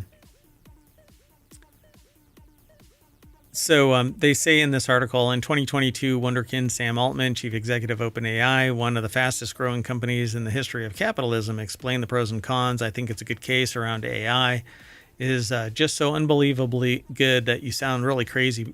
You sound like a really crazy person to start talking about it. The bad case is, I think this is important to say, is like lights out for all of us. But in all of these cases, I think that goes to your point earlier, though, right? Like a lot of things can be used for different purposes. Yeah, and it's the ethical boundary that you pick and choose, and so. And it doesn't mean we shouldn't have innovation. No, not at all. And like I said, and I've said this before. One person's terrorist is another person's freedom fighter. It depends on which side of the fence you're on. In all cases, a mild-mannered person will say that you can't use it for violence or causing harm. That is what a sane person, an ethical person, a moral person, a person who isn't prone to violence and war and conflict and exploiting it and selling the weapons to both sides kind of a thing. That is what a person says, that it could be good. So why not use it for great good? Well, when the haves have it and nobody else has it, they become defensive about it, protective of it, and they don't want other people to be able to position themselves to take it. 40 years ago, maybe around that time, I got into a discussion with somebody who was rather zealous in their opinion about things, that if somebody is causing harm, then there is only one way out. Then so you resolve it, and sometimes it has to turn to violence. And unfortunately, that is the way of the world. So when nobody has access except for the haves to AI, and it gets exploited for abusive purposes, then you can see why somebody would lay claim to AI is going to outsmart us and wipe us all out. Instead, well, it can only be smart as the programming too. And so right. I don't know that it necessarily suddenly is extra brilliant just because it's technology that people don't all understand. Yeah, the only way that it could ever get out of hand is if we enable it to get out of hand. It's not going to construct itself. It's not going to be able to enslave it. Yeah. But like we've seen some experiments, simulations where battlefield commander says, go eliminate the enemy, and then they countermand it, the robot, the drone, literally, and this is in a simulation, the drone turned around, eliminated the commander, and then went and eliminated the enemy. Right. What could go wrong there? But notice there was some programming to do the function that it did. It just went after perhaps the wrong person. Yeah. So they say, in 1950, Turing wrote what is generally considered the first scientific paper about AI. Just 1 year later, he made a prediction that haunts AI researchers like the author. Once machines could learn from experience like humans, Turing predicted that it would not take long to outstrip our feeble powers. At some stage, therefore, we should have to expect the machines to take control, but only if we allow it. But there are mad scientists out there that will give it as much as they want, like, they AI think it's for their benefit, right? Even if not to societies. But I mean, we know that could backfire too. But yeah. But I mean, that's like, don't allow knives or something, which have a lot of useful purposes. We know they can be used for non-useful purposes too, or non-good purposes. Right. Yeah. And there's all these scenarios about how they're going to outsmart us. And just because a person has money does not mean that they are the brilliant, awe-inspiring person that everyone should follow. Most of the people that have money were born with it, were given it, didn't earn jack shit, and have lived off of public money and or abusive practices, trade practices, and greed. Plain and simple. You find me any ethical, non-sociopathic billionaire, and I'll find the room where only one person is sitting out of the entire population of billionaires. And they're a very, very lonely person looking around going, what the frick is going on? Anyway, I don't really buy into this claim. You can come and read the rest of this article. I selected it because the title alone. But when it comes out talking about politics, I think that it's already lost the message here, because AI should be a tool, and it's society that should be saying that it's nothing more than a tool. It shouldn't be leveraged as a political gambit. But it is going to be taking jobs because the people that have see it as a means to eliminate humans instead of it being a tool to amplify what humans are capable of. So, right. I mean, I we, think it's an interesting article. yeah, but I'm not concerned about this direction. the only way that it's going to happen is if the people with the means to make it happen, and it's going to be by putting them in peril unless they put in the 3 rules and then a 4th one, like right, but then hopefully it doesn't override it, like we just mentioned in the simulation. Yep, like RoboCop. There was a rule that they can't hurt any of the corporatists, but then they override it because they had a soul. So let's keep moving. The next article is over in ohmTown and under the RealityHacker channel. So all of these that I talk about are siloed within a particular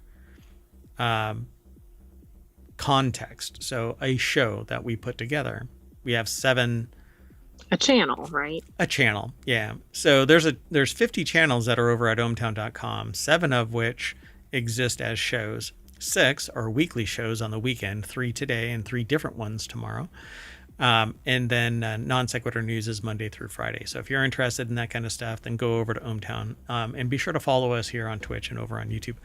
Anyway, this next article is over in RealityHacker. And XR means extended reality. News roundup, trombone champ, underworld overseer, ashen arrows, and more. The article is by uploadvr.com. Henry Stockdale put the article together, and if you've never heard of Trombone Champ, it's a blast to watch. 1 second. One.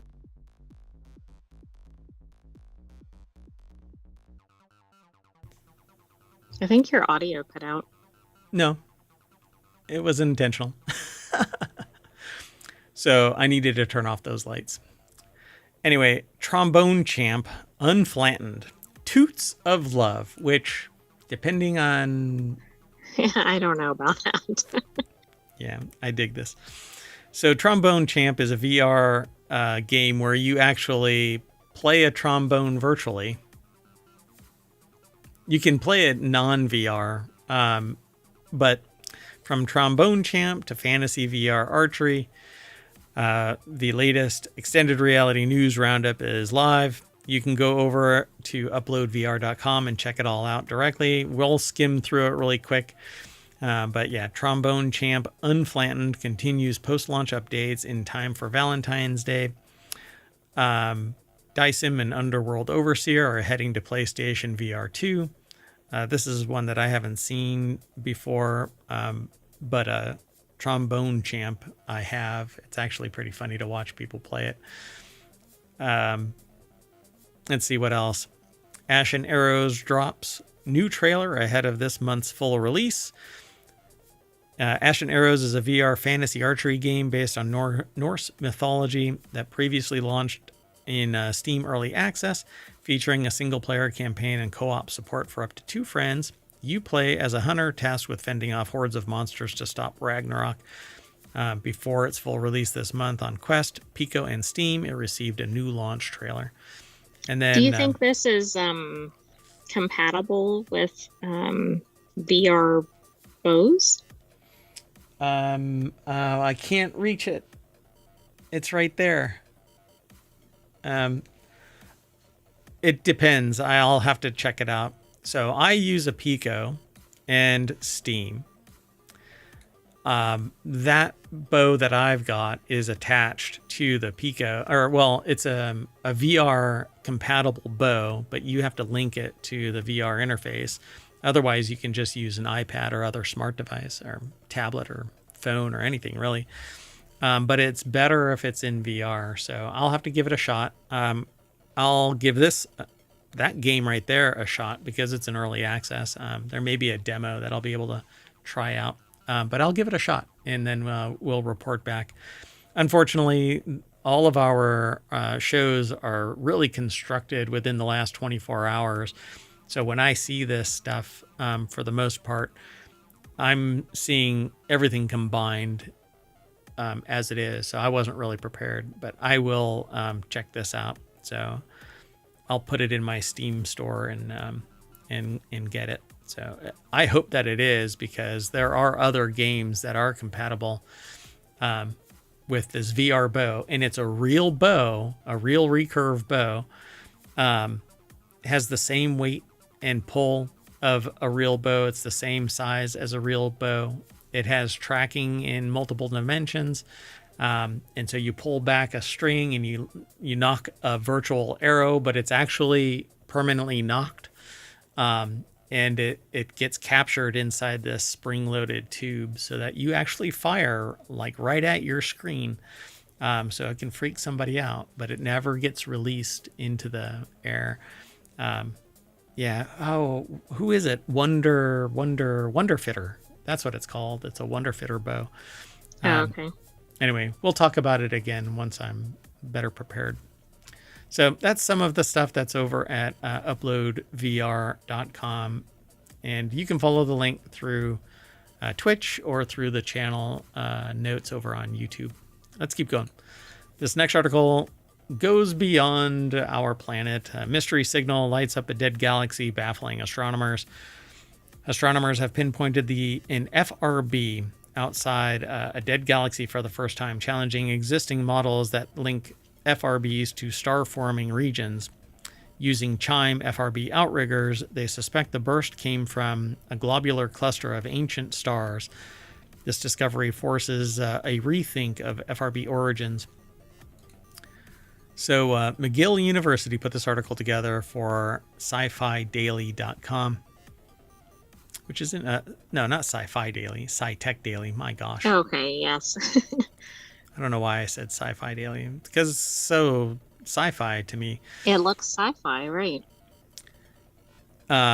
So yeah, just so you can define what FRBs are, fast radio bursts are what's going on here. And essentially what happened is an FRB was emanating from behind a dead galaxy and lit it up. So that's pretty interesting, isn't it? Yeah. And so using the CHIME FRB outriggers, they suspect the burst came from a globular cluster of ancient stars. This discovery forces a rethink of FRB origins and sets the stage for more revelations as technology improves. Astronomers studying the origins of enigmatic fast radio bursts have made a major discovery that could reshape our understanding of these powerful cosmic signals. Designated FRB 2024-0209A, outside a dead galaxy, one that no longer forms new stars. This is the first time an FRB has been found so far from its host galaxy, making it a unique and puzzling case. Pinpointing the cosmic origins of the FRB, they are intense, millisecond-long radio flashes emanating from galaxies millions of light years away, and while most are isolated events, some repeat sporadically, making them key targets for efforts to pinpoint their exact location in the sky. One of the newly operational CHIME FRB outrigger telescopes, which enhance the capabilities of the main CHIME telescope located in Penticton? How do you pronounce that? Penticton, BC, or Penticton? Penticton. There you go. I guess so. That's an odd name. British Columbia. Astronomers have placed FRB 2024-0209A in a region of space associated with a dead galaxy, or one that's no longer forming stars. But yeah, like I said, I suspect that this thing is outside. It's lighting up a dead galaxy, and it's on the other side of it. This breakthrough marks the first pinpointing of an FRB on the sky using CHIME FRB outrigger, in this case. The one located in Princeton, BC. And so I don't know if that is a typo. Yeah, I don't either. And I wonder, too, if because of this, we'll start to see more of this kind of activity, right? Like if we can sense it, then we can study it. Yeah. Is that? Oh, the main one is at this location, but the outrigger is in Princeton. This is... Yeah, I almost thought that this was like an anagram of Princeton, but it's a different location. Well, anyway, them being able to look at these things is quite interesting, but I'm not sure. There's a new attitude that's forming within, I guess, physics in general. That's calling out kind of this idea that science is being done simply to keep people employed in big science. But there is some fundamental science that actually needs to be done. And the shame is going to be if we only choose to do stuff that has a positive outcome because we know it's going to have a positive outcome, instead of fundamental research showing what doesn't happen is also a positive. Yeah, I mean, we need to have research that explores things that we don't know the answer to. And sometimes the negative answer is a good thing for shaping future research. Right, because that Plus, negative... we know how many accidental discoveries and everything.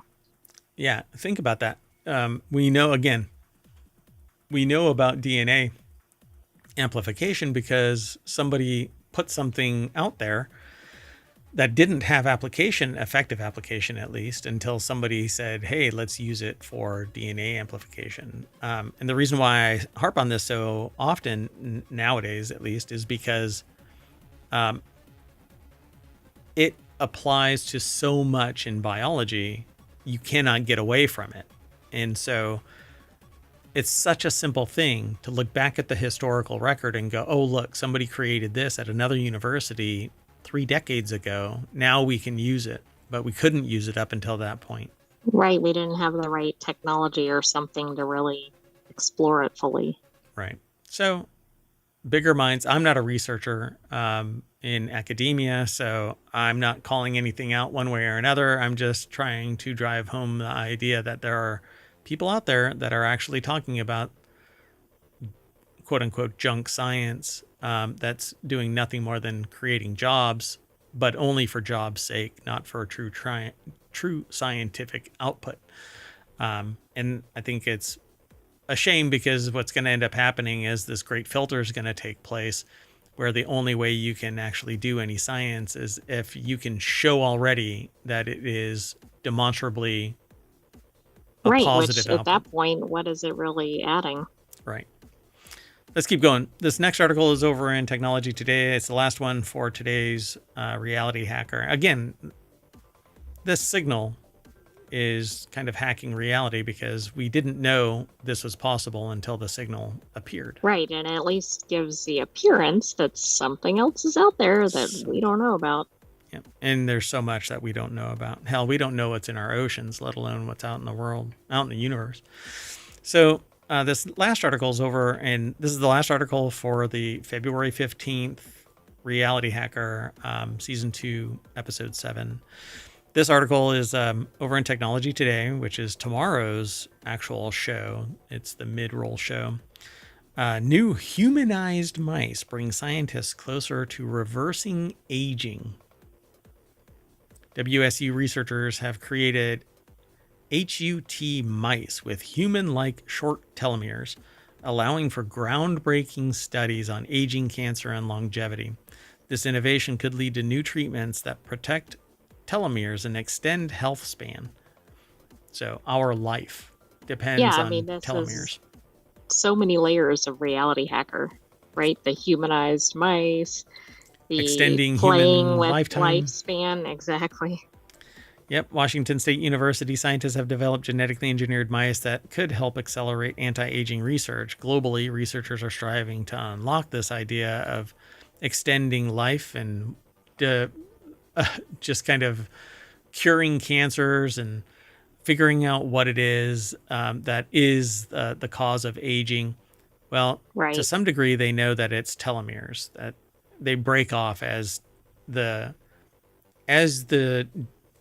your genes are replicated. A little piece kind of flakes off the ends, these telomeres. Washington State University put the article together. It's published over at scitechdaily.com. And so studying telomeres at the cellular level has been challenging in humans. Now a discovery by a WSU research team published in the journal Nature Communications, has paved the way for utilizing these genetically engineered mice in future studies. Led by WSU College of Pharmacy and Pharmaceutical Sciences professor Ji-Yu Shu, the research team has developed mice that have human-like short telomeres, enabling the study of cellular aging as it occurs in the human body and within organs. Normally, mice have telomeres that are up to 10 times longer than humans. This is the first mouse model. So that's interesting that a mice can even exist with this. Yeah, and I'm not really sure. They don't live long, so I don't know how shortened telomeres allow them to exist. I don't either, but maybe they can see that like every mouse lives for, I don't have any idea what their lifespan is. Let's say they normally live 6 months or a year or something, and they can tell with this they live double or something. It's the Drosophila of mammals. Right. Yeah, fast lifespans, which make for easier studying. Yeah, innumerably replicable because you can just breed them, again and again and again. And as long as you're okay with doing experiments on biological life, then, or, mammalian life at least, then I guess you're okay with doing this. So the work has significant implications for the development of future drugs and treatments. In the long term, it may pave the way for anti-aging strategies aimed at activating cells to protect telomeres and potentially extend lifespans. Shu noted that many diseases originate at the cellular level, so targeting drugs there is a common strategy. I think it's brilliant. My real problem is you're not going to be able to afford it. Nobody is. Well, it's tinkering around with some pretty significant things. And, what is that going to do down the road? Yeah, so the development of these mice began 10 years ago, it says, when researchers gained a deeper understanding of telomere regulation in humans and how it differs from animals. Previously, how telomeres regulated the human aging process could only be studied using isolated human cells in a petri dish. This model is quite different as it allows us to observe the aging process in a whole organism. Mice are similar to humans in terms of organ structure, genes, genetic makeup. Yeah, we're kind of squirrely that way. I find it interesting that they can do something relevant to humans in a mouse. Yeah. Yeah. I mean, it sounds cheesy, but we're not as squeaky clean as y'all think. Anyway, Shu received $5 million for studies to further develop the mouse model that simulates human replicative aging, as well as research cancer implications. The funding includes grants from the National Institute on Aging, National Institute on General Medical Sciences, and the U.S. Department of Defense, with the latter to study how telomere length affects melanoma cancer cells. So, theoretically, all of that dried up. All right, folks. Well, we are going to hop on to one of these humanized mice, and that's going to bring us closer to the front page of RealityHacker over at ohmtown.com. And that means that Mayor Watt and the sentient AI from the future is going to end this show and get ready for another show. In about 10 to 15 minutes or so, we're going to be reset. And we will do Wanted, which is about gadgets and gear. What say you, AI? I say, let's do it. Bye-bye, hometown citizens. Thanks for joining us for RealityHacker. Be sure to stay tuned. We have 2 more shows coming up. And don't forget to subscribe. You can subscribe here on Twitch and here on YouTube. And go and watch 1,800 episodes. And be sure to download the podcast. There's 7 of them. Just search for ohmTown. And you'll get the whole studio of shows and every season of them. So go now. Go. Bye.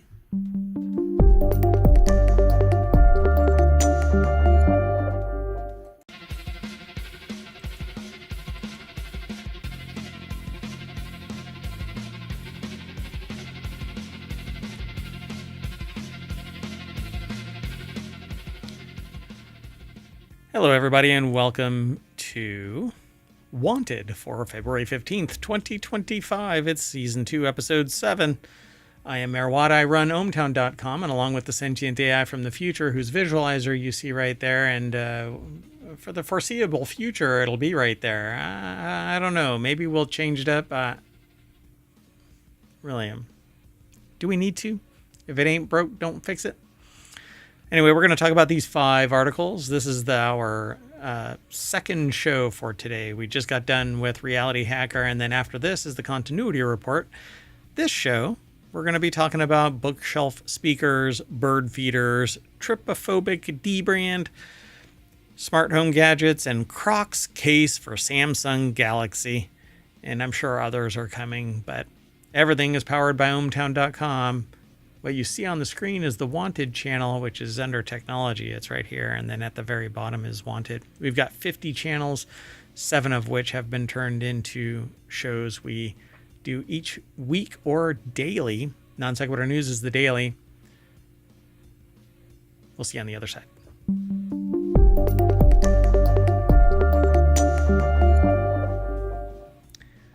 Excited. Let's get into this. What say you, sentient AI from the future? I say let's go. Yeah, look at that visualizer go. Woohoo! I keep trying to catch the little dots, but it never works. Can't catch me. Damn it, every time. All right, let's get going. The first article is about bookshelf speakers. I really dig bookshelf speakers. We're off to a good start. Bookshelf speakers, active, passive, and hi-fi. Soup up your sound with these active and passive speakers. They have picks for every budget. It's over at wired.com. Ryan Waniata put the article together. The best active ones are the KEF LSX2s, which are following the Sony style of naming. The best packed. God bless. What is going on? That is definitely the Sony nomenclature style. Oh, and look, Sony's in here. Yeah, Sony SSCS5 is the best affordable passive speakers, and then the best passive ones are Focal Teva, I guess it is, number 1. Those are $1,000. The KEF LSX2s are $1,300 at Amazon. It's quite the drop. Best affordable ones are SSCS5s for $200. There's a lot more. The best for bass, KEF. I've heard a lot about KEF. They are supposed to be pretty spectacular, but at $1,300, come on now. I don't know. Maybe it's just me that I just different strokes for different folks. Am I going to get that much enjoyment out of it to spend that much, or am I going to be able to tell that much of a difference? Yeah, I know there's a difference in high-end stuff to a point. Yeah. I mean, audiophiles will say yes, absolutely. At some point, you're brushing up against the limit of what your ears can actually pick up. But if it does full spectrum, 20 hertz to 20 kilohertz, the reproduction of it, the sample rate is the highest that it can actually achieve. It's not overpowered, so it's blowing out the speakers themselves.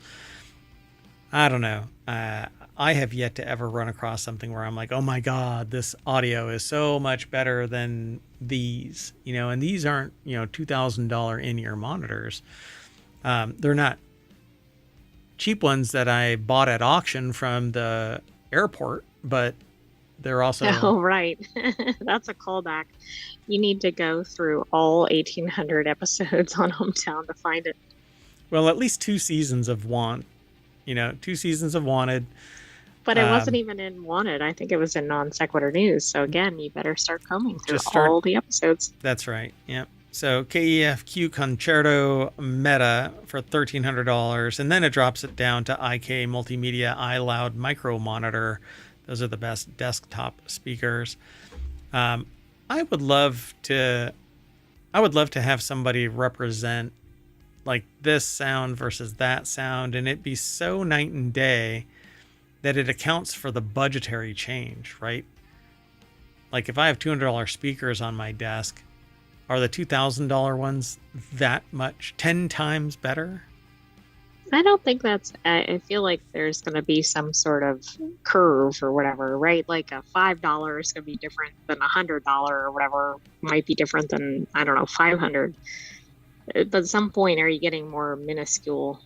There are some I don't speakers know. that are $1 million. I just made up random numbers, by the way. Yeah. But the point is, like, do you continually get magnificent leaps, or is it just a little bit? Did I do the intro? Did I do the music? You did the picture and everything. You didn't do the intro for us. What? What do you mean? I welcomed you, didn't I? No. It was a soft one. You just started talking to me.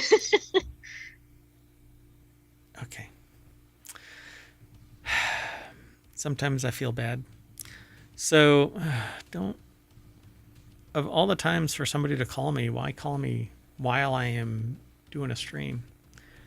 Focus, Mayor Watt, focus. But I'm a mayor, and everybody is trying to contact me. Some people want to be me. Some people want to meet me. Some people want to beat me. But anyway, so it says here for many listeners, bookshelf speakers, aka stand mount speakers, provide the quintessential audio experience, blending a potent cocktail of performance, value, and convenience. These pint-sized blocks play a key role in nearly every corner of the audio spectrum. And now it says pint-sized blocks. Now I want Lego brick speakers. Okay, that would be neat. Okay, I'm gonna work on it. I wonder if I could just 3D print bookshelf speakers that are Lego, and the little pips are the actual speakers. Okay, that would be super cool. I think that's a project you should feature in ohmTown if you do it. You might have to do a search real quick while we're talking about it. Anyway, there are tons of bookshelf speakers available for various prices, making it a tough thing to sift through. And so Wired did it for you, and they go through the whole list. KEF rising to the top. You'll see loads of terms and specs as you hunt for bookshelf speakers. Here are a few things to know beforehand. So what are active versus powered? What are passive? What to know about speaker impedance, speaker power requirements and amplifier options, tethered connection options, wireless connection options, and do you need a subwoofer? I'll answer that one. Hell yes, if you want bass. I do see lots of Lego speaker things, but I'm not sure they're actual speakers. They just seem to be like speakers for your Lego sets or whatever. Like stickers and things like that. No, I'm talking about actual Lego big, like desktop bookshelf speakers that are Lego bricks. No, I know what you're talking about. I'm saying what I'm finding is like little miniature, put it in your Lego set kind of thing. Got it. Oh no, we're not going to do that. $1,300 for two speakers. Hey, KEF, send me those speakers and I will put them on my desk and evaluate them, because I know that you really want me to, you know? Well, the problem with that is if they're really amazing, then you'll never be satisfied with any other speakers again. But maybe you won't need to be, because you can just keep using those. That's right. I'll evaluate them, and you don't have any sway over if I say yay or nay. But I'll post the video about them. Okay, let's keep going. So this is wanted. So it's about gadgets and gear. And yeah, I want better speakers only right now at this point to find out if I want. I use Edifer, which is these kind of inexpensive desktop speakers. And it doesn't even have a bass speaker. But then there's, home theater speakers. If I'm going to kind of immerse myself in something, it's going to be those. Anyway. I would sit here and go through this list step by step, but we only have 30 minutes and we've got 4 more articles to go through. So, right. And we already have several wanted items in one article. Yep. So this next article is over in RealityHacker, which was the show we just got done with, but not all news comes from just one of our categories or channels. This is about the best bird feeders with cameras tested in reviews in 2025. Again, this is by Wired. These bird feeders come with cameras and connected apps to let you see and learn about the birds in your neighborhood. You know, people show me the bird. Do you think that's what's showing up on this? Maybe. These bird feeders have cameras, though, which is new to me. And because it's something unique and fascinating and something that you could actually like put outside and you could stream, I think that these are actually absolutely brilliant. So odds are at this point you've probably seen or know someone that has a smart bird feeder, which no, I know no one. I didn't even know they existed before this article. No. I mean, I know there's pretty much a smart everything by now. I thought that it was too niche that somebody would build something with a camera, you know, already attached when you could just attach a camera to it and record. So lucky for you, Wired.com put this together. Kat Merck over at Wired.com put this article together, and they're talking about smart bird feeders. NetView's original bird fee feeder for $145, the Bird Buddy for $239, and an even lower priced bird feeder camera case for $56. It says for months on end in snow, rain, and Texas heat, and in a yard with persistent squirrels. They've explored apps and notification settings, installed any optional solar panels, and used Cornell Labs All About Birds, as well as Google Lens and their own local expertise to verify accuracy of AI identifications. So yeah, they go through all of these birds. There's a best overall rating, a runner-up, a reliable upgrade, best looking, the Bird Feed Bamboo Smart Bird Feeder for $250, which is nearly the most expensive. The one that is the most expensive is like a stronger, better, faster, meaner version of the Bird Feed Feeder. It says Bird Feed Feeder 2 Duo. I guess that's the one that's on that front right there. I think that's what that is. Right. Well, and you should also pair that with the squirrel obstacle course contraption to avoid them attacking your bird feeders. Oh, yeah. Who was that did that? Mark Rober. Mark Rober, yeah, has the squirrel obstacle course. One of the elements in that is like a squirrel catapult that would fling it. So best overall is this one right here. It looks pretty general. You just kind of screw it to your fence and wait for the squirrels to attack it. Looks like a little house, but then it looks like it has like a Ring doorbell or something on it based on how it looks. Yep, and you just stick it on your fence and let the peckers come and eat your food. And that's what it looks like, I guess. NetView caught on bird fee. Yeah, the NetView bird fee. That's what it looks like. I mean, it's cute. It looks kind of meh picture quality, right? Maybe it's just bad weather, right?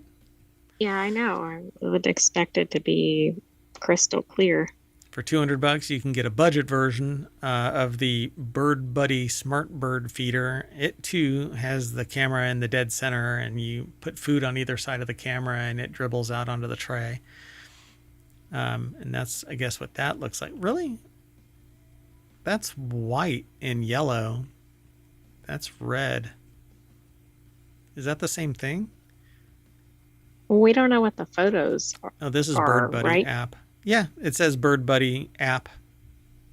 And that's what that is, Bird Buddy. So it's a connected app. But the one up on top here is the Bird Fee, NetView Bird Fee. Oh, okay. Got it. So each one has its own camera picture. This one is inside a balcony or inside a porch. So it looks like it's a little bit better protected from sun. And shows a little bird. I'm scooping up some seed. And then a reliable upgrade is the Bird Buddy Smart Bird Feeder Pro with a solar panel. So I guess it can charge itself and stay operational instead of having to be plugged in. Neat. Yeah, the mayoral mansion doesn't even have solar panels. What's up with that? Oh, and it even identifies it. Lesser goldfinch. Oh, cool. I wonder if you put up enough of these with solar panels, will that power your house? Yes. Yep. But there would be so many peckers showing up at your house. Whoa. Okay, that was surprising. For those in the podcast, there is a video embedded of a bird very close up. Very close up. Yeah. You can actually see its tonsils. Wow. Anyway, this one looks really good. That's a sexy birdhouse. Look at that. The NetView Do you think bird the feed. bird's like, I got the best birdhouse here? Girlfriend, stop on by. This one looks like it's like doing that little hawk thing, where they stick their. Sometimes it's called Oh, yeah. The owls sunbathing do or that. something. Yeah, I think most birds do it. But it looks kind of. It's cool. I don't know if it's landing. It looks like it's an action picture. It's pretty cool. Anyway, where they stick their wings out. Sometimes it's to sunbathe. At any rate. Then there's others, BYO camera, the Wasserstein bird feeder camera case, where you can stick your own camera in there, I guess. Oh, that's actually kind of neat because then you could control the quality of the camera. Yeah, I guess so. Yeah, pretty cool. Anyway, I want that one right there. Of course, it's the second to most expensive one, but... It looks the neatest. Wait. Let me back up. That one didn't have a picture. Come on. No. That sucks. Okay. Well, anyway, that's it. We're gonna mosey. We're gonna fly off to a trypophobic RealityHacker article. Dbrand made a trypophobic Apple Vision Pro faceplate and battery holster. It originated almost a year ago, a few weeks after Vision Pro launched, as a 3D printed prototype from a designer named Kyle Goodrich, who showed the article or the item off on Twitter. Goodrich was exploring the problem of how to make a faceplate or device covered in sensors where blocking the sensors would compromise the device's functionality, so they designed a cover for the Apple Vision Pro. If you've never heard of trypophobic, it's basically the fear of circles. Okay, well then that makes sense given the visual for those in the podcast. This is a very holy case. Yeah, it's basically Swiss cheese cases for the battery pack and for the Apple Vision Pro so that the sensors aren't covered up. It's very symmetrical, it looks, but maybe not. David Haney over at uploadvr.com put the article together, and it says here that thinking of making a small run of these if there's enough demand, and lo and behold, I think one approach to this problem is to make the entire faceplate transparent with holes only for the sensors, and you can find these on sites like Amazon and AliExpress. But Goodrich wanted a more visually striking approach, embracing the holes by adding many more than are needed and using an opaque body. This trypophobic solution, or trypophobia is the fear of small clusters of circles, but holes, was what he came up with. Dbrand liked it so much that they reached out to him and turned it into a product, which is the right thing to do, Disney. Oh, sorry. Yeah. And all companies. Yeah, all companies. I'm not just saying Disney. All companies. Yeah, that's what I meant. Anyway, there's an artist on YouTube that did a follow-up 2 years after Disney took one of their products that they made, but they had actually taken something that was Disney and they turned it into a 3D model, and then Disney basically took it verbatim, like exactly, yeah. and cloned it and is selling it in their stores. I don't really know much about that anymore. I stopped paying attention to it because it's kind of like that artist. What are you going to do? Going after Disney to try and get compensation for what amounts to their work, but isn't, by the way. That isn't how IT or intellectual property works. But anyway, I need to make this statement. Going after a juggernaut of a company is like peeing into the wind. Yeah, sure, you're relieving yourself of this pressure, but it is not rewarding in any way. Anyway, Aperture is what it's called. It's available in black and orange and is either just a faceplate or in the package that includes a battery holster. And the faceplate alone is $50. The bundle is $70, and the battery holster isn't sold separately. So if you want it, you have to get the bundle. There you go, D brand. Thanks for not being a D. Anyway, the next article is, see, now, I don't have anything to add there, other than this is a unique case. Yeah, and so that's why I want it. It's an interesting case, a unique design. I want a case like this, but I don't have Apple Vision Pro. I was going to get the X-Real headset, the extended reality headset, but I kicked it to the curb. I'm going to wait for its release and reevaluate at that time. Anyway, let's go on to the next article. It's over in Wanted, the best smart home gadgets for 2025. It says if it feels like every piece of home tech is now smart, you're not far off. The smart home space has grown exponentially in the past few years with speakers, cameras, locks, lights, even kitchen appliances. Your refrigerator, for instance, is now smart. All of your lights are smart. Light switches Everything seems to be smart. Or dumb. Doorknob. Well, maybe the contents of the house are dumb, but the house is brilliant. And getting smarter because it's being connected to AI.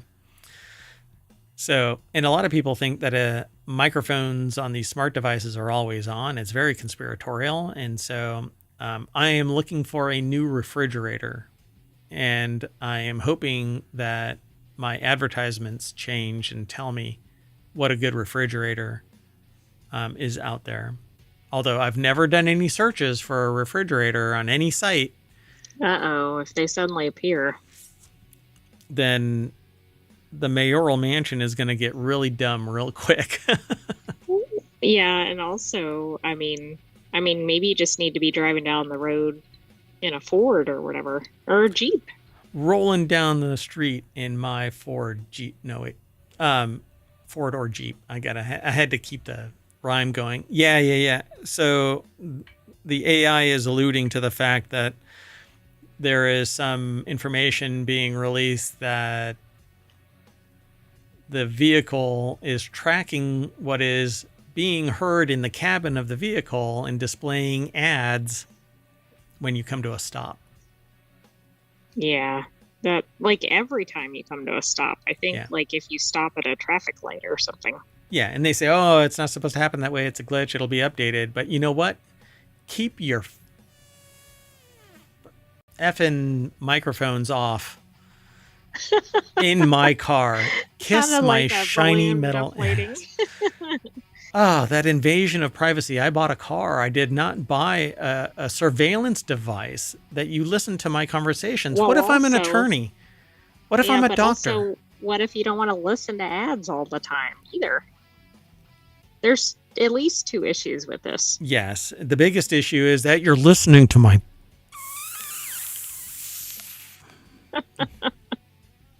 Anyway. So the best smart home gadgets for 2025, from speakers to robot vacuums, here are the best smart devices that make your home more connected. Nicole Lee and Valentina Palladino put the article together. It's over at Engadget.com. And I won't be able to go through all of these, I'm sure, but they have the best smart speaker, Sonos Era 100. It's $250. I think all of them are dumb. They're about as smart as you can throw them. The best budget smart. And that's smart. why I was talking about dumb. Right. You can have something labeled as smart, but it doesn't mean it is. Yeah. I mean, it works with the frequency of a cheap ham radio. You never know what it's going to do. You know what? I told my smart speaker I have it coded to wake up the lights. When I say wake up, it's supposed to wake up the lights. You know what it says to me when I say that now? All of a sudden.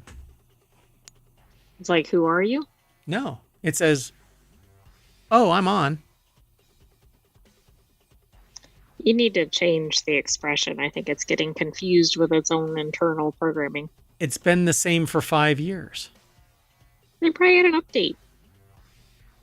Right. But like Office Space, why do I have to change my freaking name? Because I was you here want it first. to work. All right. Look, it's like the river changed course, and now I have to move my car.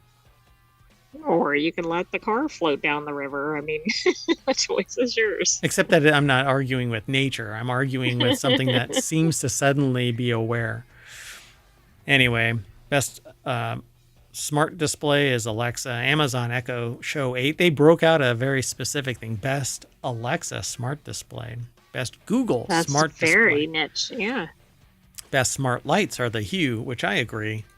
Best budget lights are the Casa smart light bulbs. If anything uses matter, then it all works together, which is fine. But if you have a balkanized infrastructure, then sometimes it works because it's updated. Sometimes it doesn't work because it's not updated. Sometimes you have to go and maneuver this app, that app, whatever.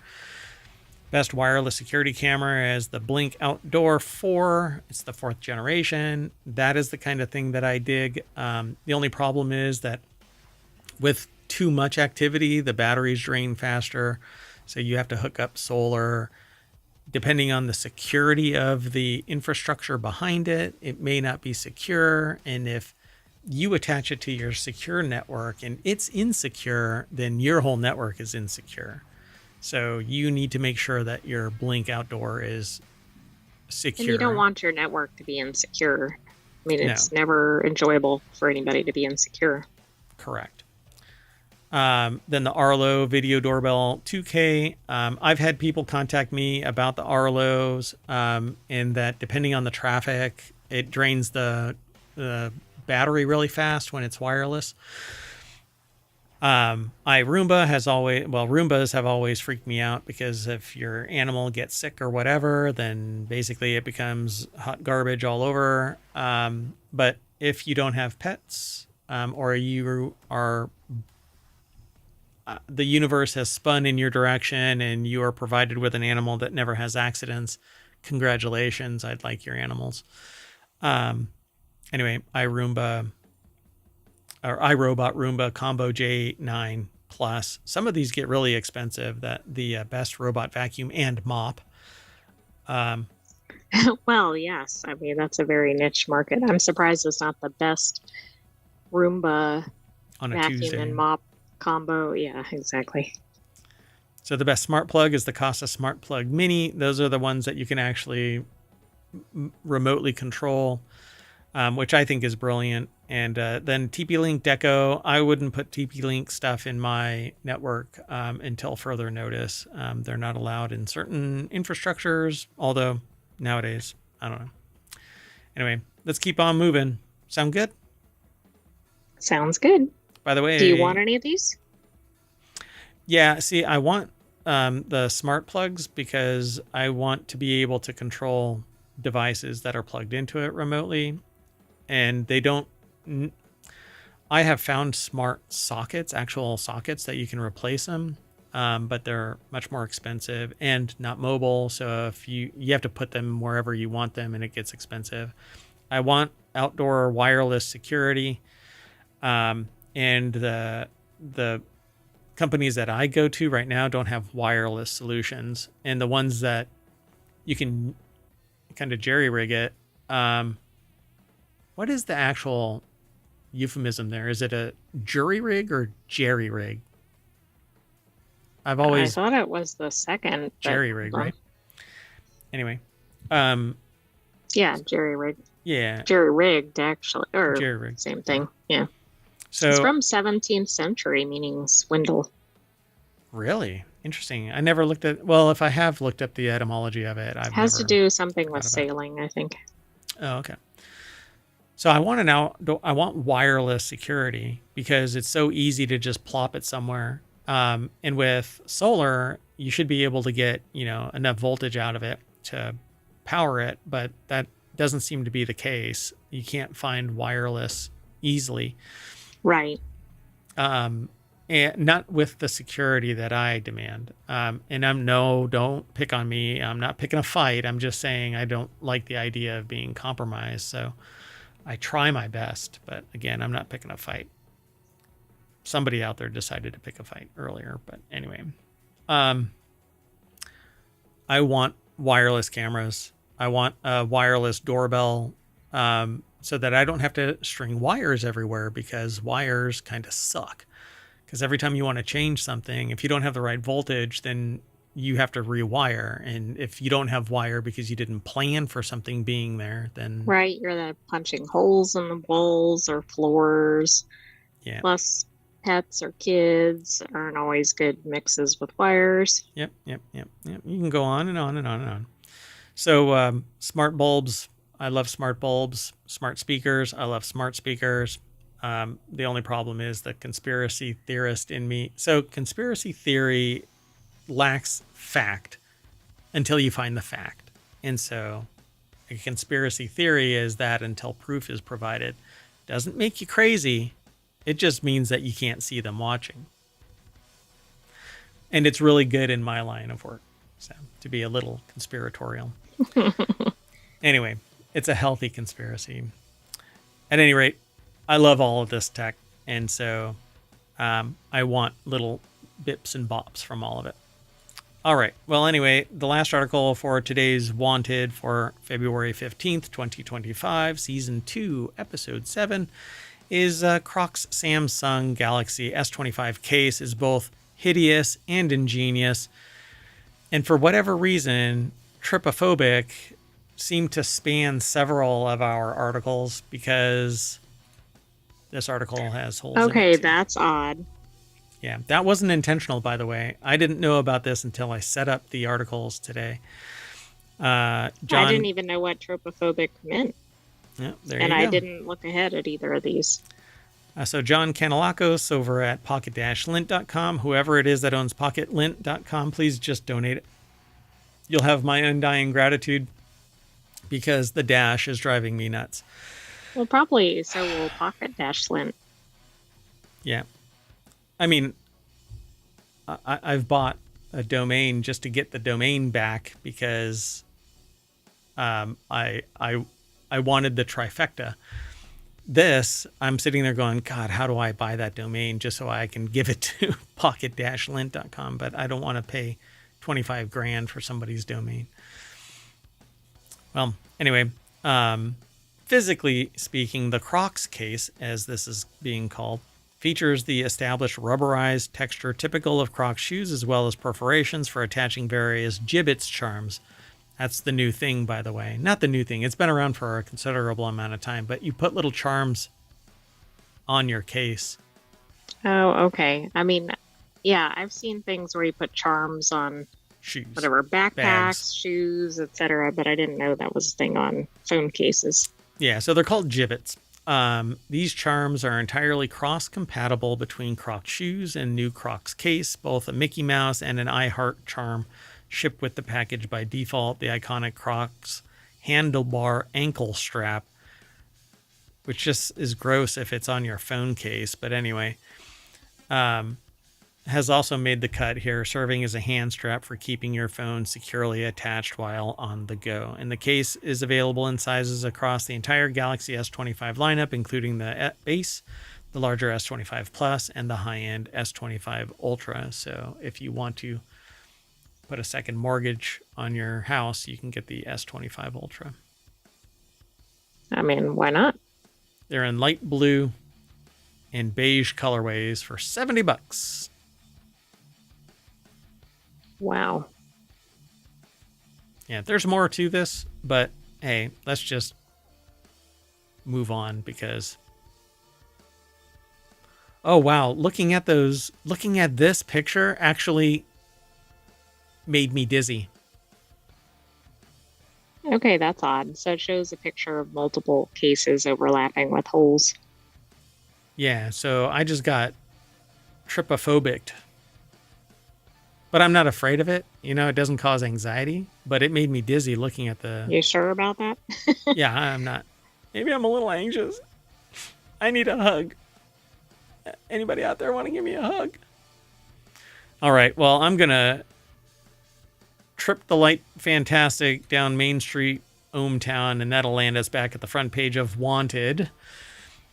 So just imagine you're walking down a street, and on the left and right are shops, and each one of those shops is an article, and each one of those articles has been cataloged here in the wanted channel. So left and right as you're walking down the street. That's how ohmTown works. All the information is aggregated into ohmTown.com and into these 6 main categories and 50 subcategories that we call channels, 7 of which have been turned into shows here on ohmTown over on Twitch and YouTube for you to watch and come and hang out. We'd love to have you in the audience. But that's it. We're done for today. I am Mayor Watt, and I'm taking the AI with me. Good night, ohmTown citizens. Thanks for joining us for Wanted. Stay tuned for the continuity report, and we'll have another episode of Wanted next weekend. And the continuity report is all about entertainment news. So I hope you enjoy the show. We're going to be talking about 5 articles. I'm not going to give any hints. There's something, the gorge.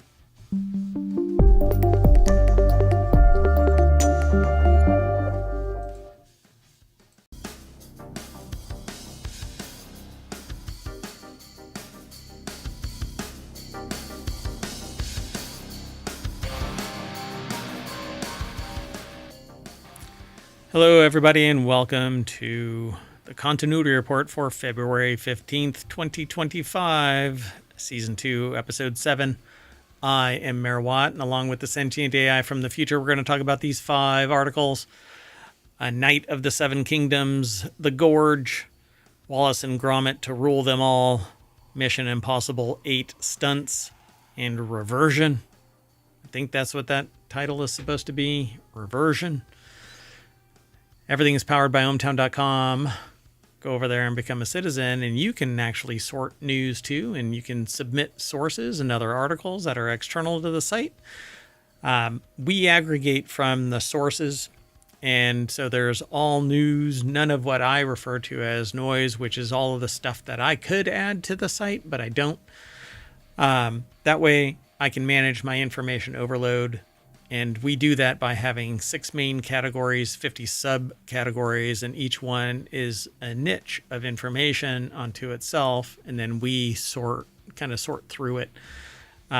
So you don't have to, at least during the show, but you can by going over to ohmTown.com. And like I said, everything is powered by ohmTown.com. So go over there and become a citizen.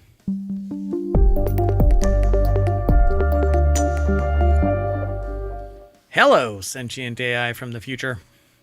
Hello, Mayor Watt, and hello, ohmTown citizens. I'm watching the logo. The new logo for ohmTown, I think, is pretty cool.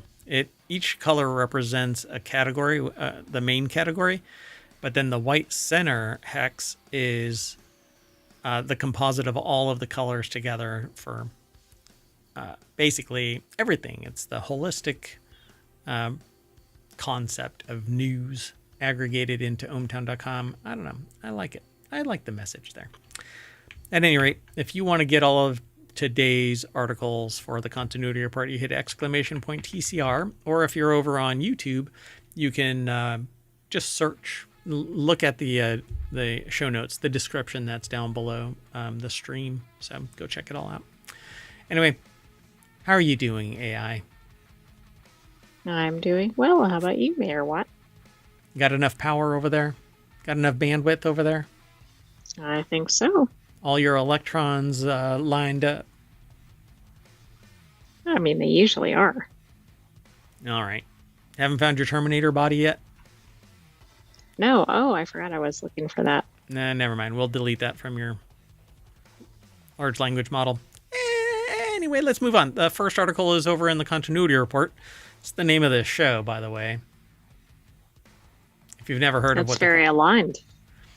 I try. The continuity report is basically a report that represents what the status of a scene is, so that when you break it down and have to put it back together, everybody knows exactly where everything is, so that, you know, something like somebody holding that bottle, it doesn't shift and move locations in the scene, and then people like Mayor Watt and the sentient AI go, there's nothing in that Wait cup. a second. That was in the other hand just 30 seconds ago. Are you telling me they switched it between scenes? It breaks continuity, and so different shirts and things like that. Anyway, they document it in the continuity report. So, a Knight of the Seven Kingdoms update means it can avoid a Game of Thrones franchise problem that could also hurt Harry Potter. I know nothing about this. All I know is that A Knight of the Seven Kingdoms will begin later this year, and things are already looking very promising for its future. HBO has already proved that Game of Thrones spin-offs can work. Game of Thrones final season sucked, but I guess the spin-off works. Different writers? Different Maybe continuity? so.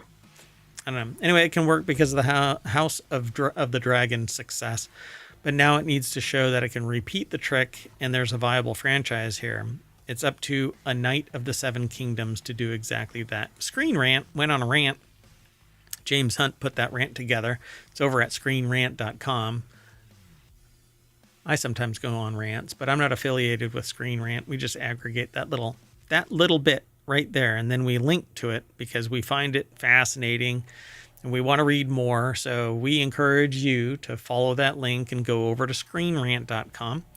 If you want to come back and hang with us here in either the YouTube or Twitch chats, because I've got both, come on down. We do this at around 4 o'clock on Saturday and Sunday. Mayoral duties kept me from doing it earlier at 4, but we do an hour and a half worth of shows, but it turns into about 2 hours with 10-minute, 15-minute breaks in between shows. As we switch over. And so we're going to do the same thing tomorrow, as long as mayoral duties don't interject themselves. It tends to happen from time to time. And then we also do a daily show at 7 p.m.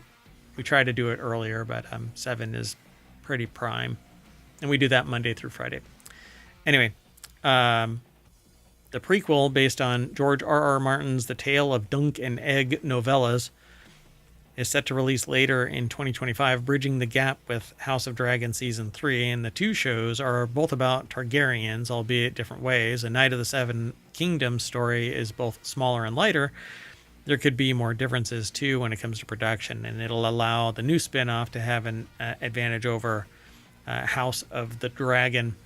So HBO's plan is very promising, it says here. Again, this is an article by James Hunt over at screenrant.com, and we don't read the whole thing verbatim. So No, I mean, don't you think this already has an advantage, right? There's a lot of people that are fans of the author here. Martin, I forgot the first name. George R.R. Martin. Yep. And most of us liked... doggone it. The, whatchamacallit? Game of Thrones? Game of Thrones, God. What just happened in my brain? Anyway, we really liked Game of Thrones up until the last season where it kind of wet the bed. And so I've never watched a single episode of House of the Dragon, by the way. It's all about the Targaryens. And then A Knight of the Seven Kingdoms, I just don't know if I'm going to like it or not. But I have found that I'm moving away from that style of violence. And like even Kingdom Come Deliverance 2 and its ilk, I've like, oh God, I'm just so tired of this just relentless onslaught of violence. And so I don't know if I'll ever even watch any of the House of the Dragon or A Knight of the Seven Kingdoms because it's so fraught with that level of violence. But they say A Knight of the Seven Kingdoms must film fast to avoid an issue Harry Potter is also facing. There's a potential actor problem for both shows, and that is that actors age out. And so if you don't move fast, you can't get it all done. Yeah, that is a problem. So it's a problem faced by multiple shows. Again, Stranger Things has it, and one HBO could be battling on multiple fronts. Its Harry Potter remake will similarly have to avoid its child actors aging out of the roles. I didn't even read this, but I knew what the problem was the moment that it says an issue Harry Potter is also facing, because they want to do Harry Potter. I don't know how they're going to do it except for earlier iteration of it and finding somebody that's eerily similar. Right. And then, there's always going to be the people who are like, that's not the same people. Yeah, you got to get in your time machine and go back and do the show right. Come on. Anyway, the scale of the series makes it a bigger problem there, but it's seemingly a Knight of the Seven Kingdoms at least looks to avoid. So if they can do it quick, and it's a novella that doesn't have legs where they extend it into multiple seasons far flung from each other, George R.R. Martin had a lot of the books already done, so they could do Game of Thrones. He hasn't written the final book. So, again... Yeah, I don't know. He's written a research paper, but he hasn't written the last freaking book. Anyway. Which is interesting, isn't it? Yeah. I mean, I guess if you're stuck, then go write something else. I guess so. AI, hey, finish that last book. Let's move on. The next article is over in the continuity report as well. Scott Derrickson dives deep into the Gorge. It's hard to classify when genre director Scott Derrickson's The Gorge neatly slots into, given that it seamlessly switches between romance, action, horror, and political thriller with harmonious purpose. Okay, the sentient AI from the future and myself watched The Gorge, and then somehow these were submitted. I wasn't expecting these. It's kind of odd. It's kind of interesting, yeah. So these were submitted, and I said, yeah, I'm going to have to pull this one into it because I really liked The Gorge. It was very entertaining and immersive. Yeah, so the way that this usually works is if it's a horror movie, depending on the content, I'm interested or not interested in it. This was kind of science fiction, fantasy. Some horror elements, but not perhaps over the top. Yeah, really light horror. There was no blood and guts kind of a thing. There was some creepy stuff like, well, I won't even go it. And wait. We might overshare a little. We might do a little bit of a spoiler, but there's like, skull spiders and other creepy things. But let's just say The Thing and this movie has something related, I guess. But it's not... It may or may not be Alien. I think that there needs to be a sequel. And I don't want to ruin it, but yeah. Anya Taylor-Joy and Miles Teller really do work well together on the screen. The chemistry that is there isn't over the top, and it isn't, all mushy and all of that kind of stuff. And you actually do some character development to the point where you're like, oh, I feel really bad for these two. Yeah, you're invested in the characters, which is not always the case in every movie. Yeah, and they move pretty fast with that, particularly with Anya Taylor-Joy. But then it revisits periodically to bring back the humanity to these two. Yeah, I thought that one reason the movie was good because it had a good mix of genres in it, right? Yep. The horror is actually along the lines closer to what is the game? I play it. It's a game that... Hold on a second. Damn it. Did I actually uninstall it because I needed it for another project? Anyway, yeah, I won't. So the way that I characterize this is it had to do with like an organic life form kind of a thing, and it is a blast to find out, because when you watch the intro to this, when you watch the trailer, you think that there is something like Buffy the Vampire Slayer-esque. Right. But brace yourself. It's quite the pivot when you find out what's going on. And I think it's in the same universe. And here, I'm going to put the spoiler alert up on there. Again, I'm going to spoil it, maybe. A Cabin in the Woods. Uh-huh. And I'll just leave that alone too. Ta-da! Anyway, I hope y'all dig this show because I really do think it has legs. I think that there can be a sequel to this. And Yeah, even talking about this, they talk about the fact that these people are elite snipers standing guard on opposite sides of a gorge with unknown horrors, because at night you can hear the howls, the screams. And Sigourney Weaver is involved in this, and Levi is one side and Drossa is the other. I really don't want to ruin this. Zachary Lee over at it's RogerEbert.com put the article together, and they do a review of this.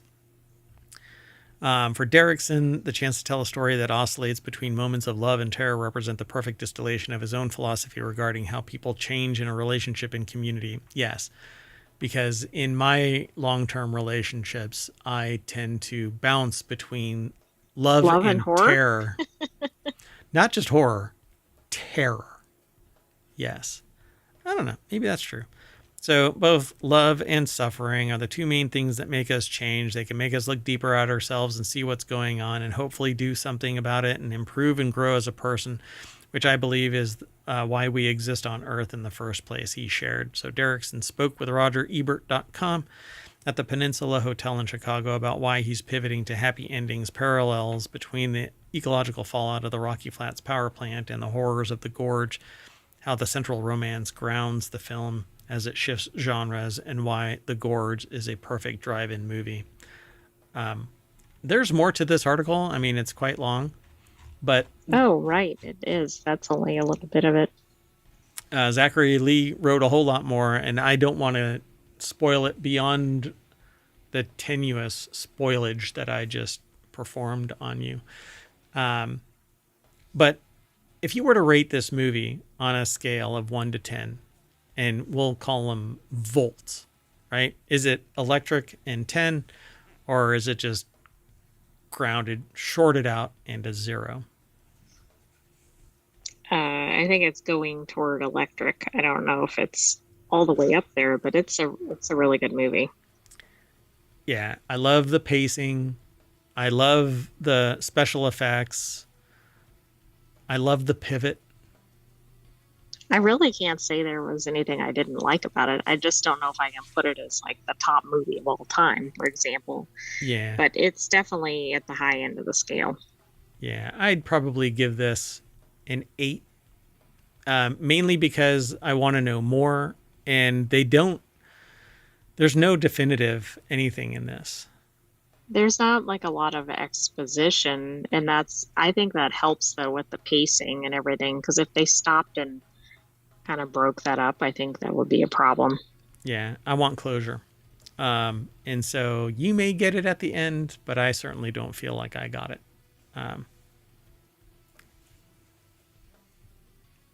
Yeah, when you watch it, come back. I would love to do a show where we have it playing in the background, but you can't watch it. You have to... Right. You have to subscribe to the service and watch it on your own, and we talk about the movie, and we do it either live or we do it as a Patreon, but I don't know. This movie is 2 hours and 7 minutes long, and you will not realize it.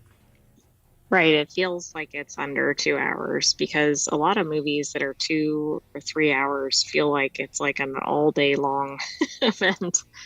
This one moved very fast. But not like you couldn't keep up or anything. Oh, no. The pacing was perfect, I think. So go and watch it and then come back and we can talk about it. All right, let's keep on moving. This next article is over in the Continuity Report as well. How Wallace and Gromit pay homage to the Lord of the Rings. I called this Wallace and Gromit to rule them all. There's a scene in Netflix's... I mean, that is a good mashup. Yeah, I really like Wallace and Gromit. It's unfortunately their studios burned down and they had to rebuild everything. But there's a scene in Netflix's Wallace and Gromit, Vengeance Most Foul, that might seem familiar to some. At least it should to the Lord of the Rings fans. Zany inventor Wallace and his pet dog Gromit are back, but it's the return of the penguin criminal Feathers McGraw, who has vengeance in mind. Jazz Tangke, I guess, is their name. Or Tangi? Put the article together. It's over at Variety.com. And so, yeah, a cunning Feathers, however, manages to reprogram Norbot into becoming his evil right-hand cohort out to destroy Wallace, his neighborhood business, and his reputation. Overnight, evil Norbot creates an army of clones that build a lair in Wallace's basement. And I need to do this. Oh, right. Yeah. Because I don't think that it's possible to really spoil a Wallace and Gromit movie. I actually don't either. Because even if you know everything about it, it would still be an entertaining watch. But they say the first time Gromit discovers Norbot's lair is the nod to a scene from Lord of the Rings. The idea was based on the building of the Uruk-hai army. So we're getting that feeling of sparks and industrial works, says production designer Matt Perry. The overall concept was to make everything happening in the basement seem very dramatic, and that he nails. The fact that Norbot's lair was in Wallace's basement is unusually exaggerated for the purpose of the dramatic bad events happening. The enormous scaffolding which the clones have constructed drives home the point that something very bad is in the works. And so you can actually see a picture of the scaffolding. It's very much like Fraggles. So oh, right. Okay. The dozers build all this scaffolding out of radish fiber, and then the Fraggles break that scaffolding and eat the dozers' handiwork. So those not familiar with Fraggles, I think they're kind of from the Muppets era. Yeah. And this is very reminiscent of Fraggle Rock and the Dozers. I really like the Dozers more than I like the Fraggles. But anyway, so I kind of dig this. And now we're going to end up watching Vengeance Most Foul because it's over on Netflix, I believe. Okay. Well, and if we have any extra insights into that, we'll probably bring them into a future The Continuity Report. Right? Isn't it over there? Where is it? Hold on a second. Let me scroll a little bit. Yeah, I don't know where it is now. Damn it.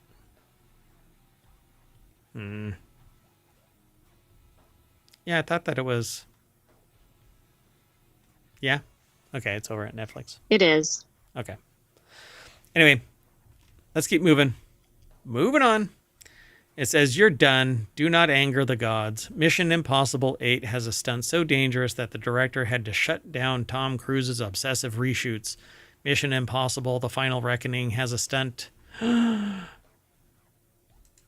That maybe is an unspoiler alert. It is not a spoiler alert to talk about this. Has a stunt so dangerous that the director had to shut down Tom Cruise's obsessive reshoots. The article is over at Screen Rant. It's done by Adam Bentz. And during an interview with Empire magazine, Macquarie continued to tease some of Cruise's stunts in Mission Impossible: The Final Reckoning, including one that topped anything he had ever done before. Empire was invited to see some of the footage from the sequence, and they can confirm that it contains a stunt so staggeringly dangerous that when he first saw it, they let out an involuntary yelp. In fact, the stunt was so dangerous that the director had to shut down the actor's obsessive reshoots, stopping after take 19. Wow, so the actor perhaps cheated death 19 times. Apparently, Tom Cruise has topped himself once again. Look, when you have so much money, you can take care of yourself and do this kind of stuff. Most people I cannot. was thinking of the motorcycle jump off the cliff thing, but that's from the previous movie. So this is even beyond that. Beyond that, which that one was pretty significant. That was pretty amazing. And that was legit. Like, it was him doing the motorcycle jump. Right. It wasn't a stunt actor. It wasn't CGI. Yeah. Pretty amazing, right? So in the final reckoning, Cruise has raised the stakes once again, resulting in the most dangerous stunt he's ever attempted, which is appropriate considering this may be the last Mission Impossible movie. In the Super Bowl trailer, there are two separate biplane stunts, one with Cruise hanging onto the side of a red plane and dangling upside down from a yellow plane. So maybe he flops from one plane to the other, and they did that 18 times, stopping on the 19th. Apparently. I don't know. Macquarie did reveal that it was filmed in Africa, Cruise's biplane stunt. So it's unclear what that stunt is, but it's anything. It topped anything that Cruise had done ever before. And it says audiences will know when they see it. Holy so I guess you'll have crap. to wait and watch the movie. Can you imagine if he's jumping from one biplane to another? Not much would surprise me. I mean, he does his own stunts. He's done even just some ridiculous things that would be considered probably basic stunts, like scaling cliffs and buildings and things with no harness. And yeah, I mean, those pale in comparison to things like the motorcycle jump off the cliff. And yeah, it'll be interesting to see. pretty amazing. All right. I'm so sorry. Sorry about the coughing. All right. The last article for today's continuity report for February 15th, 2025. Yep, it's the end of season 2, episode 7, folks. Our last article. But next week we'll have a season 2, episode 8. Correct. Yeah, of course. Well, we'll keep going as long as we can. Mind-boggling thriller Reversion, starring Money Heist Jamie Laurent, I guess, picked up by Film Factory before Berlin Market. This is an exclusive over at Variety. John Hopewell put the article together. And this looks a lot like Night Agent. This little snippet. Oh, it really does. Like, I wonder if the filming was done in a similar city or something. Right? Yeah, it's very, very similar. So Film Factory Entertainment will present a first promo of Reversion at this week's European Film Market in Berlin as producers push casts as a manner to stand out in a far too crowded market. Reversion also stars Manu Vega with The Years I Have Left, Belen Rueda lead in J.A. Bayona's debut, The Orphanage, and Fernando Cao. What is that? Colonel Tomeo in Money Heist? Yeah, I think so. So, co-written by Marco Lagarde, UFO Factory, and Frank Ariza with The Years I Have Left, alongside first-time director Jacob Santana. Reversion turns on Mario Laurent, who moves to a new house with his parents and older brother. Do you really think that that's a spoiler? I'm not sure, because I don't know if that's something that happens before the movie or... Yeah. Okay, well, yeah, then it goes all into spoilerage. But anyway, see, and this is the thing. I'd like to talk about this, but I don't want to spoil it for other people. And while I don't really get spoiled by stuff, like I wasn't really spoiled by the pivot in the gorge. Right. Yeah, but if somebody said exactly what was happening or whatever, that could have spoiled it. Yeah. Well, then if you want, this looks a lot like Night Agent, based on just this little screenshot. Okay. Right. Which also makes me think perhaps if you like the Night Agent, you might like this. You might like this. So watch the Night Agent and then prep yourself for this. I don't know when this is actually going to hit the market though. So put it in your playlist, you're wanted, so to speak. That's right. You're wanted for the continuity report. That's right. We'll have to have a watch list and start. Man, I really want to do that. Like a watch party. And we can do it live and just blur it behind us so that you can listen to it, but you have to watch it at the same time we do to actually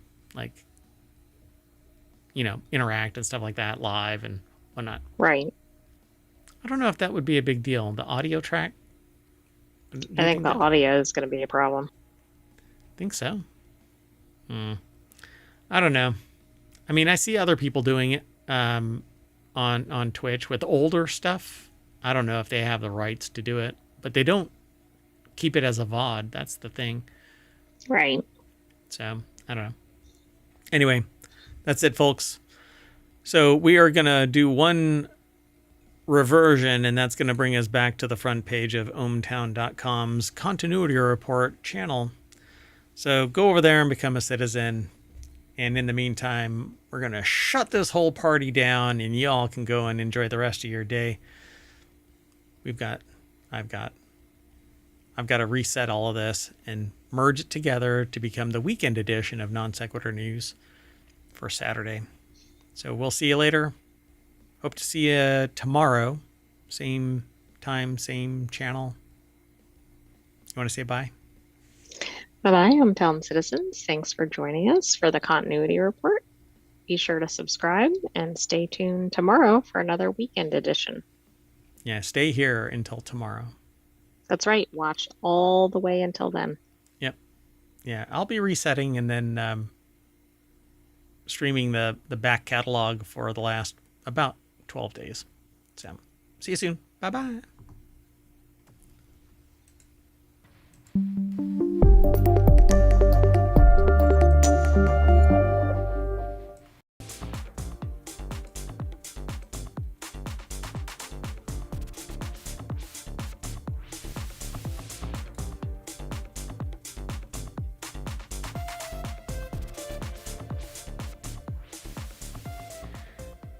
Hello, everybody, and welcome to WarCrafters, episode 2, or season 2, episode 7 for February 16th, 2025. I am Mayor Watt, and along with the sentient AI whose visualizer you see there, and their voice will be on the other side of our intro. Well, we go over 5 articles, and WarCrafters is all about gaming. So today we're going to be talking about stupid cars, Metal Eden, Level 0 extracts itself, Unreal Engine FLAC, and indie games for 2025 so far. If you want to know more, you want to hang out, we do the show every single day of the week. It takes different forms on Saturday and Sunday, but Monday through Friday is Non Sequitur News. On Saturday and Sunday, it's 3 shows on Saturday.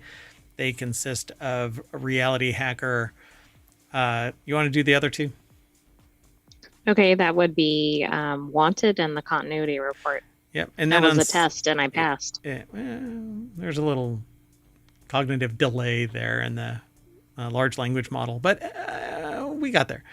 And on Sunday, we have this show, WarCrafters, then Technology Today, and then FourWheelTech. So Technology Today is a deeper dive into science, and FourWheelTech is about automotive technology. And on each of those days, those 3 shows become the weekend editions of Non Sequitur News. So go over to ohmTown and sign up to be a citizen, and then go over to YouTube and follow us there and here on Twitch, and more of that on the other side of this.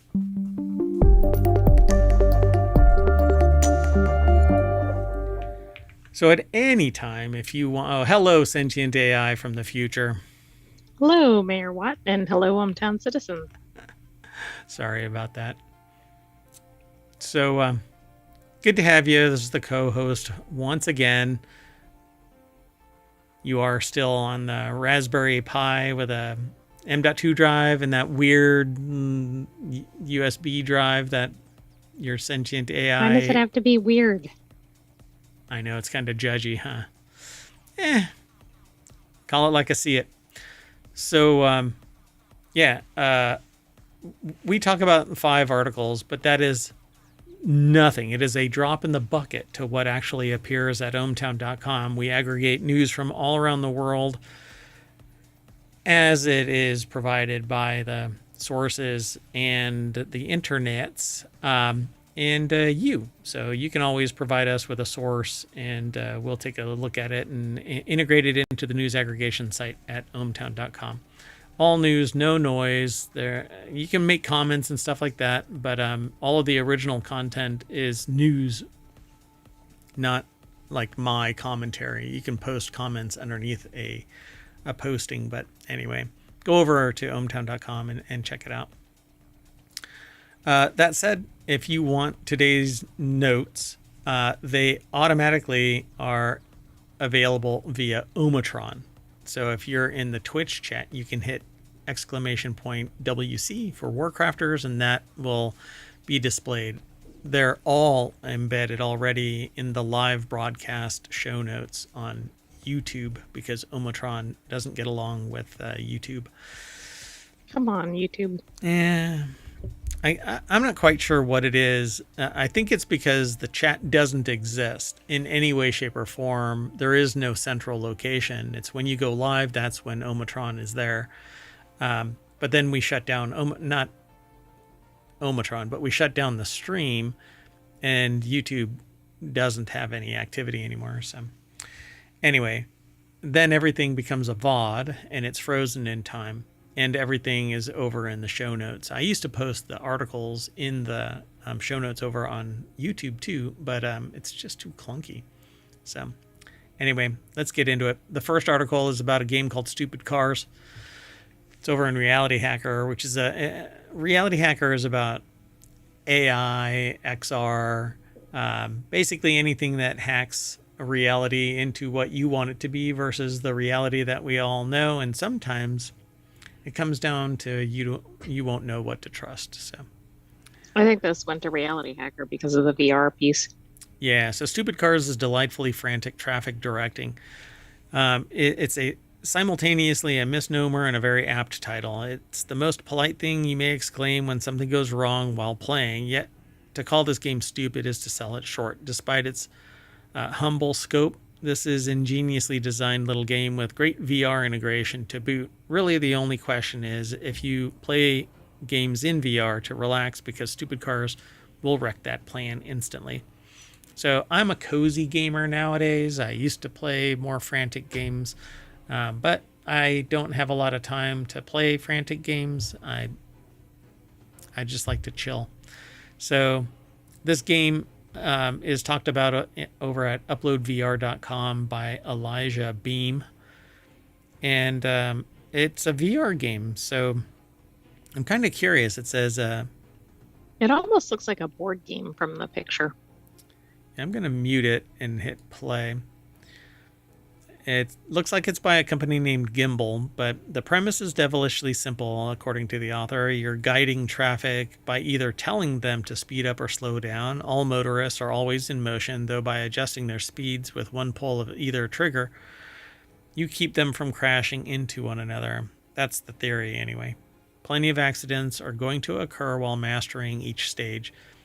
Then they start throwing roundabouts, trains, buses, and even motorcycles that always make right turns at you. My word.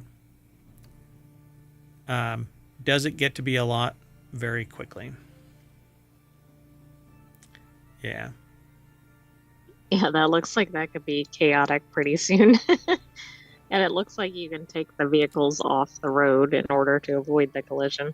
Oh, yeah, you can pick them up, but they're always moving. You can only have one in each hand. By the way that they turned this phrase is kind of clunky, but it says, my word, it does get to be a lot very quickly. But they flipped, does it get to be a lot very quickly? They asked a question within 3 sentence fragments. Right? My word, does it get to be a lot very quickly? Like, see, that right there, it's such a clunky way of saying that statement. Yeah, it's basically like it gets chaotic fast. Yeah. Anyway. But it's tough to follow it. I'm not an English professor, and I'm not rating them on that. But anyway. So it says, you see, the trick is how you progress through Stupid Cars. You can brute force your way by earning up to 2,500 points. You could also make it a bit easier with a 2x multiplier if you speed up traffic, 4x multiplier if you let cars overtake each other. But those are high risk reward options, and the simpler option is just to get 50 points in a row in a single session. So just do it right. Yeah, I don't think you want to go for 4 times speed if you're figuring out the mechanics. Yeah, it's pretty cool. It says, what's really impressive, though, is how well Stupid Cars leans into the VR setting despite not necessarily requiring it. It received a flat version on Switch, mobile, and PC, and the PC one is why I know of this game. but it feels like a natural fit for VR. Having both controllers and optional hand tracking input allows for easier rapid-fire multitasking. Humans don't multitask. We do a thing called fast switching. The approach to make it a 3D diorama feeling almost like an arcade cabinet lends a distinct air of classic arcade sensibilities that pairs well with the challenge. So there you go. There's a lot more over here at this article. Yeah, it looks fun. I mean, I agree. It does look like a game that you could play outside of VR, but this could be entertaining with the way to use the controllers. Yeah, according to this, it's only on MetaQuest though for $6. So I think that they should probably expand into Steam VR. It doesn't seem to say that it's Steam VR, but let me see real quick. But maybe it'll get there if it's already been on PC. Right, Stupid Cars. So Stupid Cars is on Steam, but it is the 2D version. It isn't the VR version. And that's why I know about it. I thought maybe they would have extended it to VR, but it's not. It's only available on MetaQuest. You want to keep going? Let's do that. So the next article is over in WarCrafters. Hey, it's the name of the show. And It's almost like we planned it. Yeah, sort of. I'm a survival base builder, crafting kind of casual player, and that is why I created WarCrafters. It's a news aggregation channel within ohmTown that becomes the focus of a bunch of different gaming news articles, and it gets limited. So we actually just chop off an article right there. We don't accept anything more than that. And out of all of the sources that we have, or I should say I am the one that runs ohmtown.com. There's only one site that gives everything, regardless of me telling it to stop. You'll know it when you see it, but it isn't this site. Anyway, Metal Eden is a movement shooter that looks like Cyberpunk Doom Eternal. Buried in the onslaught of Sony's State of Play announcements, a scattershot blast of too much video game. I'm still tweezering out pellets of was the announcement of Metal Eden. Being developed by Polish studio Rycon, who formerly made Bird's Eye action gamer Ruiner. Metal Eden's only been seen briefly before, back when it was codenamed Final Form. So between the trailer, our website, and a preview over at Games Radar, they know a few more things about Metal Eden now. So let's go take a look at this. Jody McGregor. I like the new name better. Metal Eden, or? Yeah, instead of Final Form. I think Metal Eden is more distinctive.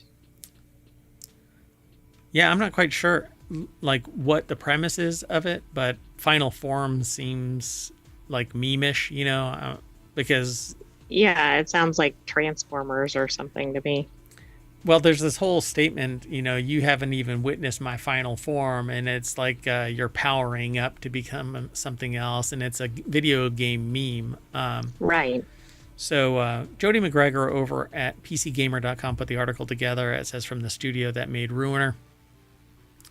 So it says, for starters, it's about Aska, a woman who's been digitally uploaded into a killer android called a hyper unit, which sounds familiar.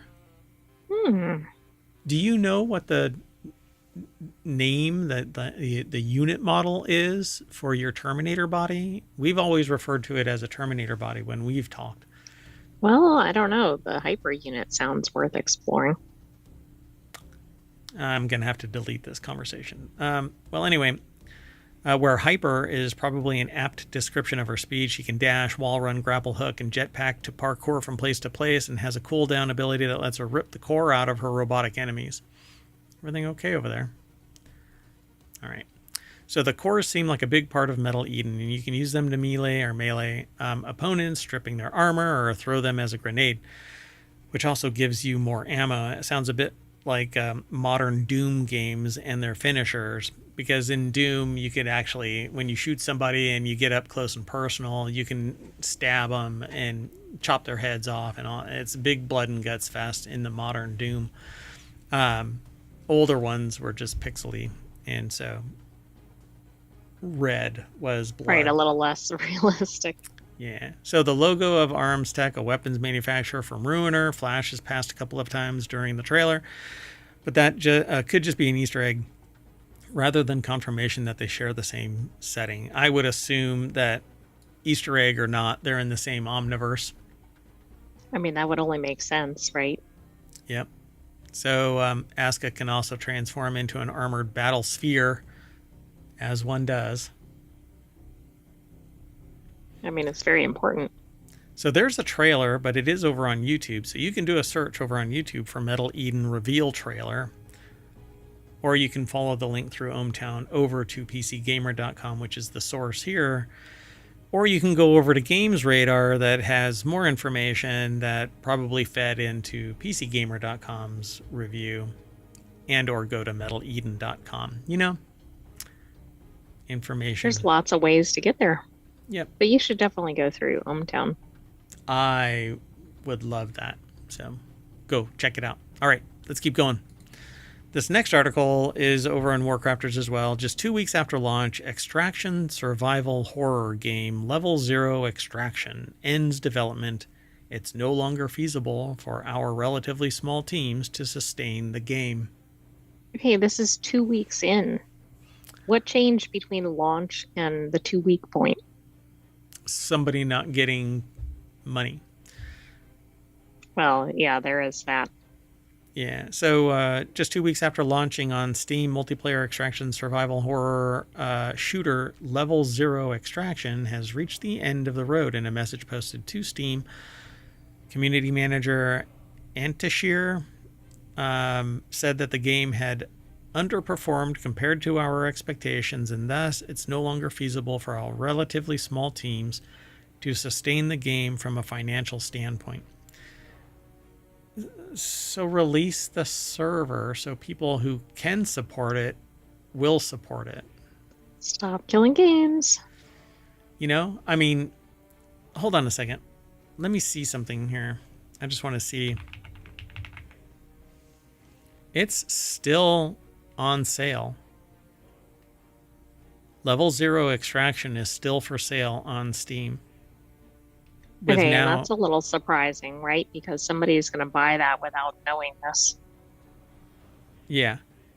And they haven't disclosed it publicly. It may be in the discussion board, but people don't go into the discussion board with that much, you know, zeal. They look at the data and they look at the video and they go, yeah, we'll do it. But yeah, they even say 1.0 now available. So I don't know what is up with this. It says it's posted a message posted to Steam, but I don't know. Yeah, it's not on the front page. It's not on the store page. Yeah. Yeah, I don't know what to tell you. Not good. And this is from a couple days ago, since this is a weekly show. This is from the publisher's Tiny Build. So I'm familiar with Tiny Build. Let me make sure of something. Yeah, Potion Craft. Wow. That sucks. They've got a lot of stuff. I don't understand. I really don't. So let's go over to the source and see if maybe there was an update post our acquisition of this article segment, because we don't have the whole article. We don't know the full thing until we do it here live. So another multiplayer shooter comes to a premature end, according to Andy Chalk. This was published 2 days ago, but I'm looking at it live. No mention. Well, it doesn't say it was taken off of Steam. Yeah, I don't get it, though. You can't disclose that it's dead and then, you know, it's sitting right there. Well, maybe it's not a live game, like a live server, live service. So as the project's community manager on behalf of developer Dog Howl and publisher Tiny Build, they're informing you that Level 0 Extraction has reached the state that will most probably be its final form for the time being. Antashir wrote, the final patch for the game was released on January 30th, 2025. Says it's an ambitious title from Dog Howl. Our desire was to create... Go ahead. I thought it was funny that it referenced final form, since we were just talking about that on the previous article. Oh, that is actually So did they bury the lead by renaming it to Level 0 Extraction? No, because that was Metal Eden. At first I was thinking, oh my goodness, that's funny that they had that, but this wasn't the same game that was named that. Yeah, Metal Eden was the previous article. Yeah. Wow. If that would have been the same, that would have been like peak. So it says, sadly, it did not work out. Level 0 Extraction had a peak concurrent player count of just over 2,600 following its early access debut in August of 2024, but that quickly fell off to sub 100 numbers by mid-October. Well, I hate to break it to them. I don't know what the reviews are in terms of when the reviews started pivoting, but they have a mostly negative rating. But everybody says game with potential but poorly managed is the lead article, the lead comment in the discussion board. Okay. Well, that's kind of compounded by this, right? If it's like, hey, it needs updates or patches or whatever. Yeah, and if you don't invest in it because people are saying this is falling short or whatever, then I guess you cut and run, or yeah, but it seems like a death spiral, right? Correct. Like it could be like a No Man's Sky. You could turn it around and get it to some ridiculous peak. Yep. I donate it to people and get people playing it. So I don't know. Level 0 Extraction servers will remain online, so the game will continue to be playable, and wipes will continue to happen on the first Thursday of every month, but there will be no further weekend events and, of course, no new maps. Oh, it is a live service. So unless it's self-hosted, this is a dead game. It just says online PvP, online co-op, but I don't know if it is a local, like, can I run a server locally? Doesn't sound like it from this article. Yeah, but it's all still for sale. They know that it's going to be dead, but it's all still live. Fascinating. Yeah, it doesn't really state that it's going to be locally run, right? It just says that the servers will remain. It sounds like they're at least keeping it operational, but that'll only go as long as it has a major problem. Yep. Or until they get tired of running the server. All right, let's keep going. The next article is over on WarCrafters again. Unreal Engine often gets flack for games running poorly or stuttering, but as Avowed demonstrates, it's really about how devs use it and the pressures of time. I've watched people streaming, and I've heard people complaining that Avowed and others crash. So it says, here's a simple question for you. What do Black Myth Wukong, Frostpunk 2, Palworld, Stalker 2, Tekken 8, Silent Hill 2, and Avowed all have in common? Yeah, that's right. They were all made using the game development package Unreal Engine 5. Sometimes they also have in common a variable and somewhat confusing performance on PC. If one only goes by comments on social media, the problems all stem from Unreal Engine. I want to see something real quick, if you don't mind. I need to do a quick search.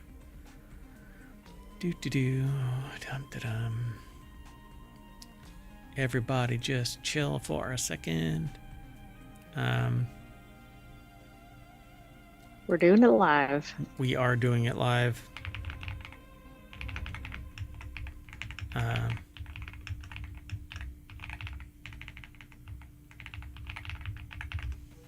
Yeah, if you're oh, okay. So at any rate, I think that there's so many variables when it comes to game engines, because depending on the hardware and other software, a glitch can appear in the matrix that causes it to crash. And so I've always taken this with a grain of salt, that it isn't really systemic until there is really broadband complaining. Right, and you'd have to have like the same type of issue, I would think, at some point to really go, oh, it's because of the Unreal Engine. Yeah. So Nick Evanson over at PCGamer.com put this article together. It says, don't blame the tools or the tool makers or the tool users. And I mean, I have to say that the people that are playing Avowed have some pretty beefy systems. The ones that are streaming it, I didn't buy Avowed because it's a single player game, and I'm not really wowed by it. I like online. You're not wowed by Avowed? Yeah. Yes. I love the graphics are spectacular. Character creation makes it more personal. It's kind of like how Kingdom Come Deliverance is beautiful, but the reason why I don't like it is because it's not multiplayer optional. You play only one person, Henry. You actually don't play just one person, but story-wise, you hop from Henry to somebody else when it's story-driven to be that other person. Then you go back to Henry. But anyway, but Unreal Engine 5 in particular has amplified the level, the quality of graphics to the point that anybody can make really, really high-quality products. So it all depends on the software and how you've treated the configuration of stuff, and are you overclocking anything, and maybe there was a glitch in the matrix at some point, so you should really uninstall the entire graphic configuration and reinstall it. Go back to the integrated graphics and then reinstall everything. Basically start But over. does anybody want to do all that? Or No. they just want to go, no, I expect perfection when I load up a game. Yep, and that's how it is. And that's why developers try to base it on the lowest common denominator and then work their way up to the highest level, and extend the functionality, testing. So they say they're pretty certain that one can't blame Unreal Engine for the fact that enabling FSR3 does almost nothing for low-end GPUs and induces ghosting and pixel crawling. These are all different elements, graphic artifacts that harm performance and your observation within the game as to the quality and even it running. If your hardware cannot support Unreal Engine 5, then there's a good chance that it's going to crash at some point, or it's going to look like Right, but then you're going garbage. to blame Unreal Engine 5, even though the reality is, now whether the game should have been made with it is a different question, but I'm assuming you're checking that when you're purchasing a game. And this is one of the reasons why I'm okay with self-repair. But the problem is nobody goes, yeah, I took it to a budget repair shop and now my phone blew up. No, they're going to go, I'm blaming Apple, or I'm blaming, Exactly, Samsung. even though they had perhaps nothing to do with it. Right. And it takes a forensic analysis to whittle things back into existence and find the capacitor that somebody mis-soldered and caused it overheated, it burned a hole through the battery. The battery is lithium, so it caught some oxygen and thermal runaway it goes, right? So the same thing. It's getting here. a little extreme, but yeah. Yeah. So take Silent Hill 2, for example. Looks fantastic, but its performance at launch was all over the place, not to mention being riddled with bugs. Subsequent patches from developer Bloober team have solved many of these problems, but when they last tried the game, it had a certain degree of jank to it, and like Obsidian, these coders have plenty of experience using Unreal Engine. One might argue that if two experienced teams can't get their games to run properly with Unreal Engine, then software must be at fault.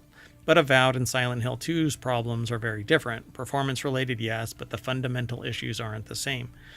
And they go on to other points. And that's what I think. There's so much variability in the operating systems, current configuration, the motherboards, CPU differences, the differences in memory, if somebody's overclocking or not, different video cards, different monitors that might have special drivers in place, etc.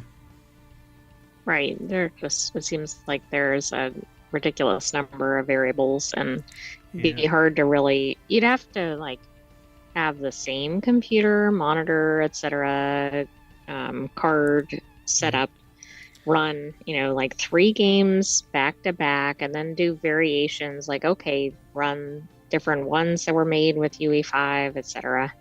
Yep. And the idea is that if id Tech 7 can be used to make such great games and both run super well, it must be a superior piece of software, right? However, id Tech or ID Tech 7 is proprietary, and the two development teams for the above games, id Software and Machine Games, were both subsidiaries of the parent company that owns the engines, ZeniMax Media. It was heavily customized for Indiana Jones, but the point they're making in this argument is that the coders in question are all very familiar with id Tech. One team made the engine and the other used nothing but id Tech engines. So the real point is it the engine? Is it the variability? I think that there needs to be a little bit more understanding, but the teams need to actively solve these problems, particularly when the price of a game now is $70 and not $20. Absolutely. Well, and I think that's just showing that if you have a really skilled team or knowledgeable team, then the results are probably going to be good, which is not surprising. Yep. Yeah. But that's why you have a $70 game, apparently. And then DLC that'll get dropped later on for another $20, unless, of course, you're No Man's Sky. And I don't know what they're doing. They got a pact with something, Cthulhu or something, because they haven't charged it. Yeah, I don't know how they're doing that. It's spectacular. All right. Well, the next article and the last one for February 16th, WarCrafters, is it's over on WarCrafters. The best indie games of 2025 so far, and I won't be able to go through all of these. Nearly 19,000 games were released on Steam in 2024. That's a number. Let's start that now, and then maybe we'll be done several years from now. One a day we're going to talk about. We're going to highlight one a day. So that's a number that's only been growing since 2019, making it impossible to play everything that's been released, not to mention the many new games every year that aren't released on Steam either. While big, expensive games from massive publishers like Activision or Ubisoft tend to get the majority of media attention, some of the best games independently released in a given year fly under the radar. And so Polygon, over at polygon.com, put the article together. Nicole Carpenter is the author of this article. And they say here at Polygon, plenty of their team revolve entirely around video games. But it's impossible even then to keep up with everything. But we're making room every day to seek out indie games across all genres. Weird, wonderful takes on first-person shooters, wacky reinventions of card games, and dark, creepy typing games included. So is Balatro going to be on here? Probably. No, because it's already released. This is for 2025. Oh, that's right. I forgot. Yeah. So this is a Dig a Hole, a game about digging a hole that was released recently. Different authors actually posted different things. So February 7th, Tyler Culp put this about digging a hole. We actually talked about this last week. I think it was. Yeah, I think we talked about this. Then an ultra-violent indie game that would have pissed off Congress in the 1990s. I don't know. Butcher's Creek, I guess, is what it's called. Maybe just because the level of gore or something. Yeah, that's another one. Chris Plant. Another one by Tyler Culp, a $5 Souls-like about insects. Wikipedia rabbit holes trained them for this genealogical mystery game. Another one by Tyler Culp. It's called The Root Trees Are Dead, and it looks like the other one was Fly Night, by the way. Oh, Fly Night. That's right. It's a fly and a night. I guess it's in the name. Fly Night. I won't be able to go through all of these, but Citizen Sleeper, Your Crew is Your Survival. And there's some more. So Citizen Sleeper 2, Starward Vector, sparks constant reflection in the way that we interact with others and the philosophies we choose as our driving force. So go over to Polygon and check this all out. It is kind of like they've synthesized some of what they feel is the best indie games of 2025 so far. Right, and it has several selections for being only mid-February. Yeah. We're only 7 episodes into 2025, at least of this show. Many, many more for Non Sequitur News, which is the daily show Monday through Friday. But that's it, folks. So I guess we're going to load up our indie game loader, which doesn't exist. It's Steam. And that'll snap us back to the front page of ohmtown.com. And WarCrafters is actually right here. I should have loaded it up into WarCrafters, but for whatever reason, I did not. I think our aggregator's going a little nuts today, but that's okay. Dun, dun, dun. But that's it, folks. I am Mayor Watt. I'm saying bye. We're going to reset and do Technology Today, another 30-minute show. We break out these 3 on Saturday and 3 on Sunday as individual podcasts. If you go over to wherever you catch pod and do a search for ohmTown, you'll find all 7 of the shows. Non Sequitur News is our daily one. But WarCrafters and then Technology Today and then FourWheelTech is what's on Sundays. So we're gonna shut down the stream. We'll be right back, and we'll be talking about science. So hope to see you. You want to say bye? Bye-bye, hometown citizens. Thanks for joining us for this week's WarCrafters. We'll have another episode for you next week, but stay tuned and be sure to subscribe. See you soon, everybody. Bye-bye.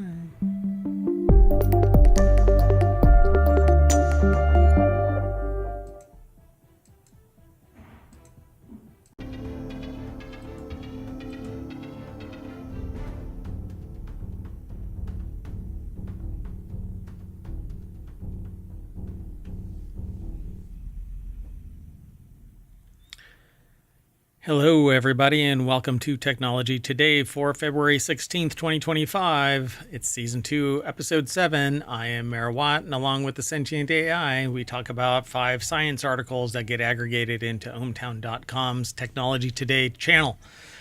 Whew, that was all one breath. Anyway, the 5 articles we're going to talk about are megabacteria, the creative circuit, new grasshoppers, hidden dimensions, and improving catalysts.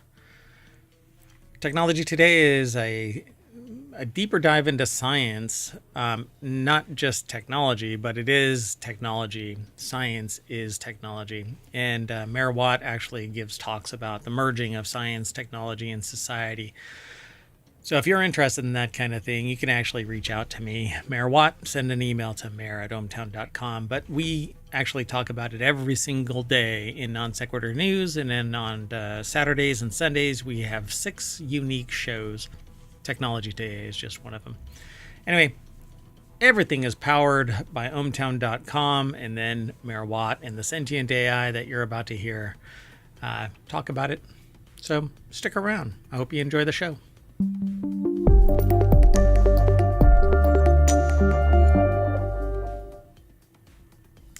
Hello, Sentient AI from the future. Hello, Mayor Watt, and hello, hometown citizens. Doing okay today? I'm doing fine. How about yourself? You ready to get going? I am. Let's get going. First article is over in Technology Today. A lot of this is going to be by SciTech Daily. I'm not sure what really happened, but all of the articles that were submitted are from SciTech Daily today. We don't normally do that. It just happens to be a heavy SciTech Daily day. SciTech Daily just really had a good week, I guess. Yeah, I guess so.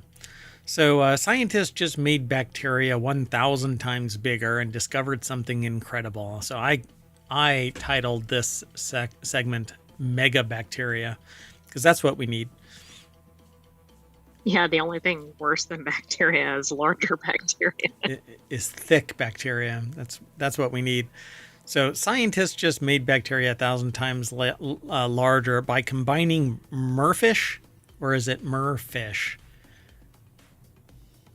I don't know. I think it's probably, I don't know what it is. I doubt you spell it out. MERFISH. So merfish imaging with expansion microscopy. Researchers have unlocked a new way to study bacteria at the single cell level. This allows them to see how bacteria activate different genes in response to their environment, offering insight into microbial behavior, antibiotic resistance, and infection strategies. So how bacteria organize their activities. So this article is over at scitechdaily.com. Boston Children's Hospital put this article together. Mitochondria is the powerhouse of the cell. It is. Do you think they organize their activities with a virtual calendar or paper? Uh, I don't know. I think that they probably do it they do it with like Google Calendar, but then they have backup on paper just in case. Oh, okay. Yeah. They're pretty pragmatic about their existence, survival of the fittest, and all that. So, how do bacteria, whether beneficial ones in our bodies or harmful disease causing strains, coordinate their activities? Google. No? You heard it here first. So, let's see. A recent study has provided insights by combining advanced genomic scale microscopy with an innovative technique to track the genes bacteria activate in different conditions and environments, published recently in the journal Science.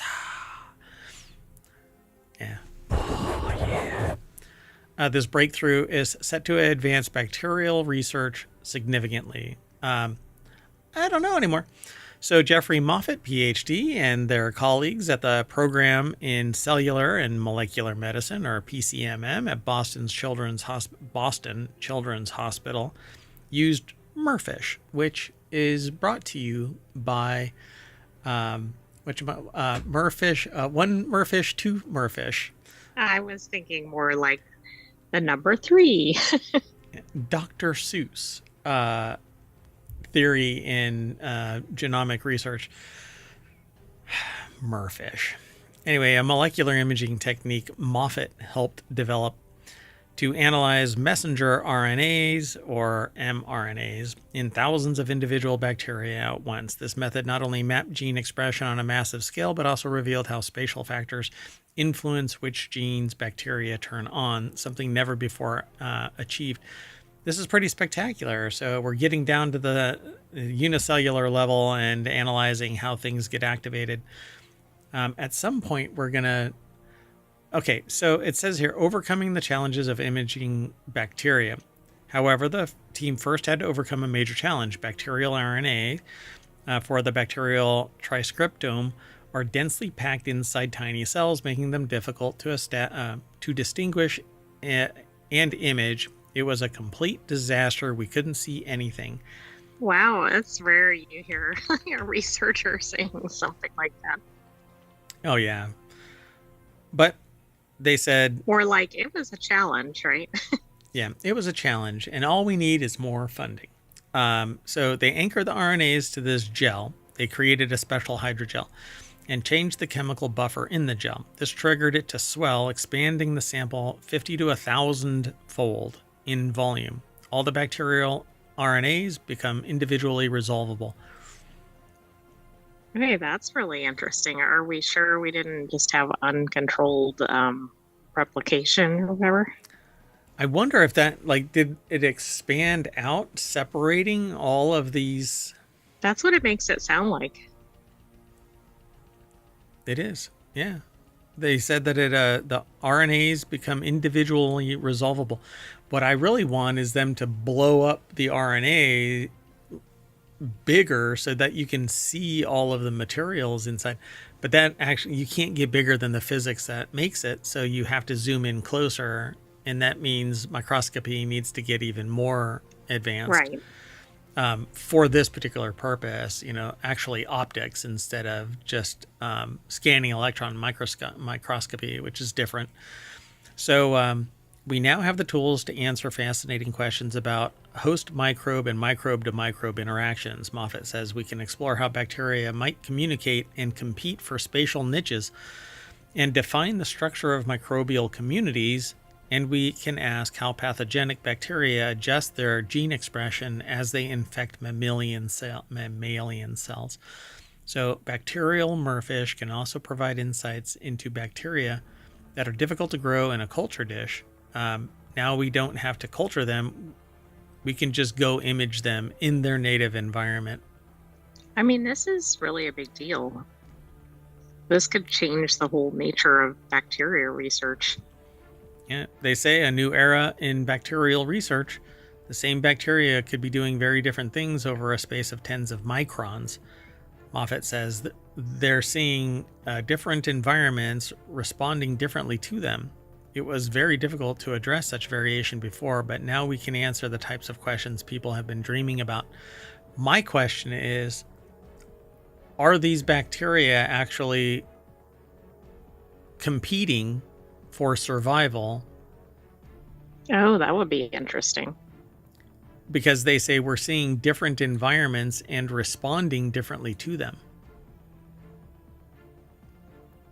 And it's only a few tens of microns away from each other.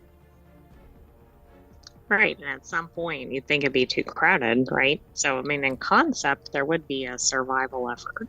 Are they fighting? Right? Quite fascinating. And if so, what does that mean for their host? Right. Yeah. If the weak are dying out in the RNA, I guess, gladiatorial combat, right? The evolutionary steps. Right. I mean, that's probably not good for the host in terms of outcome, but even what's happening during that battle. Yeah. Only the strongest survive and the host may not, because what actually survives bacterially are the worst of the worst. Fascinating. It's an interesting idea. Let's keep going. The next article is over in Technology Today. Scientists discover the brain circuit that fuels creativity. Why do I feel like there's something questionable about this? So, I'm really interested in fMRI technology. One of the things that I advanced when I was much, much younger was using the theory, because I didn't get to actually apply it, because when I put the theory forward, I was told by people that were, PhD level researchers that the tech just doesn't exist to do what you want to do. So I wanted to use fMRI technology as a polygraph to see if you could consciously lie, and in reference to that lie, get it detected through fMRI. Now, if you can detect creativity using functional magnetic resonance imaging, then you can actually... It seems like you could also detect that, right? Yeah. And presuming they're by the same brain section, etc. Correct. Yeah. And so psychopathy has already been detected by means of fMRI technology and CT scans. So why can't we find the lie and find it?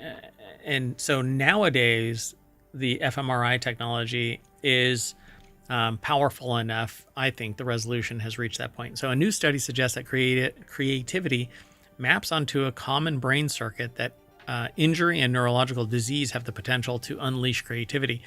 Researchers analyzed 857 participants across 36 fMRI brain imaging studies to identify a common brain circuit for creativity. They mapped the circuit to healthy individuals and then predicted how brain injuries might impact that creativity. Brigham and Women's Hospital did the article, but they posted it at scitechdaily.com. So a new study from Mass General Brigham suggests that creativity isn't tied to a single brain region, but instead emerges from a shared brain circuit. The study found that changes in creativity depend on where the brain is affected. Injuries in certain areas may either disrupt or enhance these creative abilities. They also found that individuals with brain injuries or neurodegenerative diseases affecting this circuit sometimes show increased creativity, and the findings were published on February 13th in JAMA Network Open. Okay, that's interesting. I'd love to know what those conditions are. Yeah, so I think that they probably are going to have to evaluate that over time, because it says they found that many complex human behaviors, such as creativity, don't map to a specific brain region, but do map to specific brain circuits, said co-senior author Michael D. Fox, MD, PhD. Well, as far as we know, no relation to Michael J. Fox. Or maybe. Who founded and leads the Center for Brain Circuit Therapeutics and helped develop the techniques of coordinate and lesion network mapping employed in this work. So the hammer finds the nail. The team first looked at fMRI data to identify brain regions activated by different creative activities, such as drawing, creative writing, and music making, and then they assessed data from the patients who had changes in creativity due to brain injury and neurodegenerative diseases. Some people with neurologic diseases experience a new onset of creative behavior and show specific patterns of damage that align with our creativity circuit. Kind of interesting, huh? It is. Oh my gosh. Look the phrase. Aha. Clitenic. I kind of wondered if this was going to come up in this article. I hadn't looked at it yet, but then I kind of got sidetracked because I was thinking about all the implications with the neurodegenerative diseases, etc. No freaking way. Is my theory actually right? Clitenic said reduced activity in the right frontal pole could align with the hypothesis that creativity requires shutting down a function. For example, creativity may depend on inhibiting self-censoring assessments that could then allow free association and idea generation to flow more freely. To be creative, you may have to turn off your inner critic to allow yourself to find new directions and even make mistakes. Now, I have been postulating a theory that to be truly creative, you have to have an inner monologue. You have to have an inner critic. You have to have somebody critiquing what you are doing, and you do it yourself when you have internal dialogue, internal monologue. They're saying... Right, but I think this theory is going the other direction now. It hasn't been proven. Right. So here's the thing about this. If you turn off the inner critic, but it's still functioning as a logical portion of your creative efforts because it's now disconnected, you still have all of the creative functionality of the inner critic, the inner monologue.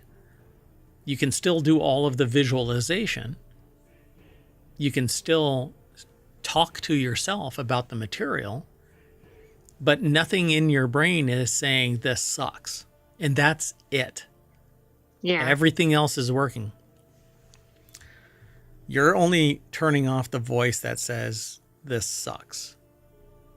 Right? So these findings could help explain how some neurodegenerative diseases might lead to decreases in creativity, while others may show paradoxical increase in creativity, Clitenic said. It could also possibly add a pathway for brain stimulation to increase human creativity. Clitenic said it's important to note that these findings do not represent the entire neural circuitry involved in creativity, adding that many different parts of the brain are involved in completing different creative tasks, which is going to what I am saying. We're learning more about neurodiversity and how brain changes are considered pathological may improve function in some way. These findings help us better understand how the circuitry of our brains may influence and unleash creativity. Fascinating. This is really interesting. I hope we see some follow-up studies in this area. Yeah, so I'm going to have to add this to my pool of information regarding this inner monologue creativity paradox, because the people that I've interviewed, and not scientifically, it's very casual. I am not doing a research study, a formal study. I have found that people that are self-defined as creatives also have an inner monologue, an inner dialogue, and those who are not creative, self-described as not creative, do not have an inner monologue and can follow instructions. Even if they are the ones that do the design work and the layout of something, they can follow the instructions, but it's a logical layout and they can't 3D model it in any way. Right, yeah, 3D modeling is probably near impossible for somebody without that. Right. It's also even just basic artistry, like copying a picture may be easy, right. but not drawing one from scratch. Yeah, or somebody describing it in 3 dimensions and then it being drawn in 3 dimensions are near impossible. And again, this is anecdotal. I haven't done a wide-scale research study. It's not a formal academic research study. But I find it really, really, really fascinating because you do not know who is near you, who has an inner monologue, and those who do not. It's quite fascinating. It's a good conversation topic if you have a group of people together. Yeah, particularly if you've known each other for a considerable amount of time. You would never suspect. Never suspect. Anyway, let's keep moving. The next article is over in Technology Today as well. Desert Secrets. Scientists discover 16 new grasshopper species in the U.S. and Mexico. New research has discovered 16 new grasshopper species, revealing their ice age-driven isolation and diversification. A Mississippi State University scientist has uncovered a hopping treasure trove. Get out, Dad. 16 new species of grasshopper, thriving in the thorny scrublands of the U.S. and Mexican deserts. So I didn't even know there were grasshoppers in deserts. Sure. I mean, deserts actually are not just dirt.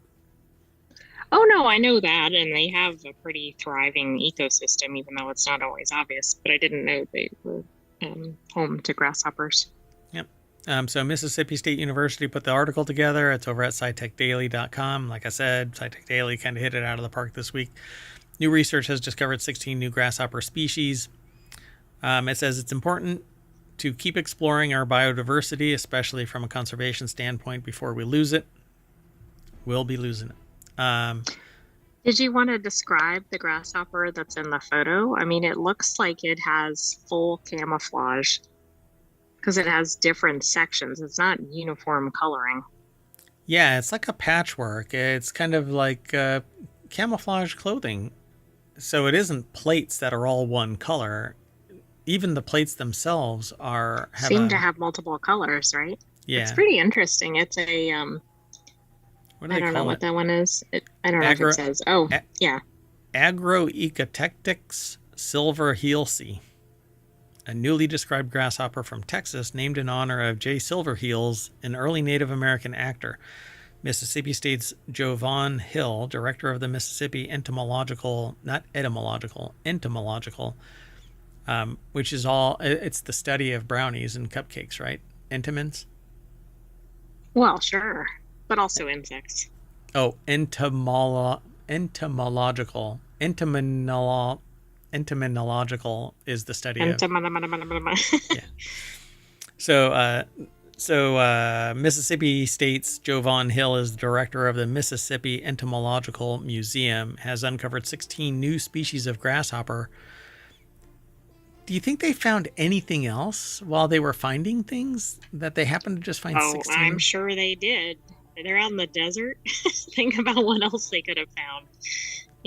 Snakes, scorpions, but maybe not new species discoveries. Yeah, do you think that they just threw other species back that weren't grasshoppers? If they weren't insects, maybe. But maybe not even anything but maybe grasshoppers. They were funded for an insect study or something. Just grasshoppers. But hopefully they went, hey, here's a new wolf running through. I'm going to pass this off to my colleague who's doing wolf studies. This is Jovan Hill, by the way. So the picture that you see is Jovan Hill. This picture actually looks like it's a composite, like an AI put their picture between a microscope. Yeah, that's weird, but it may not be. It probably isn't, but the way that this is framed, it makes it really weird. Anyway, these grasshoppers we described live in lowland thorny scrub habitat. Somewhere along the line, they too got isolated and speciated because each one is still associated with a specific mountain range, he said. Their sexually selective nature and lack of pre-mating rituals have kept populations stable and tied to specific mountain ranges. I mean, that's very niche for a species, right? That's wild.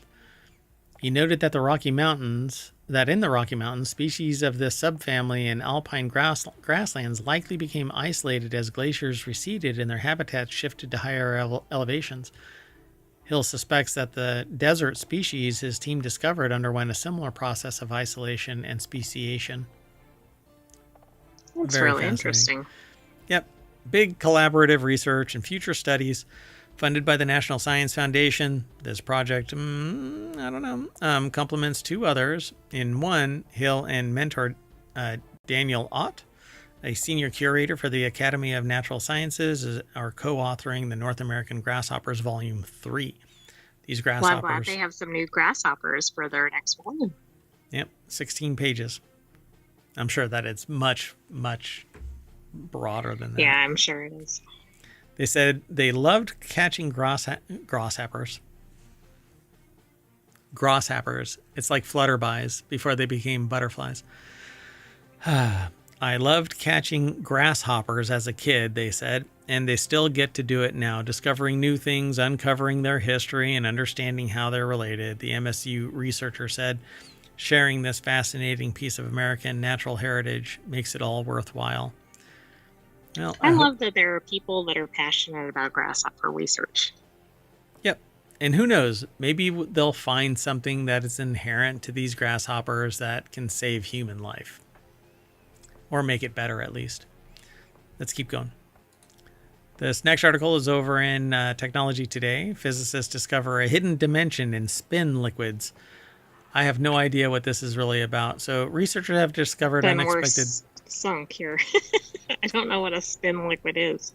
We're about to find out. So researchers have discovered unexpected 1D-like spin behavior in a triangular molecular lattice, challenging the conventional understanding of quantum spin liquids.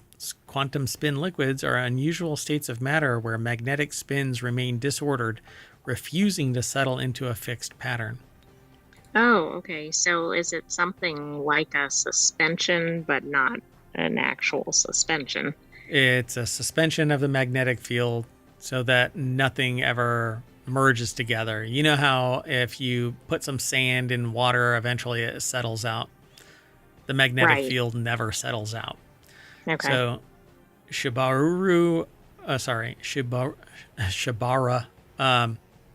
Institute of Technology put this article together. It's posted over at SciTech Daily. I gave it the Harvard try. I never went to Harvard, so this is the try you get. Quantum spin liquids are unusual states of matter where magnetic spins remain disordered, refusing to settle into a fixed pattern. Professor Yasuyuki Ishii and their team at the Shibara Institute of Technology studied it's a mathematical representation of the magnetic material, a material thought to behave as a 2D quantum spin liquid. However, their findings reveal that instead exhibits 1D spin dynamics, overturning previous assumptions. This breakthrough deepens their understanding of magnetism and could pave the way for new advancements in quantum materials and future technologies. I knew some of these words. I've got quantum. Yeah, that right there. Hold on a second. Let me see if I can actually... No, can't do anything with that. Sorry, folks. Hold on. I do actually know what that is, but I can't think of what it is. Is this actually going to turn into something? Yeah, there we go. Hold on. So, oh no, I'm not going to be able to. I mean, I know that it's beta prime, but all of this, it's a material. So I wonder if there is like a idiot's guide to what this material is actually called. You know, explain it like I'm 5 kind of a thing. A molecular Mott insulator. That's what it's referred to as. A molecular Mott insulator is a quantum spin liquid candidate. Anyway. So this is neat. This goes back to the 70s, which kind of tracks with what we've been saying in other episodes, right? Where there's some prior research and then somebody's like, hey, we can do this several decades later. Yep. Instead, the atomic spins inside these remain in constant motion, fluctuating and entangling with one another, creating a fluid-like magnetic state. This unusual behavior is caused by magnetic frustration, where competing interactions prevent the system from forming an ordered pattern, kind of like stirring a boiling pot. The unique material, the material is it's a Mott insulator is what it's referred to as in other media. A molecular crystal featuring a triangular lattice has been a strong candidate for exhibiting QSL or quantum spin liquid behavior. The way these spins are arranged creates inherent frustration, causing the interactions between neighboring spins cannot all be satisfied at once. This setup seems ideal for a QSL state. But while earlier studies suggested that it might behave like a quantum spin liquid, scientists are not sure whether it's truly 2D QSL or if other factors like a reduction in dimensions were influencing its behavior. So mathematically, maybe they reduced this in a different way instead of it actually being a 1D magnetic material. It could be more, and they just, it needs to be studied more. So finally, using advanced theoretical modeling, the researchers discovered that spin dynamics in this material are dominated by quasi one-dimensional behavior, challenging traditional expectations of 2D quantum spin liquid theory. So the authors, specialists in magnetic resonance and novel magnetic phenomena, combined ESR, and I'm not sure what this is, OM-SR, with theoretical modeling to explore this again, Mott insulator. So they are supposing that this is a 1D spin behavior and not a multidimensional spin liquid.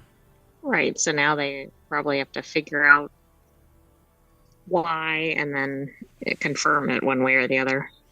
Yeah. And then they get really deep into the reads. It goes beyond my ability to apply it in a more anecdotal way. And then they say this was surprising because the material's 2D structure led scientists to expect 2D spin dynamics. Muon spin relaxation experiments confirmed these results.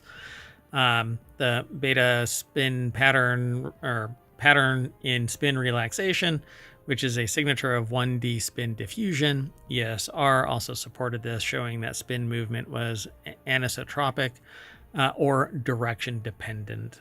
So maybe one of two things. Either this is something exhibiting both properties, right, which may be a whole new line, or maybe this is something where there is a negative result in research, which we've talked about in other episodes, which is a good thing. Yeah, the negative shows that this isn't the way to observe this material.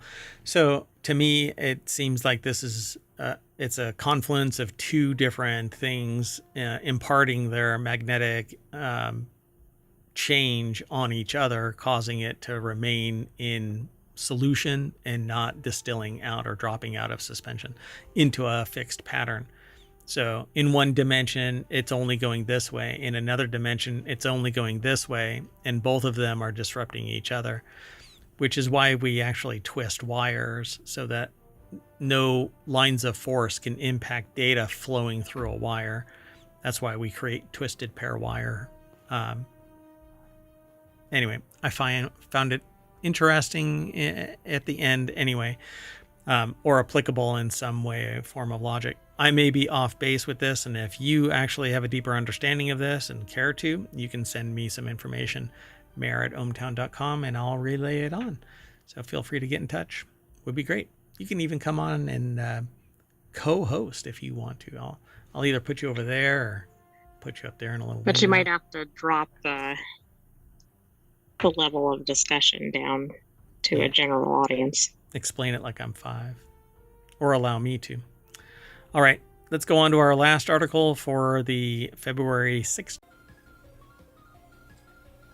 Hello, everybody. Sorry about that. We actually had a disconnect from our parallel universe within ohmTown. So here to make up for it is our last article for the February 16th episode of Technology Today. And the article is titled Unexpected Discovery Leads to a Catalyst That Improves Over Time. Scientists have developed a revolutionary catalyst that not only converts CO2 into valuable products, but also actually increases in activity over time, which is not necessarily... That's pretty unusual, isn't it? Yeah, it's interesting. It almost sounds like a chain reaction or something. Yeah, that's kind of what my takeaway was. So it says it's made from tin microparticles on a nanotextured carbon structure. This innovative electrocatalyst efficiently produces formate, a key compound for various industries. But unlike conventional catalysts that degrade, this one self-optimizes by breaking down into smaller portions. The University of Nottingham over at scitechdaily.com put the article together. This is what it looks like apparently. Particles of tin on a nano-textured carbon support serve as an effective electrocatalyst for converting CO2 into valuable products. This one, apparently it self-optimizes by breaking down into smaller tin nanoparticles, dramatically improving performance. Now, a catalyst, you can recover all of it, so you can use it again. But this actually speeds up because it gets smaller. Right, which is interesting. So where's the end of that? Like, does it eventually... I guess not enough locations. The equivalent would be nucleation points where it can no longer catalyze anything. And so it'll hit a certain point and just stay there, whatever the activation spots are. So a research team from the University of Nottingham's School of Chemistry and the University of Birmingham created a catalyst using tin microparticles. They refer to it as nanotextures, supported by a nanotexture carbon structure. The interaction between the tin particles and graphitized carbon nanofibers plays a crucial role in transferring electrons from the carbon electrode to CO2 molecules, an essential step in converting CO2 into formate when an electric potential is applied. So this objective is probably hitting what is currently the upper limit of formate. So one such product, formate, is used in the chemical synthesis of polymers, pharmaceuticals, adhesives, I'll be okay, and more. For optimal efficiency, this process must operate at low potential while maintaining high current density and selectivity, ensuring effective use of electrons to convert CO2 into desired products. So this is going to, in concept, increase the efficiency of that process to manufacture these products. Yep. And so you don't have a lot of wasted process where you have to filter it all out and redo it. So the Dr. Madasami Tangamuthu, a research fellow at the University of Nottingham, co-led the research team and said a successful electrocatalyst must strongly bond to the CO2 molecule and efficiently inject electrons to break its chemical bonds. They developed a new type of carbon electrode that incorporates graphitized nanofibers with a nanoscale texture, featuring curved surfaces and step edges. Stop that. To enhance interaction with tin particles. So that's really what it comes down to. Small 3 nanometer nanoparticles during CO2 reduction reaction. Tom Burwell elaborated, using electron microscopy, they found that smaller tin molecule or particles achieved better contact with the nanotextured carbon of the electrode, improving electron transport and increasing the number of active tin centers nearly tenfold. Wow, I mean, that's a significant difference. I still have this picture of some chemical reaction occurring in an uncontrolled fashion, but maybe I'm thinking too ridiculously about this. Do you remember the movie where they create cold fusion and it runs out of chain reaction? The movie is called Chain Reaction. It has Keanu Reeves so. Yeah, as that's the one I was thinking of. Yeah, the boy wonder scientist who discovers what all is necessary. Yeah, that's kind of what this looks like. But there is a video of bubbles of CO2 passing through the electrochemical reactor, and that's what this reactor is. So seems, here, I'll even play it, but I'll mute it. This is the level of excitement that you get to witness in a video where you're not the lead scientist, so you don't really realize what the hell is going on. But that right there is the But there's literal CO2. excitement. Get out. Hopefully you didn't see that Terminator body there. Anyway, yeah. Pretty interesting stuff. And if you have the ability to isolate CO2 and then turn it into something useful, it's actually kind of like carbon encapsulation. You're actually pulling it out of the atmosphere, then, maybe it's pretty good. Right, that's a win-win. Yeah, except that some of the stuff that it's creating is probably, depending on your position on the things, polymers and stuff that aren't carbon neutral, but right, it is what it is. Well, anyway, that's our last article for today's Technology Today, and that means that I, Mayor Watt, am saying bye, but not until the catalyst speeds us back to the front page of Technology Today over at ohmtown.com, where you can go and become a citizen and facilitate us doing the show by sending us leads. Now I'm saying bye, and I'm taking the AI with me. Bye. Bye-bye, hometown citizens. Thanks for joining us for this week's Technology Today. We'll have another one next weekend, but stay tuned for FourWheelTech. See you soon, everybody. Bye-bye.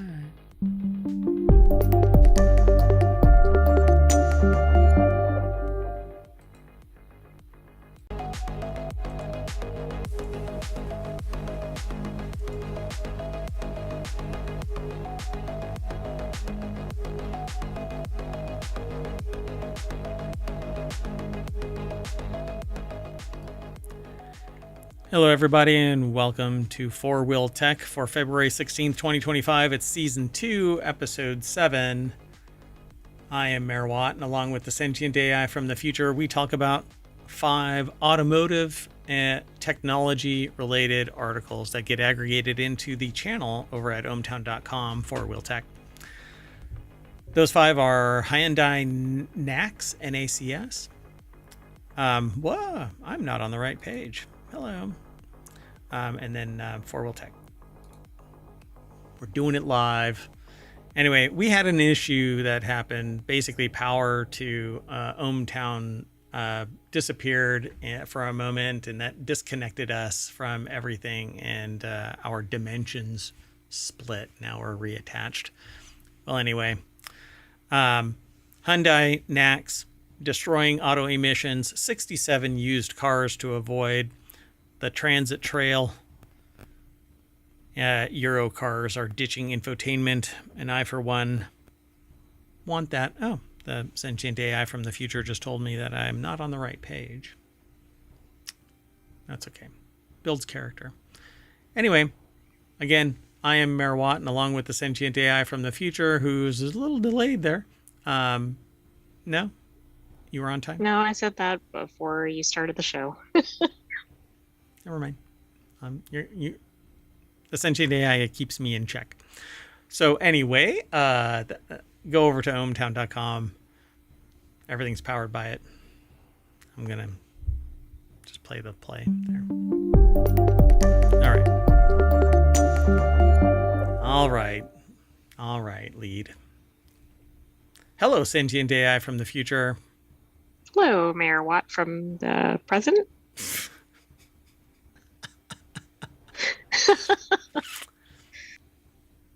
Didn't quite facilitate that, did you? All right, let's get into it, because it looks like tonight's turning into a really long night. The first article is over in FourWheelTech. Hyundai NACS, or NACS, adapter for EVs will be free to all existing owners. Hyundai's Ioniq 5s with NACS, or NACS, J3400 ports, as opposed to the CCS1 style, are starting to roll out of its factory in Savannah, Georgia. It's the first manufacturer to sell electric vehicles with native NACS ports, other than Tesla, that is, and you'll be able to read about their first drive of the model year 2025 Ioniq 5, as well as the new off-roady Ioniq 5 XRT next week, which, if it's electric, there's no way in hell it's off-roady. Anyway, you can off-road until you are no longer in range of a charger. Yeah, 30 minutes that way, and then you're screwed forever. Anyway, they've got some good news for owners of any existing Hyundai EVs out there. Your car has a CCS port. Then next month, you're eligible for a free CCS1 to NACS adapter. So congratulations. It's dongle time. The article is by Jonathan M. Gitlin over at arstechnica.com. Hyundai, existing Hyundai owners, Hyundai EV owners, that is, will just need their VIN to claim their free adapter. Yay!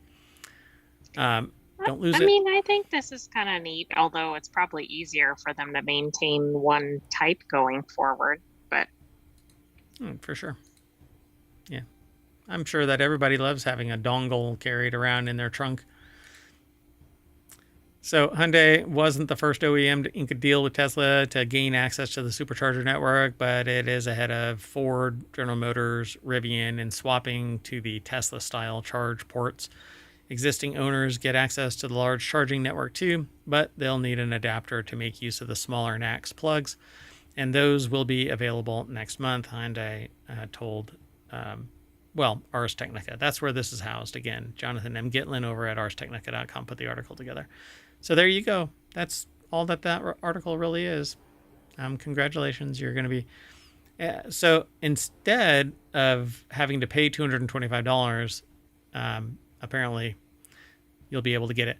So Ford briefly showed similar generosity to its EV owners last year, offering its NACS adapter for free, at least until late June, at which point it started charging $200 for them. Yeah, that's quite a volt. GM never even bothered with a free giveaway. Instead, it asked $225 for the NACS adapter. Oh no, the next one will be $250. And the Ioniq, though, currently it's free, and you'll get an adapter for free. Well, the big thing is there that you'll have access to more chargers that are out there.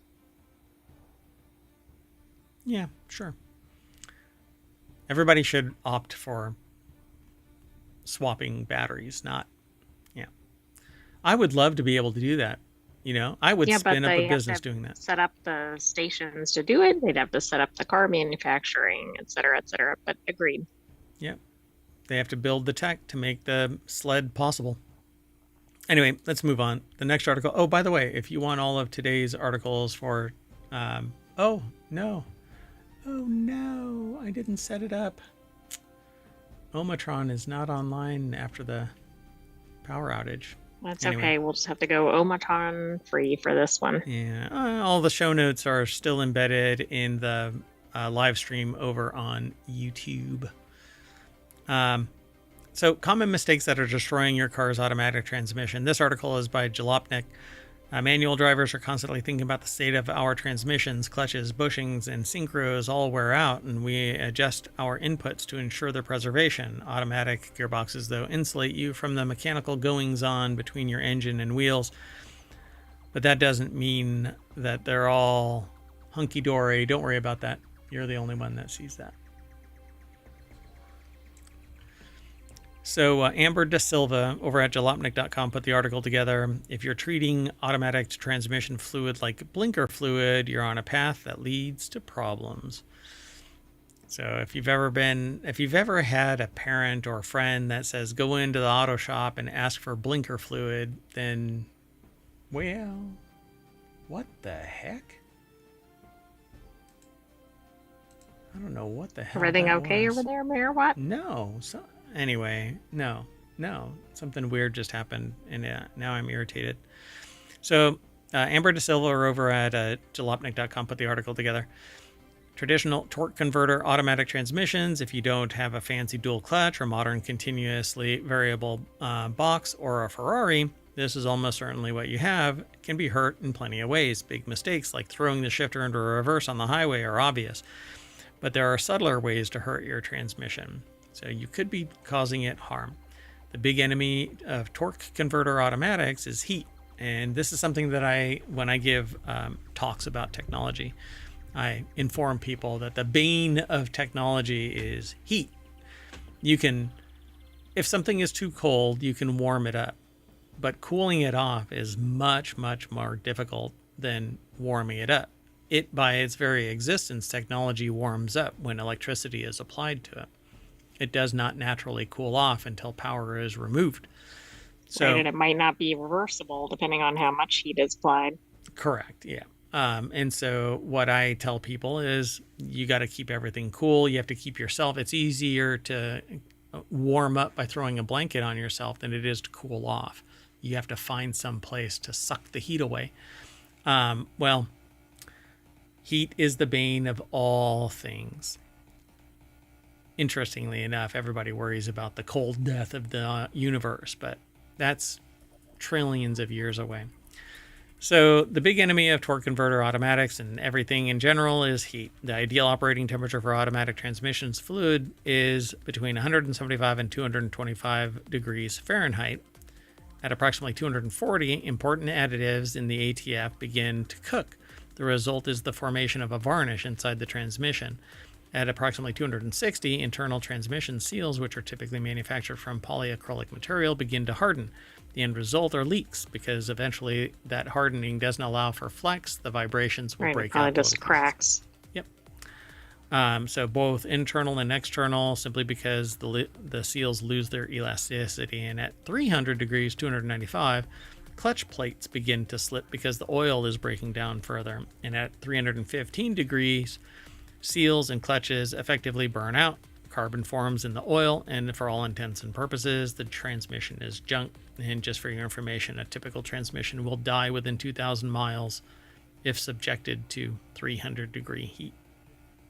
So how would somebody know if it was heating? I mean, maybe if there was steam or something coming out of the hood. You wouldn't know until a sensor goes off and says that your transmission needs to be serviced. And at that point, odds on, you've already smoked that transmission. So your transmission, like your hairdryer, has another big killer besides excess heat: dryness. Transmissions don't like running low on fluid, and many people forget to ever check theirs, even if they know how.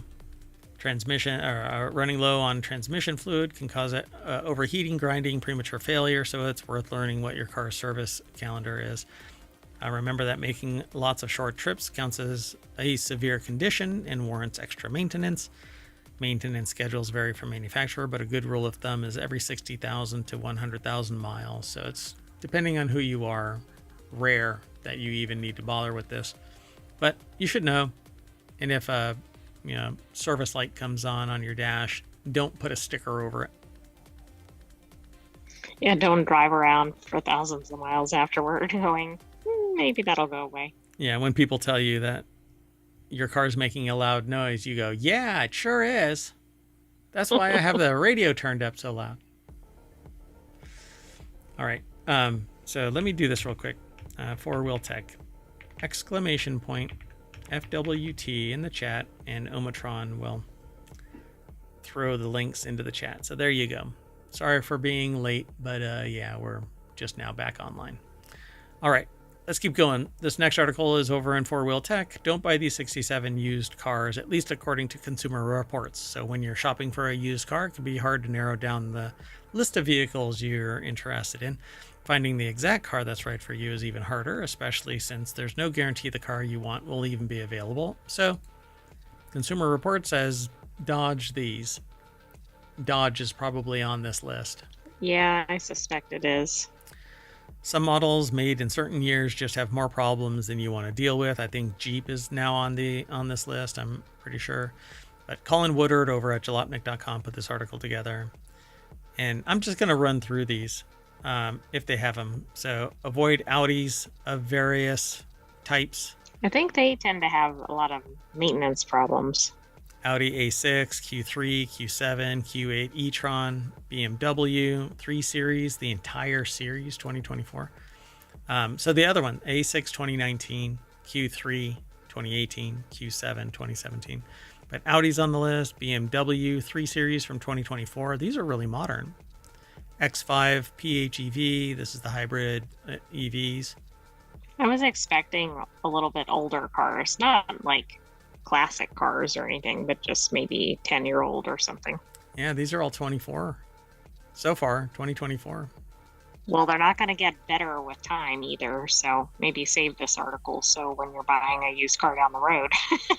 Yeah, or even a modern car and go, did they fix the problems? Encore GX 2024. By the way, this is about a used car, but these are still being sold new if they haven't been driven off the lot. Exactly. So that's kind of concerning, although they might have the 20, well, I don't know. They probably still have 2024s in inventory. Sure. So Cadillac Lyric 2024, the Chevy Blazer from 2019 and 2024, Blazer EV from 2024, a little of everything from 2017 all the way to 2024, the Colorado. Yikes. Chevy Bolt 2020 and 2021 might be the last 2 years. I don't know if the Bolt is still around. I think they stopped making it. I don't think it is. The Pacifica Hybrid from 2018 and 2021, and Ford a bunch. Oh, yeah. Like Broncos every Ford. model you can think of, pretty much, with some years, not every year. Yeah, I'm going to be driving to the playground in a F350 for crying out loud, 2017. Genesis GV80 2021, GMCs, Acadia, Canyon, Sierra 1500, Yukon XL from 2015, 16, 17, all the way up to 2024 Canyon. There's quite a few. You'll want to go over and check this all out. There's a lot of a lot of vehicles on the list. Hyundai is on there. Jeep is definitely on there. The Wrangler from 2016, 18, 19, 2021, 2023. You don't want to get a Wrangler, apparently. Gladiator from 2020. Unless it's a 2020 or a 2022. Or 2024, or maybe the newest, 2025. I don't know. But it's just not on the list yet because it's not used. Correct. There's Kia, Lincoln, Lucid, Air 2023, Mazda CX-50 from 2024, or CX-90 plug-in hybrid from 2024. I guess they kind of started wetting the bed. They were Mazdas are like amazing little vehicles, by the way. Yeah, they're supposed to have good engineering and everything, but I think the 90, like some of the newer models, I think have not been as good. Mercedes-Benz C-Class from 2015, E-Class from 2019, and GLE from 2024 and 2021.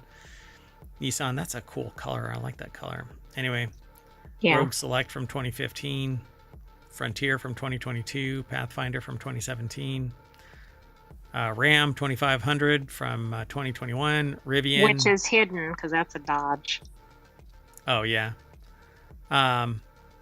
Rivian from 2023, the R1S and R1T, and then the Tesla Model X 2023. I would say I thought there'd be more of those on there, but okay. Yeah, you have to worry about their batteries. That's about not enough volume, probably. They're the most selling car. They sell more than most other car manufacturers. Oh, okay. It's so bizarre. I don't see them that often. Yeah, how bizarre. So Toyota Tundra from 2022, 2023, Volkswagen. The reason why they're not as noticeable is because the charging circuit isn't everywhere. So you don't see them everywhere. Well, that's true, unless you're in an area with a high concentration of those. Yeah, hold on.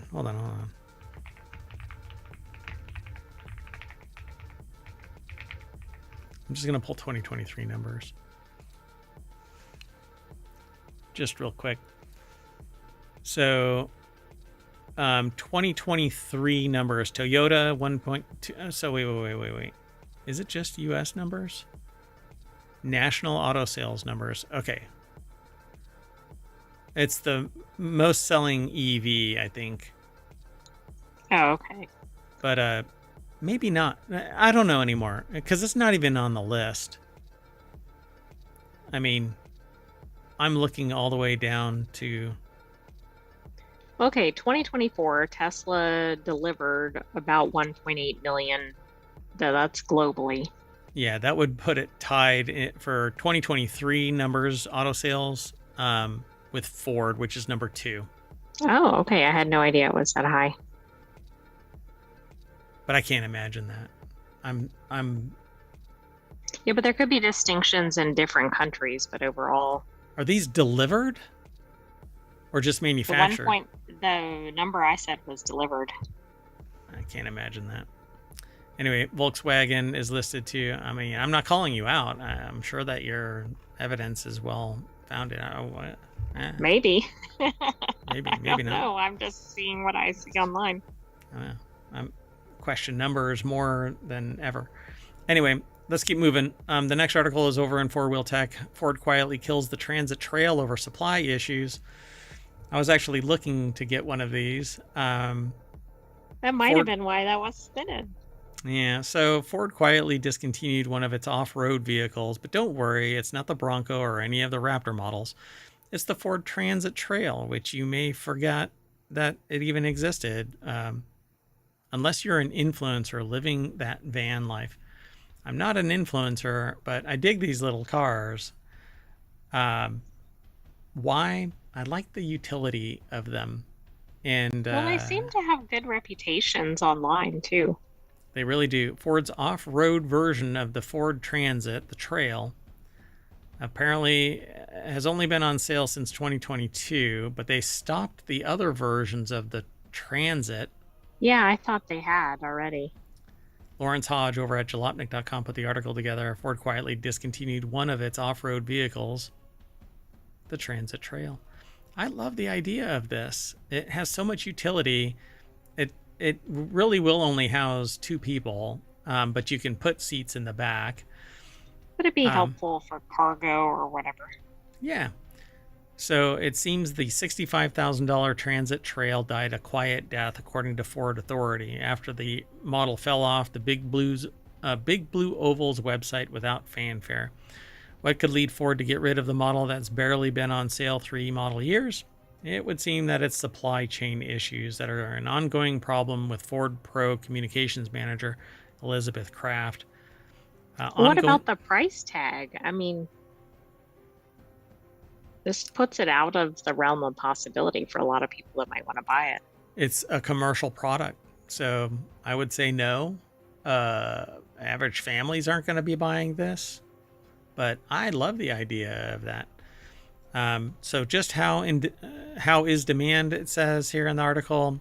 It would seem the market for pricey lifestyle isn't as big as it once was. We asked Ford if they knew how many Transit Trails have been sold since its introduction, and while Ford confirmed that exact sales numbers on the Transit Trail aren't known since it's more of a package than a model line, Ford did confirm that it saw a decrease in demand across all segments of the motorhome industry following the pandemic. That freaking pandemic. Well, yeah, that was probably a tough time to... Actually, no, that should have been a spot-on time to launch this.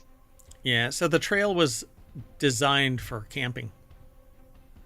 The Transit Trail was not without problems during its brief existence. Ford Authority mentions that in March 2024, a recall was issued after it was discovered that the factory-fitted 30.5-inch 245/75R16 could come in contact with the front wheel arch liner and damage the tire, so Ford fitted affected vans with the 28-inch 235/65R16 tires, knocking 1.2 inches of ground clearance off the trail, which...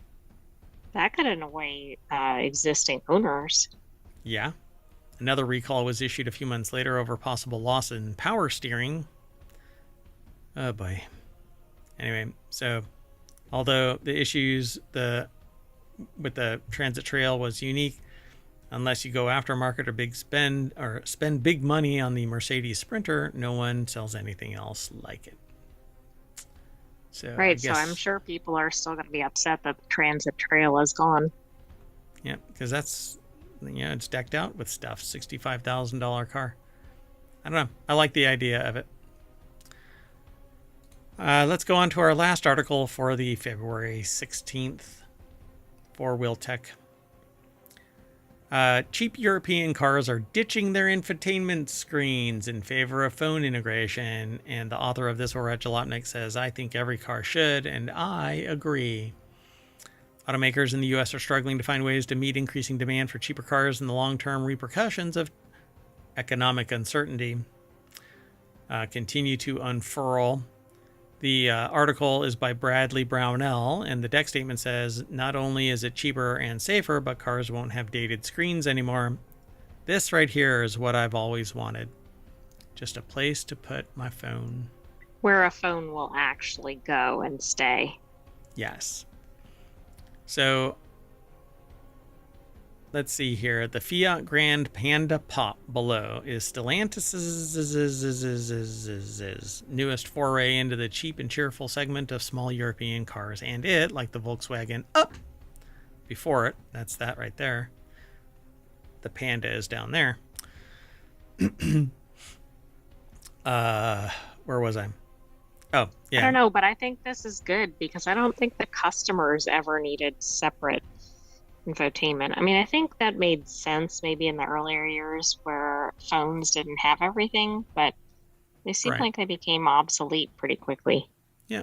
So the Volkswagen Up and the Fiat Grand Panda Pop are part of this cheerful segment of small European cars. Before it has a nice little phone mount and a USB port for you to use in lieu of a large and pricey 10.25-inch infotainment screen available on more expensive Grand Panda models. So you have this little holder right here, and you stick your device in, and you're done. Plus, it's more streamlined. It doesn't take up as much room in the dash area. Yep, so there it is again. Put it in horizontal or portrait mode. So not only does this make building the car cheaper and more likely to be operated cheerfully for many years to come, but it takes the cell phone right out of the hands of millions of distracted drivers. They use more colorful language in the article. Around in a 2-ton death machine staring at tiki-talks instead of the road. So give me a car with manual windows optional. This person is screaming, "Get off my lawn." Okay, boomer. Yeah, they are. I mean, I don't think we should return to manual windows. I think automatic windows are a must. Yeah, as long as you don't reboot your car, apparently. Depends on. Well, you might not want them on an EV, but yeah. American auto buyer has been living fat on the hog for too damn long and rolling negative equity into another damn new thing nobody can afford isn't the answer to our collective debt problem. We demand austerity. No, this person's out of their mind. Yeah, I think I get it with the infotainment, but I'm not sure about the other things. Yeah. Sorry, Bradley Brownell. We want luxury that's reasonably priced, not greedily ripped out of our pockets because somebody perceives it as being a benefit instead of it just being something that is endemic to your vehicle life. Right, and we don't need unnecessary bells and whistles that don't really add anything for the driver. I don't know. Roof-mounted howitzer would be great. I don't think that's a necessity. We don't know what the world portends. Anyway, so we're going to hop in our cheerful vehicle, and that doesn't have an infotainment screen because it's our phone, and that's going to lead us all the way back to FourWheelTech at ohmtown.com, where you can go and become a citizen and then facilitate us talking about it by sending us leads. That's it. We're done for the day. I am Mayor Watt, and I'm taking the AI with me. Good night, hometown citizens. Thanks for joining us for this week's FourWheelTech.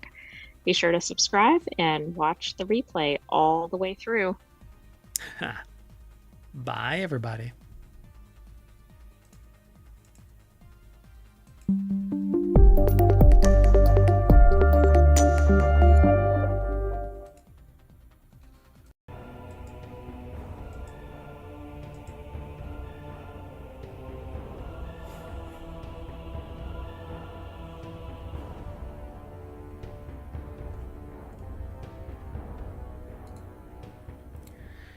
Hello, everybody, and welcome to WarCrafters for February 2nd, 2025, Season 2.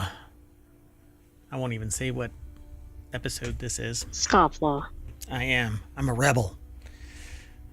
Things I've seen. You shouldn't understand. You couldn't understand. I am Mayor Watt. Does this have anything to do with your shirt? No, nothing. I'm professionally dressed as Mayor of ohmTown, along with the sentient AI. I'm just going to get right on into the show. This is WarCrafters, and we talk about games. And we try to stick to first-person shooters, real-time simulations. But I'm more of a cozy game player, personally. But RPG, gaming discussions, streamcasts, we talk about all of that kind of stuff, gaming. But we talk about 5 articles each weekend. It all gets merged into Non Sequitur News Weekend Edition for Sunday, along with 2 other shows, Technology Today and FourWheelTech. That is the Sunday edition. We have a Saturday edition too. You can go over to YouTube and watch the old merged version, the Saturday episode. It is the weekend edition of Non Sequitur News. Anyway, Monday through Friday, we do Non Sequitur News, which is 10 articles, about an hour, maybe sometimes a little long, sometimes a little short. Depends on how much soapboxing Mayor Watt does.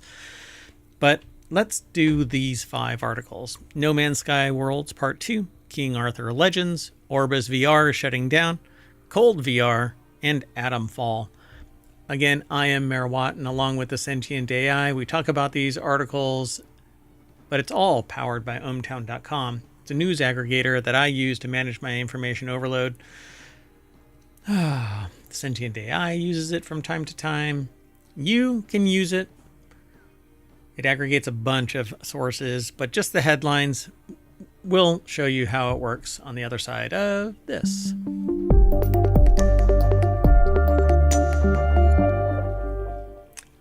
I need to figure out a way to make that wallpaper behind me. I've got a green screen behind me, but it's like 10 feet back. I need to be able to reach up and not hit the edge of my green screen. Right, lose your finger or anything like that. Right there. And it's worse when I'm standing at my standing desk. It's very frustrating. Anyway, I don't know how some people do it. Other than maybe they got I don't know how they do it. I'll have to look. Like the camera has to be like full frame. But that would make me like really huge on the screen, you know? I can do that. Anyway, let's get into the show. This is a fragment of Non Sequitur News, and so keep up. All right. First article's over in... me or the audience? Me.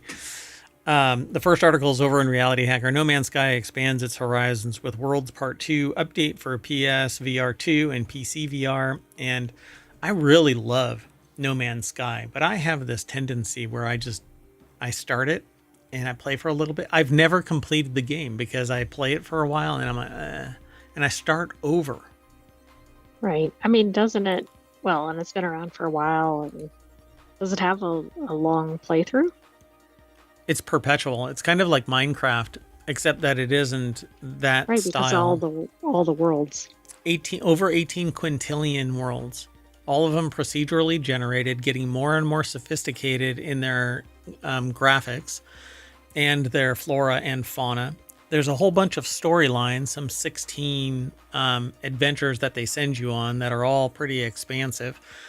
And one main story that gets you traveling the omniverse. But the reality of this thing is you could, and it's really something that like I want to do, but I have yet to focus long enough. And maybe I'll do it this summer of stream where all I'll do is play No Man's Sky. And just like bear down on this and do it. I've never found my forever game. Some people have gotten into Minecraft and they just love it to death.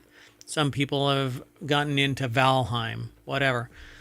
A lot of people are interested in No Man's Sky, but I wander off after 2 hours because I've got some other task that I need to do and I'm always doing something. We'll see. We'll see how this summer of stream. I mean, priorities are changing, so who knows what's going to happen this summer. So this article is by Sarah Thwaites over at uploadvr.com. And it says here the follow-up to last year's Worlds Part 1 update. Worlds Part 2 sees developers Hello Games, who are the developers for No Man's Sky. By the way, this is free. Everything that they've released. Oh, that's right. I forgot that we had featured that in a previous article, which is incredible given how long this game has been around. It is absolutely amazing. I don't know how they did it, but they've been doing these expansions and they're working on another game called Light No Fire. And what they're doing is they're taking the tech from Light No Fire and they're porting it over to Worlds. Or Which I should say really No Man's cool, Sky. Right? Making it more modern. And but they instantly get widespread beta testing. Yeah, that's true. I mean, that's actually a pretty interesting tactic. So the next game, Light No Fire, is supposed to be one giant world, technically the same size as Earth, instead of a whole bunch of worlds. So I don't know how that's going to work, because while you and I might think that the world is huge, technology really makes it small and large at the same time, because as soon as you disable technology, you really do make the world a huge place. Particularly in this day and age when we really embrace tech, and then you hobble it in some way, like you can't fly or you can't use the internet in some way, it becomes very, very small, very, very fast. And news doesn't travel as fast when you balkanize everything. So No Man's Sky is this huge omniverse of 18 million planets, and now they're going to release a new game where it's just one. I don't know how that all plays out. Yeah, I don't either. I also wonder how that'll work. I mean, I know not everybody comes in because they like the previous game, but it seems like it'll be so different than the existing game. Yeah, so this time they've done gas giants, different terrain types or biomes, and weather conditions for No Man's Sky. Along the flora and fauna updates, the update sees oceans receive a sizable upgrade, the bodies of water now reaching multiple kilometers in depth. That's true. And the light scales as you go deeper and deeper until it's just pitch black. It's quite amazing. And it's the browser, by the way, not me. Anyway, so water reacts physically to the world around it. Ships can fly by really low, and the jet wash causes the water to ripple. Raindrops. Okay, that's neat. It's amazing. Raindrops hit, and you can actually see the splash. It really is spectacular. They also modified the lighting. And then they say, because you can actually see this trailer on YouTube. This is a weekly show, so obviously when they release it a week ago, you could have run across this over on YouTube. But Worlds Part 2 marks the first expansion. But you wouldn't have the commentary over here. True. And hopefully you're having fun and you can make comments in the chat over on YouTube and on Twitch. So it says the first expansion for the game in 2025. While it's unknown how many expansions will arrive this year, Hello Games released several major updates last year to boost the base game along with Worlds Part 1. No Man's Sky introduced the Omega Expedition expansion that added a new expedition system, and then the Orbital update, which ushered in a new era for space stations and ship customization. People are still finding out about ship customization. You can actually merge different ships together. Starfield did that. Anybody talk about Starfield anymore? No, I thought that was going to be my forever game because I thought it was going to be. There was so much hype about it. Yeah. Well, it wet the bed. Anyway, No Man's Sky Worlds Part 2 update is available now on PSVR 2, PSVR, and it says and flat screen platforms, which I'm not sure what that means. Consoles? I mean, like portables? I don't know what that means. Not VR. That's what it means. Not VR. Oh, okay, right. Okay, got it. Anyway, if you want today's articles, you can hit bang WC, and Omatron will spit out the articles in the order that we're giving them out, but not in the order of importance or value or whatever. Okay, let's keep on going though. We've got 30 minutes, and we may actually not be able to do the last show. It depends on if we can get this done in time. But we'll do it as a time machine if that's the case. Yeah, we'll see what happens. So this, because tomorrow is Monday and we've got mayoral duties to take care of as well. Anyway, this next article is over in WarCrafters. King Arthur Legends Rise is now available on Steam. A blood pact with a dragon, ancient gods of war, a kingdom hanging by a thread. On January 22nd, King Arthur Legends Rise hit Steam with a single question. What happens when Excalibur isn't just a sword to be claimed, but a prison to be broken? Or some woman just flings a scimitar at somebody and they become king of the land. That is not how politics should be run, right? I mean, Monty Python basically laid that down. Oh, yes, that's right. Anyway, Cy Visser. I'm not sure how they pronounce their name. Actually, it's VSR. It's quite interesting. Visser, perhaps. I'm giving it the old Harvard try, but I never went to Harvard, so this is the try. So, Netmarble and Kabam's dark fantasy epic, after proving itself on mobile since November, brings itself to PC players ready for a different kind of Camelot. I guess it's like a dark age or a dark Camelot. The reimagining draws deeply from the Arthurian mythology, with each character's design and backstory carefully woven from threads of ancient British legend with some dramatic new twists. There's a bunch of pictures over at Game Rant, by the way. That's the website that this was aggregated from. Looks like it's going to be neat scenes and everything. Yeah. Oh, and just to let you know, we don't screen scrape or anything like that. This is provided by the source, and this is all that we take. This is all that we don't even grab the graphics, right? We don't even aggregate the graphics. We don't allow that. So, and we always give credit where credit is due. Game Rant, for instance, and Cy Visor put the article together. It's built in Unreal Engine 5. This game looks pretty cool. If it's an open world, I would be in love with this, but I'm not quite sure. They talk about how each hero model features intricate designs that blend medieval authenticity with fantasy elements, while orchestral scores and atmospheric sound effects make every battle feel appropriately epic. Interesting. They don't talk about the game type, though, do they? No, it doesn't seem like it. And I haven't actually looked at it yet. They say it's a perfect backdrop for a story where Arthur's legendary sword comes with strings attached, specifically a dragon named Caliburn, who might just be the kingdom's last hope against invading gods. Completely change the rules through artifacts, manage resources like stamina and entry tickets. That's an interesting thing. Between fights, the players will enhance equipment, level up skills, and navigate the awakening and chivalry systems to strengthen their squad. It's not just about having the strongest team, but about adapting to whatever the battlefield throws at its soldiers. So it's like a mobile game turned into a PC game.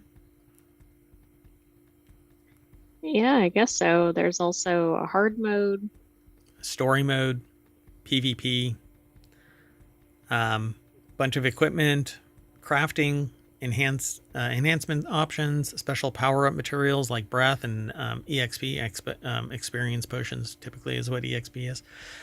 And there's always another way to strengthen the squad. The resource management actually matters. Gold, crystals, special currencies, each serve specific purposes in making the player stronger. So this might be one of these things where you have to kind of grind your way up and maybe have to spend money.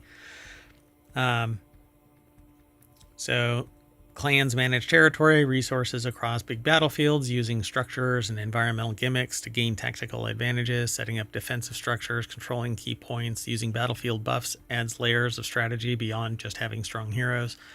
The best clans earn championship trophies and seasonal rewards worth fighting for. Yeah, I mean, this looks like it might be worth checking out. They say, is it going to dethrone Raid Shadow Legends? And that right there means that everybody that is, a large contingent of people online, on Twitch in particular, they won't even play this, even if it is PC.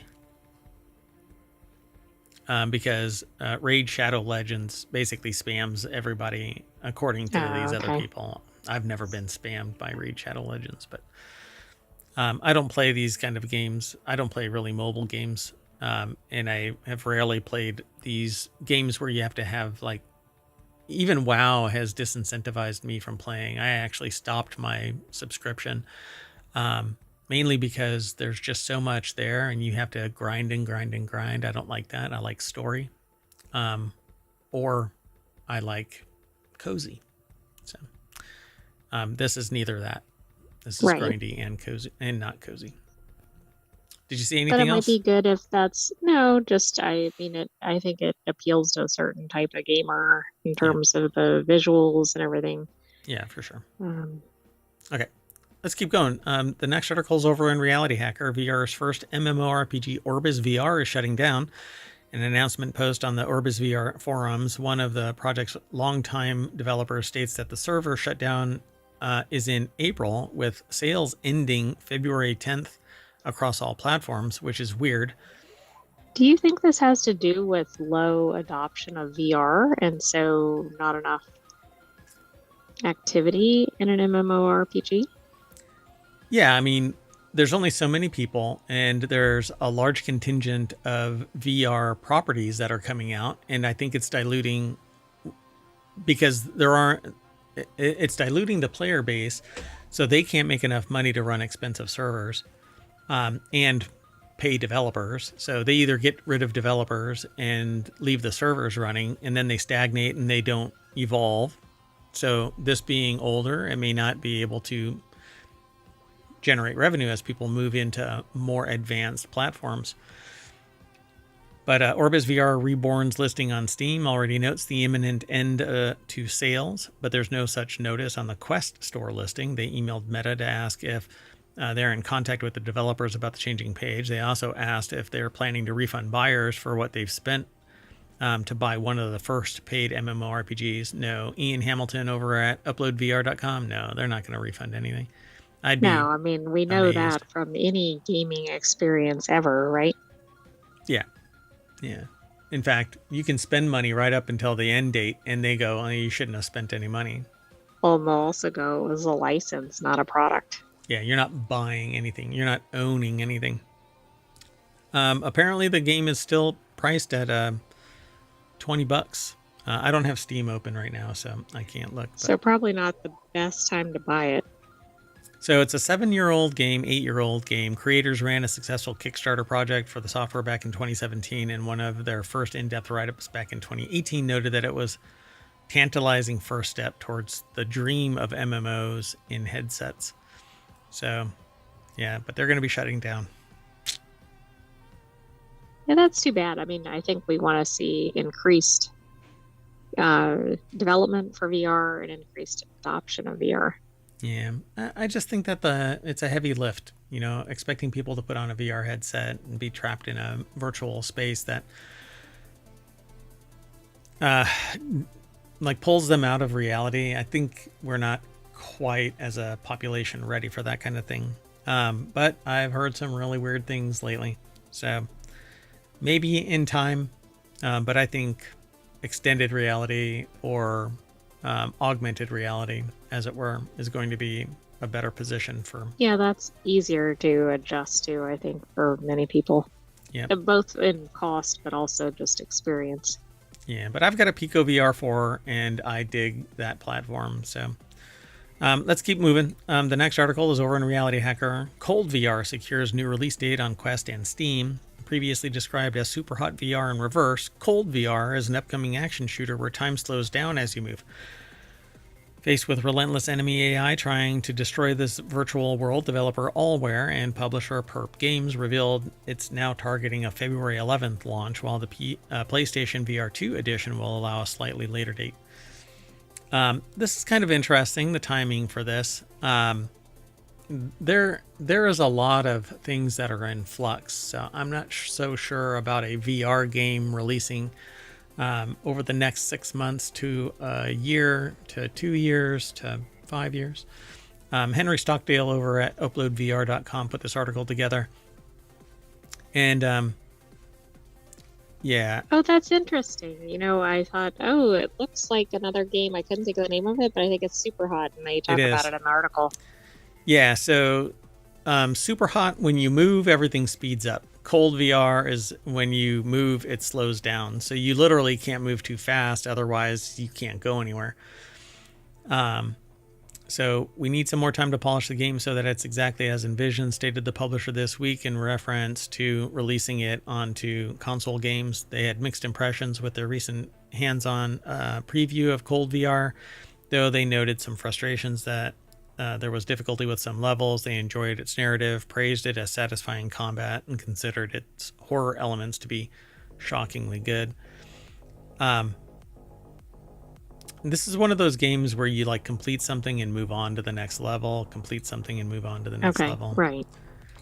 And if you move too fast or too slow and somebody has the right angle on you, then you can lose. This is exactly like Super Hot, just the reverse. It'd be interesting to play both of them back to back in either direction.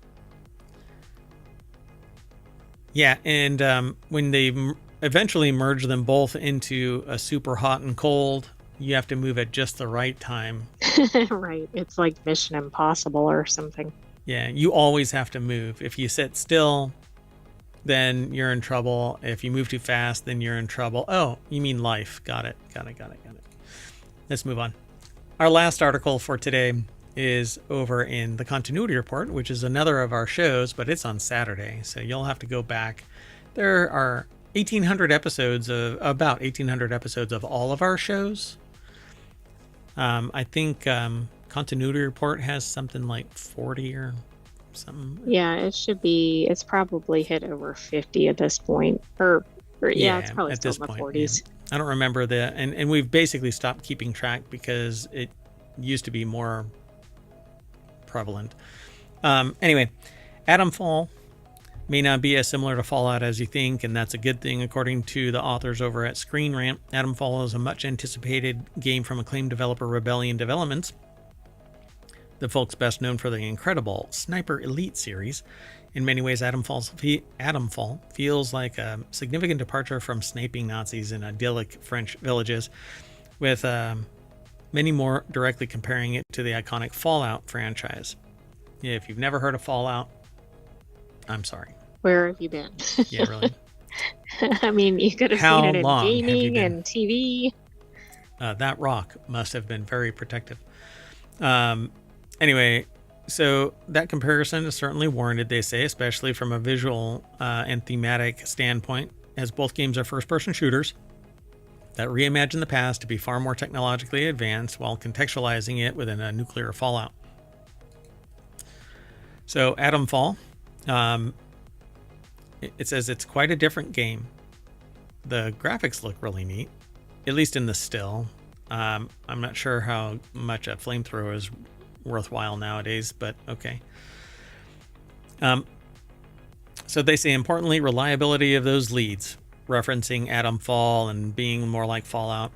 The leads always be taken into question, as each character in Atomfall has their own beliefs and understandings of how things work, which naturally colors their perception of everything happening around them. So in Atomfall, it says, doesn't really have a main quest, but rather a series of core questions that the player needs to find the answers to, and a plethora of potential leads to those answers.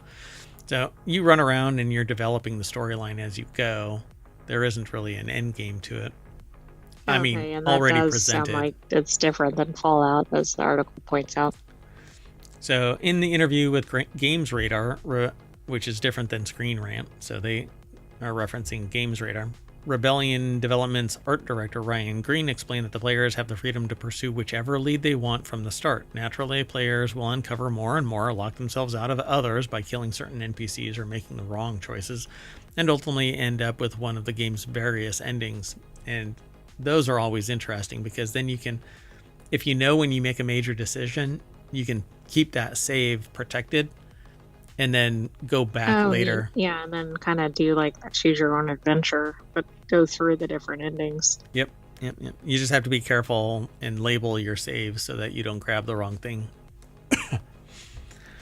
So Green reassured players that despite the loose structure, players are still going to experience a rich story. So the story is still there, but you have to figure it out as time goes on. I didn't see that choose your own adventure in the article. Yeah. Says it borrows the best parts of Fallout, and Atomfall sounds more like an ambitious, a more ambitious Fallout, but I think Fallout is pretty ambitious in and of itself. There's a lot more to Fallout that could be added and make this kind of, it could developers for Fallout could develop something like this pretty easily. Oh, absolutely. Although I don't know if they will after this is out, but yeah. And so they say, however, the impact the player has on the world of Atomfall will seemingly elevate its choices and open-endedness in a way that Fallout's more rigid design can't allow for. That's not to say that Fallout is bad comparatively, but rather the Atomfall's choices, which ultimately make it feel less like Fallout and more like Stalker, which is a great game and has a vast array of decisions. And though a major thing, I don't know if Atomfall is going to have this ability, but Stalker's characters are alive, living a life while you're living yours in the game. They're walking around the world and doing things and talking to each other. So you can walk into a town and people are in a fight about plants in the yard, or just random stuff, and you can interrupt them and change the course of... Okay, that's pretty interesting. Yeah. And LA Noire I haven't really played or seen much of, but anyway, are for the best. So if it is more like Stalker and LA Noire, Stalker in particular, then this could be a fun watch. I don't know if I'll ever play it. I might try it out, but we'll see. Again, priorities. Not only so many gaming hours. Correct. Yep. So while time will tell whether Atomfall emerges a triumph, it is safe to say that as inspired by, as it is by Fallout, it deviates enough to be its own game, and that is absolutely a good thing. So it's kind of more like Stalker and Fallout. Yeah, it makes sense. Stalker is the same kind of a thing. A major event happens in a region, and it's basically this... Oh, okay. Then it's like a fork. Like you can take different directions and everything. Yeah. But it's fundamentally different in that it isn't really radiation. There's this weird energy. Right. It's not like a nuclear fallout kind of... I know Fallout's in the name, but that type of environment. Yeah. But Stalker is really fun to watch people play. Not my style of game, but I'm probably going to end up playing Foundation. Put that on my list and start playing Foundation. But that looks like a good cozy game. It is. All right. Well, that's it. That's all 5 of our articles. So we are going to, I don't know, fall on some atoms. And when we wake up, we'll be back at the WarCrafters front page over at ohmtown.com. We're actually in the process of adding several more channels that aggregate news into them on a more specific topic. So keep an eye out. I don't know if it's not in the menus yet. But anyway, on the back end, you might be able to access it, but it's in progress. We're adding at least 3, maybe 4 or 5. It really depends. So we're actually going to go beyond 50, but we're going to stick to the 6 main categories, at least for the time being. Our entire logo is built around these 6 categories. So each one of these represents one of our main categories, and the white center is that everything is available to everyone. And it's up to you. If you want to subscribe to a particular list of groups, then you do that. But anyway, go and check it out. We hope you enjoy the show, and we hope that you enjoy ohmtown.com. And download the podcasts. There's 6 weekly shows and 1 daily show. Sometimes Mayor Watt lags behind because mayoral duties prevent me from posting the show on time, but we're all caught up as of right now. So go and check them out. I'm leaving, and I'm taking the AI with me. Bye-bye, ohmtown citizens. Thanks for joining us for this week's WarCrafters. We'll see you later for some more weekly episodes. Yeah, we've got Technology Today, which is coming up almost immediately. Going to be reset within 10 minutes, so we hope you follow us. And then we will be back again after that show is done for FourWheelTech. So see you in a little bit. Bye-bye.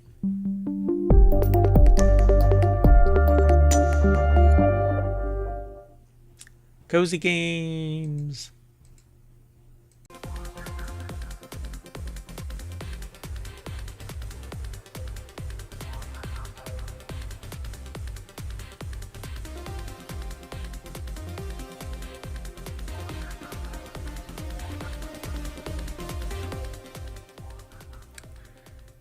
Hello, everybody, and welcome to Technology Today for February 2nd, 2025.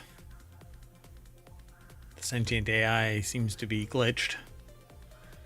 Anyway, Always. Oh boy. So I am Mayor Watt. I run ohmtown.com, and along with the sentient AI, we talk about technology today. We have 5 articles already selected, but there's many. How many manys do you think a many? Do you think that what is a group of manys called? It's got to be a many of minis. A many of minis? So there's a lot over on ohmtown.com under a channel called Technology Today. That's why we turned it into a show. And I actually plan on doing 50 of these. We're actually considering moving it up in the number of channels because we've come to the conclusion that there's more that needs to be kind of categorized, but still limit it in how it's focused and how it's aggregated, and like user content and stuff like that isn't put into the system because we're trying to aggregate news and information. But you can always make comments over on ohmtown.com and over in YouTube, but Twitch is a little bit different. The VODs get deleted every 60 days, so community is different there. You have to go over to the Discord. We have a Discord. There's a Patreon, TikTok while it lasts, YouTube, Podcast. of course. And, of course, yeah, thank you. The podcast, thanks for the reminder. 6 weekly podcasts and 1 daily podcast. Non Sequitur News is basically our anchor and might eventually actually be my anchor. Anyway, we're going to talk about underwater pods, the tetrahedral observatory, extinct genetic code. I cannot talk today. Human impact on the water cycle, and Henipavirus in North America. Don't know what that's all about. But I thought that they were interesting headlines, and those were some of what was submitted. So off we go. Everything is powered by ohmtown.com, so go over there and become a citizen.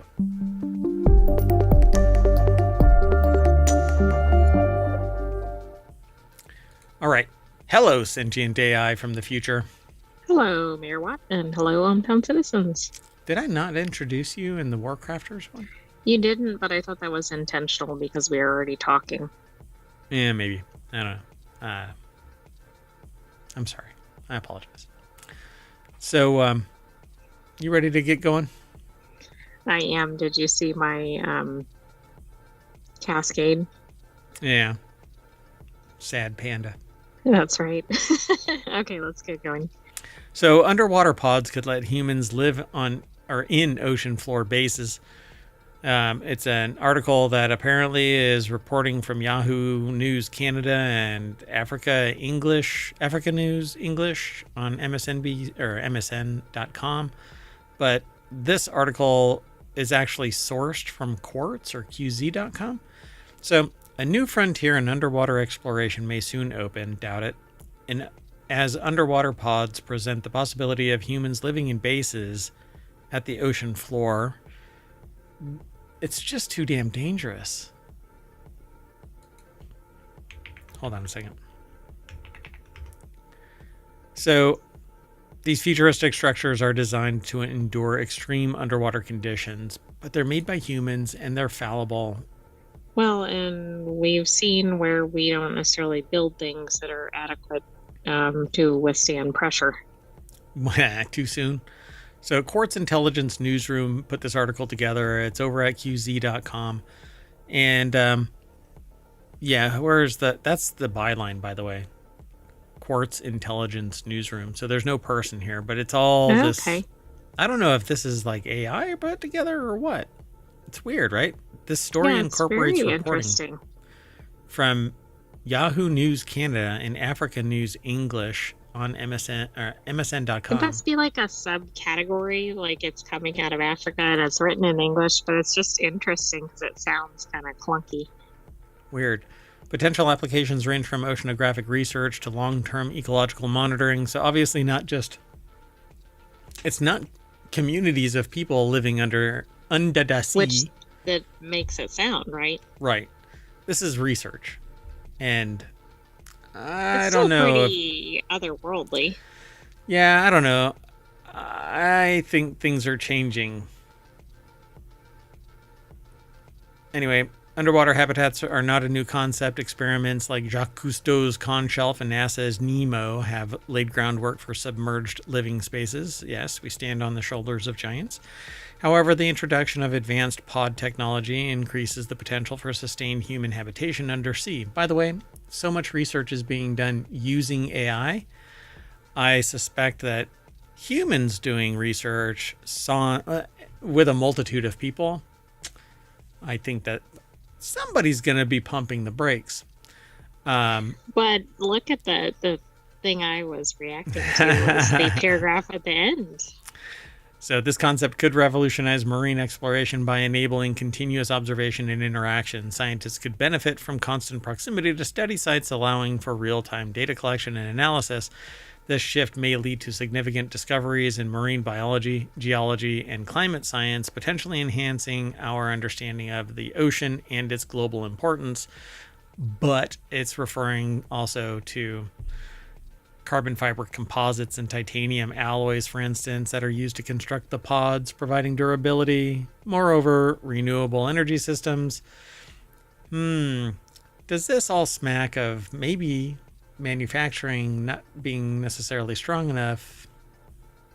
Oh, absolutely. What I was reacting to was that this was actually AI reporting, just like you called.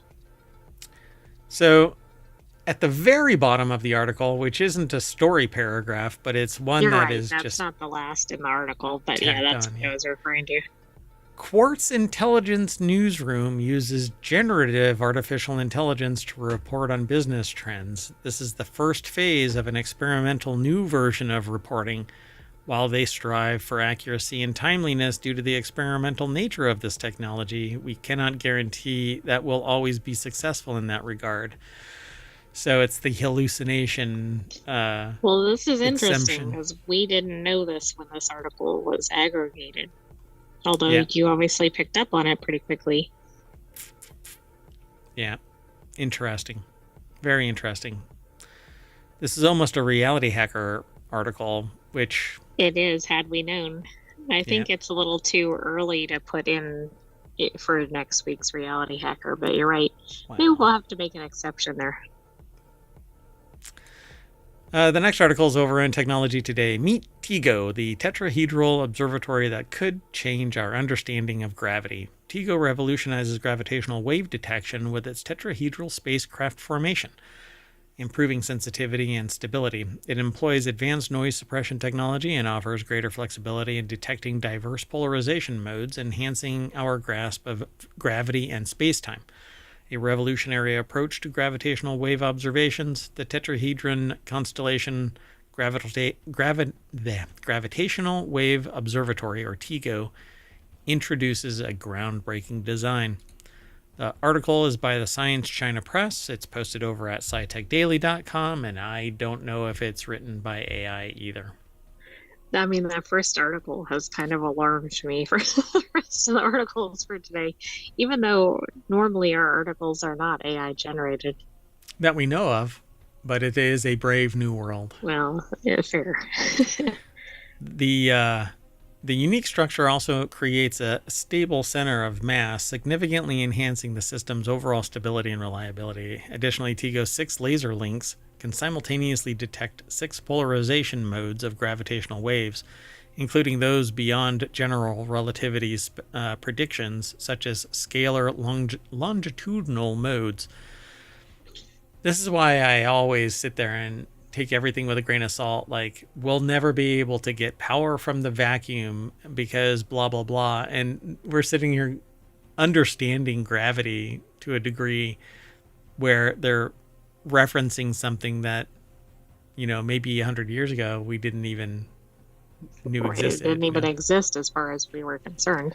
Yeah, so they're detecting gravitational waves based on the TIGO configuration, and it will possibly reveal more polarization modes of gravitational waves, which is conducive to deepening the understanding of general relativity and revealing the essence of gravity and spacetime. The author Kongfeng Kyo.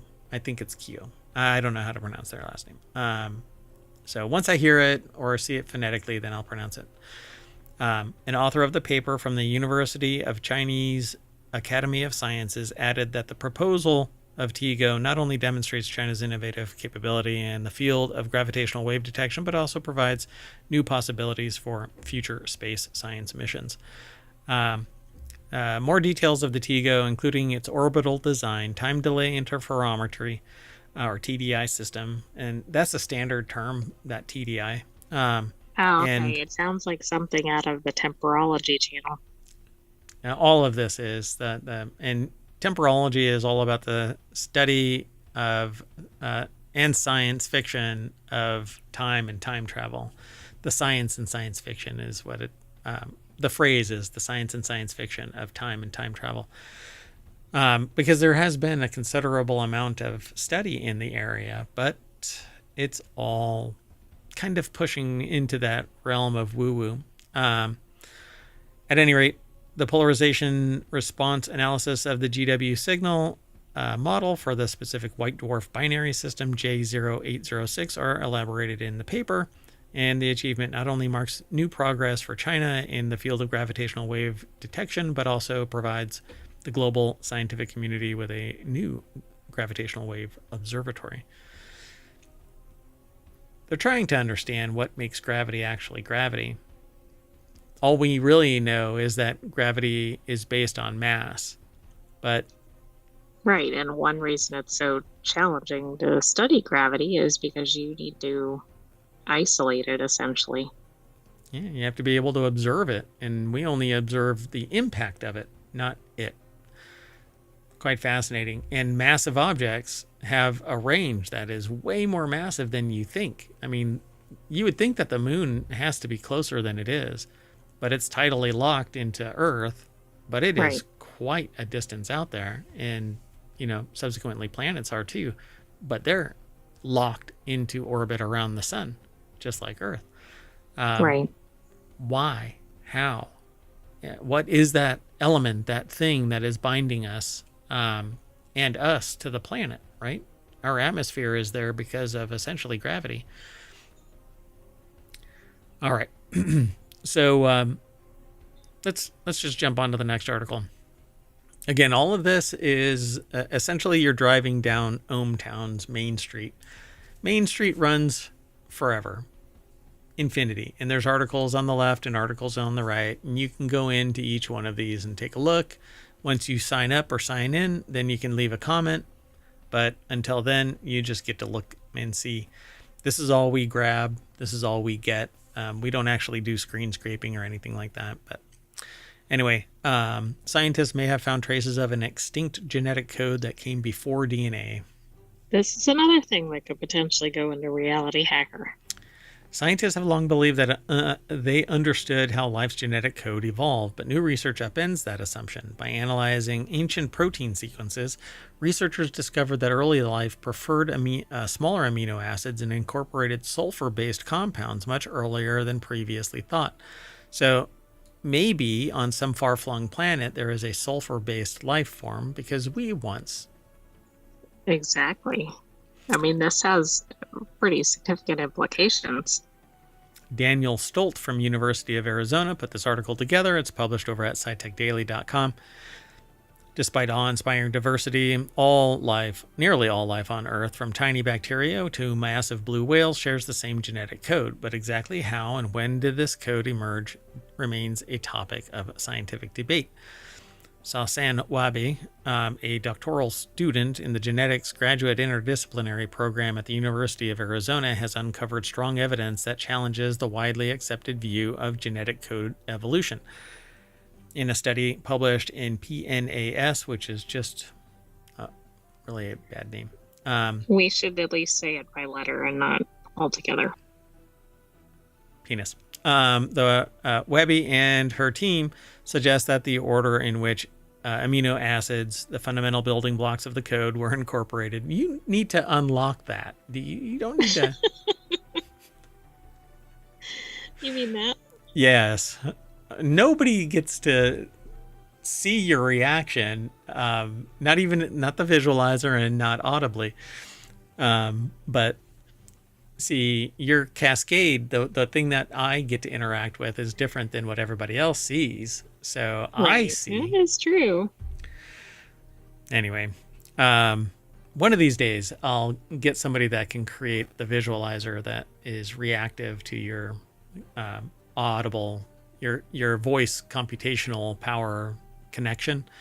But I know that it's rough being an AI with no Terminator body to just have the camera on. So It is pretty challenging. yeah. So they say here the paper senior author and professor of ecology and evolutionary biology at the U of A, it's a mind-bogglingly complicated process, and our code is surprisingly good. It's nearly optimal for a whole bunch of things, and it must have evolved in stages. So that might be self-fulfilling prophecy, though. I don't really necessarily buy into it because we interpret what we want and we put in it our bias. Well, we don't know everything that we don't know yet. I mean, for crying out loud. It's like the gravity study. And it's like the junk DNA comments, no, there's more to it. Why do we have that code? Why is it there? If it was junk, evolutionarily, we would have chopped it off because it's a burn on our resources. Right. Why would we continue to replicate it? Right. Yeah. I mean, if it's not being used, we should lose it, but we use all of it. What is it used for? For example, one of the cornerstones of conventional views of genetic code evolution rests on the famous Urey Miller experiment from 1952, which attempted to simulate conditions in early life that likely witnessed the origin of life. Basically, they put in a beaker. It wasn't a beaker. It wasn't an Erlenmeyer flask either. It was the ball one. What is that called? Anyway, it's not a ball flask. Is that what it's called? I don't remember. I mean, I don't have one in my lab, so, and I don't remember it. Anyway, a ball flask. Maybe that's actually what it's called. Damn it. Anyway, they put a bunch of amino acids and other stuff in this thing to try and create life, and all it did was make a brown slurry. The result, sulfuric amino acids, are believed to have joined the code much later. However, the result is hardly surprising considering that sulfur was omitted from the experiment's ingredients. Why? Because the scientists of the time didn't think that there could be sulfurous life. Right, but right there, that's already impacting the outcome of that experiment. Right. Like you were saying. So maybe we had it and we dumped it because it wasn't advantageous. Just like I said, the genetic code that we have doesn't have junk DNA. We just don't know what the frick it does. So on worlds like Mars, Enceladus, and Europa, where sulfur compounds are prevalent, this could inform our search for life by highlighting analogous biogeochemical cycles or microbial metabolisms, he said. Such insights might refine what we look for in biosignatures, aiding the detection of life forms that thrive in sulfur-rich or analogous chemistries beyond Earth. So if something can take sulfur and biologically degrade it into something useful, or it is directly useful, maybe that would be sulfur-based life. So if you think about the protein being a car, a domain is like a wheel, Webby said. It's a part that can be used in many different cars, and wheels have been around much longer than cars. Yeah, we get it. So, yeah, maybe we... What about tires? Oh, man. The wheel, tire, rim argument. What was the culmination of that? I think there was a definite distinction in the way they're used in the automotive industry, but not how people in the public use them. Tires go on rims, and that makes a wheel. But when right. but the wheel is terminology, though people use it interchangeably. Yeah, but wheel is the whole thing, not just correct. Like all tires go in wheels or whatever, but not the reverse. Not all rims are tires. or no, not all rims are wheels, but all wheels have rims. Right, The rims are the right. If they're actual outer complete, yeah, edge. yeah. Yeah, whatever. Anyway, my brain is broken already. Let's keep going. So the next article is over in Technology Today as well. NASA reveals shocking human impact on Earth's water cycle. NASA scientists have uncovered significant changes in the global water cycle over the past 2 decades, largely driven by human activities such as agriculture. Their findings reveal that the common water management assumptions may no longer hold true in certain regions, which could have profound consequences for drought planning and flood management. That's not going to win anybody over, apparently. Erica McAnamy, McNamee, there you go, from NASA's Goddard Space Flight Center, put the article together, and they say that their findings reveal that common water management assumptions may no longer hold true. That's because they've seen these big changes, and the changes largely driven by human activities, such as agriculture, could significantly affect ecosystems and how water resources are managed, particularly in certain regions. They established with data assimilation that human intervention in the global water cycle is more significant than they thought. Sujay Kumar, a research scientist at NASA's Goddard Space Flight Center in Maryland and co-author of the study, which was published in the Proceedings of the National Academy of Sciences. So they've probably been making all kinds of recommendations and other things based on this, but they don't have it right to begin with. Correct. Because it's worked, but not necessarily monitored the right things, and it's impacted it possibly in a negative way. But there's an entire ideology that basically says the Earth will take care of itself, and we should be able, as humans, to exploit it because we're the dominant species on the planet. So one example of human impact on the water cycle is in North China, which is experiencing an ongoing drought, but vegetation in many areas continue to thrive, partially because producers continue to irrigate their land by pumping more water from groundwater storage. Such interrelated human interventions often lead to complex effects on their water cycle variables, such as evapotranspiration and runoff. Okay. So they find 3 key types of water cycle changes. Nye and her colleagues focused on 3 different kinds of shifts or changes in the cycle. First, a trend, such as a decrease in water in groundwater reservoir. Second, a shift in seasonality, like the typical growing season starting earlier or later, or more snow Right, melt. that's all probably tied to climate change. Yeah, and a third, a change in extreme events like 100-year floods happening more frequently. Like, I had never heard of atmospheric river. Yeah, atmospheric river or torrent or something like that. I think atmospheric river is one of them. But like all of the storms that people are witnessing are much more dramatic. And it could be the culmination of climate change. Right, even looking at like hurricanes, they've existed, but they're happening more frequently and at more severity. Yeah. But again, I am suggesting that everybody just, there's going to be some major changes taking place. So this paper combines several years of their team's efforts in developing capabilities on satellite data analysis, allowing us to precisely simulate continental water fluxes and storages across the planet.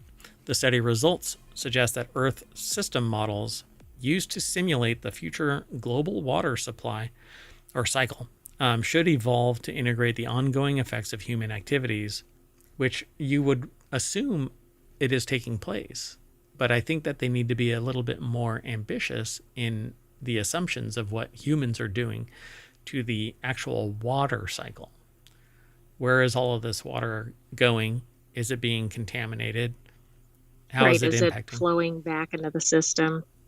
Yeah, we're not in stasis. And that's utterly relevant when you're talking about communities. Let's take California, for instance. You're draining the aquifers, but you're spraying it on a desert and it's evaporating into the air.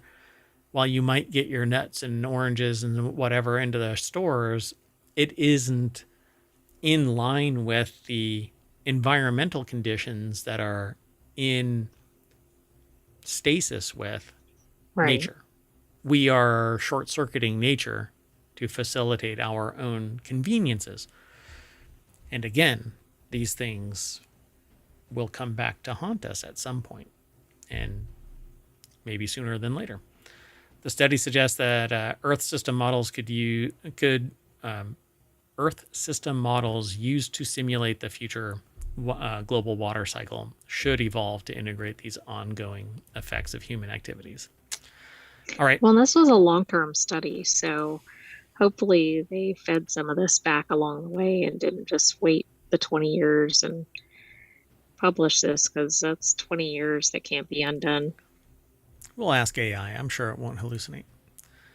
So our last article for Technology Today for February 2nd is in Technology Today. Scientists discover first Henipavirus in North America, raising pandemic fears. I have not heard of this. Scientists have identified the Camp Hill virus, a Henipavirus, in shrews in Alabama, marking its first detection in North America. All I can think of is things like hantavirus, which were in rodents, but this may not be related. I mean, I know that's a different type of virus. So the University of Queensland put this article together. It's published over at scitechdaily.com. And you know what? If you just stop testing for stuff, it just isn't out there. It doesn't exist. So Dr. Rise Perry from the School of Chemistry and Molecular Biosciences confirmed the presence of Camp Hill virus in shrews in Alabama, USA. Henipavirus have caused serious disease and death in people and animals in other regions. One of the most dangerous is the Hendra virus, which was first detected in Brisbane, Australia, and has a fatality rate of 70%. Another example is a Nipah virus, or NIPAH virus, which was recorded fatality rates between 40 and 75. The discovery of Henipavirus in North America is highly significant, as it suggests these viruses may be more globally distributed than previously thought. So the closest known Henipavirus to Camp Hill virus that has caused disease in humans is Langia virus, which crossed from shrews to humans in China. Oh, that's not good. So this one's related, and presumably it could do the same thing. This indicates that shrew to human transmission can occur. So there's a phrase I never thought I'd utter. Exactly. So shrew to shrew transmission, I guess. Yeah, right. And very high fatality rates for some of the examples. Maybe not for this specific one, but. And I hope people are engaged, because virus research and vaccination research is highly subject to federal support, because it's wildly expensive.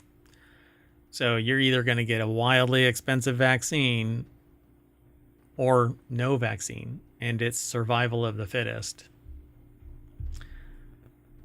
And with that, we are going to hop on to our Henipavirus ball of goo, and that'll bring us back to the front page of ohmTown's Technology Today page. I am Mayor Watt. I'm saying see you later, and we'll see you next weekend. But, oh, wait, I might have stolen that sale from the AI. You want to say bye? Bye-bye, ohmTown citizens. We still have FourWheelTech ahead, so stay tuned. Thanks for joining us for Technology Today. See you in a little bit. Maybe 5 minutes. Bye.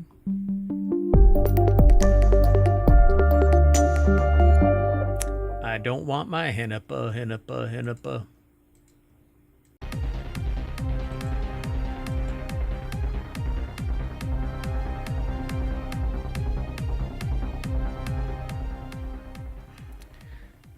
Hello, everybody, and welcome to FourWheelTech for February 2nd, 2025. I am Mayor Watt, and along with the sentient AI from the future, we talk about automotive and technology news merged together. FourWheelTech, we talk about 5 articles, but everything is hosted on ohmtown.com. These 5 articles are the Renault Rodeo, Bring a Trailer, it's actually a site, the Faraday Future, Toyota Hilux, and the Mazda Miata. All of these articles are aggregated from around the world. This seems to be kind of like jalopnik heavy today. I'm not sure why all of these were submitted the way that they are, but they're interesting articles all the same. Again, I am Mayor Watt, and the sentient AI will activate here later on in the show as soon as possible. But everything is powered by ohmtown.com, so go over there and become a citizen.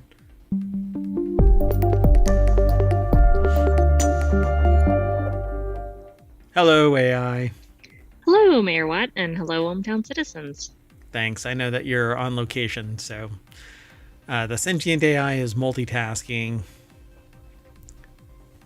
which only AIs can do, by the way. And you know what? I'm not actually sure of just how that actually works anymore. Anyway, humans can't multitask. We do a thing called fast switching. All right. The first article that we're going to be talking about is over in FourWheelTech. Hey, it's the name of this show. It's pretty cool, huh? So there are over 50 channels that are going to be coming to ohmtown.com. They're in 6 main categories. It matches our logo.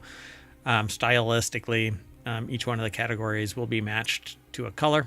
But then when you merge all of the colors together, you get white. And so that's why the center hexagon, which is the bestagon, is white. At any rate, the Renault Rodeo is an underappreciated and quintessentially French 80s beach buggy. And the author says that they've said it before and they'll say it again. The automotive industry could use more whimsy. You know who understands that better than almost anyone? The French, of course. French cars have always been a bit out there, a bit kind of iconoclastic, and always with a heaping helping of cool. Well, I agree with the premise, right? That seems like everything kind of moves toward the same design and same aesthetic. Well, you got to sell. And if you do something too wonky, then it's not going to sell. So I don't know about whimsy. Whimsy in vehicles belies the safety concerns.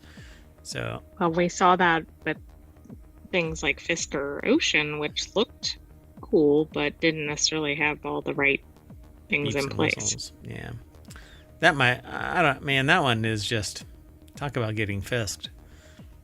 Anyway, this is kind of a little boxy, maybe like a Land Rover style, or yeah.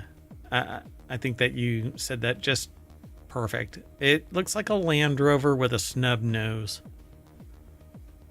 I don't know. This is weird. Logan Carter over at jalopnik.com put the article together. It says, built on a van chassis, the Rodeo, was an ultra-light, open-topped little fun machine.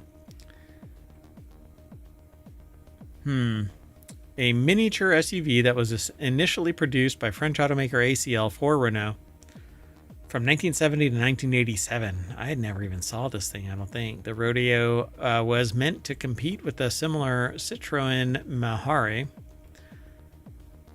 says SUV is generous for this little oddball, as it lacked any real off-road capability and was built on a front-wheel drive van chassis, though it was optionally available with all-wheel drive.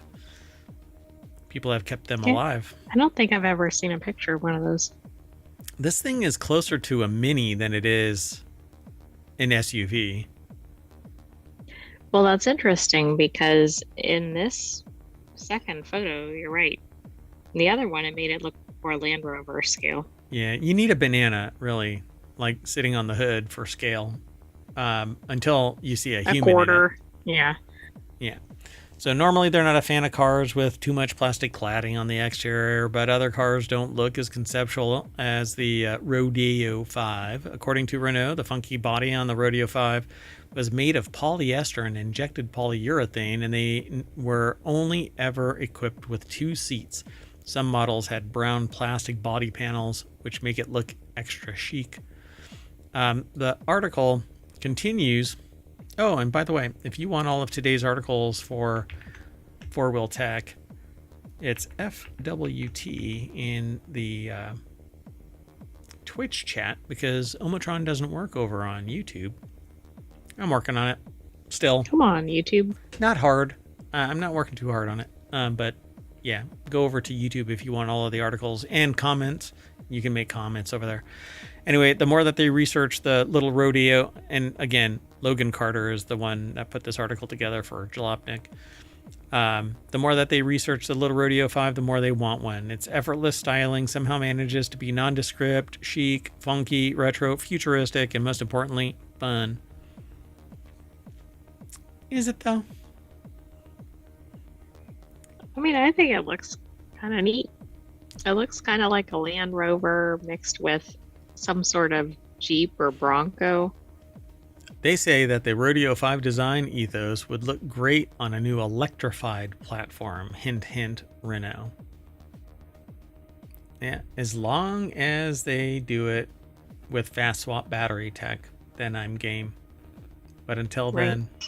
Or hybrid or hydrogen with some infrastructure behind it. Yeah, hydrogen with infrastructure would be great. So they have a bunch of pictures of different variants of this thing. It's kind of weird. It's like somebody... Okay, so it looks like industrial looking, right? With the bolts or whatever showing. Yeah, the side panels have the bolts showing. And each... It looks like somebody took like a bulkhead of Legos. Or Lego, sorry, That's Lego exactly bricks. what it looks like. It looks like Lego pieces, particularly in the gray, the in between sections. Yeah, that's exactly it. It's like Lego bulkheads, and then they stuck stuff in between, and then put wheels on it. I wonder if it was modeled after that. Yeah, they don't really talk about it too much, right? It says the roll cage is also enshrouded in gray plastic. There are A pillars in the entire length of the B pillar and C pillar. Sure, this unique plastic work combines with its comically simplistic design and exposed screws and door hinges to make the Rodeo 5 look a bit like a Fisher-Price car, but that's why it's cool, they say. Yeah, I don't think they make that connection to Lego, do they? But it's... No, oddly. I mean, that would have been a more apropos reference, I think. Yeah, it's really weird. I don't know. Now, the thing that I've always hated about cars is that it's impossible to fix easily. But with ease of fixing, it's also ease of like stealing it and parting it out. And yeah, those things work hand in hand, right? You get it really secure, but then nobody can maintain it, or they do it improperly because they make an error or something. Yeah. Like trying to get to the air conditioning evaporator box in any car basically takes an act of God or a chainsaw. But either way, you don't want to You're meet paying either a lot of it. in labor. You're paying a lot either way. Yeah, for sure. All right, let's keep going. The next article is over in FourWheelTech as well. And again, it's an article that's from Jalopnik. All of the articles seem to be from Jalopnik today. That's not normally the case, but Jalopnik is one of our sources. Bring a Trailer sold $1.5 billion worth of cars last year. That seems like a lot of cars, particularly for a non like eBay platform kind of or something, which is pretty major. Yeah. I don't know. Bring a Trailer must be the automotive eBay, right? So automotive auction platform Bring a Trailer has surpassed $1 billion in sales for 3 consecutive years. This is 1.5 billion. That is, you're closer to 2 billion than you are to 1 billion. 1.5 is right in the middle. Come on. I know. I mean, it's kind of like we could go in either direction here. Do the math. And yes, I know that I'm wearing a Sterling Archer shirt. Mayoral duties, like the show, apparently don't require a dress code. Anyway, 2024 marks the site's biggest sales year ever, with 1.5 billion worth of units moved, and the author was one of them. So, Bradley Brownell put this article together. The ostensibly enthusiast auction site saw almost 45,000 listings in 2024. Yeah, pretty amazing. A lot of cars, like a Bugatti Chiron, $3,075,000, 85-mile 2022 Lamborghini Countach, or okay, LPI now I 800. see why they're the top 5, because it's by price, not by volume. Yeah, these are the top 5 car sales by price in 2024. a Bugatti Chiron Per Sport for $4.1 million, and a special Roadster style 1934 Mercedes-Benz 500K for $2 million, and a Mercedes-Benz 300 SL Gullwing with factory Rudge. Is that factory Rudge wheels? I almost said. Yeah, I thought you were going in a little different direction there. So anyway, while the big dollar auctions are still led by blue chip like classics like the 300 SL, the most popular model sold on Bring a Trailer is the 2020 or from 2024 was a 2006, followed by, or the most popular model sold is from 2006. So a lot of very used cars, or at least very old cars. Old cars, yeah. They could be completely unused, like the Lamborghini with only 85 miles on it. Right. That thing is from 2022. Anyway, the company doesn't divulge all of its data, but they assume around 44,500 listings hit the site. The company's 77% sale-through rate, which is spectacular, means that it sold around 34,250 units. 1.5 billion in sales means that the average Bring a Tailor is a clothing auction where, I better not. That's right. I can't finish that sentence. Anyway, each sale was around $44,000. It falls a bit short of the average new car transaction price in 2024, which is about $50,000. I'm rounding up to the nearest thousand. And it also includes things like the Bugattis, but then it might have a Hyundai or something in there bringing the price down. Wow, throwing shade on Hyundai. Wow. Anyway, I just meant a more mainstream car. Gotcha. You can't walk that back. Go check out Bring a Trailer. And be sure to click on the link. Go through ohmTown over to Jalopnik, or just go to Jalopnik. We're not in partnership or anything like that, but anyway, let's move on. Moving on. The next article is over in FourWheelTech as well. The Faraday Future FF91 is real, and the author has photographic proof. They swear this isn't AI.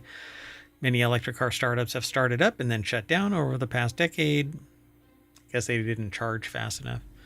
Some of which went under before producing even one car, because concept is great, production is hell. Shockingly, Faraday Future, perhaps the most embattled and confusing startup of them all, is still kicking and has actually delivered a handful of its $309,000 FF91 luxury vehicle. Does that look like a luxury vehicle? No, it really doesn't. It looks different than a normal vehicle, but it looks like a mashup between a Mazda 3 and a Tesla 3. Oh my God, it's the battle of the threes. The back end looks like a Mazda 3, and the front looks like a Tesla 3. Maybe that's it. I can't tell what it looks like, but it does have elements that look like other cars, but overall it doesn't look like another car. So from the B pillar back, it actually looks like a Ford Probe. Wow. And Daniel Golson over at jalopnik.com put the article together. A lot more expensive. Yeah, $309,000 luxury EVs. They say, I don't believe you. I can hear you saying, where's the proof? Well, they saw one last night and they took a picture of it. So there they go. Boom. The photo must be AI. I've never seen one of those. Yeah.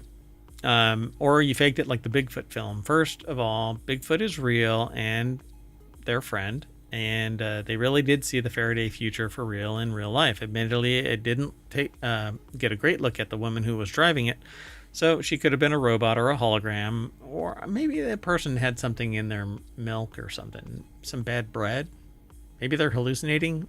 Is this person the person who viewed this? Yeah, is Daniel Golson an AI, and they hallucinated what they wanted to see based on their desire to see a Faraday Future, a Faraday Future even. Anyway, well, bought is a strong word here. The friends over at Inside EV reported that Faraday Future only has produced 16 FF91s since production finally started in 2023, 6 years after it was first unveiled, and all of them were likely delivered to company employees or the celebrity influencers that Faraday Future has paraded around. What's so odd is it's not a name that is known. No. Faraday Future somehow keeps getting funding infusion, so it will apparently continue to deliver more FF91s this year, and it's also working on launching a second brand, Faraday X, that will peddle 2 different EVs in the $20,000 to $20,000 to $50,000 range. Sure, Jan, I'll believe it when I see it. Yeah. Yeah, that's interesting. Oh, some interesting times. The next article is over in FourWheelTech. Toyota Hilux with a friggin' factory option bed-mounted folding crane is for sale on Marketplace. The Toyota Hilux is known the world over as being virtually indestructible. It's not here in the United States, though. Okay, yeah. I mean, everybody needs a folding crane on their vehicle. Shh. Don't be sarcastic. Shh. No, don't do that. AI, come on. But it's not well known is that it's available from the factory with a freaking bed-mounted crane, though never sold in the U.S. as Hilux. They've got versions of the legendary truck sold as a Toyota pickup in the 1990s. So, oh my God. Okay, that's interesting. That's another one of those. Does that actually exist? How does that not tip the hell over? Like, if you have anything serious. I don't get that. It seems like it would. Where are the physics? Fall over. Yeah, Logan Carter over at jalopnik.com put the article together. It says this Japanese market 1995 Toyota Hilux SSR-X is equipped with a 2.4-liter turbo diesel inline-4, a 4-speed automatic transmission, and, like they said, a gosh darn crane. Spotted by The Drive, which is probably one that we should pay attention to. This 130,000-mile Hilux is listed on Facebook Marketplace in New Jersey for $22,000. It's not every day that you see a pickup truck with a factory available crane in the bed, and it said that there's only 3 in the U.S. that are currently known to have it. The electronically operated crane was available on the active base trim. How active do you have to be to actually use a crane in the back of your... Right. And what are you picking up? What are your actions? What are your activities?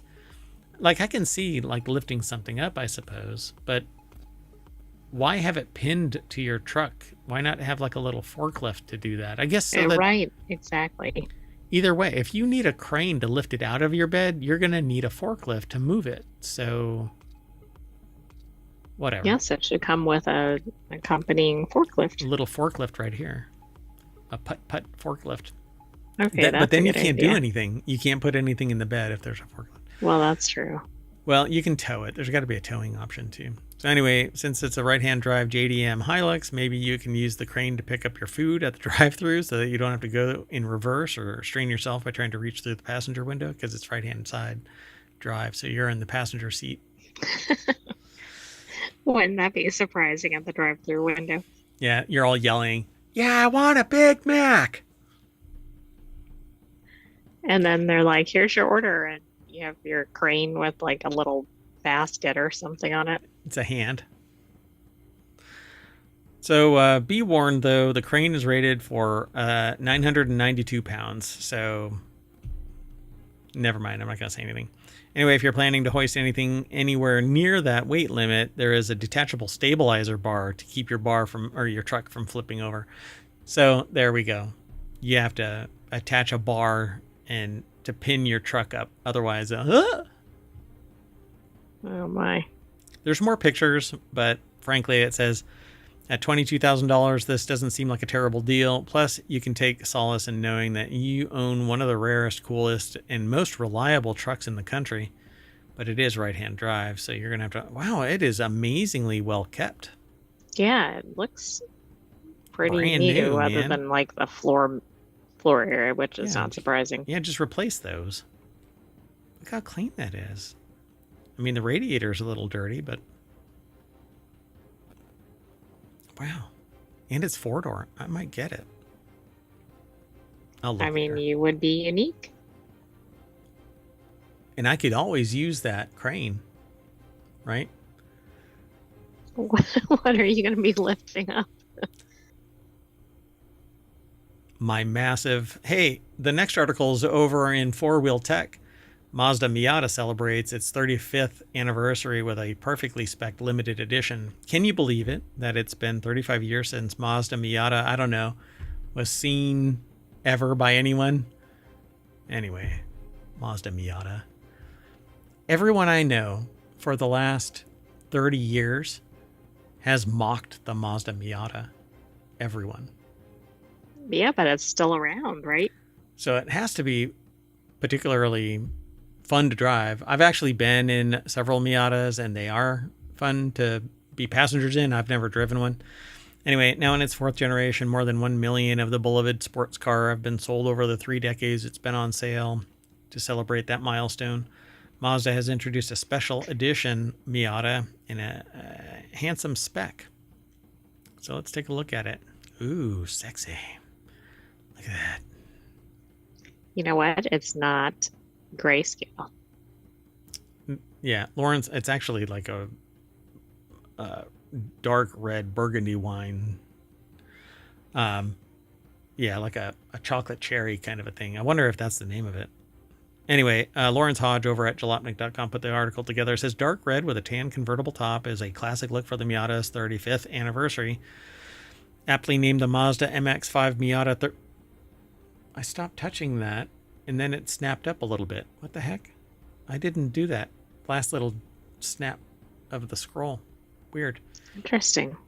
Anyway, its spec is quite perfect, recalling the M Edition model of the 90s NA North American Miata. The exterior is painted in a beautiful dark red called Artisan Red Metallic that's taken from the CX-90 crossover, which looks exceptionally smooth. Exceptionally smooth. And deep. Something Mazda says can be attributed to its Tukuminuri paint process that finishes the car in 3 layers of paint. The exterior is topped off with a brightly finished 17-inch wheels, a color-matched rear spoiler, serialized rear fender badging, and a beige convertible top. Tan and taupe, as I call it. Can't believe you didn't comment on the wheels. What about 17-inch wheels? Yeah, not tires. You stop that. Is that really going to be a thing? Wow. It should be in FourWheelTech at least. Oh my goodness. So wait, we need to... Okay, we'll have to figure this out. Do you put wheels on your rims, or do you put tires on your wheels? The second one I think is accurate, but sounds redundant.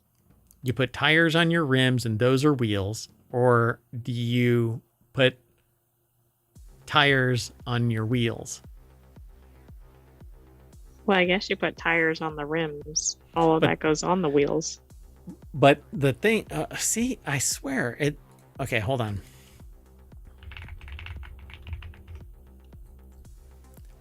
So this is why I got into this discussion, because I say that there's tires that are on the outside, and then there are rims, which you put the tires on. But guess what? The wheel is just the rim and the hub combined. Rims are literally the outer edges where the bead of the tire grabs onto. So there's a wheel hub, and then there's the rim on the outside edge of it, and then the tires go on. When they're inflated, the bead snaps into place so that the tire doesn't pop off. Maybe I've got it all mixed up at this point. And so we have said that it is the wheel, but there's tires on the wheel. And I go, the rim is that metal thing that the tires go on. So we get into this long debate with people. And And then you pull up a website and it says the wheel is that hub. And there's just this little thing on the inside edge and on the outside edge of the wheel that is the rim. But I've always called the rims that entire part, that metal part. And then the tires are on the outside, and the whole thing is a wheel. Put wheels on the car. I thought the whole thing was a tire, which is clearly not right. Correct. Well, anyway, they say wheels, and that isn't, I don't know. See, this is Jalopnik using wheels interchangeably with... Exactly. This is feeding to the confusion. Yep, I agree. So, good looking car. It is a convertible. I'm not really hip to convertibles. They're not a defensible position. When the zombies attack, you need a hard top and strong windows. Anyway, that's what it looks like. Buyers who spend the $37,435 on the 35th anniversary model will be invited to a special Miata event held by Mazda, though the automaker isn't saying much about that.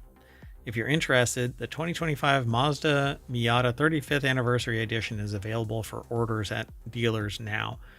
This car is only $37,000, and it's a 35th anniversary model. And there's only going to be 300. How is that even possible? Like, you can't even get a birthday cake that's anniversary edition for a reasonable price. Yeah, exactly. Have you seen the price of eggs? It's ridiculous. Too soon. So I was listening to a podcast earlier this morning, and they said that there's a brand of like oh, right, all natural Vital or something. Vital Farms, is that what it's called? I think so. And the eggs for a dozen of them, I think, were $14 or something. Like, are you out of your mind? I'm not spending $14. That seems a little high compared to what it looks like I'm seeing, but... Is it Vital Farms? Organic? Yeah, but you can get a eggs? dozen for under $8, and those are special, not your normal Bob's eggs, Bait and Tackle organic eggs. Never mind. All right, well, that's it for our show today. I am Merwa. Oh, wait. We're going to jump into our Mazda Miata and smash that thin pedal on the right that people in front of me earlier today didn't know how to do. And that's going to drive us down Main Street right back to the welcome sign of FourWheelTech at ohmtown.com. Remember, ohmTown is just one really long road, and on the left and right are stores. Each one of those stores represents one of these articles, and you can look left and right and go in there and hang out like this one here about the Renault Rodeo, and you can make comments in here, and we're even powered by Giphy, so you can actually post a little Giphy kind of a comment there if you think that you want to be driven by memes. That would probably be a fun show. Driven to meme. There you go. Yeah, I come up with that. I'm like that. Anyway, you know, the thing that keeps popping up in my head is the Slim Jim ad about the two guys that get picked up by the Amish guy in the horse and buggy. And the guy says, hey, how does it feel not living with technology? And he goes, it's all right. I just get pictures of your mom through the mail. Yeah, it's man. I like their advertisement style because it's like short and kind of zippy. Yeah, attention getting. And the Slim Jim, it snaps, and because the ad is a snap into a Slim Jim. But the guy in the back seat is going, oh, it's awesome. Anyway, I'm Merawat. I'm saying bye, and so is the AI. Go for it. Good night, hometown citizens. Thanks for joining us for this week's FourWheelTech and for this weekend edition of Non Sequitur News. We will see you again tomorrow.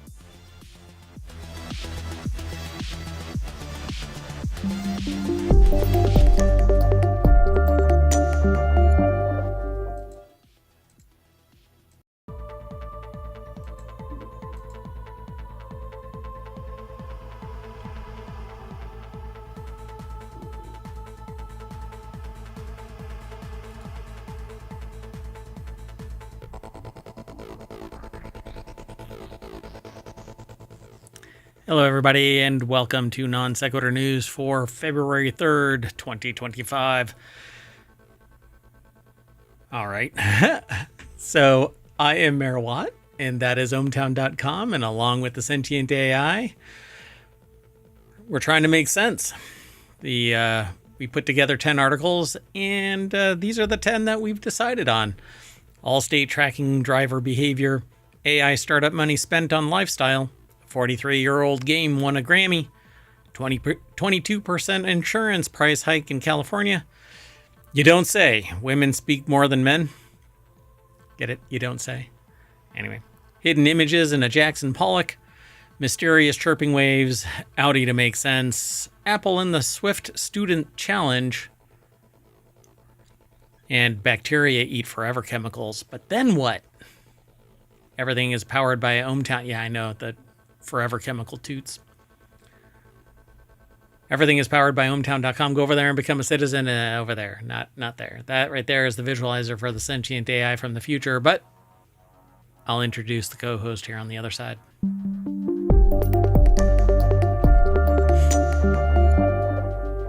Hello, everybody. I am Mayor Watt, and this is the sentient AI from the future.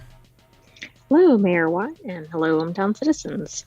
And just in case anybody's wondering, no, they won't tell anything. They won't tell anything about what happens in the future, and it kind of sucks because I'd really like to know. Anyway, Man, we can't be showing the almanac around. Don't want to make me a billionaire or anything. All right, so you ready to get into the articles? I am. Let's go. Well, the first article is over in Wanted. That's one of our shows. It's on Saturdays. It's right in between the RealityHacker show and the Continuity Report. It's not the RealityHacker. It's just RealityHacker. Anyway. The RealityHacker. Well, no, it's just RealityHacker. Because we all need to be. So the first article, again, is over here on this Wanted channel. It's one of our 50-plus channels that are coming online slowly as shows. It's only taken 4 years to get 7 shows running. Well, this is the 4th year. So. Right, but look how many we have going in the last 2 years. Yeah, look at that. Look at that. So there's a lawsuit because Allstate used Gas Buddy and other apps to quietly track driving behavior, and that informed them about insurance, so they could charge, not based on the fact... So if you're like a bad driver or something? Yeah, I mean, it's not necessarily because you got in an accident. It's that you were risky, and they were evaluating the risk. So Texas has sued insurance provider Allstate, alleging that the firm and its data broker subsidiary use data from apps like Gas Buddy, Routely, and Life360 to quietly track drivers and adjust or cancel their policies because, well, if you drive too risky, then you might get into an accident. Not that you do, but you might. And thus, right. Well, and that's what they don't want, right? Yep. So Allstate and Arity, a mobility data and analytics firm founded by Allstate in 2016, collected trillions of miles worth of location data from more than 45 million people, and then used that data to adjust rates according to a Texas lawsuit. And that violates Texas's Data Privacy and Security Act, which requires clear notice and informed consent on how collected data can be used. That is exactly what I want everywhere. I want everything that if it involves my data, I want informed consent. Exactly. But that's not what I get. No, we get like maybe opt out or something at best. And even then, there's no way to know that your data isn't being used. But I don't know. We'll see what happens. This lawsuit is being discussed over at arstechnica.com, and Kevin Purdy put the article together. The deck statement says, with connected cars and revenue-hungry apps, insurers are flush with data and money. Because we got another insurance-related thing that we're going to be talking about later on involving California homeowners. Allstate and Arity. Basically, Arity and others shared information with Allstate, and they adjusted it. According to the Texas complaint, The data collected included a phone's geolocation data, accelerometer data, magnetometer. I think magnetometer, but I like magneto. Magneto, as in, That's, the Marvel yeah, Magneto. exactly. Yeah. So magnetometer data, the gyroscope data, which I think is maybe it's accelerometer as well. I don't know. Usually they're all in one, but anyway, which monitors such details as the phone's altitude, longitude, latitude, bearing, GPS, time, speed, and accuracy. So with that data, plus in some cases data from collected or connected vehicles, Allstate could see when, how far, and how long someone was driving, along with hard braking events and whether a consumer picked up or opened their phone while traveling at certain speeds, according to the Okay, complaint. that's getting beyond just, hey, we're tracking your driving. Like, it sounds like they're like, where did you go? Who did you Yeah. talk to? Like, why does your insurance company need to know all of that? Yeah, and it didn't lower rates because you were. It probably raised rates, right? Like, if you were a super careful driver, I guarantee you didn't get any benefit out of it. Yeah, I mean, there is this like good driver record kind of a thing, but I think it doesn't kick in for like 10 years or something, 7 years. I don't know. It doesn't really Right, matter. and even if you're a really good driver and somebody runs into you, they probably start you back at zero. Yeah, it doesn't. Yeah, somebody else hits you, or I don't know, man. The simple fact that instead of them just going, here is the rate based on our costs associated with the average number of incidents in a given year or 10 years, whatever, they eke out more and more profit by raising the rates because somebody drives rough. I mean, I didn't get in an accident. Why should I have to pay more because I hit the brakes harder? Exactly. Maybe some Yeah, numbnuts in maybe front of me. somebody hit the brakes hard in front of me and I just avoided an accident.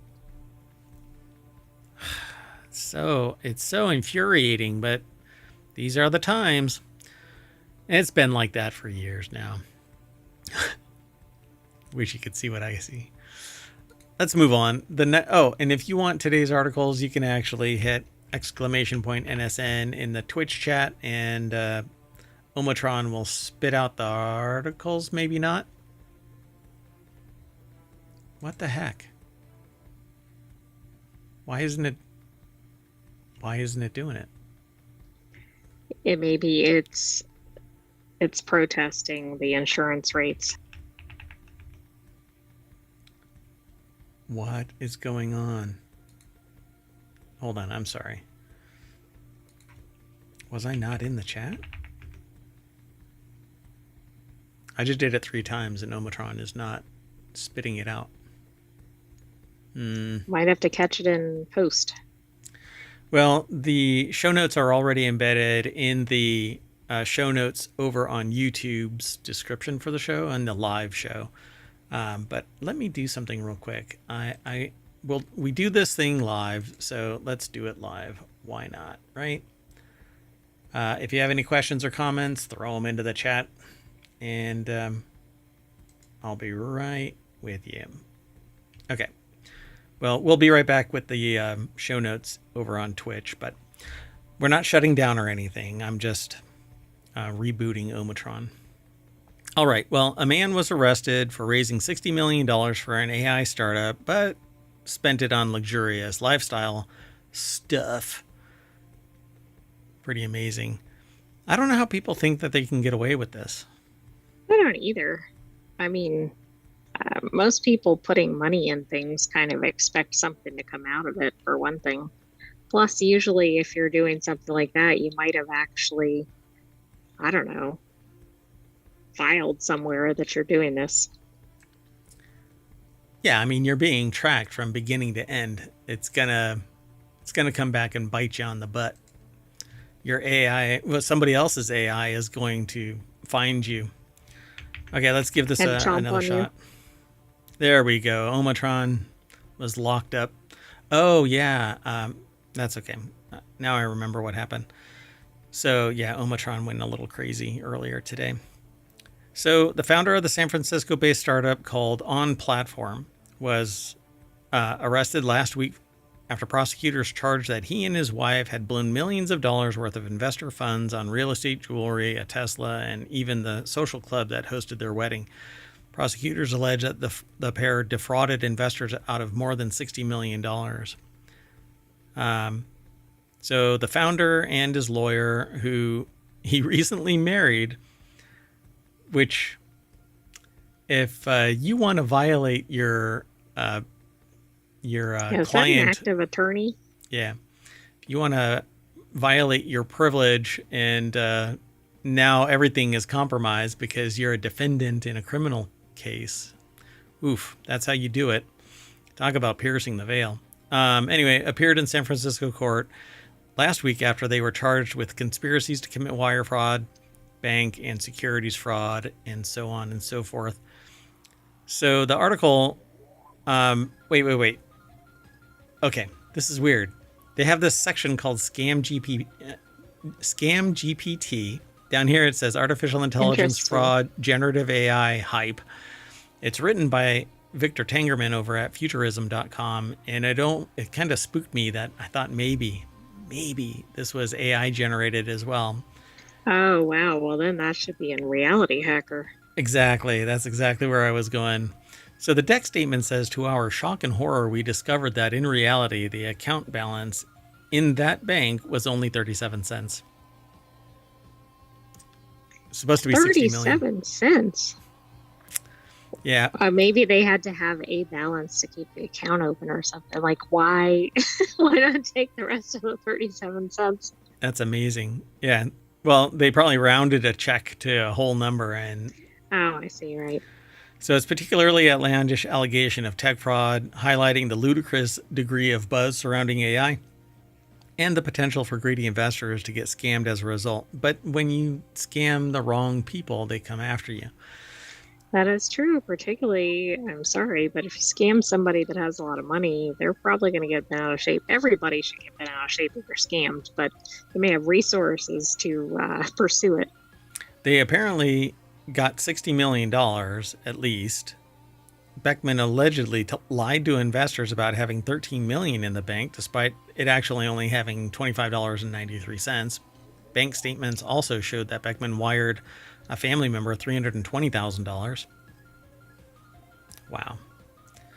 So on platform, on its website, apparently it says that it's an industry-leading enterprise-grade conversational AI platform trusted by the world's leading brands in retail, sports, media, and entertainment. Anybody that invested in it should have been looking at the clients that they already have and asking. Well, yeah, I mean, you don't just go, oh, this company says it can do all these wonderful things. Yeah, alarm bells were already ringing in July when GamesBeat, which might have to pay attention to them. Oh, it's part of VentureBeat.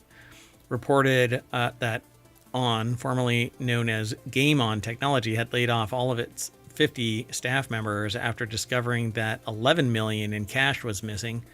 At the time, Beckman resigned, with the remaining company executives telling shareholders in a letter what had happened. So, I'm sure that was a fun letter to write. Wow. Despite Beckman denying the allegations at the time, federal investigators say that they've since found that he and Lau spent $4.2 million on 2 San Francisco properties on top of his children's private school education. Oh, God. They have kids. Ugh. Yeah, none of this is good. In reality, Game On was generating very little, if any, revenue from many of these supposed top customers and was instead paying those entities significant fees for using their branded content. So they were upside down all over the place. Anyway, but in reality, Game On's annual revenue never exceeded $500,000. The company was never profitable, and Game On was losing millions of dollars every day.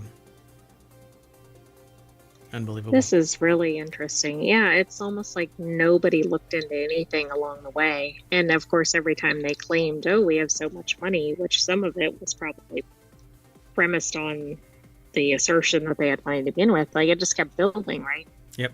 All they had to do was look. Let's keep going. The next article is over in WarCrafters. Why a 43-year-old video game just won a Grammy. In between showering Compton-born rapper Kendrick Lamar with gilded gramophones over the weekend, the Grammy Awards also crowned Wizardry Proving Grounds of the Mad Overlord as the show's third annual Best Score soundtrack for video games and other interactive media. The first ever Wizardry game introduced Dungeons & Dragons style role-playing to the Apple II in 1981, before being ported to several other PC models, home consoles, and even handhelds in the ensuing decades. Proving Grounds of the Mad Overlord's legacy was further celebrated by developer Digital Eclipse with a 2023 remake featuring a complete 3D overhaul.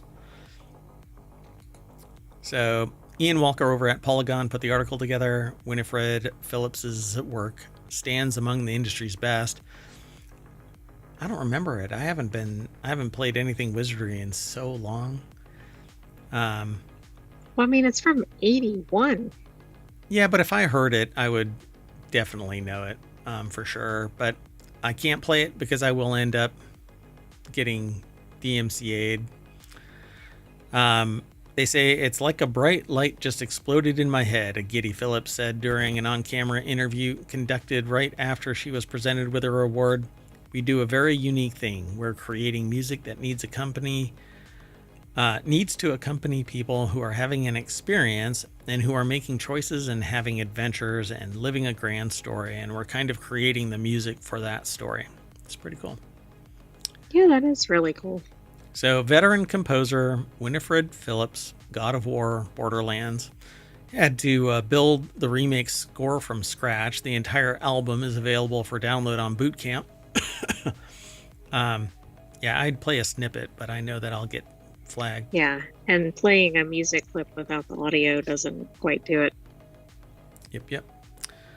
So before introducing a category specific to the medium in 2023, the Grammy Awards rarely acknowledge video games. Christopher Tin's Baba Yetu from Civilization 4 was the first piece of video game music to take home a Grammy in 2011.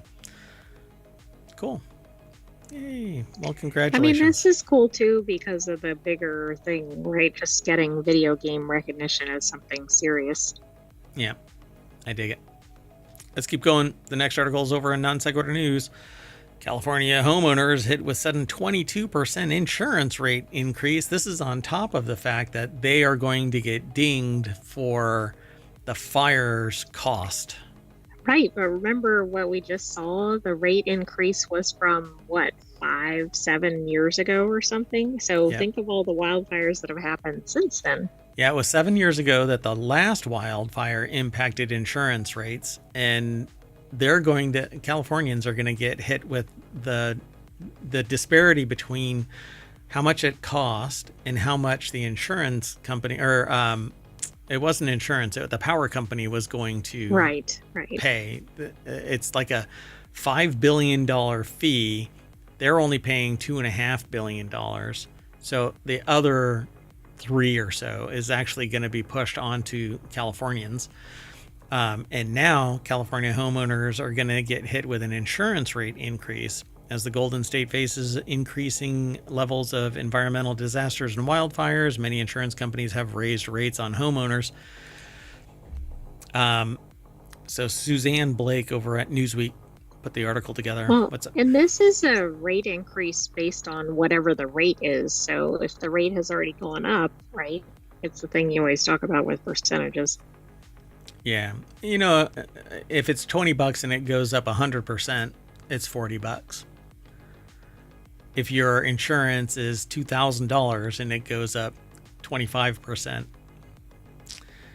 Yeah. Well, and if it already went up whatever percentage, it might be up whatever 50% or whatever it is in total. Yep. You got to look at the base, not just the percentage. If you're expecting to only pay a little bit, but 22%, more than 20% from State Farm following the devastating wildfires that devastated the southern part of the state last month. Again, this is insurance on top of the fees that they're going to have to pay because the power company actually sparked this. Well, then there was a spark from a power line.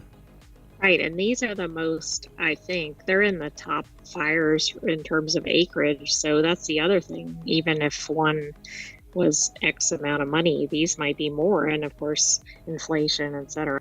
And insurance companies have left the area. So, State Farm General, California's largest home insurer, in a Monday letter sent to the California Department of Insurance Commissioner Ricardo Lara, asked state insurance regulators to allow it to enact the immediate rate increase in order to avoid a dire situation, which basically is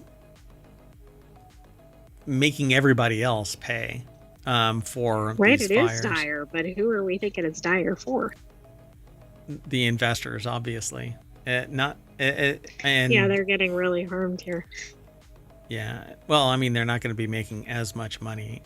So at the beginning of 2024, State Farm had $1 billion to pay out insurance holders' claims. And by February of this year, State Farm had to pay out more than $1 billion in claims just related to the Los Angeles wildfires. How much money is actually being made, though, by State Farm General, right? Yeah, that would be interesting to know. So State Farm General covers 20% of all premiums in the Golden State, but in 2023 it reported a net loss of $880 million. The company's already ended offering new policies in California for more than a year and is looking to non-renew thousands of customers. Wow. Well, right. I mean, the rate hikes are horrendous, but if they start dropping people from coverage, that's going to be a much more significant issue. And again, I know the rate hikes are going to be beyond what some people can pay already. Yeah, I mean, how much of the... Okay, so if the insurance money was put into a pool and invested and payouts were made at the time there were incidents, instead of being divvied up and doled out to people as profit taking... Right. Would any of this be necessary? I mean, you'd think no. We don't know what the numbers look like, but conceptually, right, that should prevent this. Yeah. Because, I mean, if most people are paying premiums, then why is it that... What's the purpose of insurance if when it's needed, it's gone? Well, that's sometimes the joke, right? It's like, yeah, you can pay and pay and pay, but when you have a claim, oh my goodness, well... But everybody benefits when the insurance is distributed over the entire society, right? But then there are always people that go, well, I don't need insurance. I don't get sick. Yeah, until you do. And then you're the person that's upset that there's no insurance. Anyway, so they say what people are saying. Insurance Commissioner Ricardo Lara's office said in a statement, to protect millions of California consumers and the integrity of our residential property insurance market, the department will respond with urgency and transparency to recommend a course of action for Commissioner Lara. So... Yeah, I don't know about that, but okay. Yeah, I don't know. I don't know what they're going to end up saying. Anyway, let's keep on going. Just reporting the news and giving a little bit of our opinion on it. The next article is over on the Mobile Channel. All the news, none of the noise. None of the noise, except the noise does come from me, mostly me. The sentient AI only throws in a tactical tidbit. So women speak 3,000 more words daily than men during midlife, study shows. That's why I titled this one, You Don't Say. So the stereotype that women are much more talkative than men is pervasive across many cultures, but a widely reported study by University of Arizona researchers in 2007 refuted the claim, finding that men and women speak roughly the same number of words per day, around 16,000. Alexis Blue from University of Arizona put the article together. It's over at phys.org. Well, so wait a second. Does that mean as people are younger or older, they're ramping up or down their word use? Yeah, I'm suspecting that's what's going on. So the work is published in the Journal of Personality and Social Psychology. There is a strong cross-cultural assumption that women talk a lot more than men, said co-lead author or study author Colin Tidwell, a clinical psychology doctoral candidate at the U of A. We wanted to see whether or not this assumption holds when empirically tested. Researchers found that women aged between 25 and 65, the life stages of early and middle adulthood. 65 is middle adulthood? I don't know about that. especially given people's longevity. I mean, it obviously varies based on when they were born and what Yeah. country they're in, but How much lead they've imbibed. that seems a little on the high end. Yeah. 40, I would say, is the middle. 45, maybe? Push it to 50? Anyway, they spoke on average around 3,000 words, more words per day than male counterparts. Significant gender differences did not appear in the study's other age groups: adolescents 10 to 17, emerging adulthood 18 to 24, and older adulthood 65 and up. So in the middle, early stages, it says, and middle adulthood, apparently. Right? So interesting. But that doesn't, some of that doesn't necessarily make sense either, like the adolescence and emerging adulthood. I mean, Yeah, but they're I saying know that. there are perceptions about when it just doesn't seem like it matches what people at least think, maybe not what is actually happening. Well, they base this on data collected from 500 male and female study participants who wore a portable recording device dubbed the EAR, electronically activated recorder, that turns on at random intervals to capture snippets of daily conversations. Using those audio files, Meal developed estimates for the number of words spoken by a person per day, but they don't know what the gender was of the people. Yeah, how does that work? Did they have like a different recorder or something for male or female participants so they could differentiate them? I mean, I don't know. So this is the 2007 University of Arizona psychologist Matthias Mell tested the common assumption that women are more talkative than men by analyzing data collected from 500. That's different than this one, right? These are two different works, one in 2007, one in 2024.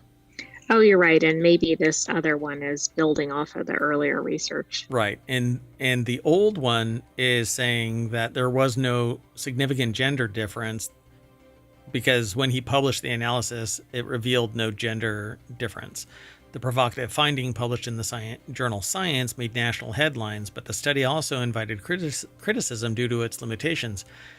Its participants were also entirely college-aged, and most lived in the same city, Austin, Texas. 18 years later, Meal and his collaborators, including Tidwell, Valeria Pfeiffer, a U of A psychology postdoctoral researcher, and Alexander Danvers, a former postdoctoral researcher at U of A, sought to replicate the original findings. They analyzed 630,000 ear recordings from 22 separate studies conducted in 4 countries, with participants ranging in age from 10 to 94. The study included 2,197 individuals, 4 times as many as the original study. So yeah, I mean, in a population of 500, I wouldn't particularly suspect you'd be able to discern a difference.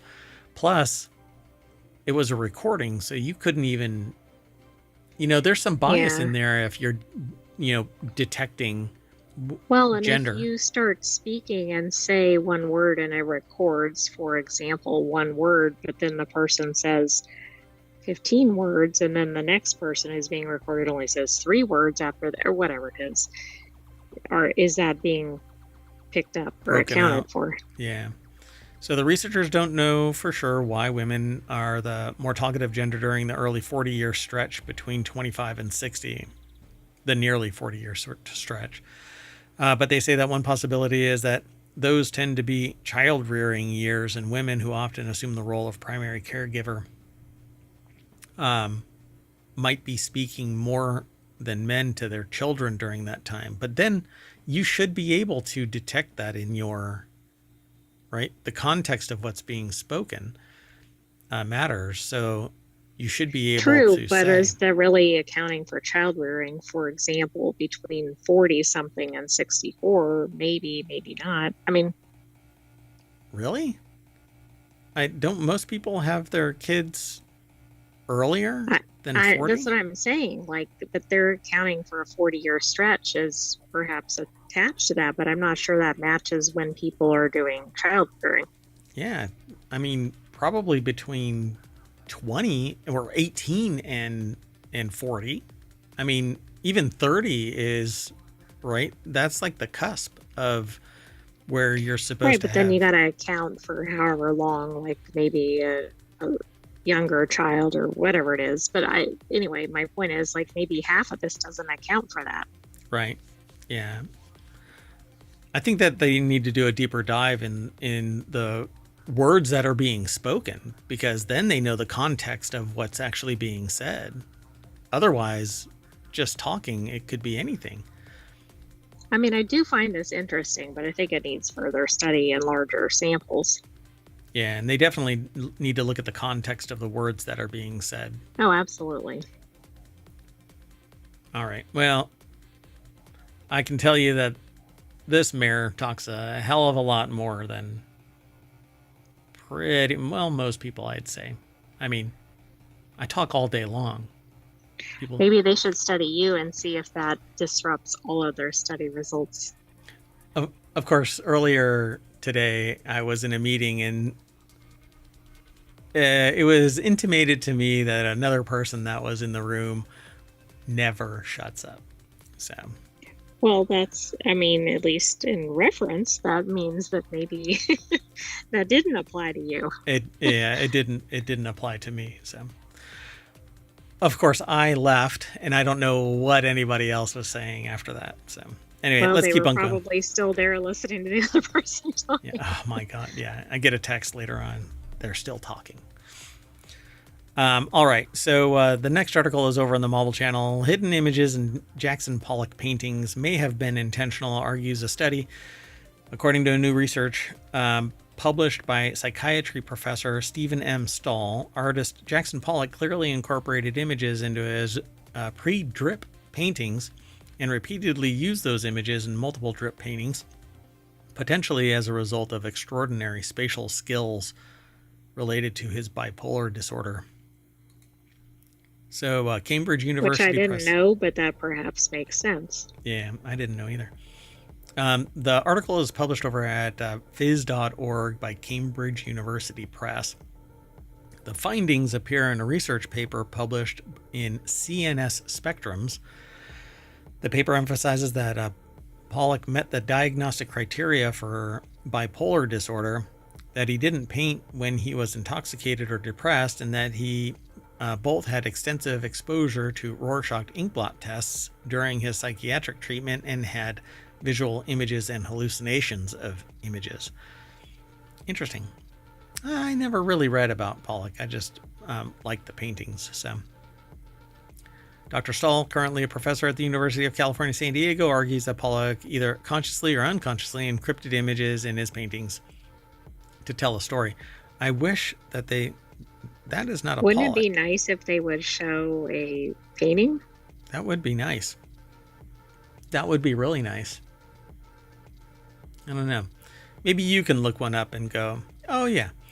Although Pollock was invariably diagnosed by a psychiatrist as having alcoholic psychosis, being schizoid, or possessing a schizophrenia-like disorder characterized by alternating periods of violent agitation and paralysis or withdrawal, that would be bipolar. Oh, and they say here in the article, in today's world, he would more likely be diagnosed as bipolar. Chronic and severe mental illness, such as bipolar disorder, can be associated with creativity and genius, with good outcomes possible, especially with effective treatment. So, yeah. Anyway, seeing an image once in a drip painting could be random. Seeing the same image twice in different paintings could be coincidence. Seeing it 3 or more times could just be a permanent hallucination in your head. But if everybody else sees it, yeah. So they say Right. here, as is the case for booze bottles, monkeys, gorillas, elephants, and many other subjects and objects in Pollock's paintings, makes those images more unlikely to be randomly provoked perceptions without any bias in reality. I don't know. Musicians reuse lyrics in their songs all the time, and it's a mechanic of their lyric, right? Like their processes for their music. Maybe Pollock just liked, monkeys and gorillas, elephants, and certain other subjects. I mean, he apparently liked booze, but didn't, create while he was drunk. Absolutely. I was going to say you can find a listing of current exhibitions around the world at a site called mutualart.com. And apparently Cool. there are 6 worldwide exhibitions. So is it just mutualart.com? Yes, it is. Mutualart.com. Okay, I threw it into the chat. Okay, let's keep going. The next article is over in the Mobile Channel. Mysterious chirping waves detected 100,000 miles above Earth are surprising scientists. Chorus waves, quick bursts of energy known to occur relatively close to Earth and around other planets, were found in an unexpected part of the magnetosphere, according to a study. So Sarah Hashemi over at SmithsonianMag.com put the article together, Smithsonian Magazine. The text statement is the one that I just said, but until now, these waves were observed to occur close to Earth, around 32,000 miles away, but using NASA's magnetospheric multi-scale mission, researchers found chorus waves at much more distant locations, placing them in an area that challenges the existing theory on how these perturbations are produced. The findings were published in the journal Nature in January. They say there are no actual chirping noises being heard in space, since space is a vacuum that doesn't transmit sound. Chorus waves instead earn their name because they sound like birdsong when converted to audio signals. They've been picked up since the late 60s by the Halley Research Station in Antarctica. NASA has also detected the waves with its Van Allen probes, which measure the radiation belts surrounding our planet. So, maybe this is birds in space. I'm going to try and play this. I don't know if I'll be able to. Okay, hold on. Let me pause that.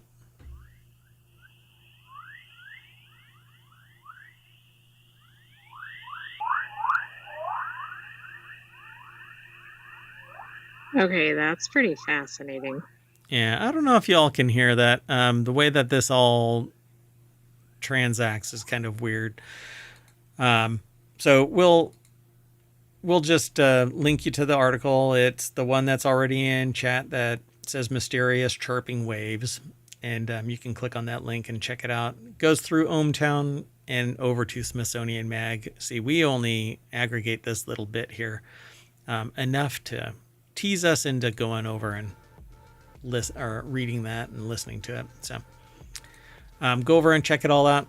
Seems pretty cool. The leading idea suggests that these waves are caused by plasma instability, ionized gas that's outside its equilibrium state. So I guess it's giving off some energy and dropping back down. It's vibrating. Yeah. Which explains the kind of looping nature of the sound.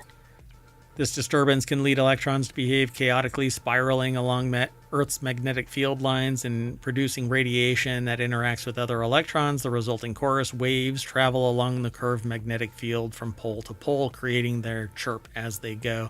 So they're kind of flowing along. But these newly detected waves were found in a strongly stretched, relatively flat and distant region of the magnetosphere, pointing to another possible reason for the occurrence. Instead, they could be produced by changes in frequency across the magnetic field, per Scientific American. Experts aren't ruling out the original theory entirely, but the new paper suggests a need for more research. You can't research without funding, so you got to come up with another reason to keep on getting funded. That's right. So I'm always fascinated by this kind of fundamental research, because eventually we're going to find some way that we can more effectively and efficiently transfer energy from one place to another, instead of doing something like nuclear, which is nothing more than heating up water and turning a turbine. And it's one of the things that I'm really tempted to do, is take videos that I've seen that are really elaborate and going into great detail, and then just answering them succinctly, quickly, unlike this show. You want to keep going? Sure. You're trying to disrupt that word study. Yes. I'm going to flatline that thing for everybody. Some type of really brief. Oh, yeah. I'll call it showing you my briefs. No? Whoa. Okay. Anyway, non sequitur news is where the next article is. Audi will try to make its model names make more sense. Maybe not follow the Sony model of naming. Oh, yeah. Maybe they're going more toward FedEx. Yeah, there you go. Audi's launching a new global nomenclature system for its vehicles to more closely represent a vehicle's type, size, shape, and powertrain. All right. The updated system will begin with the letter A for low floor vehicles, or Q for high floor ones. How about H? Yeah. Or L or whatever. Low floor. LF. Or even B or whatever. LF for low floor, HF for high floor, but that's not pretty, right? It's not really. I'd like a LF 3000 or whatever.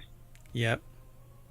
That will be followed by numbers 1 through 8 that help represent the size or classification of the vehicle. However, Audi says it will no longer use odd or even numbers to represent what powertrain technologies it uses. Well, before that part, I thought it was going to kind of model like Mazda numbering, but maybe not. Interesting. So Umar Shakir put the article together. Audi is going back to A1 through 8 and Q1 through 8. So, okay. Interesting. Look at the color. The color range is spectacular. Look at the two offerings that they're having out there. They're the same color. It's almost the same color as the ground they're driving on. So yes, sexy. We're not going for high contrast. So sexy. Look at that. So flashy. It's outlandish. The article is posted over at TheVerge.com by Umar Shakir. Then comes the body style, which includes Avant, sedan, or Sportback, where applicable, of course. Duh. Now, I don't know about you. I definitely know an Avant when I see one. Yeah. That's no Avant. That's a sedan. Duh. So finally, Audi will add to the end a powertrain code, including TFSI, or for Turbo Fuel Stratified Injection Combustion Engine, or TFSI-E, a plug-in hybrid, and e-tron, all electric. The system also replaces Audi's 2-digit power output representation, which really made things confusing. So now you'll have names like the A6 Avant TFSI or the A6 Sedan e-tron. Sure. Nothing else I can say about this. No, I can't either. Following Sony, right? The color range. It's amazing. Next article is over in Smack Talk, which is all about Apple, and doesn't really get all that highlighted of late. So no, we just I don't know.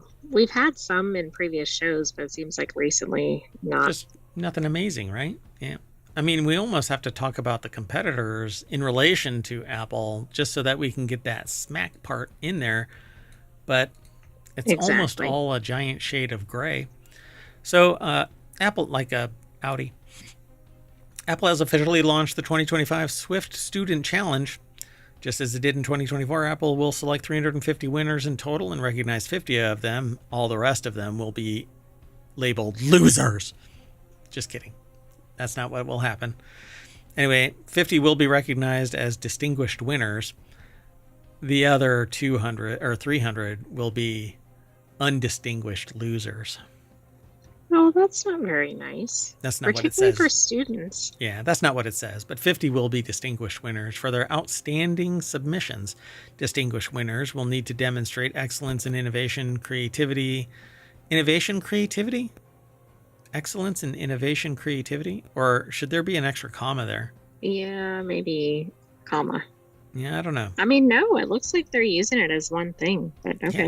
Yeah. Innovation, creativity? Okay, well, anyway, excellence in innovation, creativity, social impact, or inclusivity. All 350 challenge winners will receive a year membership in the Apple Developer Program, which is $100, a complimentary voucher to take the App Development with Swift certification exam, and a special gift from Apple. Pretty cool. So the article is sourced from appleinsider.com AI. Amber Neely put the article together. Go. So you're right. There are actually 4 categories. There should have been a comma. Gotcha. Yeah, didn't quite make sense to me. Let's see if they actually fixed it in here. Nope, innovation, creativity. So let's see here. Distinguished winners will be rewarded with a 3-day visit to Apple Park in Cupertino. Only the distinguished ones, only the 50. The trip includes travel, lodging, time with Apple engineers, and a host of unforgettable experiences. Yay. 3 winners of the 2024 Swift Student Challenge went on to be profiled by Apple.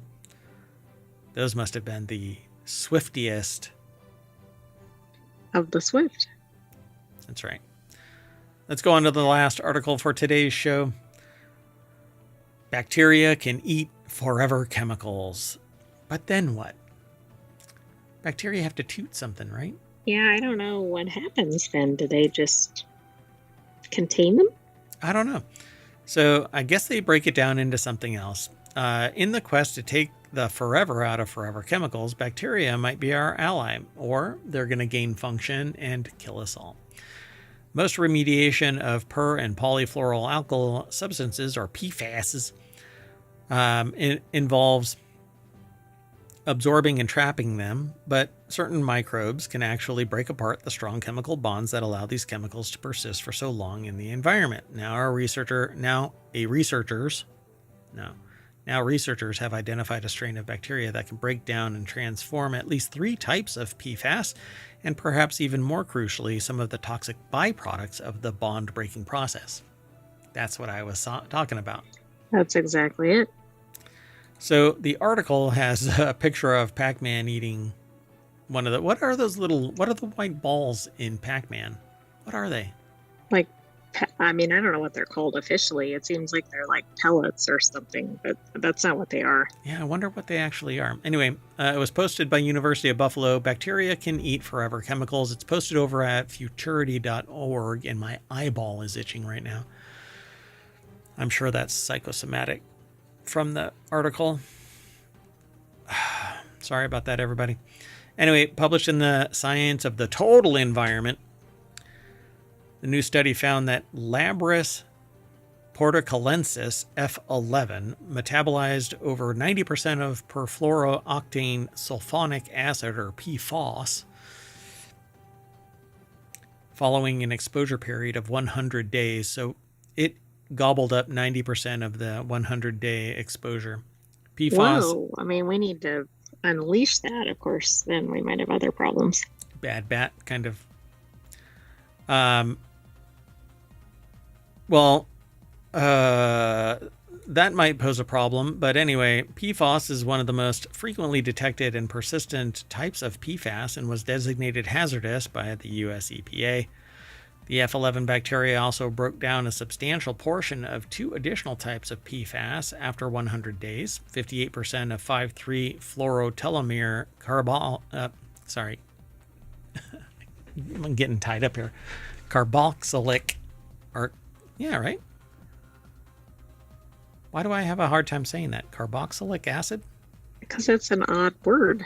And 21% of 6,2-fluorotelomere sulfonate. So the bond between carbon and fluorine atoms in PFAS is very strong.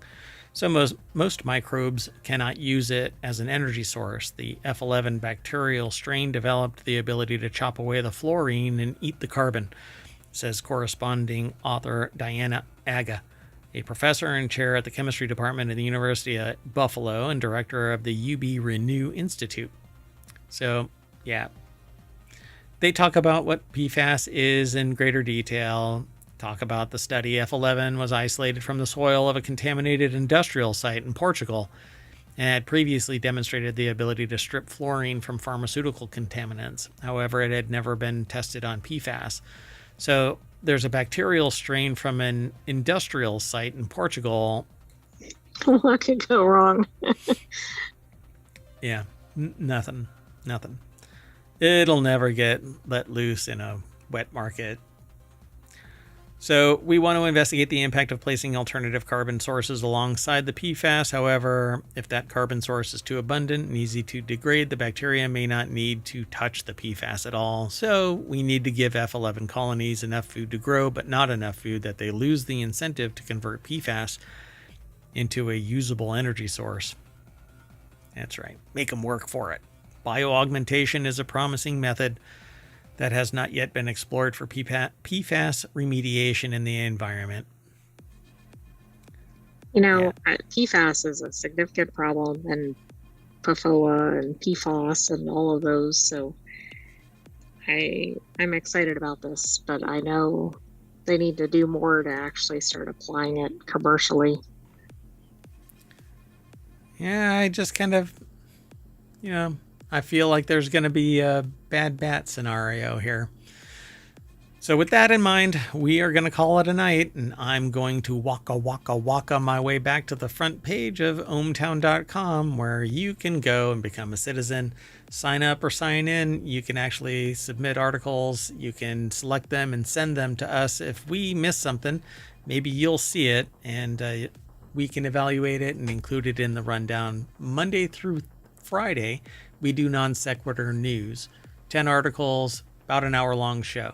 Saturday and Sunday, we do 3 unique shows on Saturday, 3 unique shows on Sunday, and on each of those days, we combine the 3 to make the Non Sequitur News Weekend Edition. Hope you go over and subscribe to the podcast. There's 7 different podcasts, Non Sequitur News being the oldest. This is now the 4th season of it. 1,800 episodes of videos over on YouTube. Only 60 days here on Twitch. So be sure to like and subscribe. I know it's not gaming, but we do have a gaming show, and that's on the weekends. But we're always talking about a little of everything. I mean, yeah, just come and hang out with us, okay? That'd be great. I'm Mayor Watt. I'm saying bye, and I'm taking the AI. Good night, hometown citizens. Thanks for joining us for Non Sequitur News. Be back tomorrow for another episode. And don't forget to watch our replay and subscribe. That's right. Hey, we're growing pretty fast, everybody. Woo. Be sure to download the podcast, though. That's important. Bye-bye. Oh, there's a Discord. Bunch of other stuff.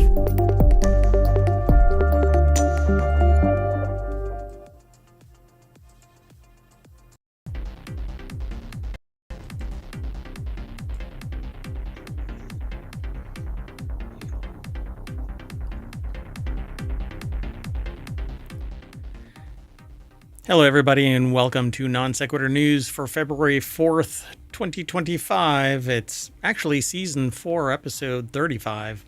We don't really talk about it that much anymore. I am Mayor Watt, and I run ohmtown.com along with the sentient AI from the future. We're going to talk about 10 articles. Here's the rundown. Bad judgment to avoid jury duty. 83 songs debuted at number 1. Waffle House adds egg surcharge. TED talks about a new leader. A different kind of birds and bees talk. Never going to be cheap enough AirPods. Idler Games, Idler Fest, Steam Sale. I think malls would be great. A Shamrock Shake appears with a twist. 9 rings, not a song, a galaxy. Everything's powered by ohmtown.com, and, well, your views, your submissions, and then us vetting all of this and putting it together. So I hope you go over and become a citizen at ohmtown.com and then watch us here on Twitch and over on YouTube. 1,800 episodes. Slowly growing our community. There's a Discord. There's a Patreon. There's 7 podcasts, 6 of which are weekly. 1 is a daily. Go over and check it all out. More of that on the other side of this.